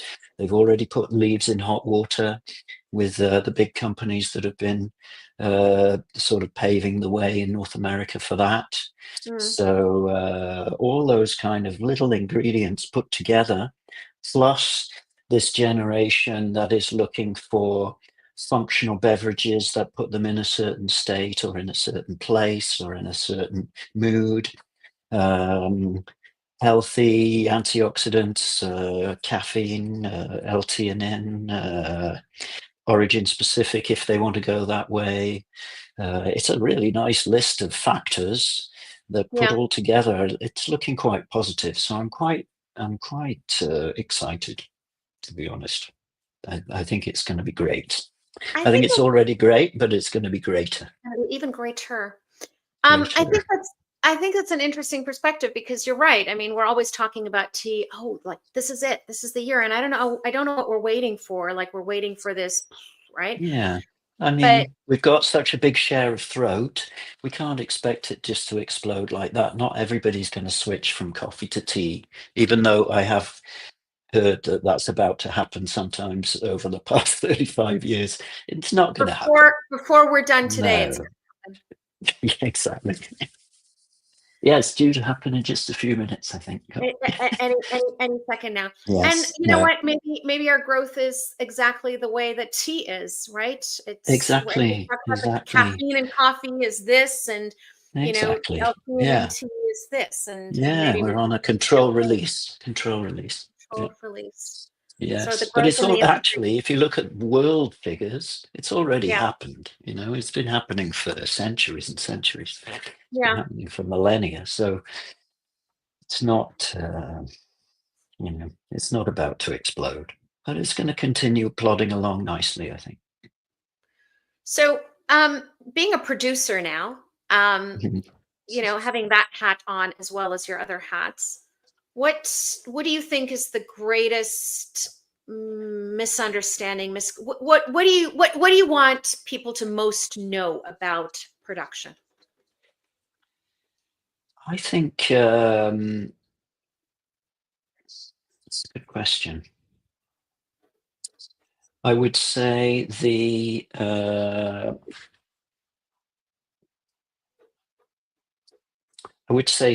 variation. I think one of your other guests might have mentioned that. Seasonal variation, and how seasonal variation is a great thing. It's not an inconvenience. And I think people have got so much into that already with the thing of buying local. Yeah. And they're already into this idea that, the carrots taste better this year, or the raspberries best year in a few years. So, let's have that going on with tea as well, because we're all dealing with seasonal change. and some of us are smaller and more nimble to make the necessary changes to move things differently, or others we just gonna have to accept that it tastes a little bit different. Yep. That's an important one, and I think also the care and passion that's going in over there. It's really easy for us to say, and it's, we say it so often that it becomes a sort of just like, marketing, just like saying premium or something like that. That's been super overused, but there is a lot of focus and passion going on. In our little factory, they taste the tea at the end of the day every day. Right. And they taste in the morning, so they know what the tea they made the day before. They get to make that connection. So they get to realize that the little decisions that they make during the day affects that cup of tea that they're going to have the next day. Yeah. So those things are really essential to understand. And as I was saying just before, this idea that it's, they're people like us that go to work in the morning and drop the kids and come to work, and, they clock in and they do their day of work, and that's what they're doing. So think about what to have for dinner. It's not them and us, it's us and us. Yeah. They're tea folk too. Yeah. What's your biggest hope for the next generation in this industry? Producers, buyers? I think, let's think, next generation. I would say more producers. I think they should produce less and better quality. I think it would be better for everybody. There's an enormous glut of tea being made. There's way too much tea being made. And if everybody made a bit less, then we would put the prices up. When you end up with warehouses of last year's tea being sold for half the price of this year's tea, it just you just get a big imbalance. And I think especially those that are in the quality sector, way less tea, half as much tea, because then we can get a reasonable price for the cost of production, because we have such an imbalance in so many countries. They're producing at or below cost of production. 90% of Darjeeling's gardens produced below cost of production last year. And that's scary, because there's obviously a downward spiral. It's not sustainable. Yeah. So we need to be making less tea at a good price. People need to respect the price that they pay for their tea. They need to start comparing it to other beverages. Yes. People think nothing of a glass of cheap wine, not good quality wine. For the same price of that amount of liquid, you can be drinking some very high caliber tea. As you know. I know. Yeah. So people have to start getting that in mind. Yes, there is a grocery store price for tea, but that should be going up too. Yes, all the prices for tea should be going up. It should. Well, because at the moment it's plain not fair. It's just not fair.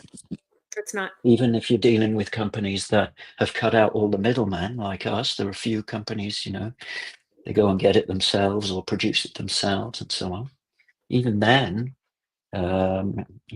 it's not enough to have a healthy feedback. We need to be putting the prices up, and it's worth it. Such a beautiful product in so many ways. Yeah. We should be respecting it just as we respect so many other products around.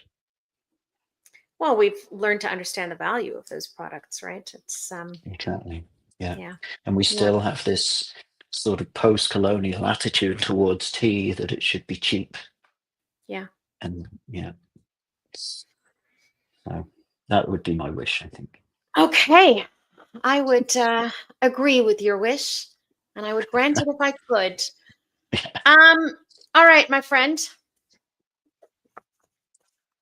It's time for Mr. Proust. Okay, I'm ready.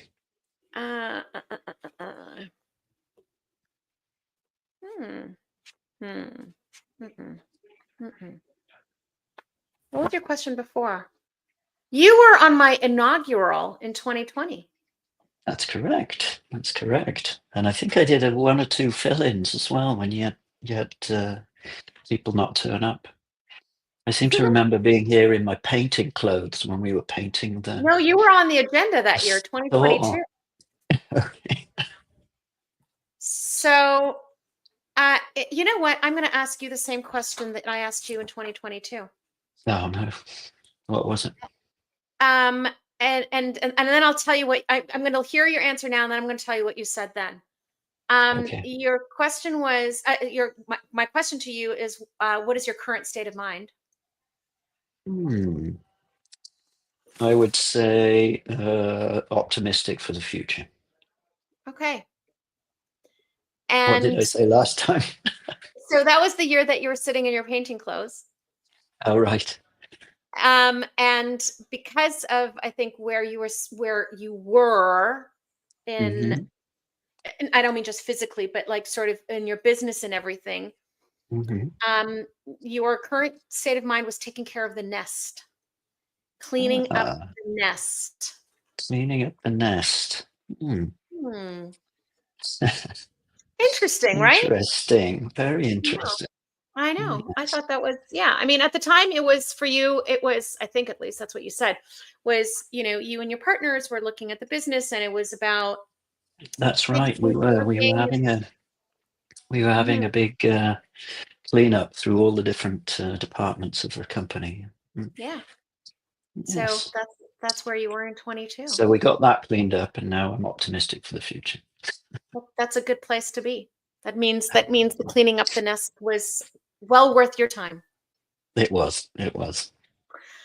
All right, my lovely friend. It's always a delight to have you on with me. Always great to see you. Always great to see you. And we'll sit and drink tea soon, I hope. And soon. Go ahead. Yes, I'll be heading to Montreal at some point. I don't have a date or anything, but I owe a trip too. Okay. Well, let me know. And so a happy International Tea Day to everybody listening. Happy International Tea Day to you. Thanks, Kevin. Cheers. Cheers. Bye. All right. So from Montreal, I'm going to head south of the border. Hello. Hello. How are you? What is that teacup? I figured, I'd help you out a little bit. You must be tired. You need stuff to talk about. Am I repeating myself? No. Okay. What I've decided, though, Jem is a lucky man. Oh, is that right? Yes, he is. Don't tell him that, though. Well, he's upstairs. I'm gonna tell you. I'm gonna tell you something I actually haven't told anybody before. So I think I've told you that I met your dad many years ago, and your dad was a very, very charming man, and I can't remember what it was that I said to him, but somehow I was getting a divorce at the time, and I had just gotten divorced. I had not met Jem yet. I had just gotten divorced, and I think your dad actually said the words to me that your husband is a very lucky man. And I think my response to him was actually, yeah, not Maybe so not. much. Maybe yeah, not. Yeah. But the reason I'm telling you that is because your dad actually said those same words to me over 15 years ago. That is very funny. So, by the way, Norwood says hello. I called him up after I heard that Nigel said he was man of the year. So his hero in life, not not even just a year, more. Hero life. What did Norwood say? Well, he giggled, of course, and he can't wait for November. That's exciting. We're excited.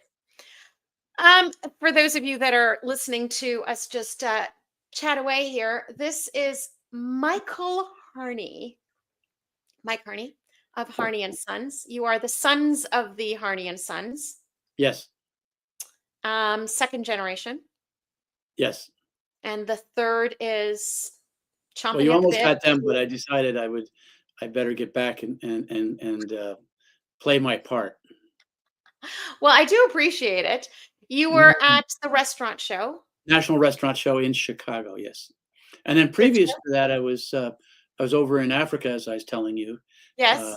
I was actually at the Eastern Produce place in the West Rift Valley. So that was nice to hear those ladies talk. And then I went down to Mozambique as you know, in the States, we have a little bit of challenge here and there. And so I wanted to know a little bit more about Africa than I knew. Word has gotten out that yes, it's been a little challenging. But we'll leave that aside. And I'm going to ask you, I mean, I know that you've been coming in and out because I can see you in my screen here as you've been working all day.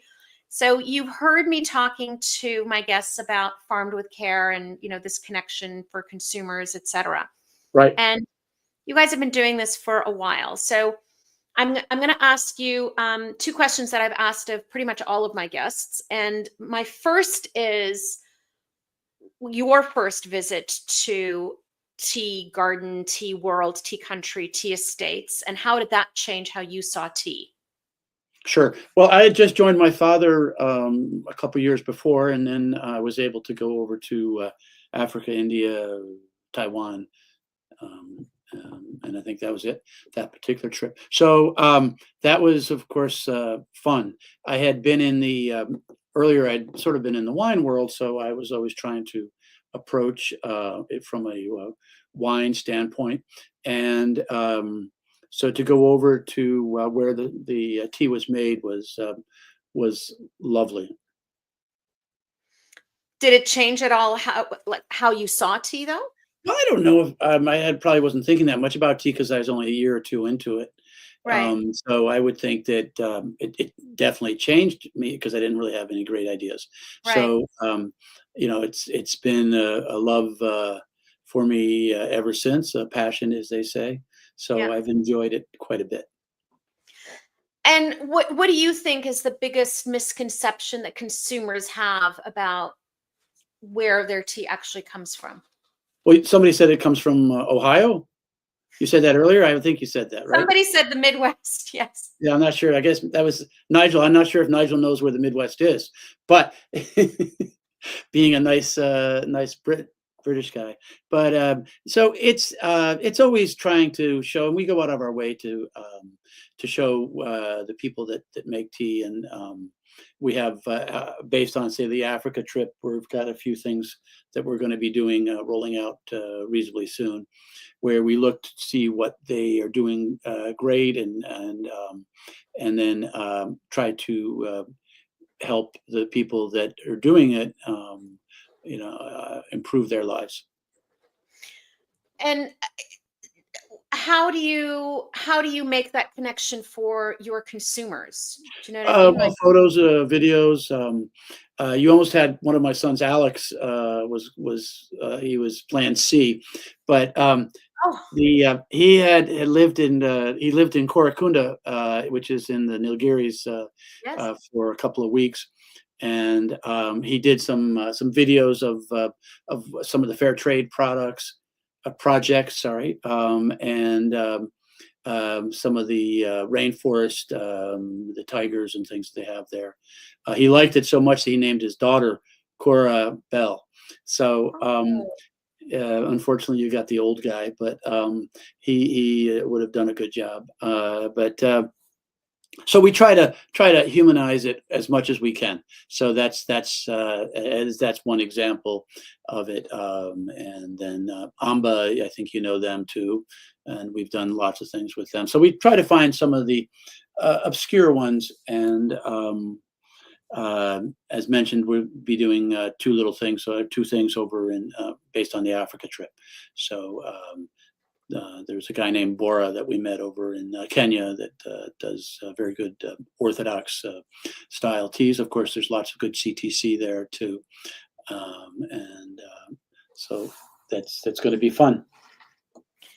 What this as I've said several times today, it's this whole farmed with care concept or idea or campaign sort of came from this concept idea that if we can get people to understand what goes into making a cup of tea, maybe we can increase the value of the product. And as I've said, Liam sort of has messed up with my head right now, making me wonder, and this is what I'm going to ask you, is even if we do that, will the customer care? I think many times they do. I think many times they do. They are they want to drink tea, but they also wouldn't mind helping other people out at the same time. And, is that what you found with your product? I think so. Yes. To answer your question, yes, we have. Okay. I don't think so. I know so. Okay. All right. Well, that's optimistic, and that's interesting because that hasn't always been the case in a lot of situations, right? Right. Well, you just have to keep swinging the bat and hoping to connect with people various different ways. So, I mean, you're doing it today, and we'll keep doing it tomorrow. So, in your years in the industry, and the years of the company existing, how have you seen sort of tea evolve and adapt, or maybe not adapt, to what consumers want? Well, we've with my dad, we started. He had learned from an old Englishman, Stanley Mason. Yeah. So we had very basic teas at the time, whatever was 1950 British style teas, and then we were lucky enough where someone asked us to do different teas for a Japanese operation down in New York City. So we had to go out and learn a lot about teas, which I took as a fun project. So yes, that's what we learned. We talked about that before. Yeah. So that was one way that we started to really broaden what we offered people. But I mean, there's a lot of teas that people like that we do, and we find that they like what we do and they come back. Well, you have a committed following, that's for sure. Maybe they should be committed. Well, I'm actually going to read you one of the comments that somebody's made in the chat. Mike, I love your teas. I was first introduced when you made the tea for the wedding of Prince Harry and Meghan. Oh, yeah. Some of my tea friends and I got up early to see the wedding and sipped on that tea. That was we were lucky that we had worked with the royal palaces to do a royal wedding tea. Right. And it was sort of already made, so we were able to just sort of accelerate it for that wedding, which did so well for the tea world. Oh, the blend was already made. Well, yeah, yes, we work with historic royal palaces over there, so. Oh, okay. We were able to. I think we did it for the first son there, and then Harry got the benefit of it, so that was good. And are you going to tell us what was in the tea? Are we going to tell? What was in the tea? Oh, it was a blend that I did. It was a white tea, and it had some vanilla and other flavors in it. Okay. And you could ask Cindy Bigelow for the rest of the recipe. She started talking about the ingredients that went into Constant Comment. I'm like, that's like a state, that's a state secret, isn't it? Yes, that would be a state secret. That is definitely a secret. The secret sauce is the secret sauce. The secret sauce is the secret sauce, kind of like your hot cinnamon, which is your biggest seller. Is that right? They say that. Yes, that's true. I mean, they say that. You say that. Well, it's got to be true. If you say it, then you're right. No. Oh, Mike, if only that's the way it worked. All right. What is it about hot cinnamon that you think appeals to your consumers? Well, it's sweet and spicy. Okay. And that's That so seems to be that's the a nice mixture. Yeah. Yep. Yep. Ask Jem. Ask Jem. I've had your hot cinnamon. It's delicious. All right. Well, So thank you. maybe sometimes we just overthink things, and delicious is enough. Do you know what I The mean? delicious is a very often enough. Yes. Yeah. I mean, we've done consumer surveys where, Mark was talking earlier about our need to ask consumers what is it that they want, as opposed to us telling them what we think they need. So we did a survey of young consumers, beverage drinkers in Canada. What do they look for in beverages? How do they make their choices, et cetera, et cetera? Not tea drinkers, just in general. And number one answer, flavor. Right. That's a very important thing. Flavor, right? Yep. Delicious is sometimes just enough. Flavorful. Delicious and flavorful. Yeah. I think sometimes we get a little wrapped up in, a lot of other a lot of other stuff, and forget that keep it simple. It's actually not that complicated. Absolutely. Yeah. We try to keep it simple. Are you optimistic about the tea industry? Well, I mean, we have definitely sets of challenges. I mean, being over in Africa, and I believe, as Kevin was pointing out, with a lot of production of teas, and Darjeeling has difficult days ahead of it too. So we're optimistic. The last year was a very good year for us, and we're hoping that this year will also be good. We're having to rethink things, but we are rethinking things, which is, I guess, not a bad problem. Which I guess is what. Yeah, no, I think that great days of tea are ahead of us, as Kevin had just mentioned, in the sense that we're seeing teas like when my dad first got in the business, and those 6 teas, they weren't being made, a lot of them back then, or they were all stuck in China, and now they're able to come out. And we mentioned in Kenya the gentleman Bora that's making pretty nice Orthodox style teas. That's out there, and the CTCs coming out of many of the places are very acceptable. So I'd like to think the best days are ahead of us. Yes. All right. Well, I will definitely drink to that, and because, as you know, I'm an eternal optimist when it comes to tea. And now, is that wine behind you, or is that something else? It's my wine glass, if that's what you mean. It looks like the wine hasn't gone down all day. That's what I was thinking. That's my wine glass, if that's what you're asking. Okay, it looked like there was some red wine in it or something. No, actually, that's lavender and a candle. That's just me being fancy. Okay, I figured it was. That's why I put the cup up here. I have to keep up with the Joneses. That's quite the cup, I have to say. It's right. A good one. It's a really good one. So I'm looking what your Proust question was in 2021. Okay. I can't ask you this again because I'm pretty sure you give the same answer. Do you remember what your question was? No, but I mean, if Kevin can give the same answer, I can do it. No, he got the same question. He didn't give the same answer. He didn't give the same answer? Oh, okay. No. You remember the answers? Do I? Yes. Of course I do. Maybe you remember the answers? No, you know what? I'm going to take a moment so that everybody can really understand. Do you know how much homework goes into this? I have one of these sheets for every single one of you. Uh-oh. Yeah. I should have had my kids on. Then you would have been, all that would have been for naught.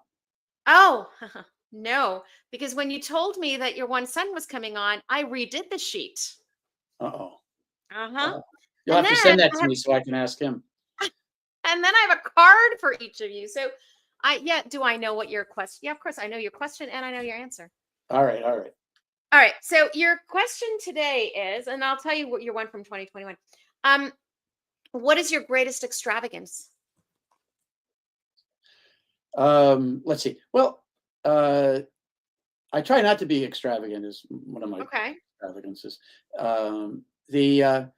But I think that, from a tea world, we get some pretty fancy teas in, and oftentimes that's what we blow money on is things like that. Tea. Okay, well that's They a have good very one. expensive tea from some place that, why did you buy it? Well, you're like, I'm not really sure, but I bought it. Okay, I think that's a very acceptable extravagance, Okay, especially if you break it down cup for cup. there you go. See, we need someone like you in marketing to figure it out. There you go. Your question in 2021 was, if you could come back as a person or thing, what would it be? And what was my answer? What do you think your answer was? What would it be here? Remember. I don't remember. A tea plant. A tea plant. Okay. Well, they're very self-reliant, right? I think they've gone through that in the sense that they can't run away. They got to make everything themselves, and whatever the rain and sun gives them is what they have to make do with. So they're much more resourceful than me. I'll tell you something else that you said in 2021 that stayed with me, and that's that in tea we're drinking sunshine. That's a true statement. That's it. Yeah, that's the other thing that stayed with me. Well, thank you. Thank you, Mike. Thanks for being here. I really, really appreciate it. It's always fun talking to you. It's always fun talking with you.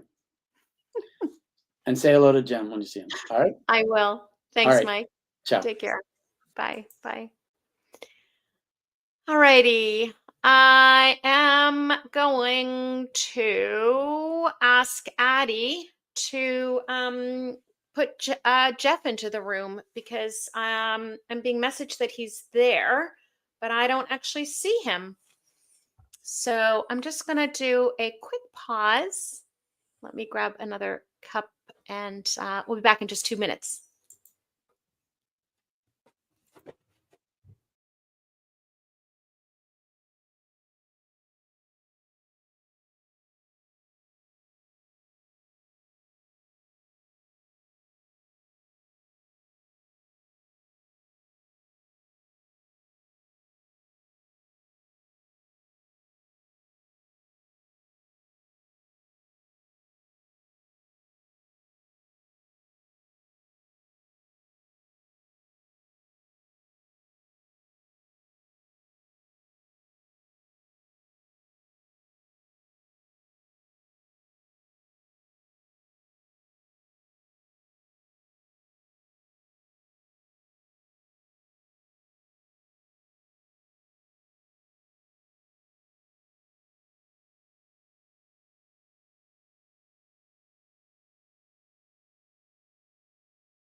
We found him.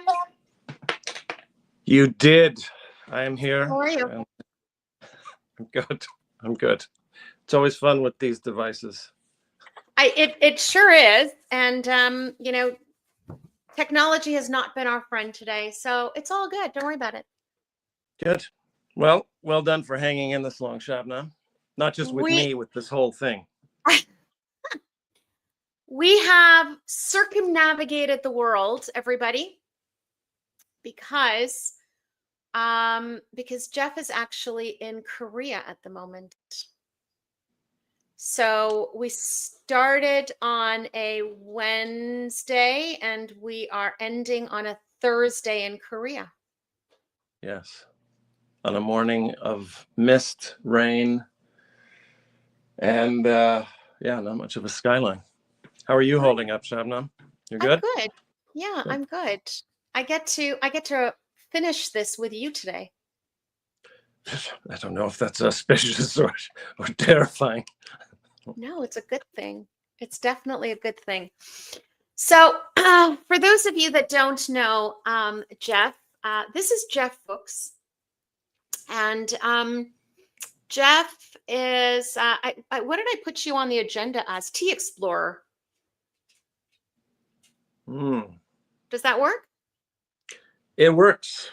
It works. I think I'm probably the most interested in just exploring the people and the methodology and the stories. I was with a woman who's continuing a rare tea tradition here, Banyaro in Korea. She is not the last of her line, but her story is exactly why I got into tea, I think, or stayed in tea, is her story of how she got into tea. She was looking for philosophical truths in the world of Zen Buddhism 40 years ago, and ended up, in her words, tea found her. So I just spent the evening eating kimchi, which was delightfully unspicy. I have to say the kimchi here in Korea is not always this explosive stuff, and just listening to her stories and how she relates to tea. So yeah, I think Tea Explorer is quite fitting, because I'm quite happy to listen and prod and wander through tea gardens and stuff like that. So we've been talking all day about this concept of farmed with care and how do we connect consumers to where their tea comes from. And I say that, going full circle to finish the day with you is quite perfect. So you being where you are and ending up on the schedule where you are is fortuitous and serendipitous, because you are a storyteller. And I see you as somebody who is the carrier of stories, the holder of stories, the conduit through which stories go. And you have this genuine curiosity about people, I think, and their stories. But more than that, about honoring traditions and honoring where things come from. It just so happened that we were fortunate enough that the tea bug bit you, and it's the story of tea that has ended up being your calling, I think. Would you agree with that? Yes. And like the master last night, as she said many times, she felt that tea, beyond the talk of cultivars and beyond the flavor notes, the perceptions of flavor notes and the vintages, she talked explicitly again and again over this meal, over Kaley, which is the local fermented beverage. She talked about how it connected and how there is, for her at least, it connects her to the divine. It connects her to the very visceral human world. And those tales have to be inserted to keep the conversation about tea, I feel, legitimate, very human. And I think I think you and I have discussed this, the best tea times don't necessarily involve some of the best teas from a production methodology. They just involve the best people, the best moment, the best energetics scenario. And I think often that is either becomes overly fetishized or not given enough credit as part of the tea world and tea conversation. Just my perspective. Well, it feeds into, you know, the one of the concepts within the Japanese tea ceremony, Ichigo Ichie, right? Ichigo Ichie is one time, one place, right? No human encounter will ever repeat itself in the same way twice. So, you know, I've had, I don't know, how many guests have I had on now? 25, 24, 23, something like that. I've done Sofa Summit. This is my 6th time doing it. And every single one is a different experience. And there's something special about that humanness of it, right? And that connectiveness of it. So you've been a lot about, you know, the work that you've done is you walk the Tea Horse Road and you know, you've told that story, and I'm trying to figure out how can we as an industry better connect consumers to where their tea comes from, the fact that there are people behind it, stories behind it, etc. And I'm not sure we've done a terribly good job at that. And then leads me then to the next, which is, will they even care once we do, if we're able to do it successfully, all in the attempt to increase the value of tea. So I think that you have done that well in terms of telling the story. So my question to you is this: what lessons do you think we need to learn in order to tell those stories better?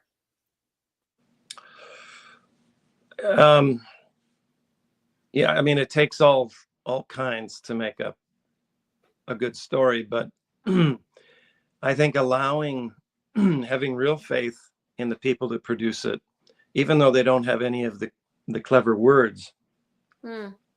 I've been more impacted by tea farmers who cannot explain anything about their procedure, who cannot give me data numbers, who are really not interested in data numbers, but who produce teas that go for thousands of dollars now within Asia. So these are teas that are sold to buyers who basically invest a year or two in advance to get X amount of tea a year in advance. So these people are making money, but they're making money based on a reputation or the nomenclature of their village, their tea garden. And these farmers are simple people. They're farmers. They are agricultural people. Maybe they don't have the vernacular. Maybe they don't speak to liking the spring harvests as much as the summer harvests. But I think letting the people at ground zero tell their stories in snippets, for me, is often more entertaining because they're completely unpredictable. They'll talk about the ground feel. They'll talk about the humidity last night. They'll talk about their children running through the gardens, and they'll talk about things like climate change inadvertently. They'll say, well, you know, I was just with a producer of tea that ends up in the royal house of Japan. Okay. And he was speaking about some of the burdens of being in the tea world because it's all tied to agriculture. It's tied to weather. Yeah. And his operation is quite small and quite curated, but still simple. He's still at the whim of the elements. So his perspective on tea, I wouldn't say is fatalistic, but he is a master. And this is what I find with a lot of these people. They're masters at pivoting and adaptation because they have to. And when they tell those stories, when they explain those stories, I feel that connects. It certainly connects me as a drinker and as somebody who loves a good chit chat. But I also think it gives context to why some of these teas do warrant more investigation, perhaps spending a little bit more this Tomomi hand roll situation that I was part of. It's a 6-hour rolling by hand by four masters. And as soon as anyone would see that contextually, a tea, even somebody who doesn't grow tea, somebody who's into any wonderful beverage or food, then all of a sudden there's a connection to the labor. Yes. There's a connection to the application and the devotion and the very human aspect of they're at the whim of every climate variation, and they've seen it all. And in his little, he showed me a book that his grandfather and his great grandfather had. So he's got all this data. I mean, it's better now. He was saying that no 2 years have ever been the same. They're all different. So he sees these nuances in ways that I think a lot of drinkers may not expect a simple tea farmer to understand. And I think that's as compelling I hate the word marketing, but that's as compelling an argument for educating, elucidating, clarifying, crediting the potential tea drinkers of the future, or just, on the converse side of that, when he takes a break, he serves his kids tea, gyokuro, the top grade of tea. They drink it like it's water. They don't think, oh, gyokuro, it's sometimes a little bit boring. We wish we had other teas, but that kind of thing, those informal moments are often, I feel, the most compelling. Well, speaking of kids, you run a school in Hawaii with your wife, and you've talked to us about how you connect with the kids at the school through tea. So the idea was quite simple. I feel grounded when I've got tea in hand. I feel a little stimulant, the palate. So I started introducing it to our students, and our students come from a dozen countries or more every summer for months. And so at the beginning, I introduced these tea times, and of course, Asian students understood contextually where I was going with it. They may not like tea. They may like bubble tea, sweet tea, whatever, but they understood the idea of tea being a part of a conversation as a facilitator. And some of the Western boys would initially be the first to kind of, what's this tea time? My mom does tea. But once I introduced it, and once they had a noticeable rush of energy after lunch, mid-afternoon or something like that, these tea times, I would watch these kids start to accept the tea time. And beyond that, they would start to remind me if I'd forgotten tea time. So some of the groups would be having 3 tea times completely. They'd self-regulate, they'd self-pour. They would start operating their own tea times because for them, it became a kind of facilitation time to enjoy each other's company.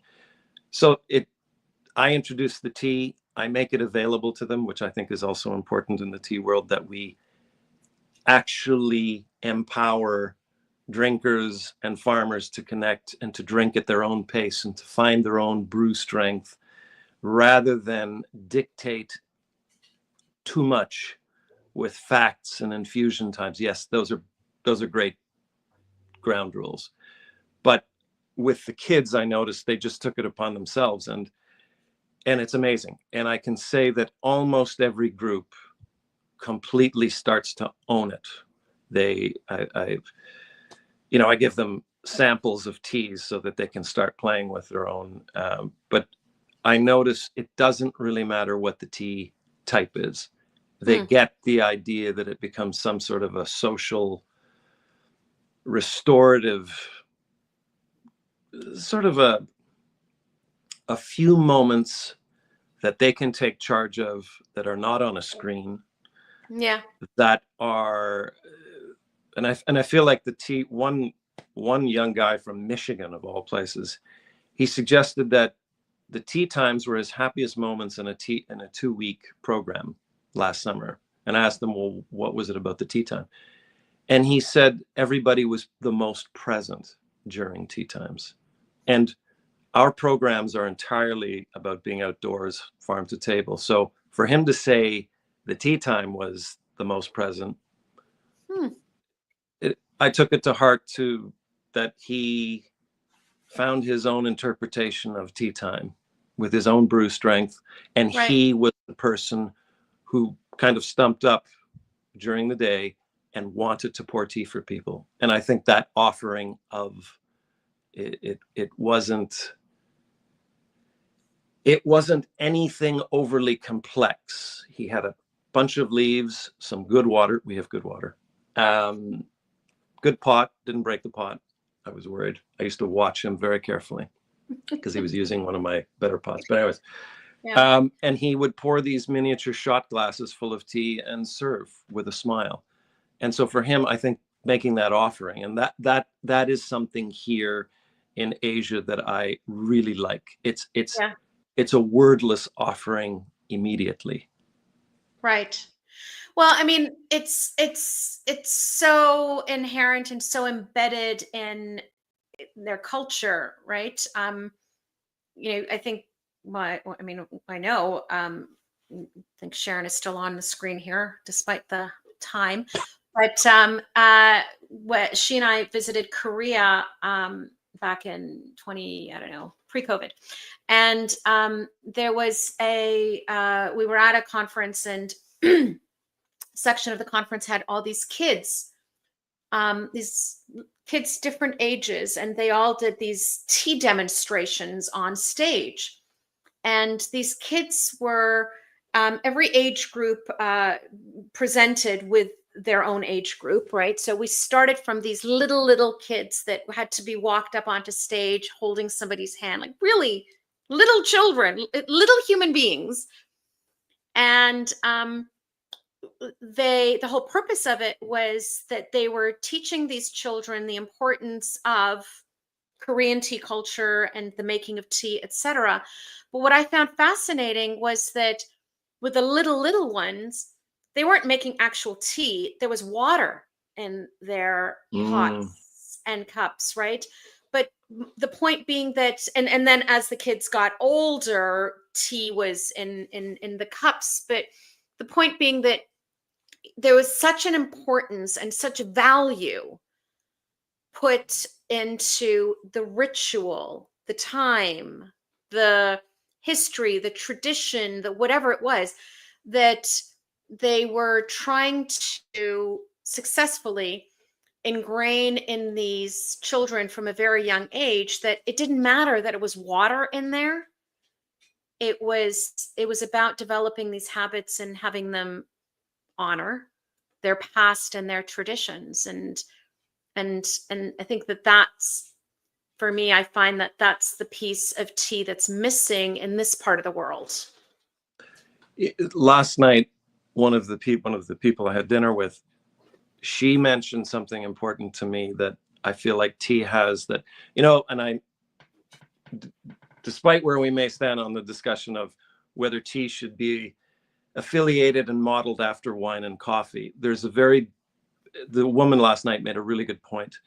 For here, and I would say in Japan, certainly where I was just, and even in Taiwan where I was just, tea is something that you need to prepare. The preparation for people is done in front of people.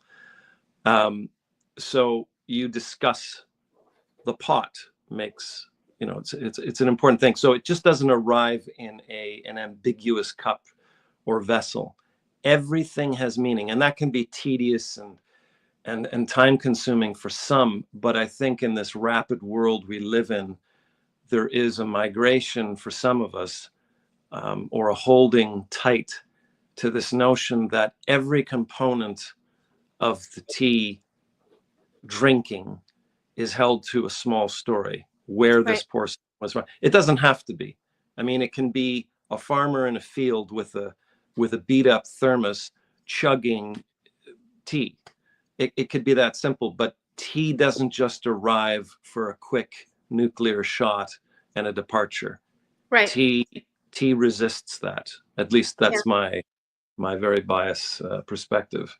And long may it resist. But I think the tea just comes with this body of this dense body of history. Again, it's tedious for some. A lot of Asian youth are moving away from it for that very reason. Coffee shops here abound. Tokyo, they abound. But I think for a lot of us, we're held to this, I'm going to call it the old faith. It's like an old faith that we feel that there's some sort of meaning to it, because it comes with this body of knowledge. It comes with an incredible growth arc. I mean, no matter how many times I hear the same story, it's never the same story. It's so embedded with human tale telling, and by tales I don't mean Ichigo Ichie, right? It's the same story, but it's not. It can't be, because nothing can repeat itself in the same way twice, right? You've spent a lot of time in with people that have these stories to tell. And as I said at the beginning, I think that, your calling, I think that everybody has one, your superpower, whatever it is that you want to name it, is, passing those stories on and hearing those stories. What do you think the role is of the tea industry? Because we are talking about the industry itself. What do you think the role is of the tea industry in helping to preserve these cultures, these traditions, these stories, these heritages that exist and that are such a rich part? I think you just, maybe in your question and delivery, you probably inferred what I'd suggest is the answer to that. It's to not discredit the marketeers who do a good job in making things whimsical, but there's so much information about tea to impart legitimately. Give credit to the sources, whether they be ground zero of cultivation, whether they be a tea farmer, whether it be a translation from a local language. Ichigo Ichi is a great philosophical, social, spiritual concept, but the tea world, in whatever language, wherever we are, has so much of that. And yes, there's a colonial grip on much of the old or the newer tea world, but there's still incredible stories. And I think the tea industry is going to change as it changes. I don't want to be too philosophical, but it's going to do what it's going to do. And it's going to do what it's going to do on the backs of a lot of young people who are revisiting these traditional ways of life. Some of the new tea makers who are making teas just entirely by hand, just enough to survive. There's this whole movement in Japan that I was part of for a couple of weeks I was there, where people are repopulating the rural areas and going back into traditional farming. They're using traditional rice cultivars that haven't been used in decades because of the whole industrialization thing.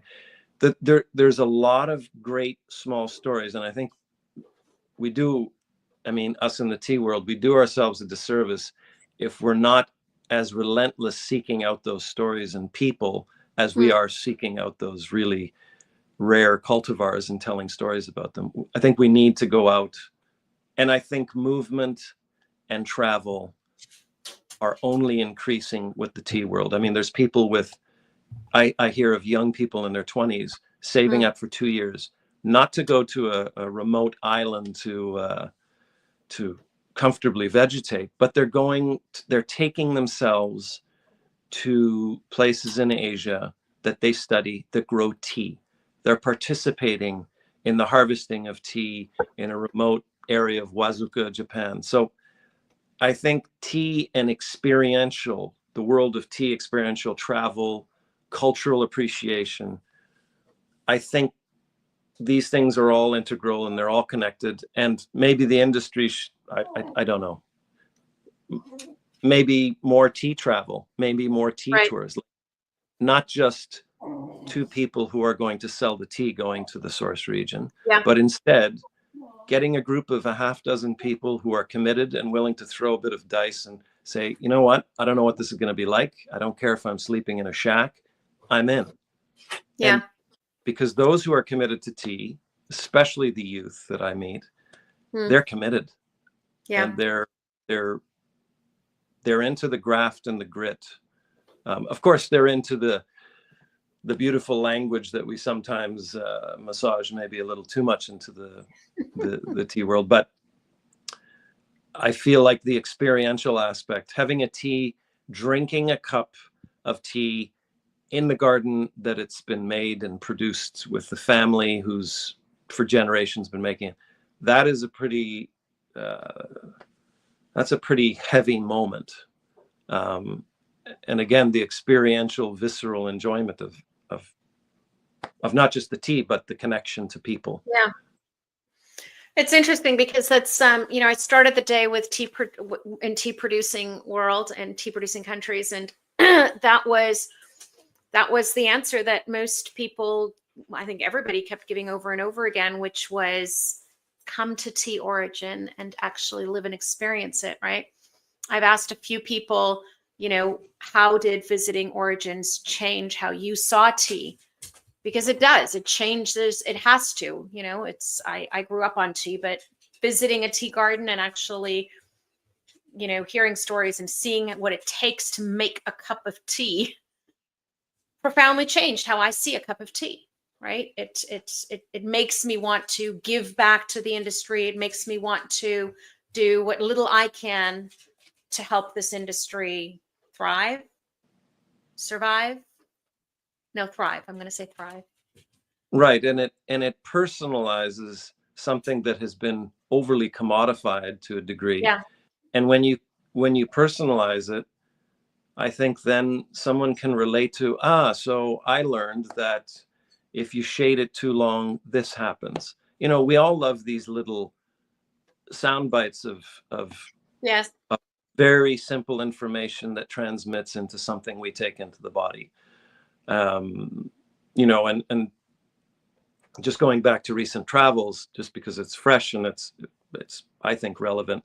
There's this whole concept in Japan old concept of something called satoyama, and it's basically mountain foraging is the sort of translation, but it has more to do with seasonal, local only. So the old cultures would only eat, I mean, this is not just Japan, but yeah.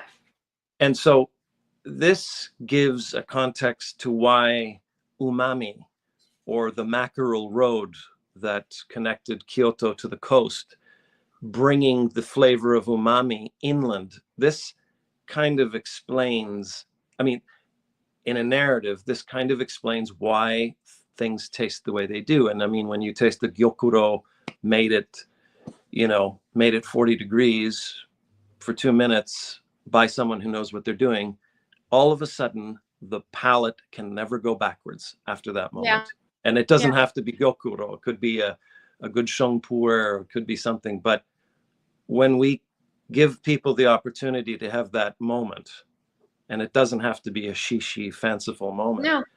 They never, the palate and the experiential part of our psychology, we don't go backwards after that. We will pay more. We will try to find a tea that pleases us. We will serve it with a story to our friends who have no interest in tea.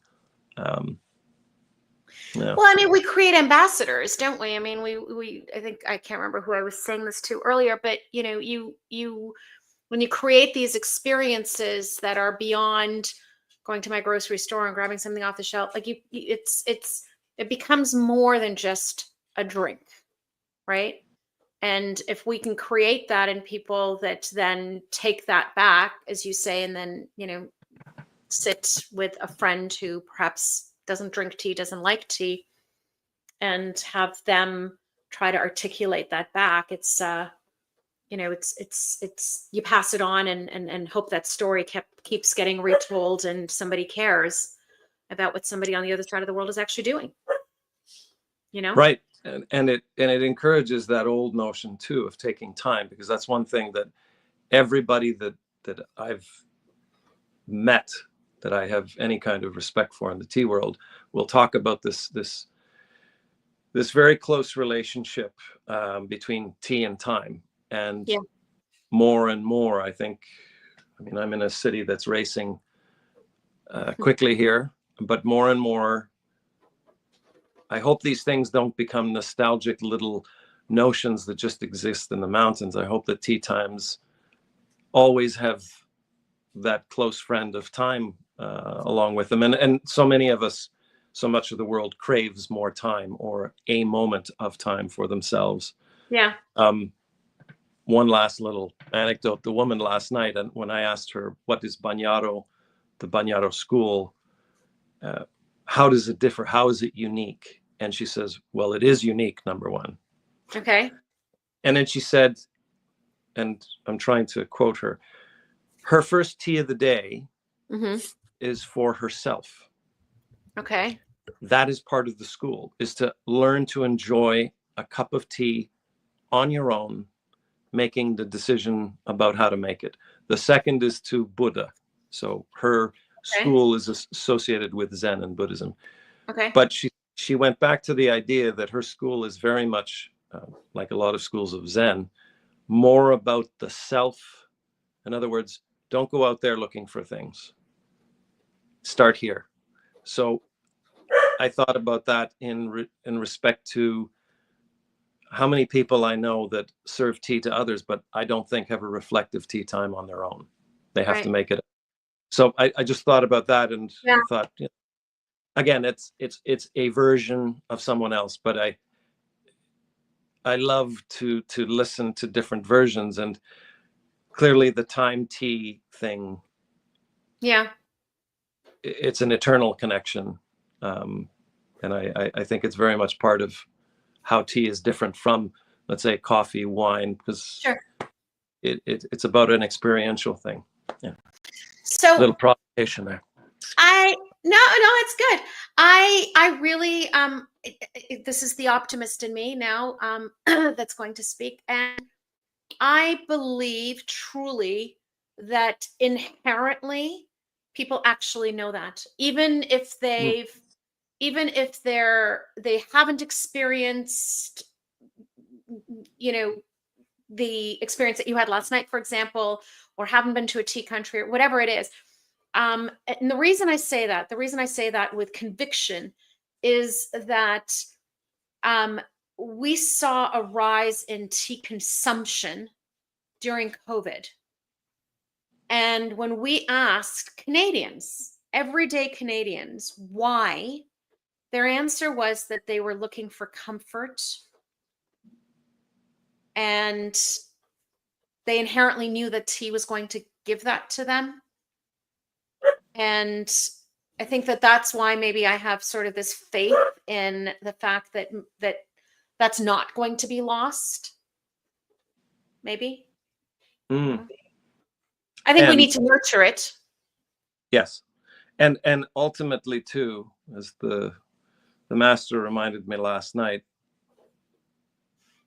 it's important that we enjoy a tea time for ourselves. Yes. And not worry. I mean, I realize you're wedged in a very interesting middle zone, because you're dealing with stories, you're dealing with industry, you're dealing with consumers, trends. I'm happily in a kind of almost an eclectic little corner where I can just fantasize and romanticize and worship and then completely criticize. But taking time to do it ourselves, sometimes that's the best thing we can do, is to just do small things on our own and understand why we're doing it, and then the rest will figure itself out. But youth, I'll say this, youth is a huge part of it, because as much, back to what we're doing with the nonprofit in the school, as much criticism that gets pointed at youth for being on their tablets and things like that, I have seen something that gives me great optimism. They've never been without those things. Yes. You and I are a little more mature Yes. in the numeric age department, but we had a time where we didn't have this influx of information. And Yeah. a lot of these kids are desperate for that sort of engagement. I see it. Right. Whether they retain it, I'm not sure that's it's a concern, but all we can do at the nonprofit is nurture that moment so they know that those moments are out there.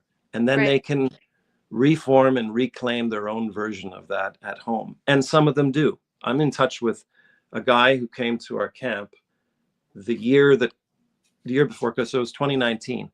He has become a tea guy, a tea lad, as he calls himself. And he makes himself tea. And he was, he was this big, physical, demonstrative, extroverted guy. And he gelled, and he found something with tea. So youth cannot be, they have to be part of it moving forward.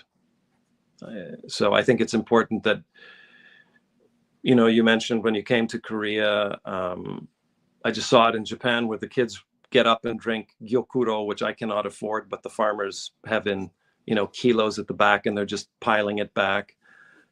It's getting youth and their active brains and their passions and their creative energies thinking about how to move it forward too.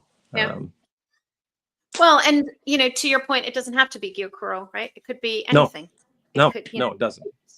It's what you can afford. It's what you have access to, because, whether it's the best tea in the world or, it's about creating that moment, creating that experience and that connection, I guess, right?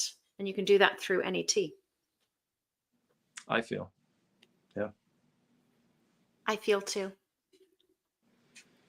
Yeah. See, this is why this was the perfect way to end my marathon today. And dear Jeff, I don't remember what you answered for this one.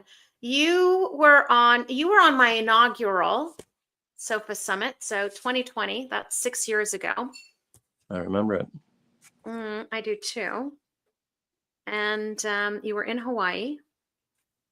Obviously, everybody logged on from where they were locked down.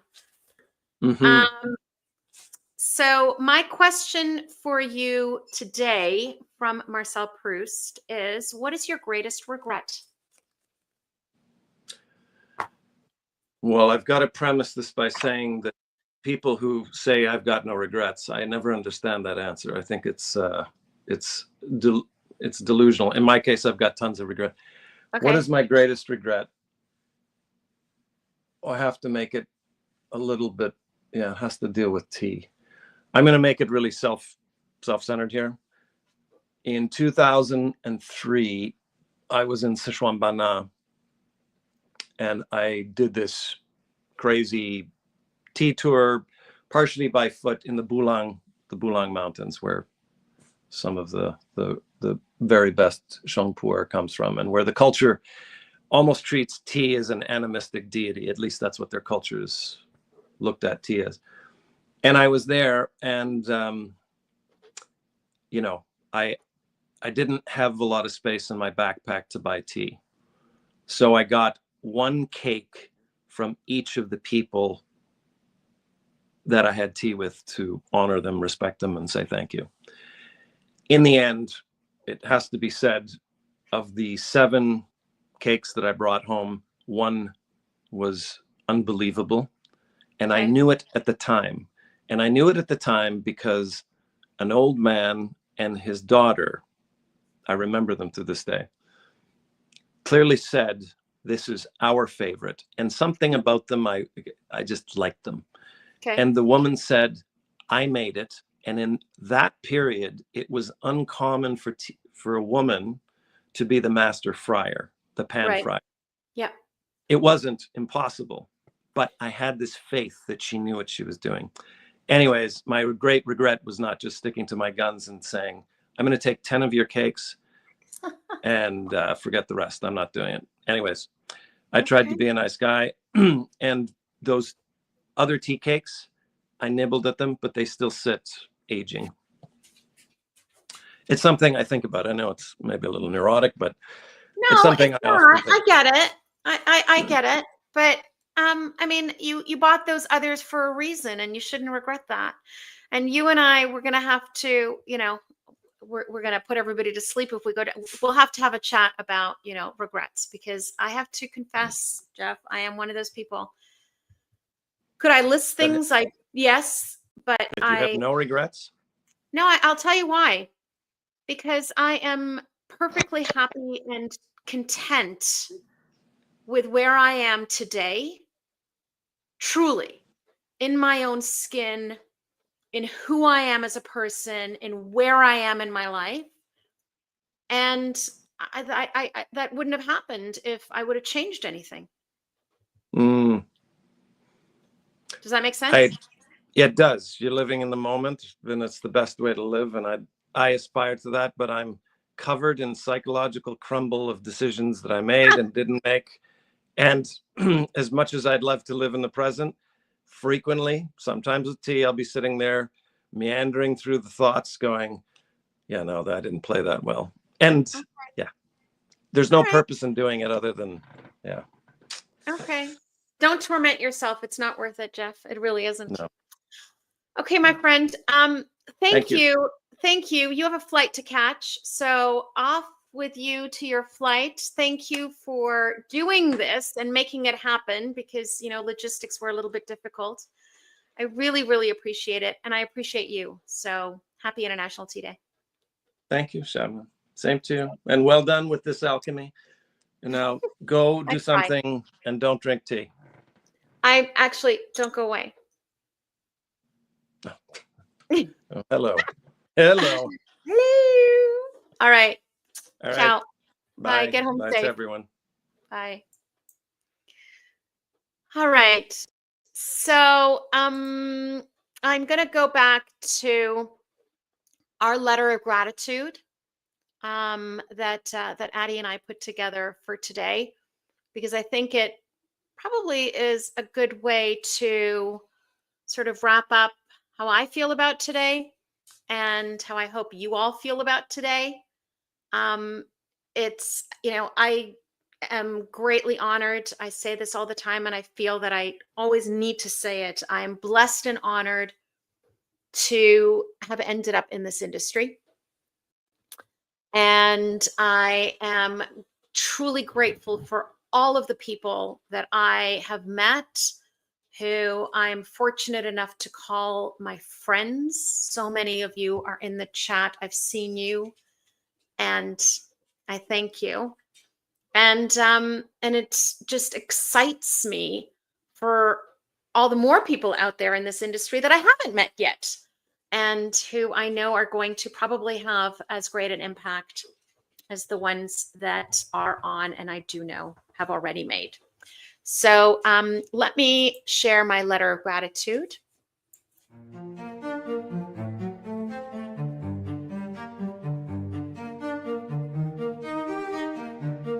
A letter of gratitude to the hands that sow with quiet grace and tend each root, each sacred place, to those who walk the waking land and guide the leaf with gentle hand, to the ones who harvest with mindful eye, plucking green gifts beneath the sky. Your love, your labor, your patient art breathes spirit into every part.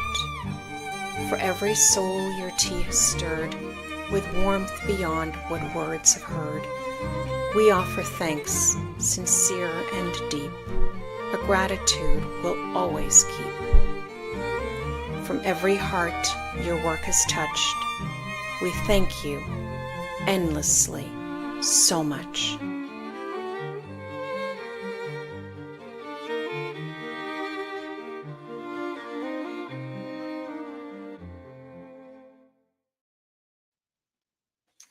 So thank you. Thanks to those of you that are still here. Thanks to those of you that hung out for, my God, all 10 hours. I appreciate you. And I say thank you. Thank you to all the hands that make our tea possible. I celebrate you, and I say happy International Tea Day, and cheers until next year.